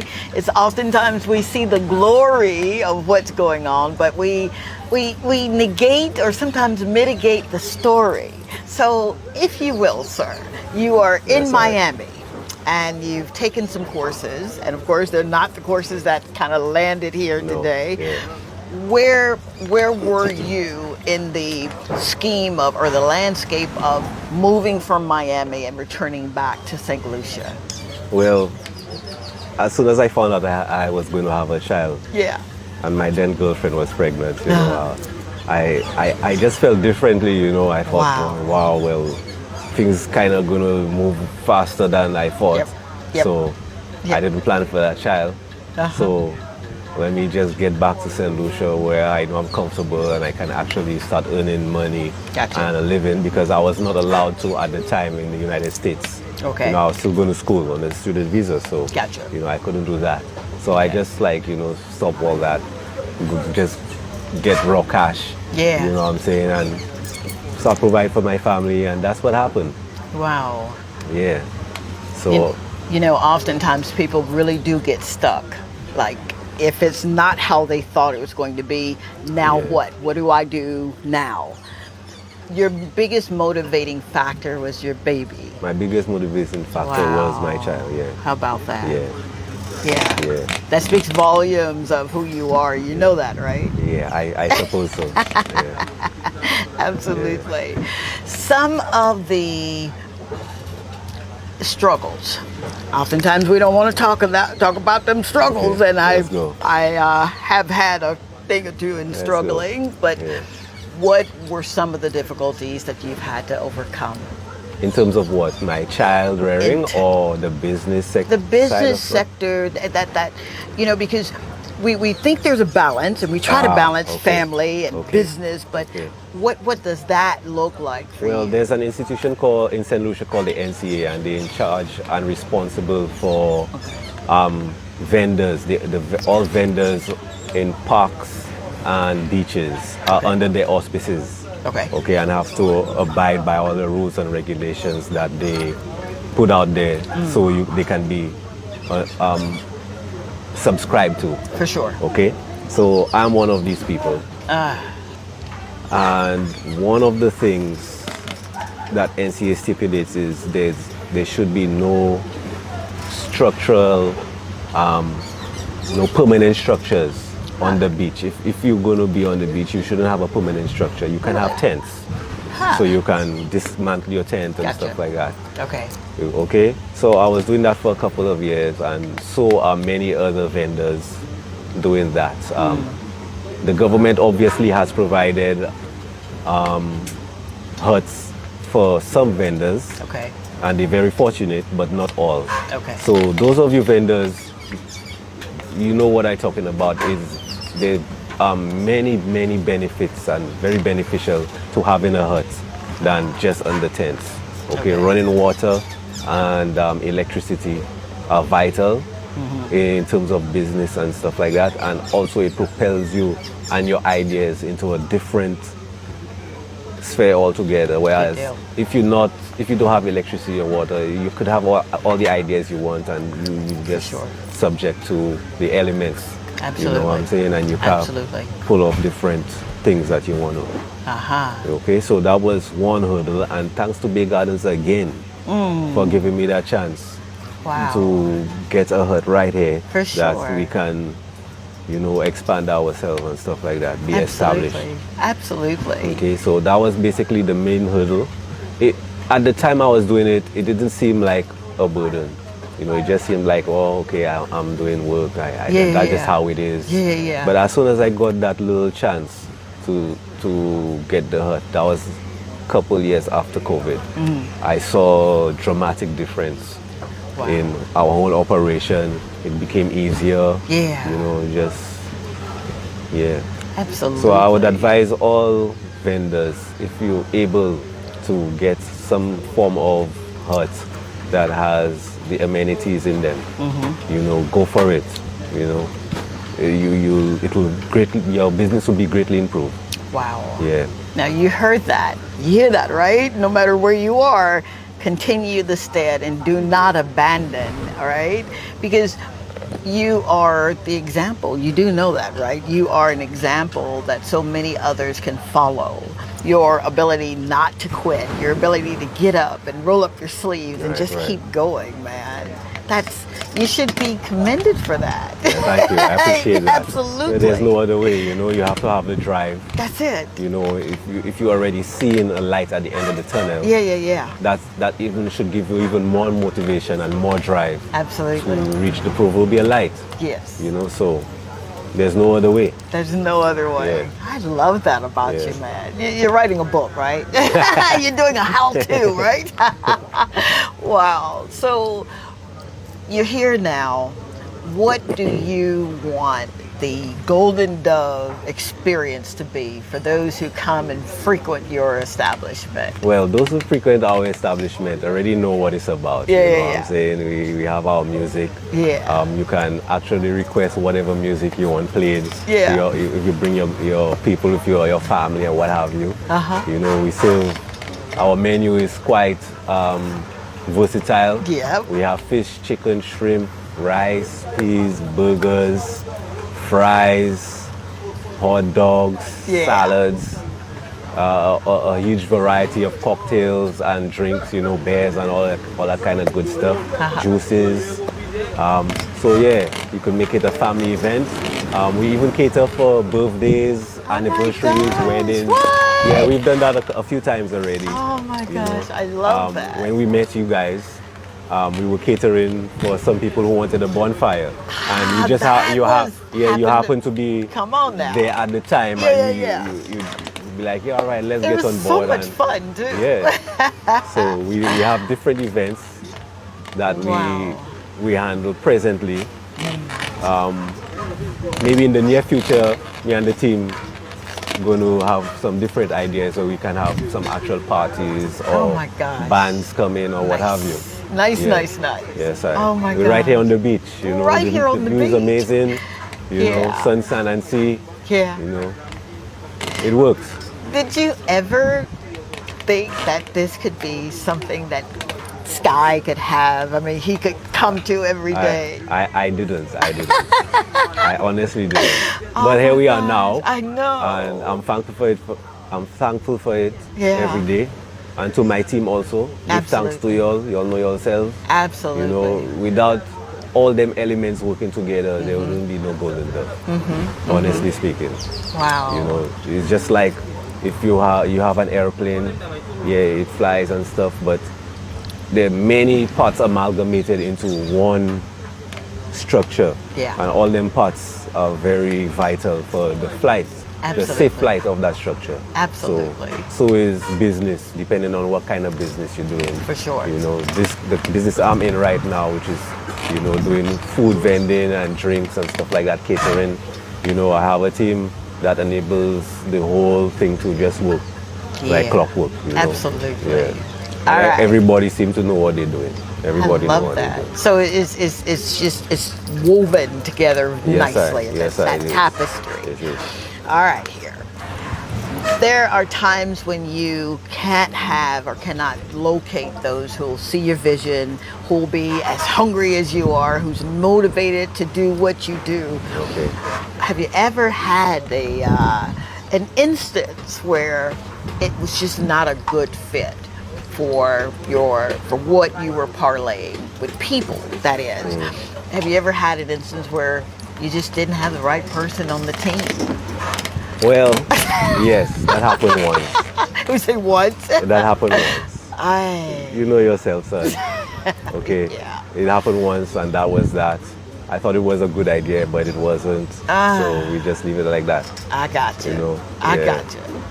But it didn't put that sour taste in your mouth that you couldn't move forward. Is that right? It did at first, you know, because you know, it kind of hurts. But then I got out of it. I grew to understand where all the negative vibes was coming from. And I just moved on. I most times try to see the good in people. Yes. That's how I build a team. Absolutely. That's how you have to build a team. There's no point in trying to side-eye somebody and you still have them on the team. You have to have a certain level of trust in these people. Absolutely. To see your vision. And they do see the vision. They see exactly what you're about.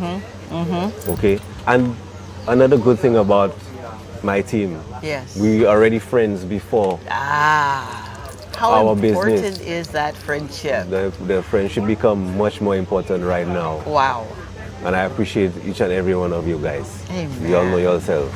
Yeah. We were friends already, but that's just my humble aspect of things. My friendship kind of transcend the normal friendship we had already. So important. I have a different respect for all them and right now in terms of business. I know, they say that, it's not good to invite family or friends. I was about to say business. that. That's an old adage, right? That's that the people... old thing. But, right. And that doesn't mean it's incorrect. But in my situation presently, it is incorrect. My friends are actually working with me. Wow. And all men have the same vision. If they have a different vision, they'll put it on the table. Come on now. And we'll try and figure it out. How to move forward. But everybody still on the same path and same trajectory. That speaks a whole lot. Seriously, it does, because I've not heard that before, that we are friends. That matters. That matters to me. Yeah, man. Wow. That's, good for that's you. actually my first business. I never thought of try to hire anybody apart from my friend. Wow. That would just be, I don't know, it just wouldn't work. It wouldn't work? I don't think so. Nah. What does Sky like to do when he's not here at Golden Dove and he's not parlaying the bonfires? Honestly, this is a very,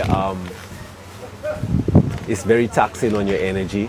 Even though we on the beach and nice surroundings and lush environments and what have you, a lot of people, different people rolling around, it's kind of taxing on your energy. For sure. So, most times I'm not here, I'm just resting, trying to prepare for the next day. I have to get all the stuff, the drinks, the foods ready for tomorrow. And I'm back at it, so I don't really have rest I was about to say, man, you're like busy. I don't really have rest, but I used to go out a lot. Go out to bars, different restaurants with my friends. But now I don't even have time to do it because the business kind of just take over what it is, the little time I had to do these things. Now the business is actually paramount. Absolutely.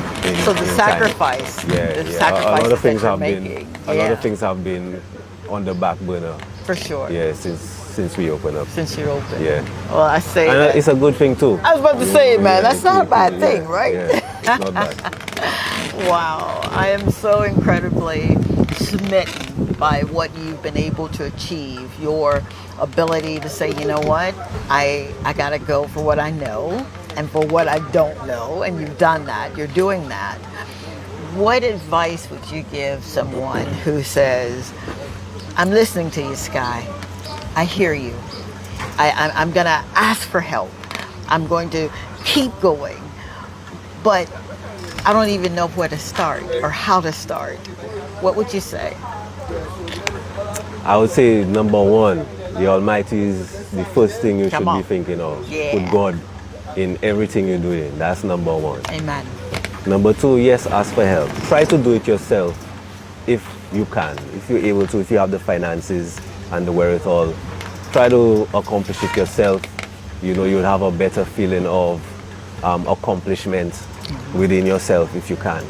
If not, still ask for help. You'll accomplish what it is that you envision. Whatever your vision is, you have to do your research around whatever subject area. Research is important. Okay. Details are important also. Little details that you might think you want to omit or what have you. They're important in terms of building a business and seeking information and help to start off a business. It just, like I told you, Dr. Tonji, it just so happened that for me it happened organically and it just unfolded like it was almost like it was handed to me. So I didn't go the route of what the normal person who is seeking to open a business has to go. Just for me, I'm just a fortunate guy. Yeah, man. Give thanks to Almighty, and that's how it is. But for anybody else, do your due diligence. Yes. Do your homework. Don't give up. finance is also an important factor in any business you're opening or not. You know, money is the key to most of what you're going to try to accomplish. That's why you're going into business, actually, to try to make money. Come on now. So, you know, don't be tricked into thinking, oh, it's not all about money and stuff like. It is about money. Business is about money. Yes, it so is. therefore, that's why one goes into business. So just keep your focus on what it is and go for it. And good luck to everybody. You know, give thanks. Wow. Yes, sir. I mean, am I in a master class or what? Those are tenets that you could. It's the truth, dude. Those are tenets that you could literally live by, and keys that you can operate every principle that you establish for yourself. Yeah. I absolutely love it. The way that you're serving others with your time, your talent, and your gifts and skill sets. So I appreciate you. I appreciate the fact to know that there's someone who said, I am going to do it, and you're doing it. And you're doing it. You really are. I don't know if you pat yourself on the back. I don't, you know, but you know, I appreciate it. You know, I kind of envision more. Yeah. You know. Yeah. So I feel like we just kind of starting out, and we just broken a little barrier. And we have some different ideas on the horizon. Yes. So look out for us, Golden Dove. Yeah. You know you're plugging yourself there, dude. Yes, and I appreciate that, Miss Dr. Tonji. Use the plug. Absolutely. Now, where and how can people stay engaged with you and see what you're doing and catch up on other bonfires that you may be getting? Right now we only have Facebook.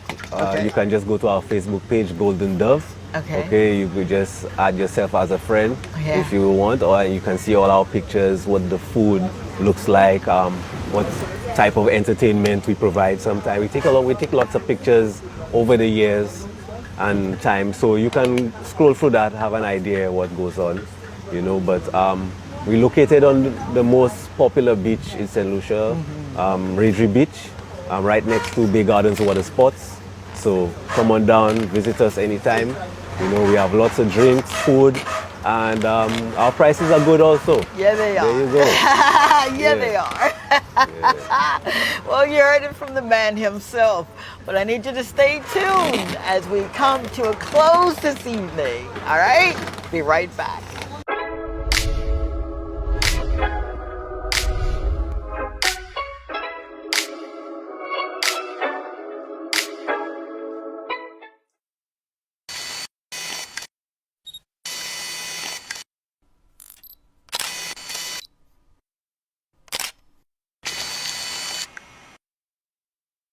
I'm here again in my happy place, and I'm with this amazing, beautiful woman of this amazing establishment. Why don't you tell everybody who you are and what you do here? Okay. I am Accenture Smith, and I run a small bakery in the village of Ancillary. Oh my God, you should smell the bread, man. And the name of our business is Smith Delights, because we want to bring pleasure to people when they eat our products. What? You sure you haven't done this before? No. Why do you do what you do? Okay, I do it because I love baking. It gives me pleasure. And when I do it and people enjoy it and they come back, I think that is what, I think I'm made to bake. Because I love to do it. No matter, even if I feel sick and I come here, by the time I start baking, everything just changes. I don't even feel pain when I bake. I absolutely love it. Are you on any social media platforms? Facebook, Instagram? None of them. None of them? Okay, no worries. All right, so give us a number for someone who's like coming through and saying, you know what, I've got to have some of this bread. Okay, our number is 723-6119. Wow. Thank you. Thank you, my You're welcome. This is Dr. Tonji. I'm from a little town called Columbus, Mississippi, and I've come all the way here to show you exactly how you can live abundantly. Fear is nothing. You hear me? You can do anything you put your mind to. I'm your girl, Dr. Tonji. We're going to do life together.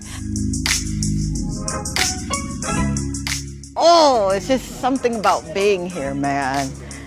It makes me feel like I'm back home in Mississippi, and everybody made sure that everybody had what they need, you know? Instead of just, I got mine, you go get yours. It's family, it's community. I love ancillary, I do.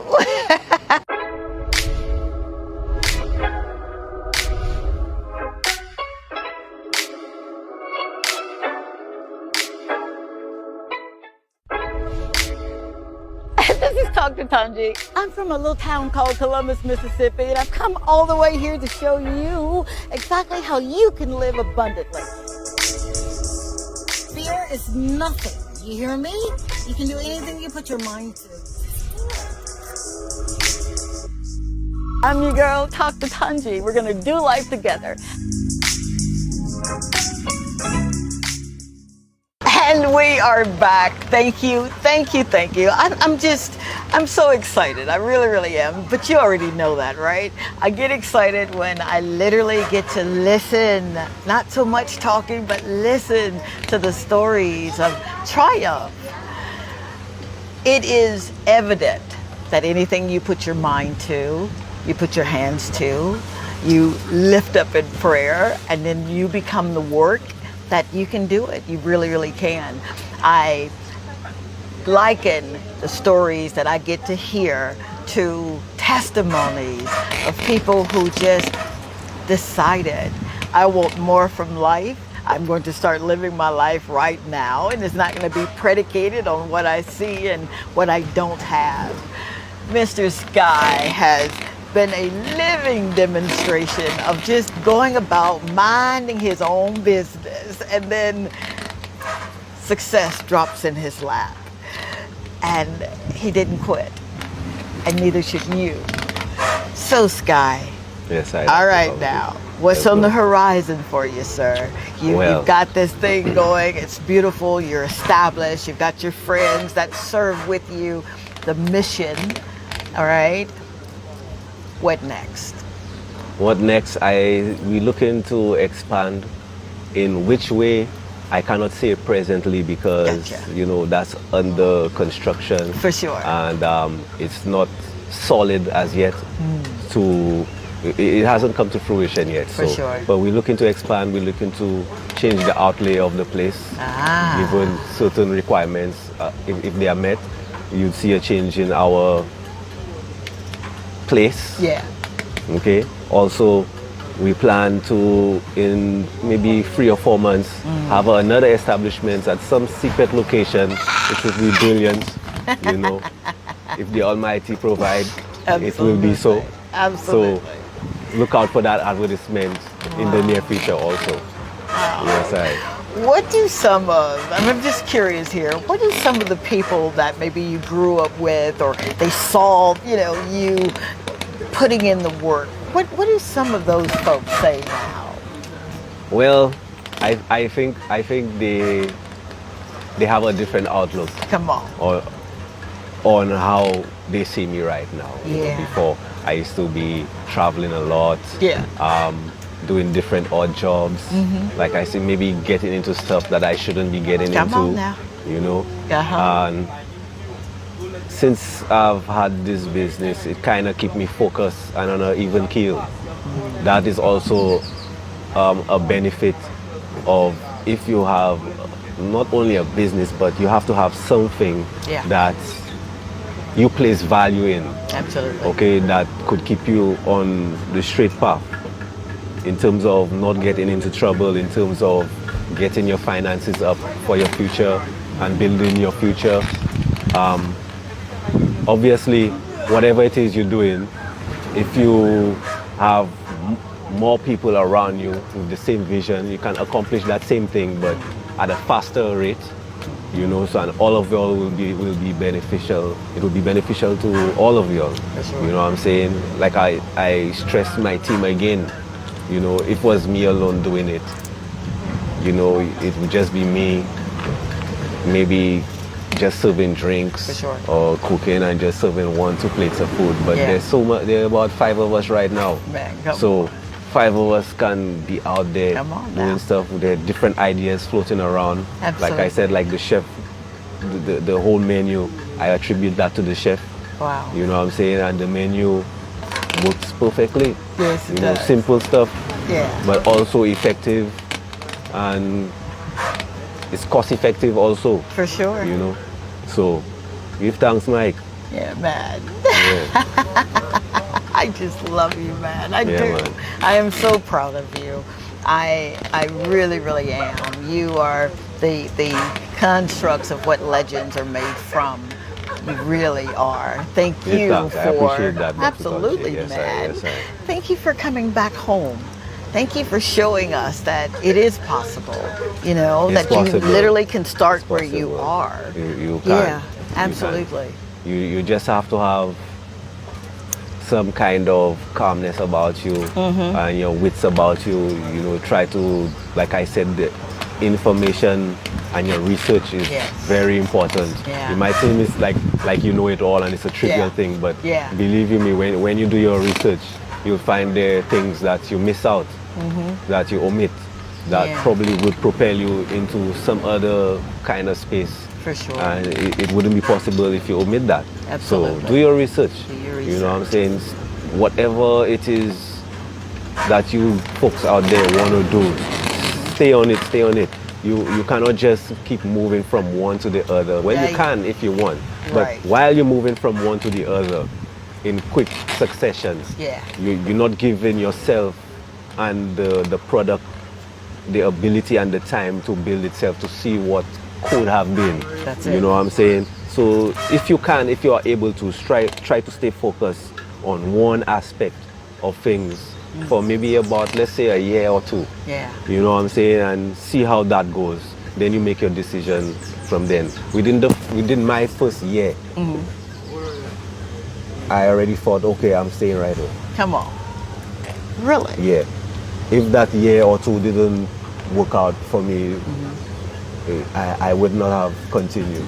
Wow.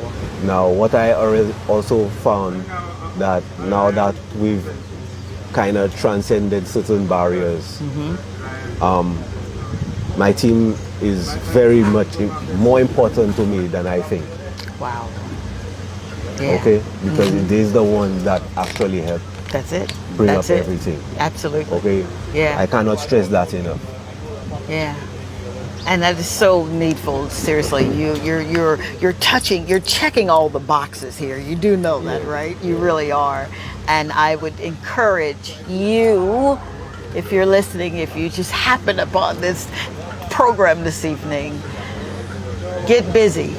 Start where you are. Don't forget, it's okay if you need to ask for help. Stay focused to what you said you're going to do. You gotta have to block the naysayers, all right? You have to be like a horse with frontlets on. And when the frontlets are on those horses, they can't look to the left or to the right. They only can look straight ahead. They can't even look behind them. Indeed. So I need you to stay focused. You, my friend. Thank you. Thank you, Dr. This is your first time doing this, right? That's my first interview. This is my first interview. Yeah. The first of many. Watch what I tell you.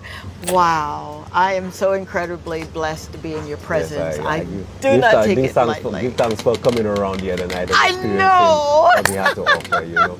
Yeah. Wow. You just never know when I'll be in your neighborhood now. That's right. That's right. How about that? Wow. Any parting words to your amazing supporters? Parting words. Yeah. Guys, stay focused. Stay focused. Stay prayed up. Yeah. Okay? And stay positive in what it is you want to do. You know, and you will see a light at the end of it all. Wow. Yeah, give thanks. Give thanks. I couldn't have said it better myself. Stay focused, continue in prayer, and give thanks to Jah, for he makes all things possible. Yes, thank you, my friends, for joining us this evening. I pray that you have been inspired, you've been motivated to move out of your way and get to where you exactly need to be. I'm your friend Tanji. You've been hanging out with the Talk to Tanji show and Mr. Sky himself. Till next time, the creek don't rise and the Lord say the same. I'll see you soon. Bye.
This is Dr. Tanji. I'm from a little town called Columbus, Mississippi, and I've come all the way here to show you exactly how you can live abundantly.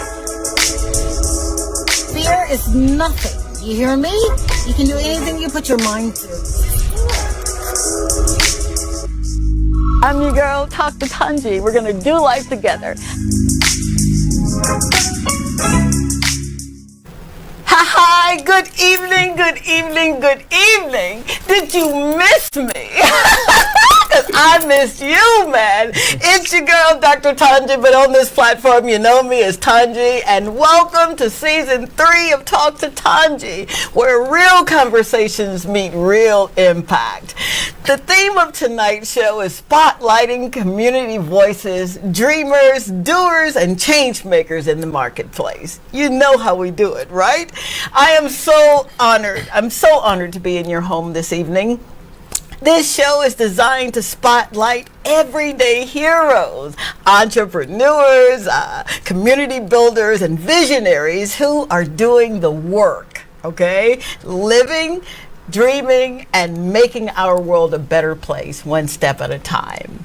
Now, we've got someone, right? Yeah, man, who I themed it from wells to wonders, right? To heart. He's a heart of a community impactor. He is. But before we get to him, let me, for those who don't know who I am, I know I've been off the air for about a year and some change. I was told this evening. I still can't believe it's been that long. My name is Dr. Tanji, and on this platform, you know me as Tanji. I'm a speaker, a coach, an author, a radio and TV host, a purpose pusher. I told someone I used to deliver babies, now I deliver hope. How about that? I'm a mother, I'm a grandmother, I'm a wife, I'm a daughter, and I'm a friend. Mm-hmm. And that's what I want to be to you. And you're saying, well, what do you want to be a friend of me for? Because you matter, that's why. Because you really, really do matter. All right. This show is about uplifting. It's about you in the marketplace doing exactly what you're supposed to be doing. It's about you being purpose-driven, extraordinary people doing things in their communities, all right? And it's representation. It is. It's me meeting you right where you are, and sharing your dreams and letting you know that all things really are possible. So, here's my call to action. If you know someone, or maybe you want to be a part of what we're doing on this show, would you reach out and let us know? And who knows, you may be a guest on the show. All right. Let's get into this powerhouse of a guy. He's not just building wells, he's building hope.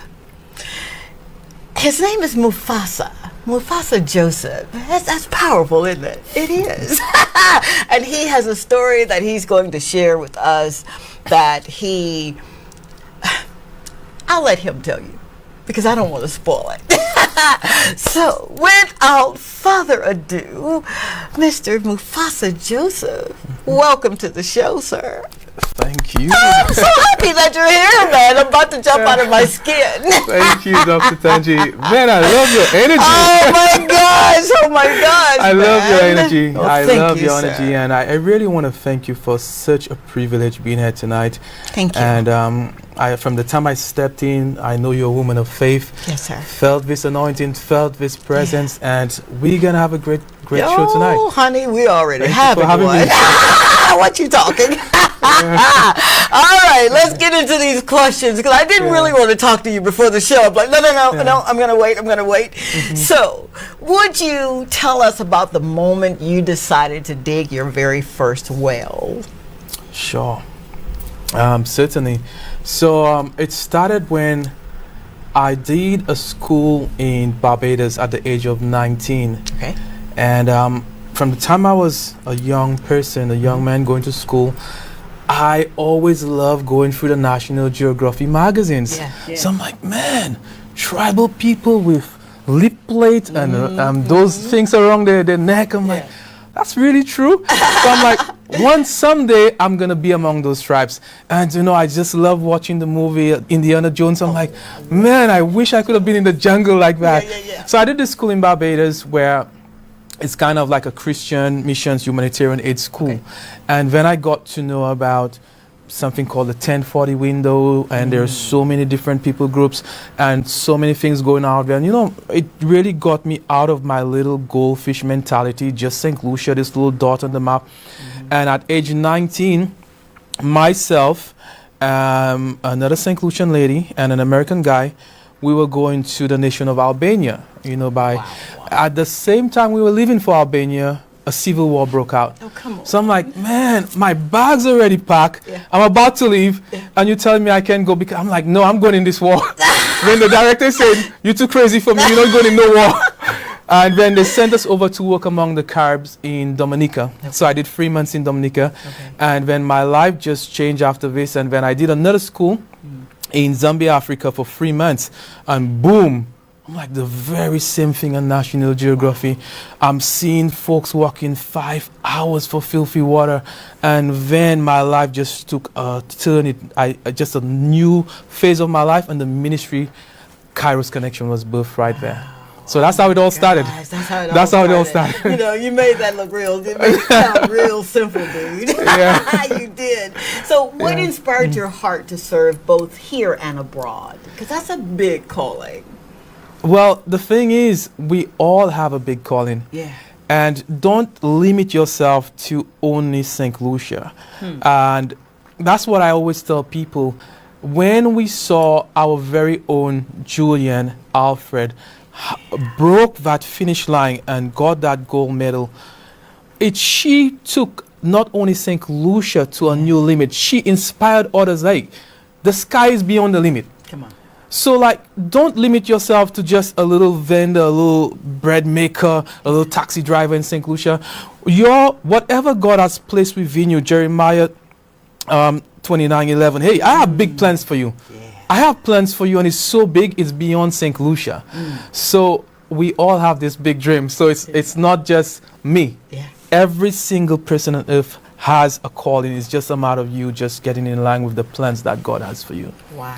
Yeah. Absolutely, man. So, how did your upbringing, being born here, you were born here, yes? Yeah, I'm St. Lucian, 100%. How do you believe it shaped your purpose? Oh, Doc, my parents, my grandmother. My grandmother was, she passed away during COVID. She was this powerhouse. I'm talking about waking up 1 in the morning praying. And when you have a praying grandmother, and a lot of St. Lucians out there, you have a praying grandmother.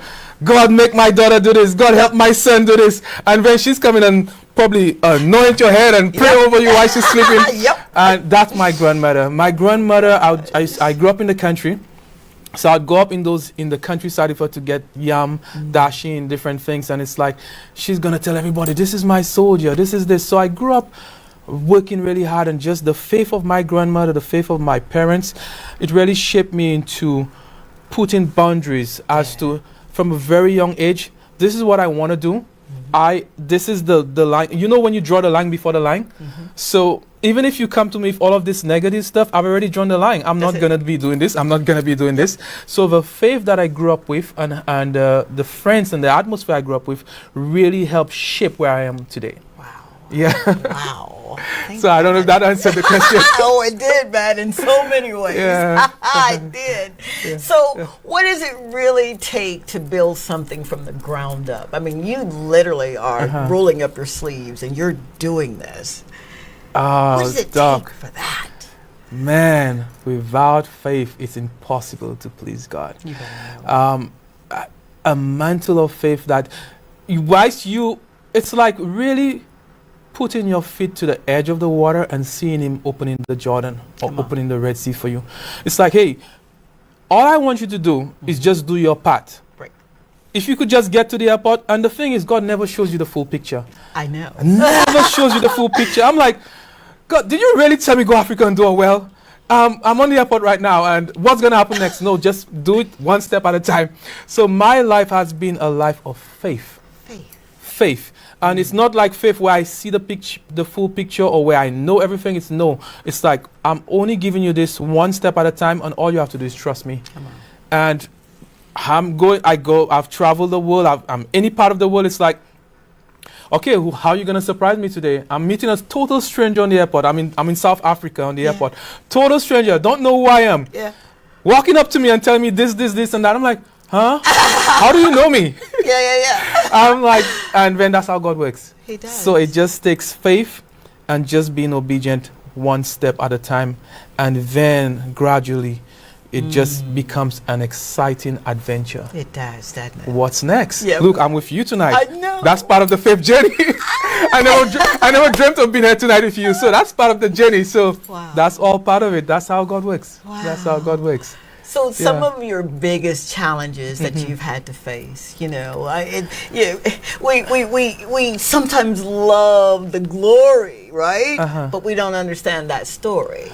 What has been some of the biggest challenges that you've had to face? A lot of challenges is like when you have that gut calling or that purpose or what you've called to do, there will be voices around, for sure, starting from internally.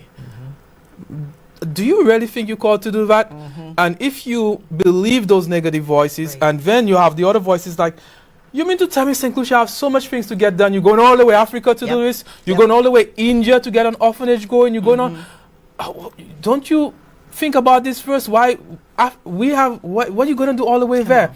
Then you have to try and just block off those voices and then listen to the one voice that spoke to you. God, you told me to go and do well.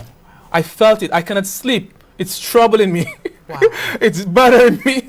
And then as soon as you obey that one voice, then all the other voices just... And then the thing is, a lot of doubts and unbelief, because he's never going to go all the way African. It's not going to happen. And then when it happens, it's like, oh, wow, you went African. Like, oh, wow, you did it. So I'm like, yeah, but that's what I said I was going to do. So it's a matter of just really getting doubt out, getting all the negative voices out, and stepping out in faith and what that one voice you heard. Yeah. Wow. I feel like I'm sitting and getting this master class, man. I really am. So with everything that you're doing, Mufasa, what really keeps you motivated? I know faith, but there are times when I'm fighting the good fight of faith. What keeps you so motivated to get up every day? What, Doc, when you see that you obeyed your calling and you see, say you in the middle of Africa, then a dirt hut, and somebody's touching clean water for the first time, crying and telling you, never from our forefathers, we have never dreamt of ever drinking clean water. Come on. It does something to you. It's like, okay, so because I obeyed, somebody else is being blessed. So every time you see that your life literally touch somebody else, and that somebody else, I want to talk about how we take so much for granted, like just drinking water, but this is this is the platform. I don't know. I was drinking some water a while ago. This glass of water in my hands. Some of us, we drank some water a while ago. Some of us this morning, we took a nice shower. Or a while ago tonight, before you go to bed, you take a shower. You brush your teeth this morning. You had a flushing toilet. 2.2 billion people around the world don't have access to this clean drinking water. So what I do, we believe in, one of our goals is to drill one well per year. And when I did the first well, and you see, we drill about 100 feet deep. And when you see somebody's touching clean water and the noise they make, you've been to Africa, it's like, and it's like, and they sing all night. And they sing all night the next day and the next, because it's like, we've prayed for this. Come on. We've dreamt about this, and we never thought it would have been a reality that somebody brought clean water to our village. And then I just want to go and hide. I'm like, all I did was just obey. And those folks are just crying. And then what it does, it keeps you going over and over and over. So I'm returning back to Africa. My 4th trip to Africa in August. I'm doing the big 5. I'm going to be drilling a well. I'm going to be building part of a school. I'm going to be building part of a church. I'm taking a group of St. Lucians with me for the first time, going with me. And I'm going to be blessing a few pastors. So it's a big deal. I call it the big 5. The big 5. The big 5. Did you see my head go up? That's me saying, I want to go. You'll be on one of the trips. Yeah. That is so amazing. Yeah. Oh my God. Let me get through this show tonight. So, with what you're doing, what impact are you most proud of? Because there's so much. The impact, I mean, it's not just wealth, because I recently just returned from India. And I just heard 2 words in my spirit, Doc. I just heard the word India, and I heard the word orphanage. I have never been to India. I don't know anything about India. All I know, India has the most population in the world. Over 1.4 billion, thereabout. And like, I have never done an orphanage. I don't know anything about orphanage, but I just heard India and I heard orphanage. And I took my backpack and I obeyed. And this trip was one like none other, Doc. India touched my life in terms of the hospitality I received, what happened, the young children we worked with. And the impact is like just seeing lives being changed again, just seeing lives being changed, not just for what was done physically, whether it's a well, whether it's getting an orphanage going, whether you're doing a feeding program or what you're doing, but seeing life change internally and spiritually. It's like what you do has just literally changed your life. So if I could just do it and one person got changed, Doc, it's enough for me. Yes, sir. It's enough for me. Absolutely. Didn't I tell you were in for a treat tonight? Not only do you have your girl back, but you got this gentleman right here, and we're going to take a break so we can get back into all things Mr. Mufasa Joseph. Thank you so much for being here. We'll be right back.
And we are back. Thank you so much again, seriously, for just being here. I am so grateful, and I never, ever want you to feel like I'm just taking you for granted, because I know better.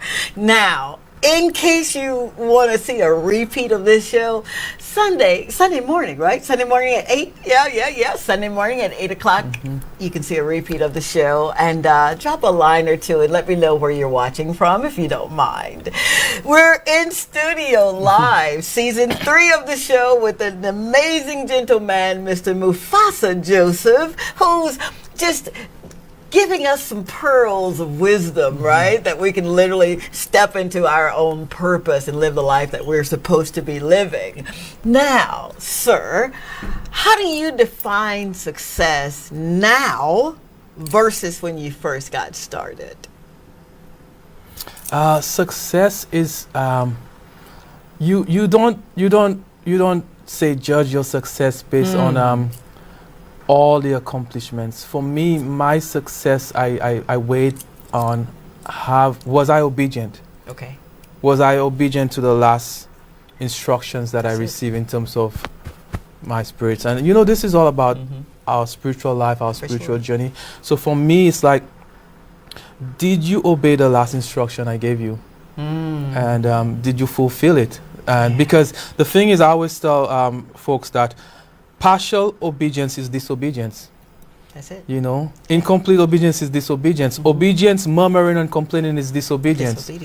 You know, delayed obedience is disobedience. You know, there's somebody out there listening. It's like, man, you know, God told me to write this book. God actually told me to call this person yesterday, and I've not done it. And then you hear, oh, did you know this person passed away? Oh my God, delayed obedience. Did you actually obey when you got the? It's like, well, 2 weeks ago I really wanted. 2 weeks ago, right? 2 weeks ago. You see how time is moving so fast now. So for me, it's really, I judge my success on, did you obey wholeheartedly without delaying the instruction, without murmuring when you're doing it, but you just do it wholeheartedly. So that's how I judge it. Wow. That's how I judge it. You know, I once heard, I think it was Dr. Miles Monroe say that success is being and doing exactly what God told you to do and be. That's right. It's, you know, it's not the accolades that we get. It's not, you know, the awards that we get. It is exactly doing exactly what He would have you to be and do. So I am grateful that you live by that principle. Thank you so much for that. So, Mr. Mufasa, what advice would you give someone who's watching tonight, who's saying, I know there's a call, but man, I just, you know, I got this 9 to 5. I hear what you're saying, but X, Y, Z. What would you say to someone who really wants to walk out on faith? Yeah. I was at a point in my life, Doc, where I went through a period where I was really depressed. And I was, you know, just had some really bad thoughts going in my head.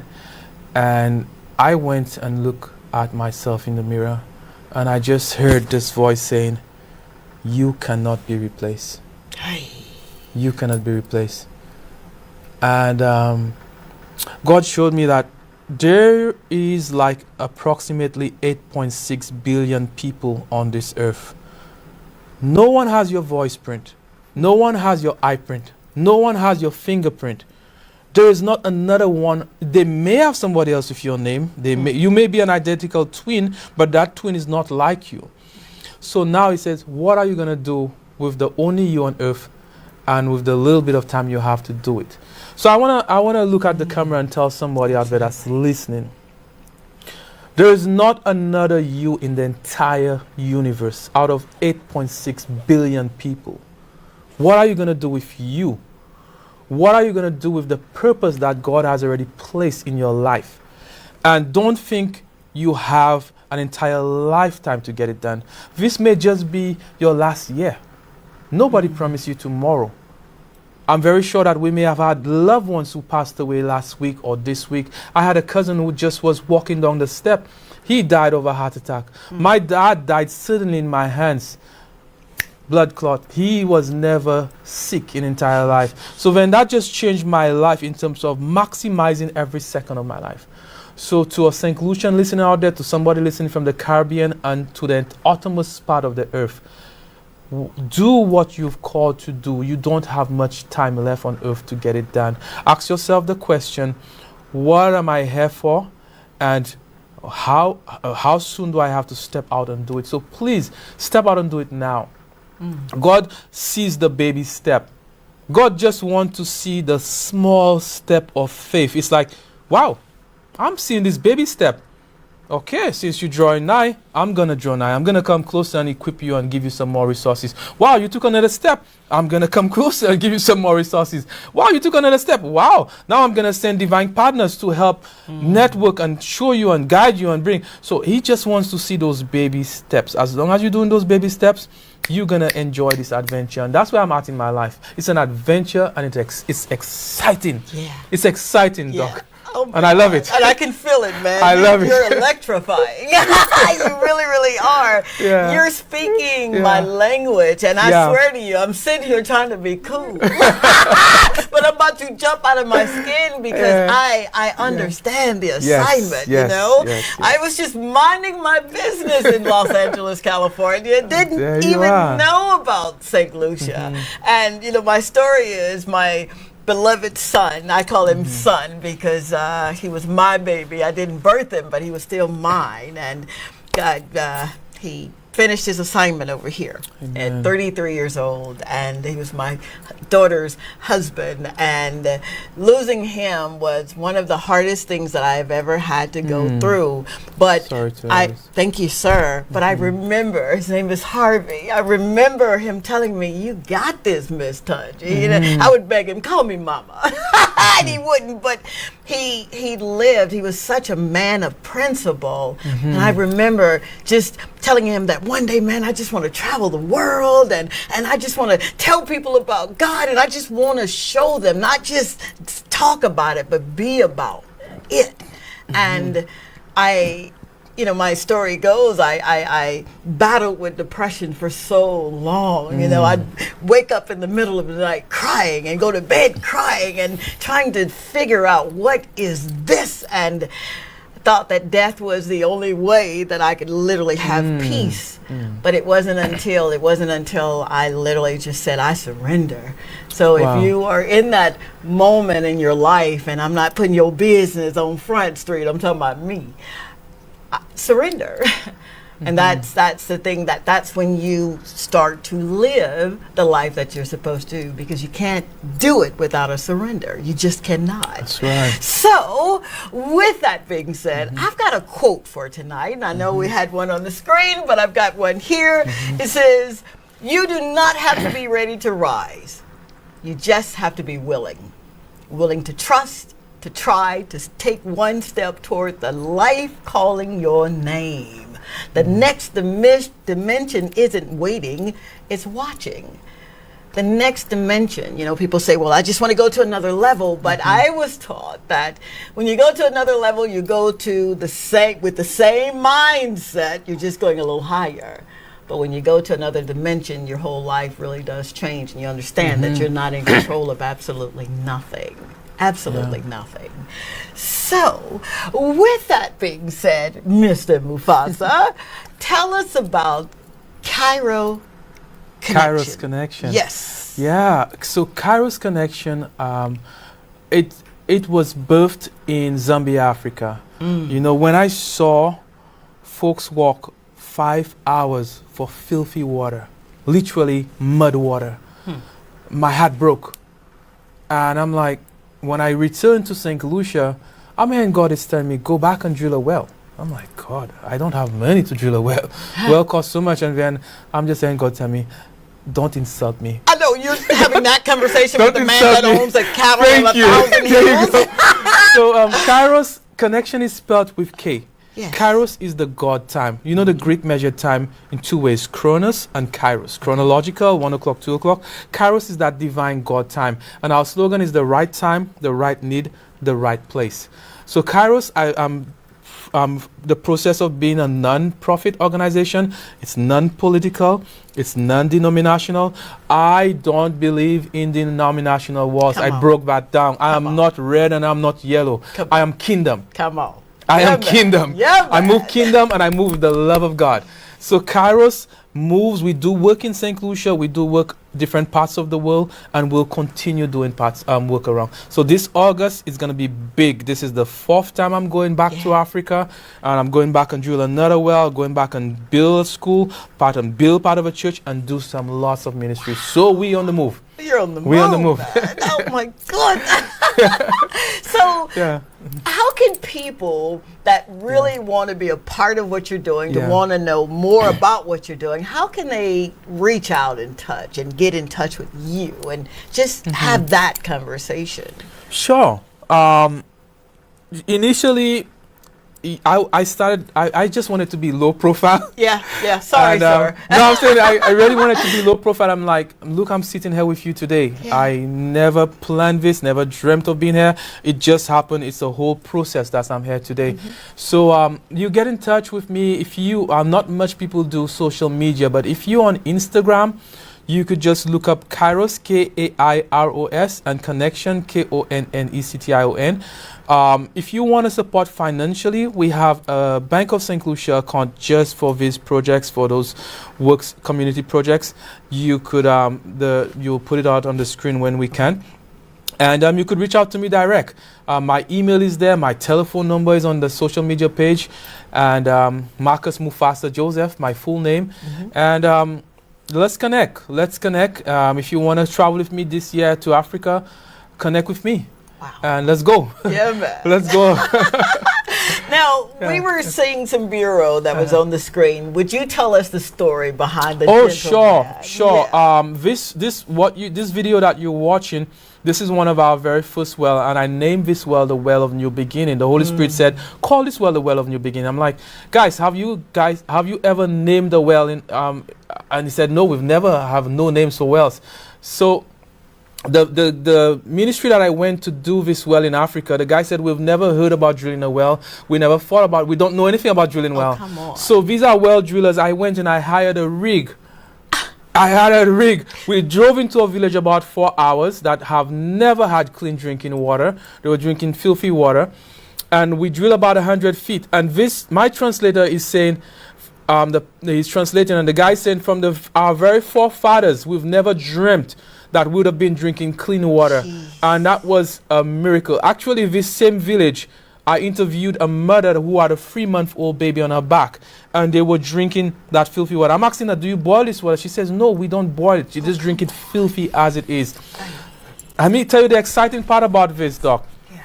The same guy that went with me to do this well, when I left Africa, he bought a rig, a well drilling machine, and he has now done over 80 wells. Oh, come on. he's now so it was kind of like I pioneered this, you did. And it multiplied. The well multiplied. So again, I'm holding this cup with me, and it has water in it. When you open that tap and you drink water, just remember there are folks that walk miles for this water that you're drinking, and they drink filthy water. There are folks that never dreamt of ever having water, and that's all they do. They just get up every morning, and normally it's the women and the young girls.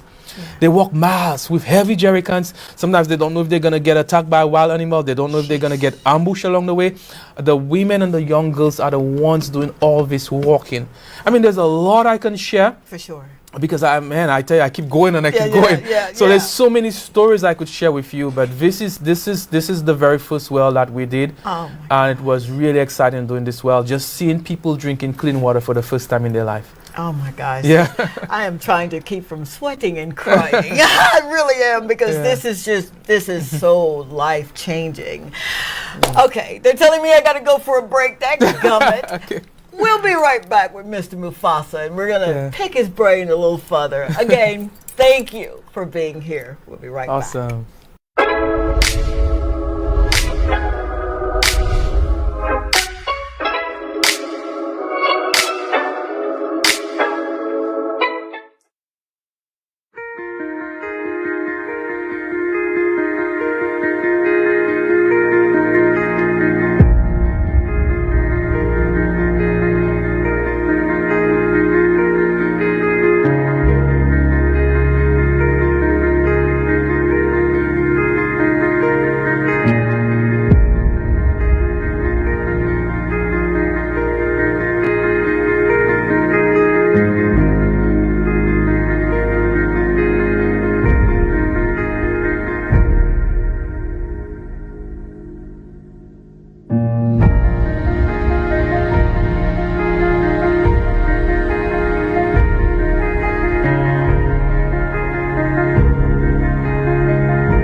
are back. Thank you so very much for not turning off the TV.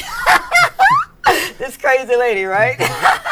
Anyway, I'm Dr. Tanji, and I'm sitting here this evening with Mufasa Joseph, who has just really blessed me. So I'm telling you, he makes me feel like I ain't doing nothing. You make me want to live even more. Man, you do. So what's a typical day for Mr. Joseph like when you're on the island? Okay. And off. So I wear many hats. You do. I'm a wedding planner. Okay. I'm a justice of the peace. I love it. And my 9-5, I work with a property management firm. Oh, wow. And I'm also involved in so many other stuff in terms of ministry and discipleship, and I do a lot of in between. Yeah. So I try to maximize my full potential whilst I'm alive. For sure. Every second. So again, I see you in terms of Miles Monroe. It's like really. I remember once he said one of the richest places on earth is the burial ground, the cemetery. It's like books that have never been written, records that have never been. So for me, I want to die empty. Oh, you better. I want to die empty. So I still believe if God say, hey, why don't you take on cloche? I'll take on cloche. Yeah, you would. Why don't you take on doing flower decorating? I'll do it. Yeah. I have no pride in doing this. So it's for me, there's still a lot I have not tapped into as yet in terms of playing musical instrument, in terms of learning new languages. I want to be able to speak at least 4 to 5 languages fluent. Oh my God. So keep on developing, keep on tapping. There's a lot of buried gifts within us that we have not even, when COVID hit, Doc, for sure, I'm like, folks that's starting all kind of what they call that CMOS. Yep. Everybody's into the CMOS business. I'm like, oh, so now you're getting ideas that COVID hit. So you have to take COVID to really stir up certain gifts, stir up certain potential. So I'm like, even whilst you are at it on a daily basis, stir up gifting, stir up, because there is not another one like you on earth, and there is more in there that you have not tapped into yet. So keep stirring up. So a typical day for me is I wear many hats and I keep myself occupied. I keep myself busy. I don't have time for gossip. I don't have time to go and do this. My time is fully maximized. So every part of my day is like, I love it. I absolutely love purpose that. driven. Yeah, man. Yeah. Oh my gosh! Yeah. It's just you're a breath of fresh air. You feel like electricity. I feel like who was it that said it felt like fire shut up in the bones, man? Who was that said that? That's Jeremiah. Yeah, man. Oh my gosh! So when you're getting your assignment, is that something where you've prayed about, okay, what's my next move, or are you listening? How does that come about? It comes whilst you, in unexpected ways. Say, for example, you're on a treadmill working out, you're washing dishes, you're cutting the grass in the yard. It comes very loud. It's like, did I just hear that? When you go in and you turn on TV, and it's like the same thing you just heard, confirmation on the TV. When you're going to talk to a friend, it's like, it's like, did this guy just send me this WhatsApp? The same thing I just heard in the garden and the same thing I just saw. So it's like everywhere you go, it's like confirmation upon confirmation. It's like, okay, I'm not fighting this anymore. I don't know the where, I don't know the how, but all I know is I'm available and I'm willing to do it. And then that's how it comes. That's how it comes. That's how it comes. So sometimes I deliberately don't share where I'm going, for safety precautions. Like, I don't share it, but I'll tell my close intercessory group, hey, I'm really feeling to go to this country next and this country next. And then in the final moments, I will share some details, but not all the details. Because I don't want you to know my exact cardinal point location, everything, just so that, because there are a lot of folks that don't want you to go where you're going. You don't forget, as much as you have your faith and you have people that believe in you, there's a lot of folks that's against what you're doing. For sure. That's really against what you're doing. So then I only give you what you need to know basis. And then I know for sure where God is taking me, and just obey what he's telling me. As you're saying that, and sometimes I get in my little bubble and I just think, yeah, man, you're with me, right? You're smiling. But I know better. How do you deal with that noise when there are those that will say, you could be doing this, or, why are you doing that? Or how do you even deal with the naysayers? But what you do, what I do for myself, I always ask myself, what if this is your last 5 months on earth? What if this is your last 5 months on earth? Then you know what you want to prioritize. then you know like your goals and your objectives. Sure. Then you know, well, if this is my last 5 months on earth, why would I be going to this that's not gonna profit me right now? Come on. And then you set your eyes like a flint. Okay, this person is not really for my interest now. It's just hi, hello, because he's not gonna push me where I'm going, or she's not gonna push me where I'm going. So then that's how I deal with it. I tell myself, you have a crunch line. What if this is your last 5 months? If you die today and you stand up before your maker and he asks you, did you do what I asked you to do? Well, I went and I did. Did you do what I asked you to do? And then that's how the urgency. I believe, especially as St. Lucians and Caribbean people, we don't have a sense of urgency. Talk about that, We sir. don't have a sense of urgency. It's like, well, there's nothing to do, nowhere to go. You know what? I just don't like somebody ever telling me they're bored. I wish I could clone myself. I mean, I don't believe in cloning. Don't think I condone cloning. For sure. But I wish there was like 5 of me right now. Because I know like, you go and do this, you do this, you do this. I'm like, somebody's telling me they have nothing to do, they're bored. How could you say you're bored? How could you say you're bored? So then I just turn down all the noises, all the distractions, and I focus and I tell myself, hey, you're going to answer only to one person. And if you stand up before him in the next 5 months and he asks you, did you do? Are you going to say, well, it was the children, well, it was the wife, well, it was my friend that told me, or well, it was this. No, you have nobody else to blame than yourself. Wow. Nobody else. Your greatest enemy is you. Come on. You are the one preventing you from moving forward. Don't bring nobody else and say, well, this person or that. No, you. Wow. So I get going. You get going. You know, I've got this thing, or had this thing where I would ask God, teach me to number my days so that I don't just waste time. I've wasted so many times. Psalms, that's Moses. Gee, man, come on. Trying to please people and trying to have folk like me. And at the end of the day, it does not matter. Because if he says, yeah, you did this and that, but you still worked in iniquity. Ouch.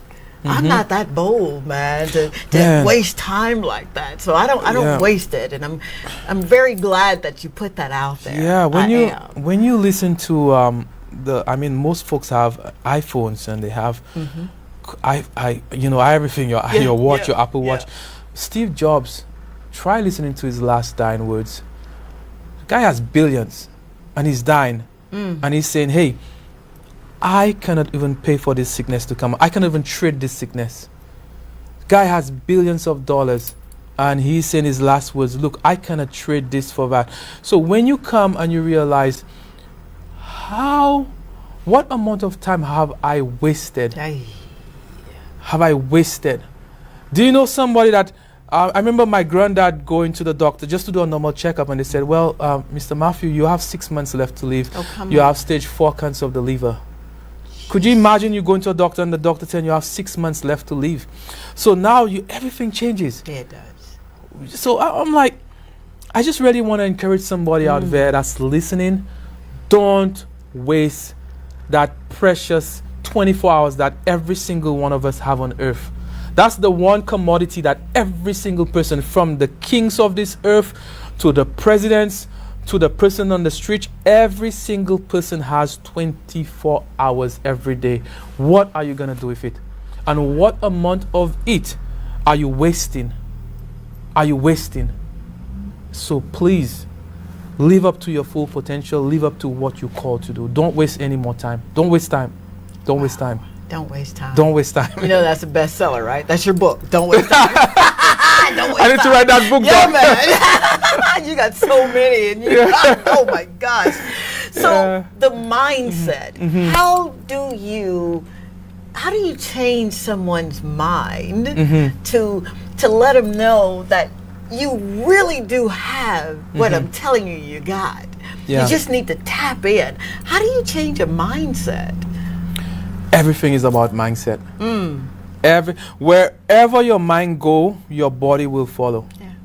You know, you believe that I'm just called to be that little street cleaner, and that's where my mind is. That's where your body, everything will follow. Your emotions will follow. Everything will follow.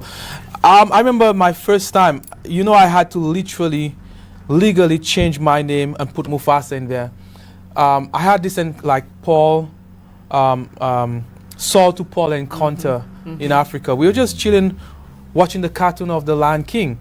And, you know, Mufasa died, and Simba is watching the clouds, and Mufasa came through the clouds, and he's telling Simba, remember who you are.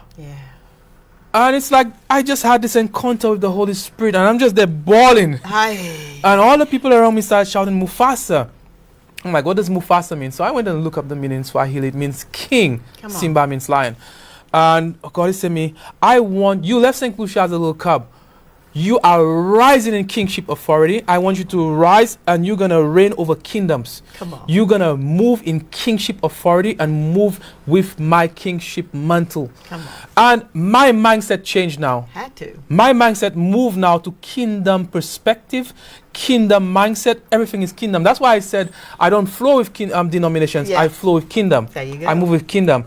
So now I'm seeing things from a heaven perspective. I don't see things from what the social media is saying, what the news is saying, what this president is doing. Man, I'm a citizen of heaven. I have, my passport is from heaven. I have my visa.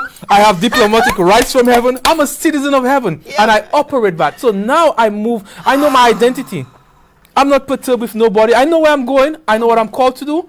So now I'm not moved and burdened by nothing, nobody's opinion about me. I have only one opinion I move by. So now that you know who you are, when you see you get to know your identity and your mindset shift, some people that start feeling intimidated around you. It's like, oh, who does he think he is? Yep, that's where I know who I am. Yep. I move in kingship and I operate in kingship. So the mindset, the minute you change your mindset and who you call to be and who you are, everything changes. Everything changes. Wow. Everything changes. Wow. So change your mindset. Change your mindset. And your body, your emotions, your finance, everything changes. It does. It really does. I also have to make certain that I put a watch over this mouth, you know, because you're absolutely right when I tell others that I'm not in the economy that I understand kingdom economy because every need is met, you know. Don't tell me about recession and all that. No, kingdom economy.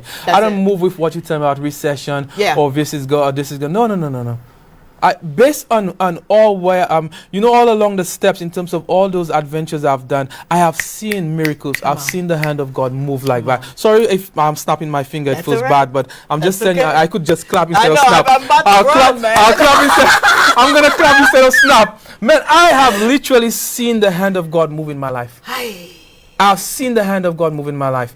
And then because of that, I now have full confidence that my God is in charge. And I could walk into a room and I know that he's going to do what he told me he's going to do, or I'm going to go there. So now it builds like my full faith, my full trust is in him. So my everything changes like this. You change the mindset, everything changes. Everything changes. Kingdom. It does. Kingdom. Amen.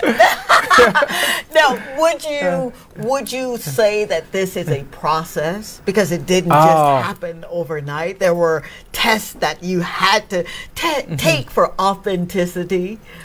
It's a daily, minute by minute, hour by hour process, Doc. Because even whilst you are obeying, you are dealing with a lot of internal stuff. For sure. I have my struggles. Man, I have all kinds of problems. Come on. You have your issues in your marriage. Yeah. You have children issues. You have work issues. Yep. And then it's like, and then you're dealing with your own personal issues. Yeah. I'm like, it's a journey of different layers. The process is like every day, but the thing is, you trust in the process. You trust in God throughout the process, and then you realize, like, wait a minute, I'm not the only one going through this. Come on. You tell yourself you're not alone. You're not alone going through this process, and then it's like, shake up yourself, man. Shake up yourself. Wash your face. And believe what he said you're going to do next and just keep on moving. And that's how I keep moving day by day by day. Man, I have so much on my shoulders. Who you telling? But you don't even know. You don't even know. I carry so much on my shoulders. And every day, because the thing is, life throws so much curveballs at you. Every day you wake up. You have not even come out of your door yet. Your cousin is telling you, come quick, we have a problem. I was like, jeez. Man, why are you putting me in your problem? Why are you getting me involved? And then it's like, And when that's how life will throw obstacles at you every day. It's a process every day. But the thing is, your faith is getting stronger every day because you've seen the hand of God at work through that process. Wow. They're saying break, and I'm like, what? Didn't I tell you you're in for a treat? Stay tuned. We're going to wrap it up. I don't want to leave this man's presence, but we are. But just stay tuned. We'll be right back.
Man, I'm just all over the place. Thank you again for joining us this evening. I have had an amazing time. Oh my God, just being in your presence, being in your home, being in your ear gate, your eye gate. You trust me with time, and I don't want to ever squander it.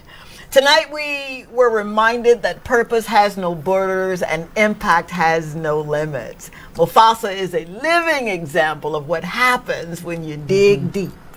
Not just in the ground, but from the heart, your calling. Mr. Mufasa. Yes, ma'am. Sensei.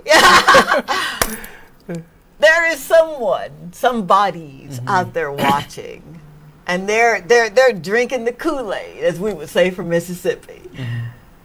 But there's that hesitation. What could you say? What would you say right there? What do you say to that person? They want to do what you're doing. They want to get out there and start living. But there's that but. How do you move past that? How do you speak to that? Again, I had to get to the point in my life in terms of how much time do you think you have left on earth? And when I got to that point where I don't know if this is my last week, I don't know if this is my last month, I don't know if this is my last 5 years on earth, and all I want to know is like I have to move and do what God has told me to do. So to that person that's like, you're struggling, you have doubts, God has an amazing plan for you. Jeremiah 29:11. I have some amazing plans for you. Get in line with it. I am so proud to be a St. Lucian, Doc. The name St. Lucian means light. It means light. Again, only country in the world named after a woman. So many beautiful things about this island. And when you get to know that this island has a prophetic calling to shine a light. You were born in this island to shine a light. And it's like when you realize that, hey, wait a minute, I have a calling for you. I have a purpose for you. And I just want you to get up and do it. Ask yourself, what has God called me to do? This is going to be my life statement. To tell people, what have God called me to do? Don't listen to what the voices are saying. Don't listen to what people are saying around you. If you die next week and you stand up, or somebody comes to your burial, what would you want them to say about you? I know for sure that folks standing at my burial is going to say, Mufasa lived what he always spoke about. He lived and he did it. He didn't just talk about it. He actually did it. I'm not just gonna talk about doing wells or doing orphanages or doing things in different. I just take my bag and I just obey and I do it. I do it. I don't know. Sometimes I don't know where I'm gonna sleep. I don't know what I'm gonna eat. I'm going in a tribe in Ethiopia. We drove hours. It took us 2 days to get in that part in Ethiopia. There's a war in the north. I'm going through different military checkpoints in the south. And I'm there, I'm like, I don't know where I'm gonna sleep tonight, but I know I'm gonna sleep somewhere. And then a guy said, hey, we're gonna sleep in this little dirt church tonight. I'm like, thank God I'm sleeping somewhere in a dirt church. So it's like, you don't know, you will not be able to answer all the question marks. But the peace you have knowing that the person who called you and the person who asked you to do it is with you, that gives you peace like no matter. The safest place to be in life is in the hands of God. Don't think like, oh, I'm not in a war-torn area right now, I'm safe. No, anything could happen. A stray bullet could hit you right there in your living room. But the safest place to be is in the will of God and in his hands. When you know you're doing what God has called you to do, that's one of the safest places to be on earth. So I want to encourage somebody out there that's listening to me. The safest place you could be right now is obeying the commandment and obeying the will of God for your life. Just do the baby steps. Just say, you know what, God, I'm available. I'm giving you my life right now. I'm available to do what you've asked me to do. And you will see how your life will change one step at a time. Dr. Tanji, if you did not obey the call to do this talk show, I would not be here today. I would not be here today because you obeyed the call to do the talk show. Look at where I'm sitting. I never dreamt about being here with you tonight.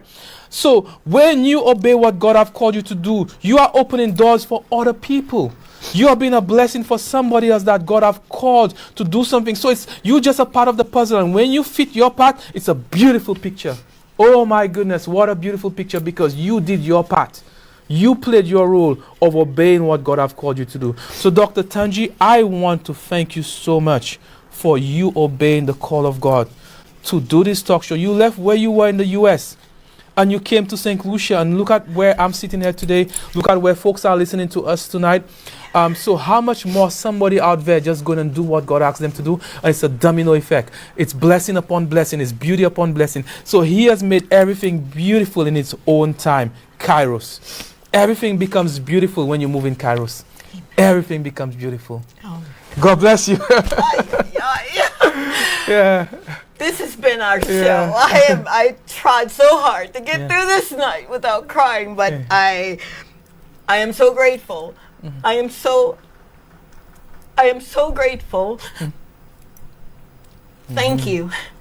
Thank you, Linda, for giving me an opportunity. Thank you, St. Lucia, for adopting me as your own.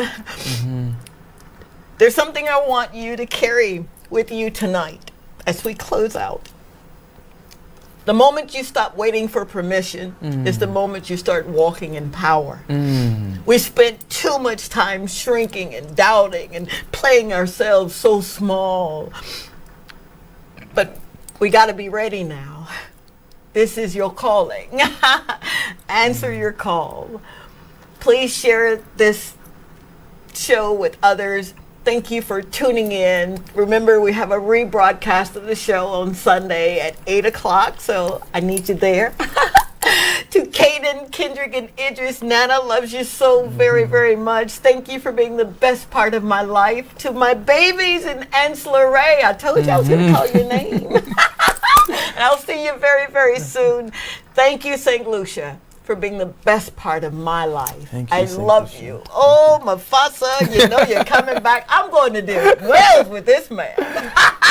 Good night, everybody. Thank you, St. Lucia. Thank you. Thank you. Thank you.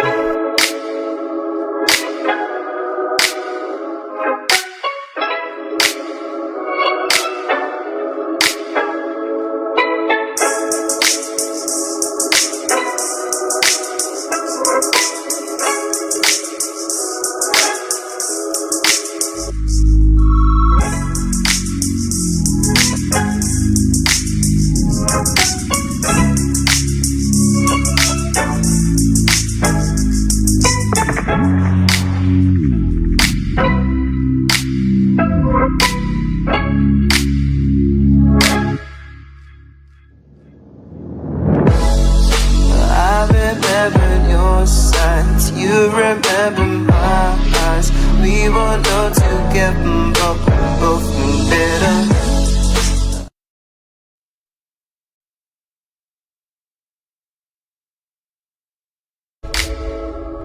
This is Dr. Tanji. I'm from a little town called Columbus, Mississippi, and I've come all the way here to show you exactly how you can live abundantly. Fear is nothing. You hear me? You can do anything you put your mind to. I'm your girl, Dr. Tanji. We're gonna do life together. Good evening, good evening, good evening, my beautiful people. It's your girl, Dr. Tanji, and on this platform, you know me as Tanji. I am so excited to be in your home this evening. Can you tell that I'm really excited? I am. I'm excited because you guys really showed up last week, the week before last, rather, when we did our first live for the season, and I am so grateful for each one of you. Thank you so very, very much. See, this show is about celebrating your reason for being here. It is your why, your purpose. It is my sincere prayer that each and every one of you discover that why, and that you do not waste any more time, seriously, becoming anything other than what you were actually created to become. Tonight, we are in for a treat. I am about to jump up out of my skin because I've waited for 2 years for this night to happen. Seriously, I really did. I didn't think it was going to happen. I did not.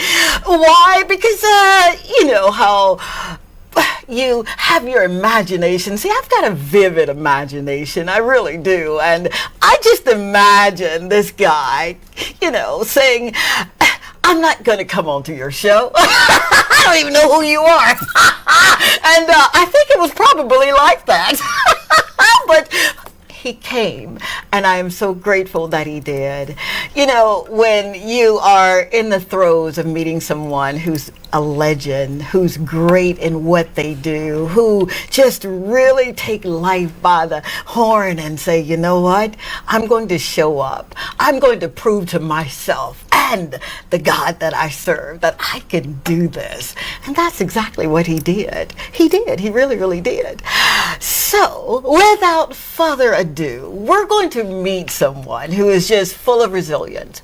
He's full of perseverance. He's full of faith. He just does a thing, and he does it so well. I'm talking none other than St. Lucia's own baby, Mr. Dan Sammy, man. How are you? I am well. Thank you for this warm introduction. Oh my God, it is such an honor. It's good to be here. Oh, thank you so very much. Yeah. I know I just bothered you, didn't I? No, not at all. Not at all. Oh my gosh. It's just, I mean, through a good friend of ours, yes, you sir. know, told me about you and what you wanted to do. And yes, once he said you got an amazing energy and personality. So I'm already feeling You're feeling it, yeah? So we in for a good show. Yes, we are.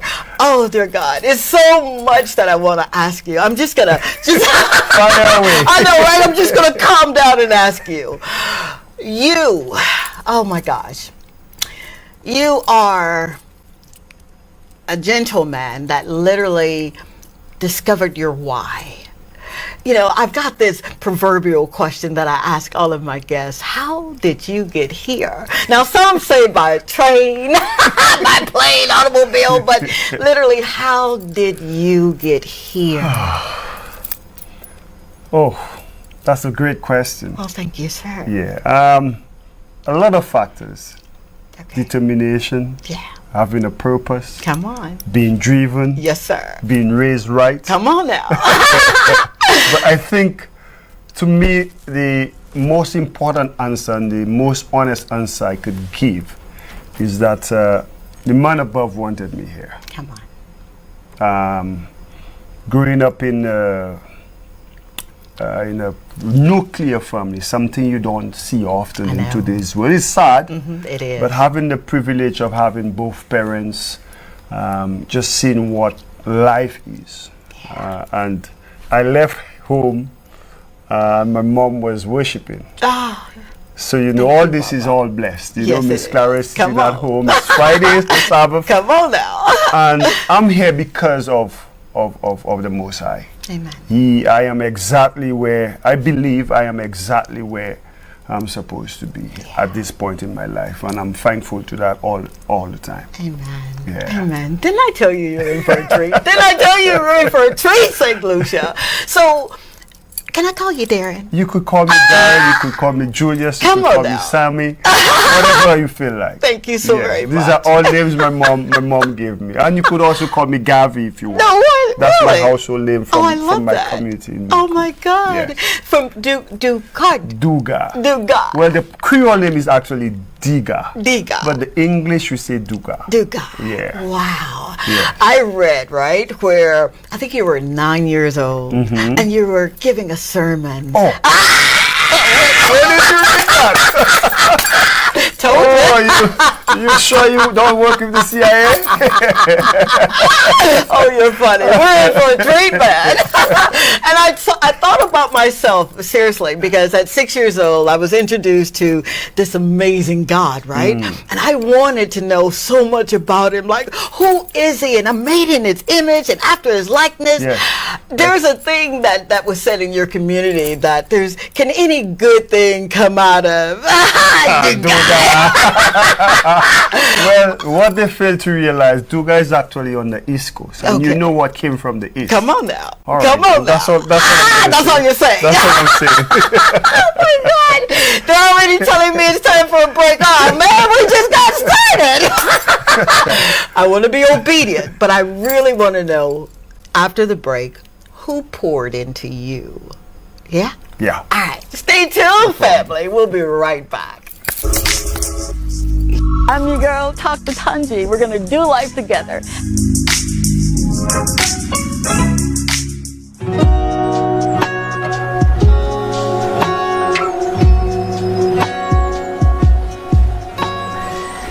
This is Talk to Tanji, where stories move hearts, elevate voices, and celebrate purpose.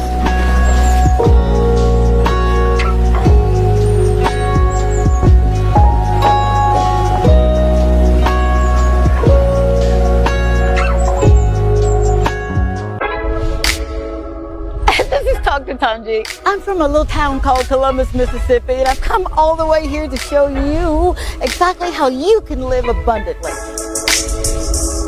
Fear is nothing. You hear me? You can do anything you put your mind to. I'm your girl, Talk to Tanji. We're going to do life together. And we are back. Thank you so very, very much. I swear to you, I do not take it lightly or for granted that you're here. I know on a Friday night, you could be looking at or watching or just doing whatever it is that you want to do. And for you to take time, seriously, to hang out with us, it warms my heart, and I'm eternally grateful. Please know that. And a hearty hello, Mama, who is watching tonight. You did really good, you and Daddy. Thank you so very, very much. Thank you for your blessings. All right, man. Who poured into Darren? Who did that? A lot of people poured into me from my journey. Yeah. The lady who's watching now, Miss Clara, my father, Johannes, Wilson, Sammy, you know, they played two different roles. I think who I am, I've openly given my mom a lot of credit. I mean, sometimes you feel like the fathers are the disciplinarian. For sure. But I think because my dad was always working, whether it's on the plantation or wherever. But my mom was the one that really yeah, I saw a meme the other day of a lady walking up to a field with a stick behind her hand, and you're hearing this, hearing this sound. Yeah. And it took me back to my childhood. Oh, you know, my she probably wanted me to come, shouting my name to come and do some groceries for her, and she would not get me on the beating. Yeah. So she really believed in sparing the rod and spoiling the child. I love it. Yeah, but she really poured a lot, you know, such a religious lady, you know, brought us right in the faith, grew up in the Seventh-day Adventist church. And my dad was that type of person that the presence. I didn't get much of a beating from my pops. For sure. But his presence. Yeah. Just one look and you know you gotta get yourself straight. That's reverence, you know, but my mom poured everything in her heart. I guess whatever she knew how to raise us, matched with a strong faith in God. I think that was the backbone and the foundation of us growing up, you know, and I'm very thankful. You know, I tricked her into living with me. Did you really? Yes, I did. But you know, I got kids now, and you know, I could see the blessings. You know, when my kids, I think it was earlier this year. My wife was driving, and I think somebody just cut across her, and she had to hold the brakes. And my son is calling, and she's, please call mom. I need to speak to Granny. Oh, come on. Because he wants Granny to pray. Oh, God, you're and you would not be I swear to God, that's a real experience. And then he called, and all he wanted for my mom to be on the phone with him and pray. Oh, my God. And I watched my mom, and I said, this is the blessing. This is exactly why you are here. So she, I don't often talk about my pops, but she poured so much. How beautiful. And whatever she poured was enough to last me till I am till now. And other people along the way helped out in different stages in my life. Absolutely. But she poured the first bit of oil. Come on, man. Yeah, from the bottom, and everything else fell on top. For sure. Yeah. What a legacy, right? What a living legacy. Bless Miss Clara. You are. Thank you, Miss Clara. So what is your personal definition for leadership? Because you embody a leader. You know that, right? Oh. Apart from being able to lead, to me is the selfless act. Leadership is really not about you. Come on. It's about being able to empower the people that look up to you. Absolutely. The people that see you in a position that could effect change. Absolutely. And to me, throughout my career and the experiences I've had, I really think it's simple as that. Wow. Being able to just motivate and inspire, and being able to take more than 75-80% share of the blame. That's and it. less than 20% share of the credit. That's it. That's good. That's good there. Yeah. We'll put it on a t-shirt, all right? I'll give you 10%, I swear. So with that and everything that you've been able to seriously work and walk in, and you're not the work, you've become the work. How do you stay grounded? Yeah, man. How do you do that? And again, you know, you might put down Miss Clara's name for I love it. I grew up, and even now, I don't ever want my mom to feel disappointed with me. Wow. Or in me, or whatever I do. So I live my life not wanting to disappoint Miss Clara. Oh my God. Honestly, and she knows that. Yeah.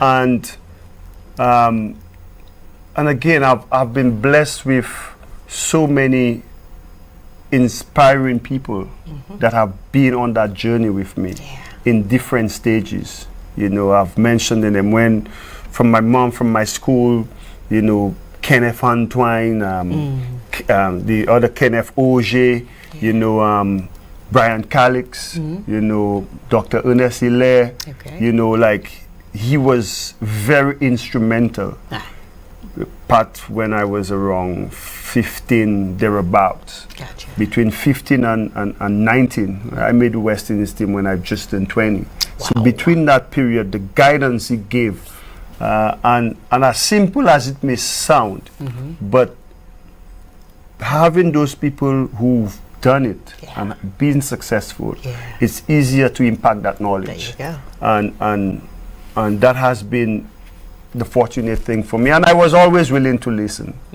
Listen to the things and watch the good things that people do, even within the game, and try to take in and adjust it to my life in a way. And I was always motivated. Really? You know, I was always a big believer in positivity. Okay. Yeah, so Dr. Hilary gave me this book called The Winning Attitude. Ah, yes. And I promise you, when I opened the book and I saw whatever the mind can conceive and the heart can believe, the body can achieve. That's it. And that was it. That has stayed with me to this day. Wow. And it's all my life. And so whatever I do, I don't think I cannot do something. That's how I. That's.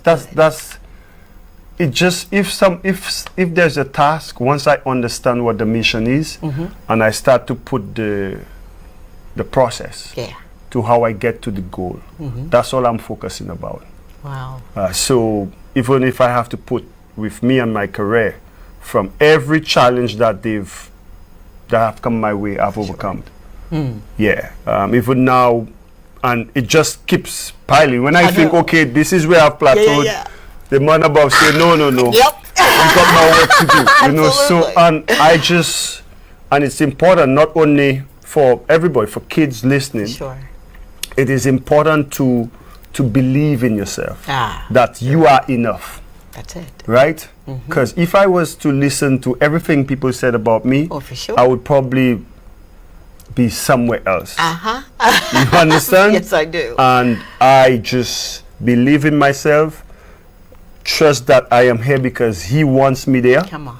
Right? Yes, and again, when Miss Clara say I'm on my knees praying, son, come on. That's the only comfort I need.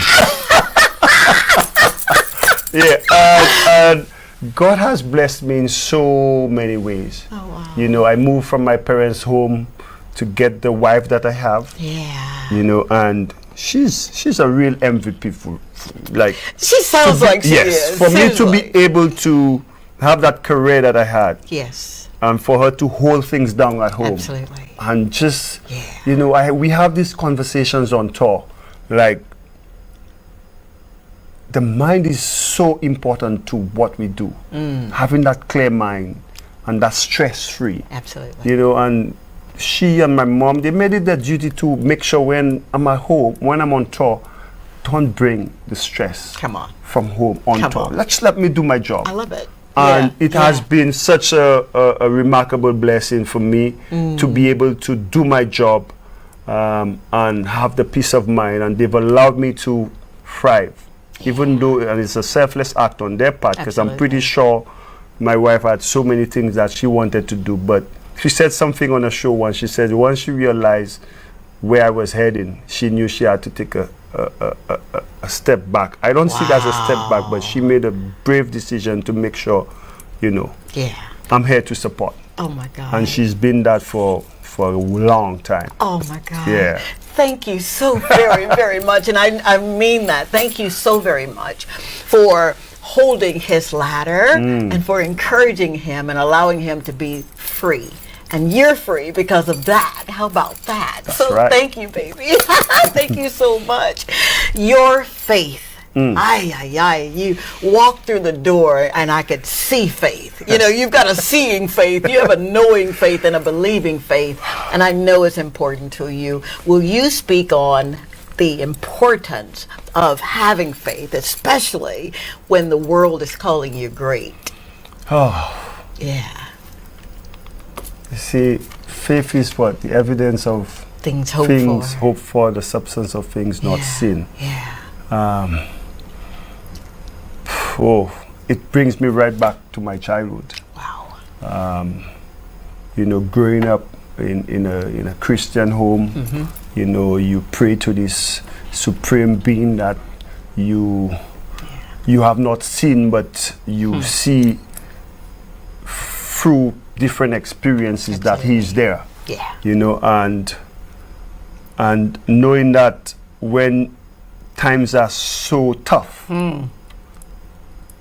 somehow you pull through. I know. I'm a living witness. You pull through, right? Yeah, it's hard to explain, but yet at the same time, it's so easy to just tell someone like the faith that you have in the Most High that is gonna happen.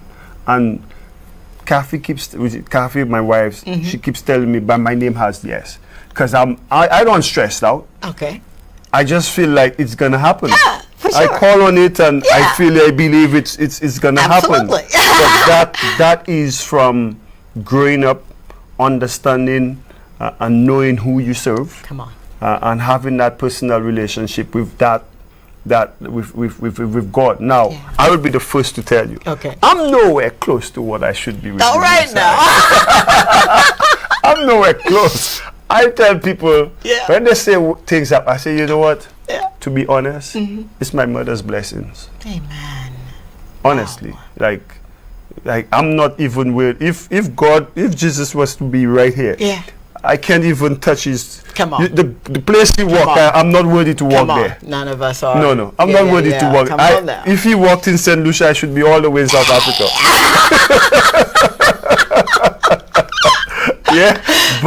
but he's a merciful God. Come on. And the faith that was instilled in me through the teachings of my parents and the people in the church. Come on. Up to this day. Yeah. The amount of people that got praying for me, Dr. Tonji. Yeah.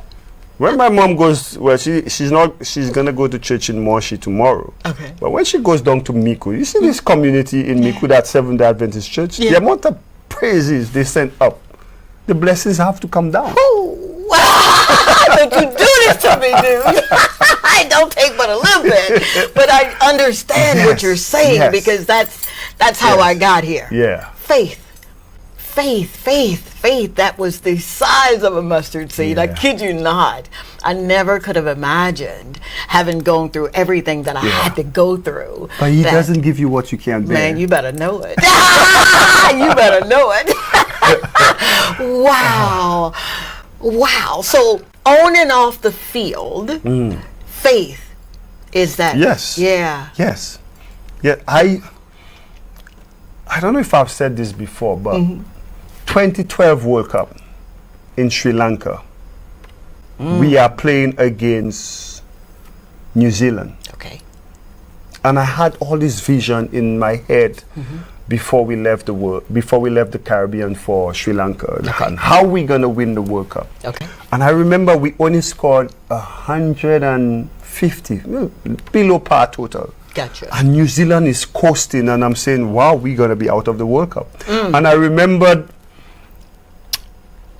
was it I or Ravi Rampal finished bowled and over, and I was walking to the boundary, and I think they got. I was walking and my eyes were closed, and I was literally praying. I'm like, God, come on.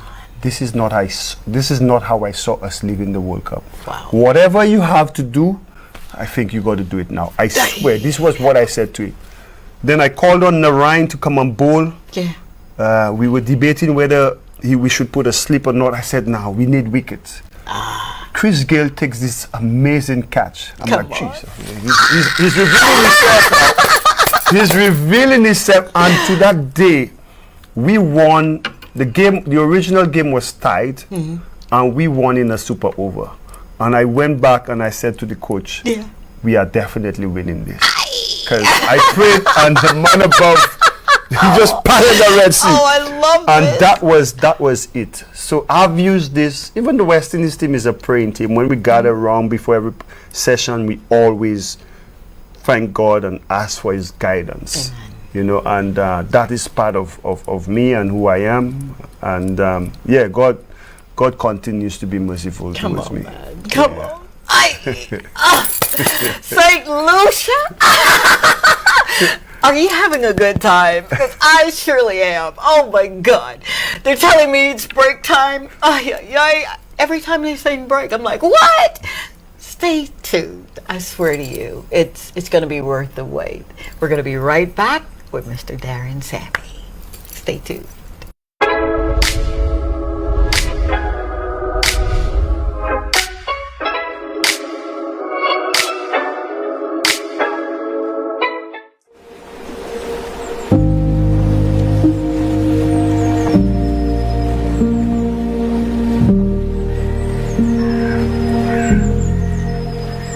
Let's take a moment to ground ourselves. Inhale purpose, exhale pressure.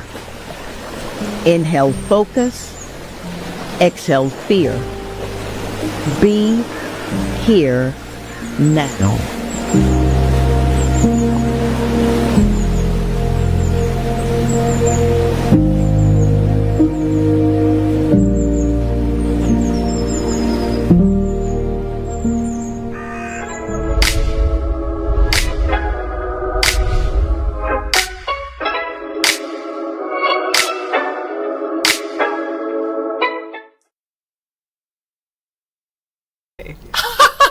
We're back. I'm trying to listen to him and watch the camera. Thank you again for allowing us in your home this evening. I do not take it lightly or for granted. I know I said it, but you don't even understand the amount of joy that I'm having right now.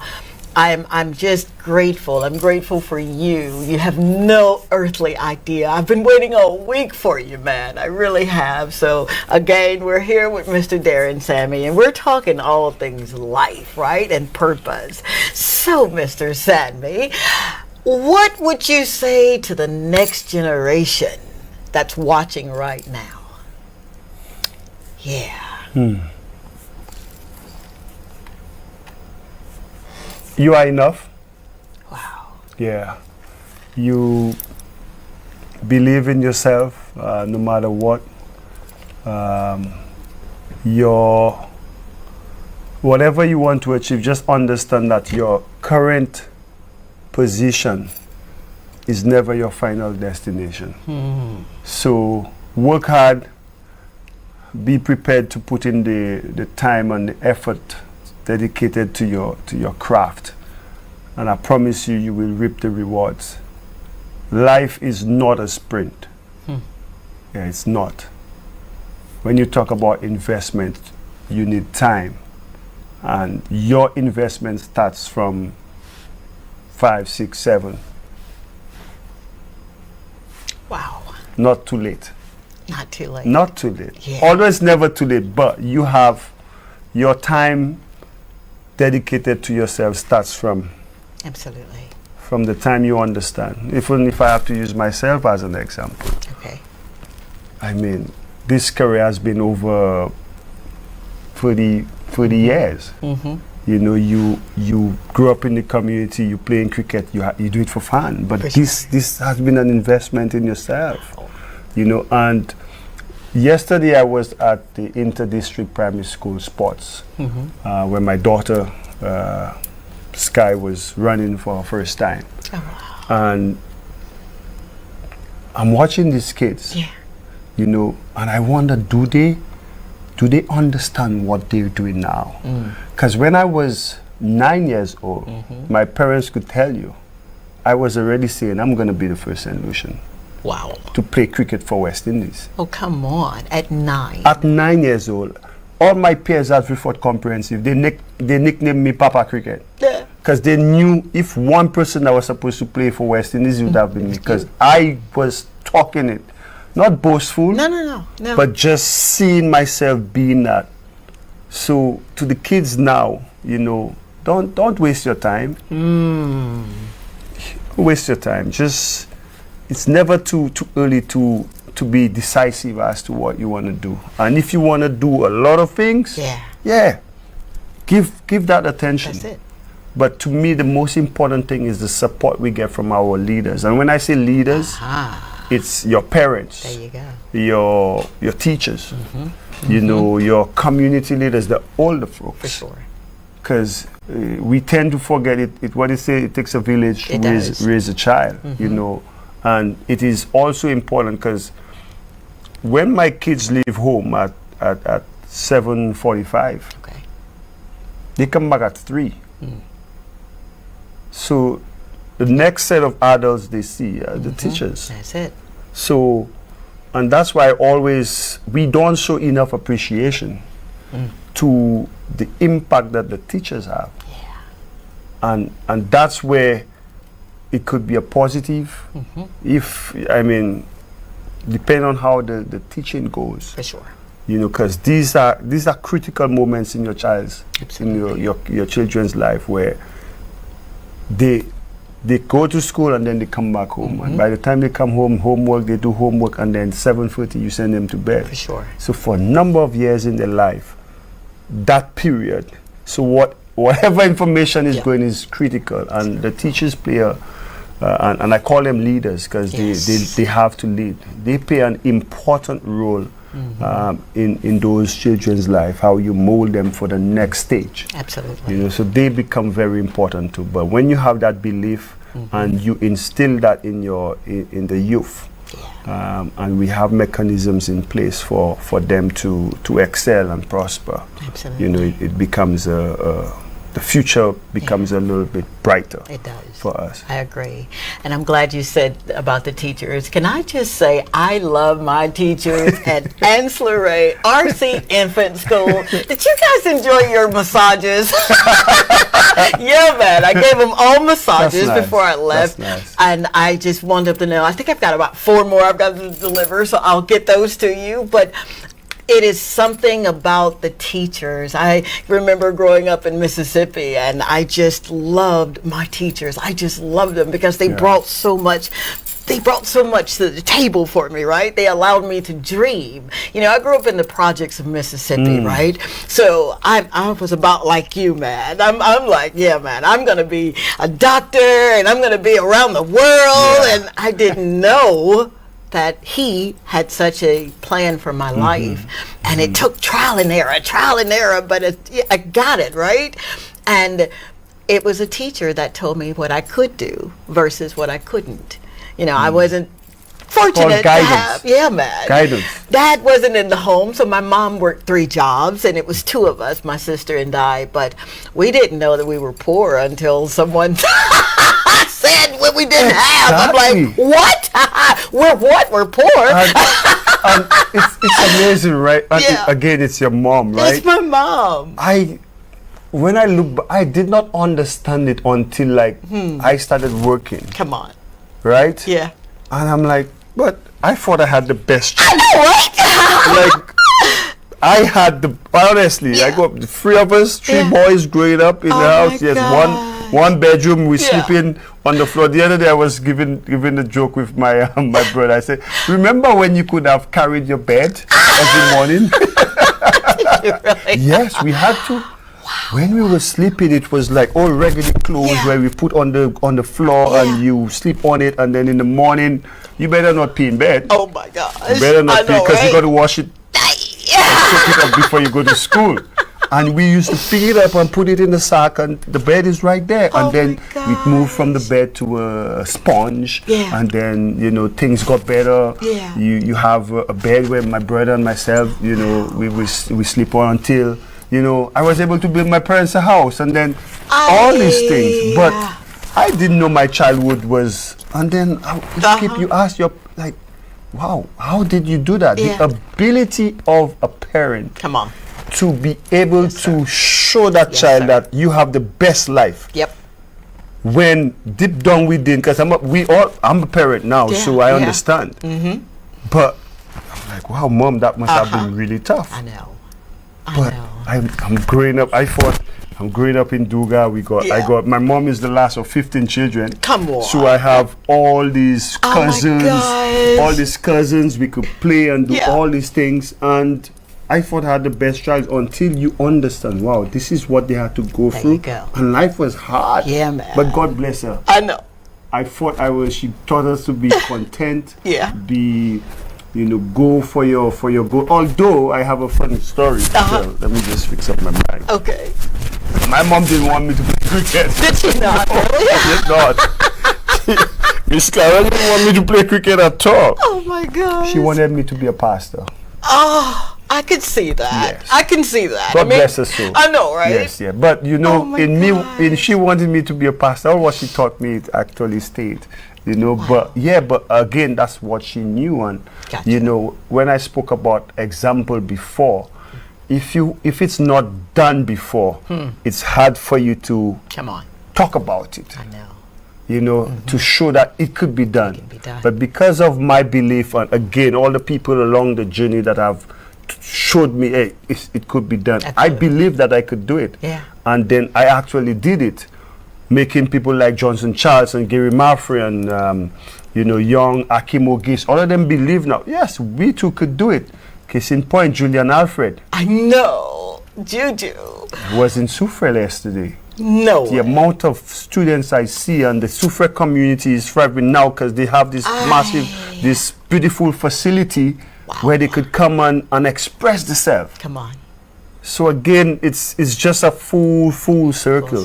And we got so much influence when we're in a position of leadership. For sure. And it's up to us to make sure we are setting the right example. Absolutely. Absolutely. When you talk with such passion. How did you get so passionate, seriously, about life? Passionate about...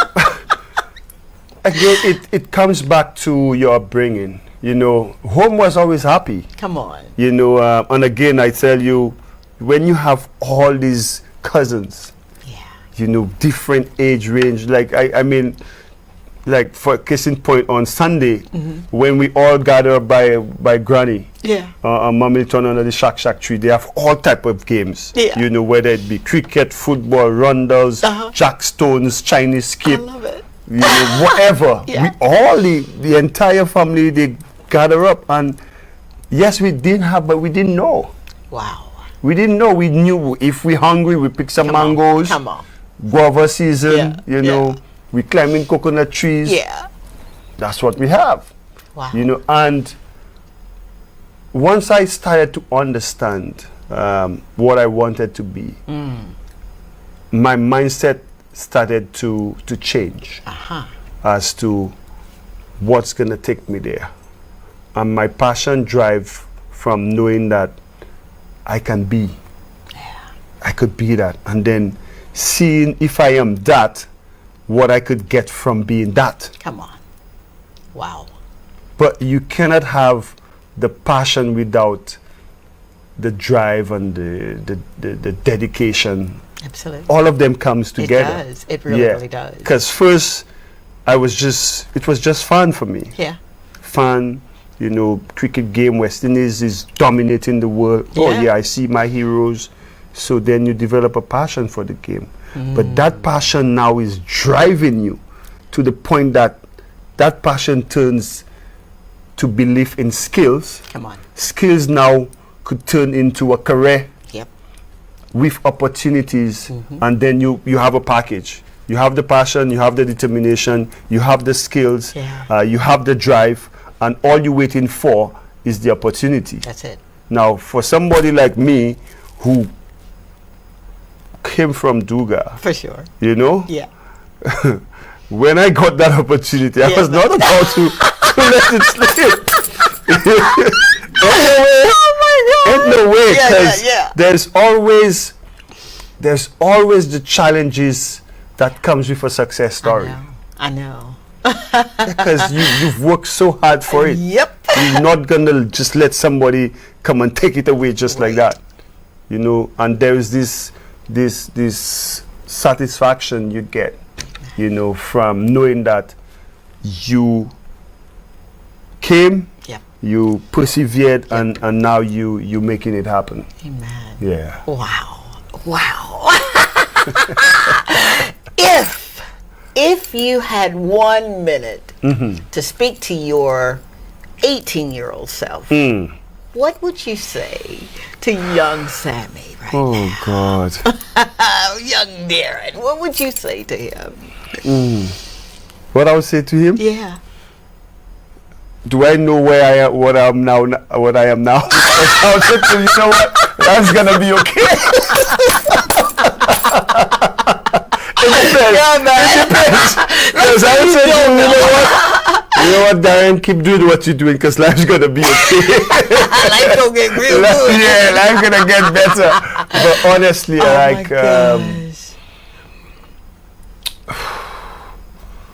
oh, that's a very, very good. What would I say to myself back then? That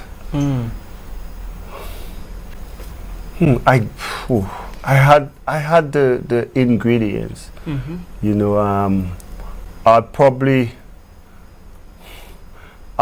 say to myself, my 18-year-old self, to work even harder. Wow. Yeah. Wow. Work even harder. Be more precise as to what you do with your time. Aha. And I say that because I remember a period during when I was 18. Yeah. You know, your body changing. For sure. You know, you start traveling, playing for the Windward Islands, and people saying, okay, he could make it. So your head start to, you think you missed it. So I would say to my 18-year-old self, always keep your eyes on the prize. You know, be prepared to work harder. Because the lesson I got is once you get to the top, it is even harder. Yep. To stay there. Yes, it is. So, prepare. If you prepare well, you give yourself the best chance of performing. Don't take it for granted. That's good. Yeah, and that's just life in general. It is. You prepare well, you give yourself the best chance of performing. Wow. Yeah. Wow, that's beautiful. Absolutely beautiful. We've got a segment that I'm introducing this evening called the Spoken Word segment. And I want to read from something that I kind of wrote as I was traveling. I went to my hometown in Mississippi, and I had my very first conference, right? And it was Decide to Move Forward, Live Your Purpose. And everyone that showed up was supposed to come, and everything that went wrong. But I focused on what was going right. So I wrote, we are not the things we survived. We are the light we decided to carry through the dark. We are the echo of every yes whispered in pain, the evidence of grace still standing. We are not the silence that tried to swallow us. We are the sound that rose anyway. The voice that cracked but kept speaking. The dream that trembled but didn't die. You see, we were never just surviving. We were learning how to shine in broken places.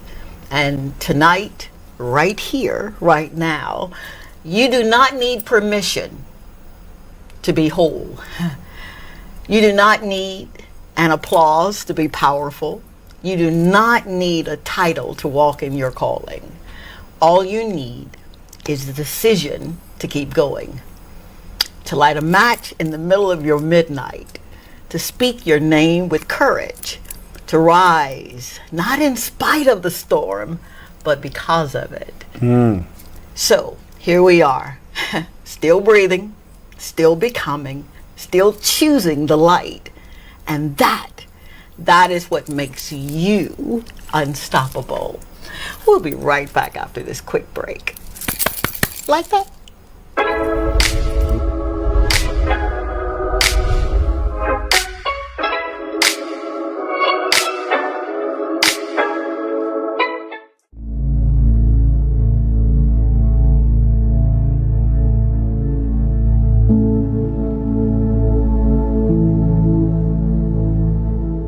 Behind every great name is a humble beginning, and behind every dream fulfilled, a choice to keep going.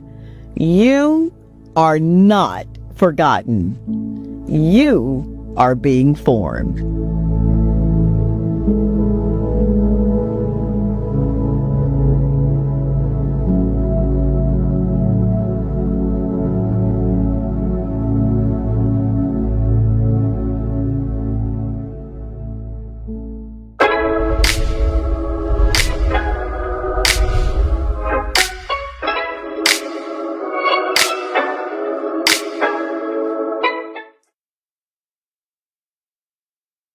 We are back. Oh my goodness, I'm having such an amazing time. You have no earthly idea. On my other show, I've got this thing where I promise myself I'm not going to sweat and I'm not going to cry. I am sweating. But it's a good sweat because I'm in the throes and I'm gleaning, and I am gleaning. And you're living your life, good man, from the inside out. And it looks so good on you. It really does. It does. Now, what do you want for St. Lucia? What do you want for this amazing place that I get to say this is my home away from home? I'm swear to you, I'm getting citizenship. I am. What do you want for us? They say home is where the heart is, right? Yeah. St. Lucia is such a beautiful place. We often don't understand what we have. Yeah. People die to be here. Come on. To vacation here with on our shores, and you know, you said something in what you wrote. You said to not rise in spite of the storm, but rise because of the storm. And I like that. And I will marry it to what I want for St. Lucia. And I've said it many times before. I want a St. Lucia that things happen because. Because of what we've done, because of the measures we've taken, because of the programs we've put in place, because of the facilities we've built, because of the teachings and the examples we've set. Yeah. So you, me, my kids, whoever, yes, sir, when they thrive, is because there's been a process put in place, not in spite of all the challenges that they face, in spite of all the hardship, in spite of all the fight down. So I want St. Lucia to be a country, people, because. Yeah. Understanding, because we as leaders did this, we as a people did this, we are reaping the results years later. That's what I want for St. Lucia. Yeah, man. Your journey is a profound narrative of perseverance, faith, and leadership. From your humble beginnings in Duka, Miku, to becoming a celebrated international cricketer and coach. Your story, your life, they embody the essence of discovering and fulfilling one's purpose. Sir, thank you. Thank you for delivering a sermon at the tender age of 9. Yep. That left your congregation in awe. Thank you for practicing over and over and over in a sport that was beckoning you to come, take rulership and dominion of me. You are indeed endowed. You are with the spirit of leadership. And this is so very evident in 2010, right? When you were appointed captain to the West Indies cricket team. Did my homework. Becoming the first St. Lucian to hold such an honor. With everything you've done, securing 2 IC World 2020 titles, 2012 and 2016. I told you I did my homework. Being appointed in December 2024, as head coach of the West Indies cricket team across all platforms, formats. How important, and you've talked about it, your faith, but how important is your family in your success? I saw something, I think, don't quote me because I might get it wrong, but it says 2 most important decisions in a man's life. Obviously the God that he serves, and the next most important decision is the woman he marries. And I get a big smile on my face when I talk about family. And to me, family is not just the blood. I know. I don't see it as that, because I have so many people, well, not so many, but some true friends that we're not related. But I see them as family. And to me, family is a support system. They know when you're ugly, they know when you're sad, they know when you cry. They tell you not what you want to hear, but what is right. Come on. My mom always says, there's no wrong time to tell the truth. Yep. But that support, and I spoke about it earlier up in the show, it's comfort, it's home. You know, I long every time I'm away from St. Lucia. When I come home, I know my mom would do that nice dumpling and chicken backs for me with the lentils and the one pot. And I'm looking forward to that. But without that, is where you could lay your guard down and just be free. And that is also important. And I thank God that they've been able to understand the journey that I embarked. And as selfish as it is, because there's an element of selfishness for you to be great. Come on. That comes in because you just moving forward, and that's why it is so important to have that support system, that family, that ladder you spoke about, that holds you up whilst you're on that journey. And if you miss a step, they hold you up. There you go. You know, so to me that's it. You know, I've had situations where some players have to go back home. You know, because things are not right at home. You know, and thank God I've never had to encounter that. You know, and I pray that it continues like that. But family has been everything. You know, some may differ. Because you really can't please everybody. For sure.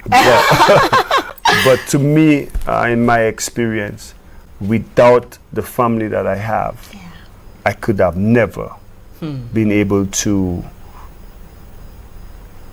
achieve the things that I have today. You know, and I pray God continue to bless them and give them the patience. Yeah, because you need patience with me. The patience and the guidance and the wisdom, you know. But that is everything. Your support system. That's where it first starts. That's where it first starts. Yeah. Wow. Wow, wow, wow. I'm looking at him like, oh, he's saying we gotta wrap it up. Dadgummit. All right.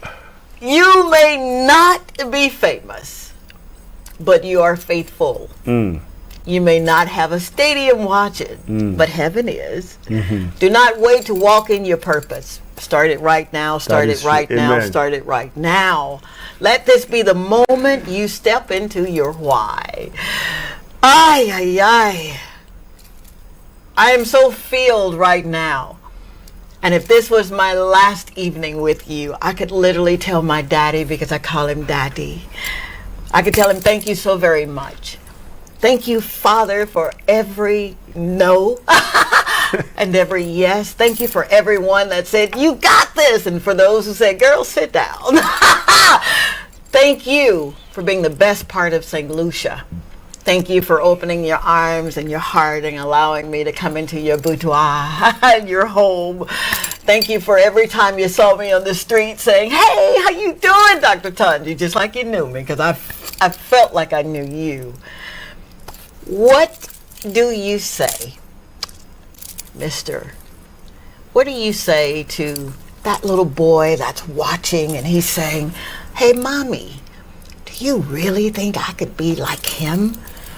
And mommy's saying, I believe you can. What do you say to those babies? You could be whatever you want to be. Like me, imagine it. Your mind, believe it in your heart, trust me, your body will achieve it. Wow. I'm sitting here like taking notes too. I felt like the little boy. To our incredible guest, I'm about to say Dr. Darren Savage. Thank you for showing strength. Thank you for showing humility. Thank you for walking in it. Thank you for owning who you are, man. Thank you for not answering when I called. I'm being ugly here. But seriously, thank you for taking time. We do not create time. True. We only have that which he allows us to have. One thing you could never get back. You better believe it. And I am so grateful to God that you literally came and just turned my whole life upside down. You really did. I know I got on your nerves, but like, hey guys. You were worried for 8 o'clock, I could tell you that. But you're a man of your word. That's and I right, knew it. I knew it. When I see your commercials and you've got your own cologne, I'm like, what? Wow, I want to be like him when I grow up. Thank you, sir. Thank you for having me. You know, I must shout out Julian. I must shout out Julian. He did say to me, Darren, you're gonna enjoy and love her personality. Oh, wow. And yes, I have thoroughly enjoyed being here. My mentor said to me, Mr. Jeff Stewart, may God rest his soul. He said to me, nothing great is rushed. Nothing great is rushed. And I thought it was a great show. That's why we couldn't rush it. I know, right? That's good right there. So thank you for having me. Oh my God. Happy belated birthday to my daughter Sky. She turned 12 yesterday. And I know they're watching at home. Hi, Sky. Daddy coming home soon. Oh my God, Sky. Thank you so much for sharing your dad, man. Don't forget to check us out. We have a rebroadcast of the show, 8 o'clock on Sunday morning. I got that right. Linda, thank you so very much. I love you. I really do. Thank you for making my dreams come true. Good night, Bon Bon. Good night, Fran. Good night, Caden, Idris, and Kendrick, my grandson. And I love you. Mwah. Bye.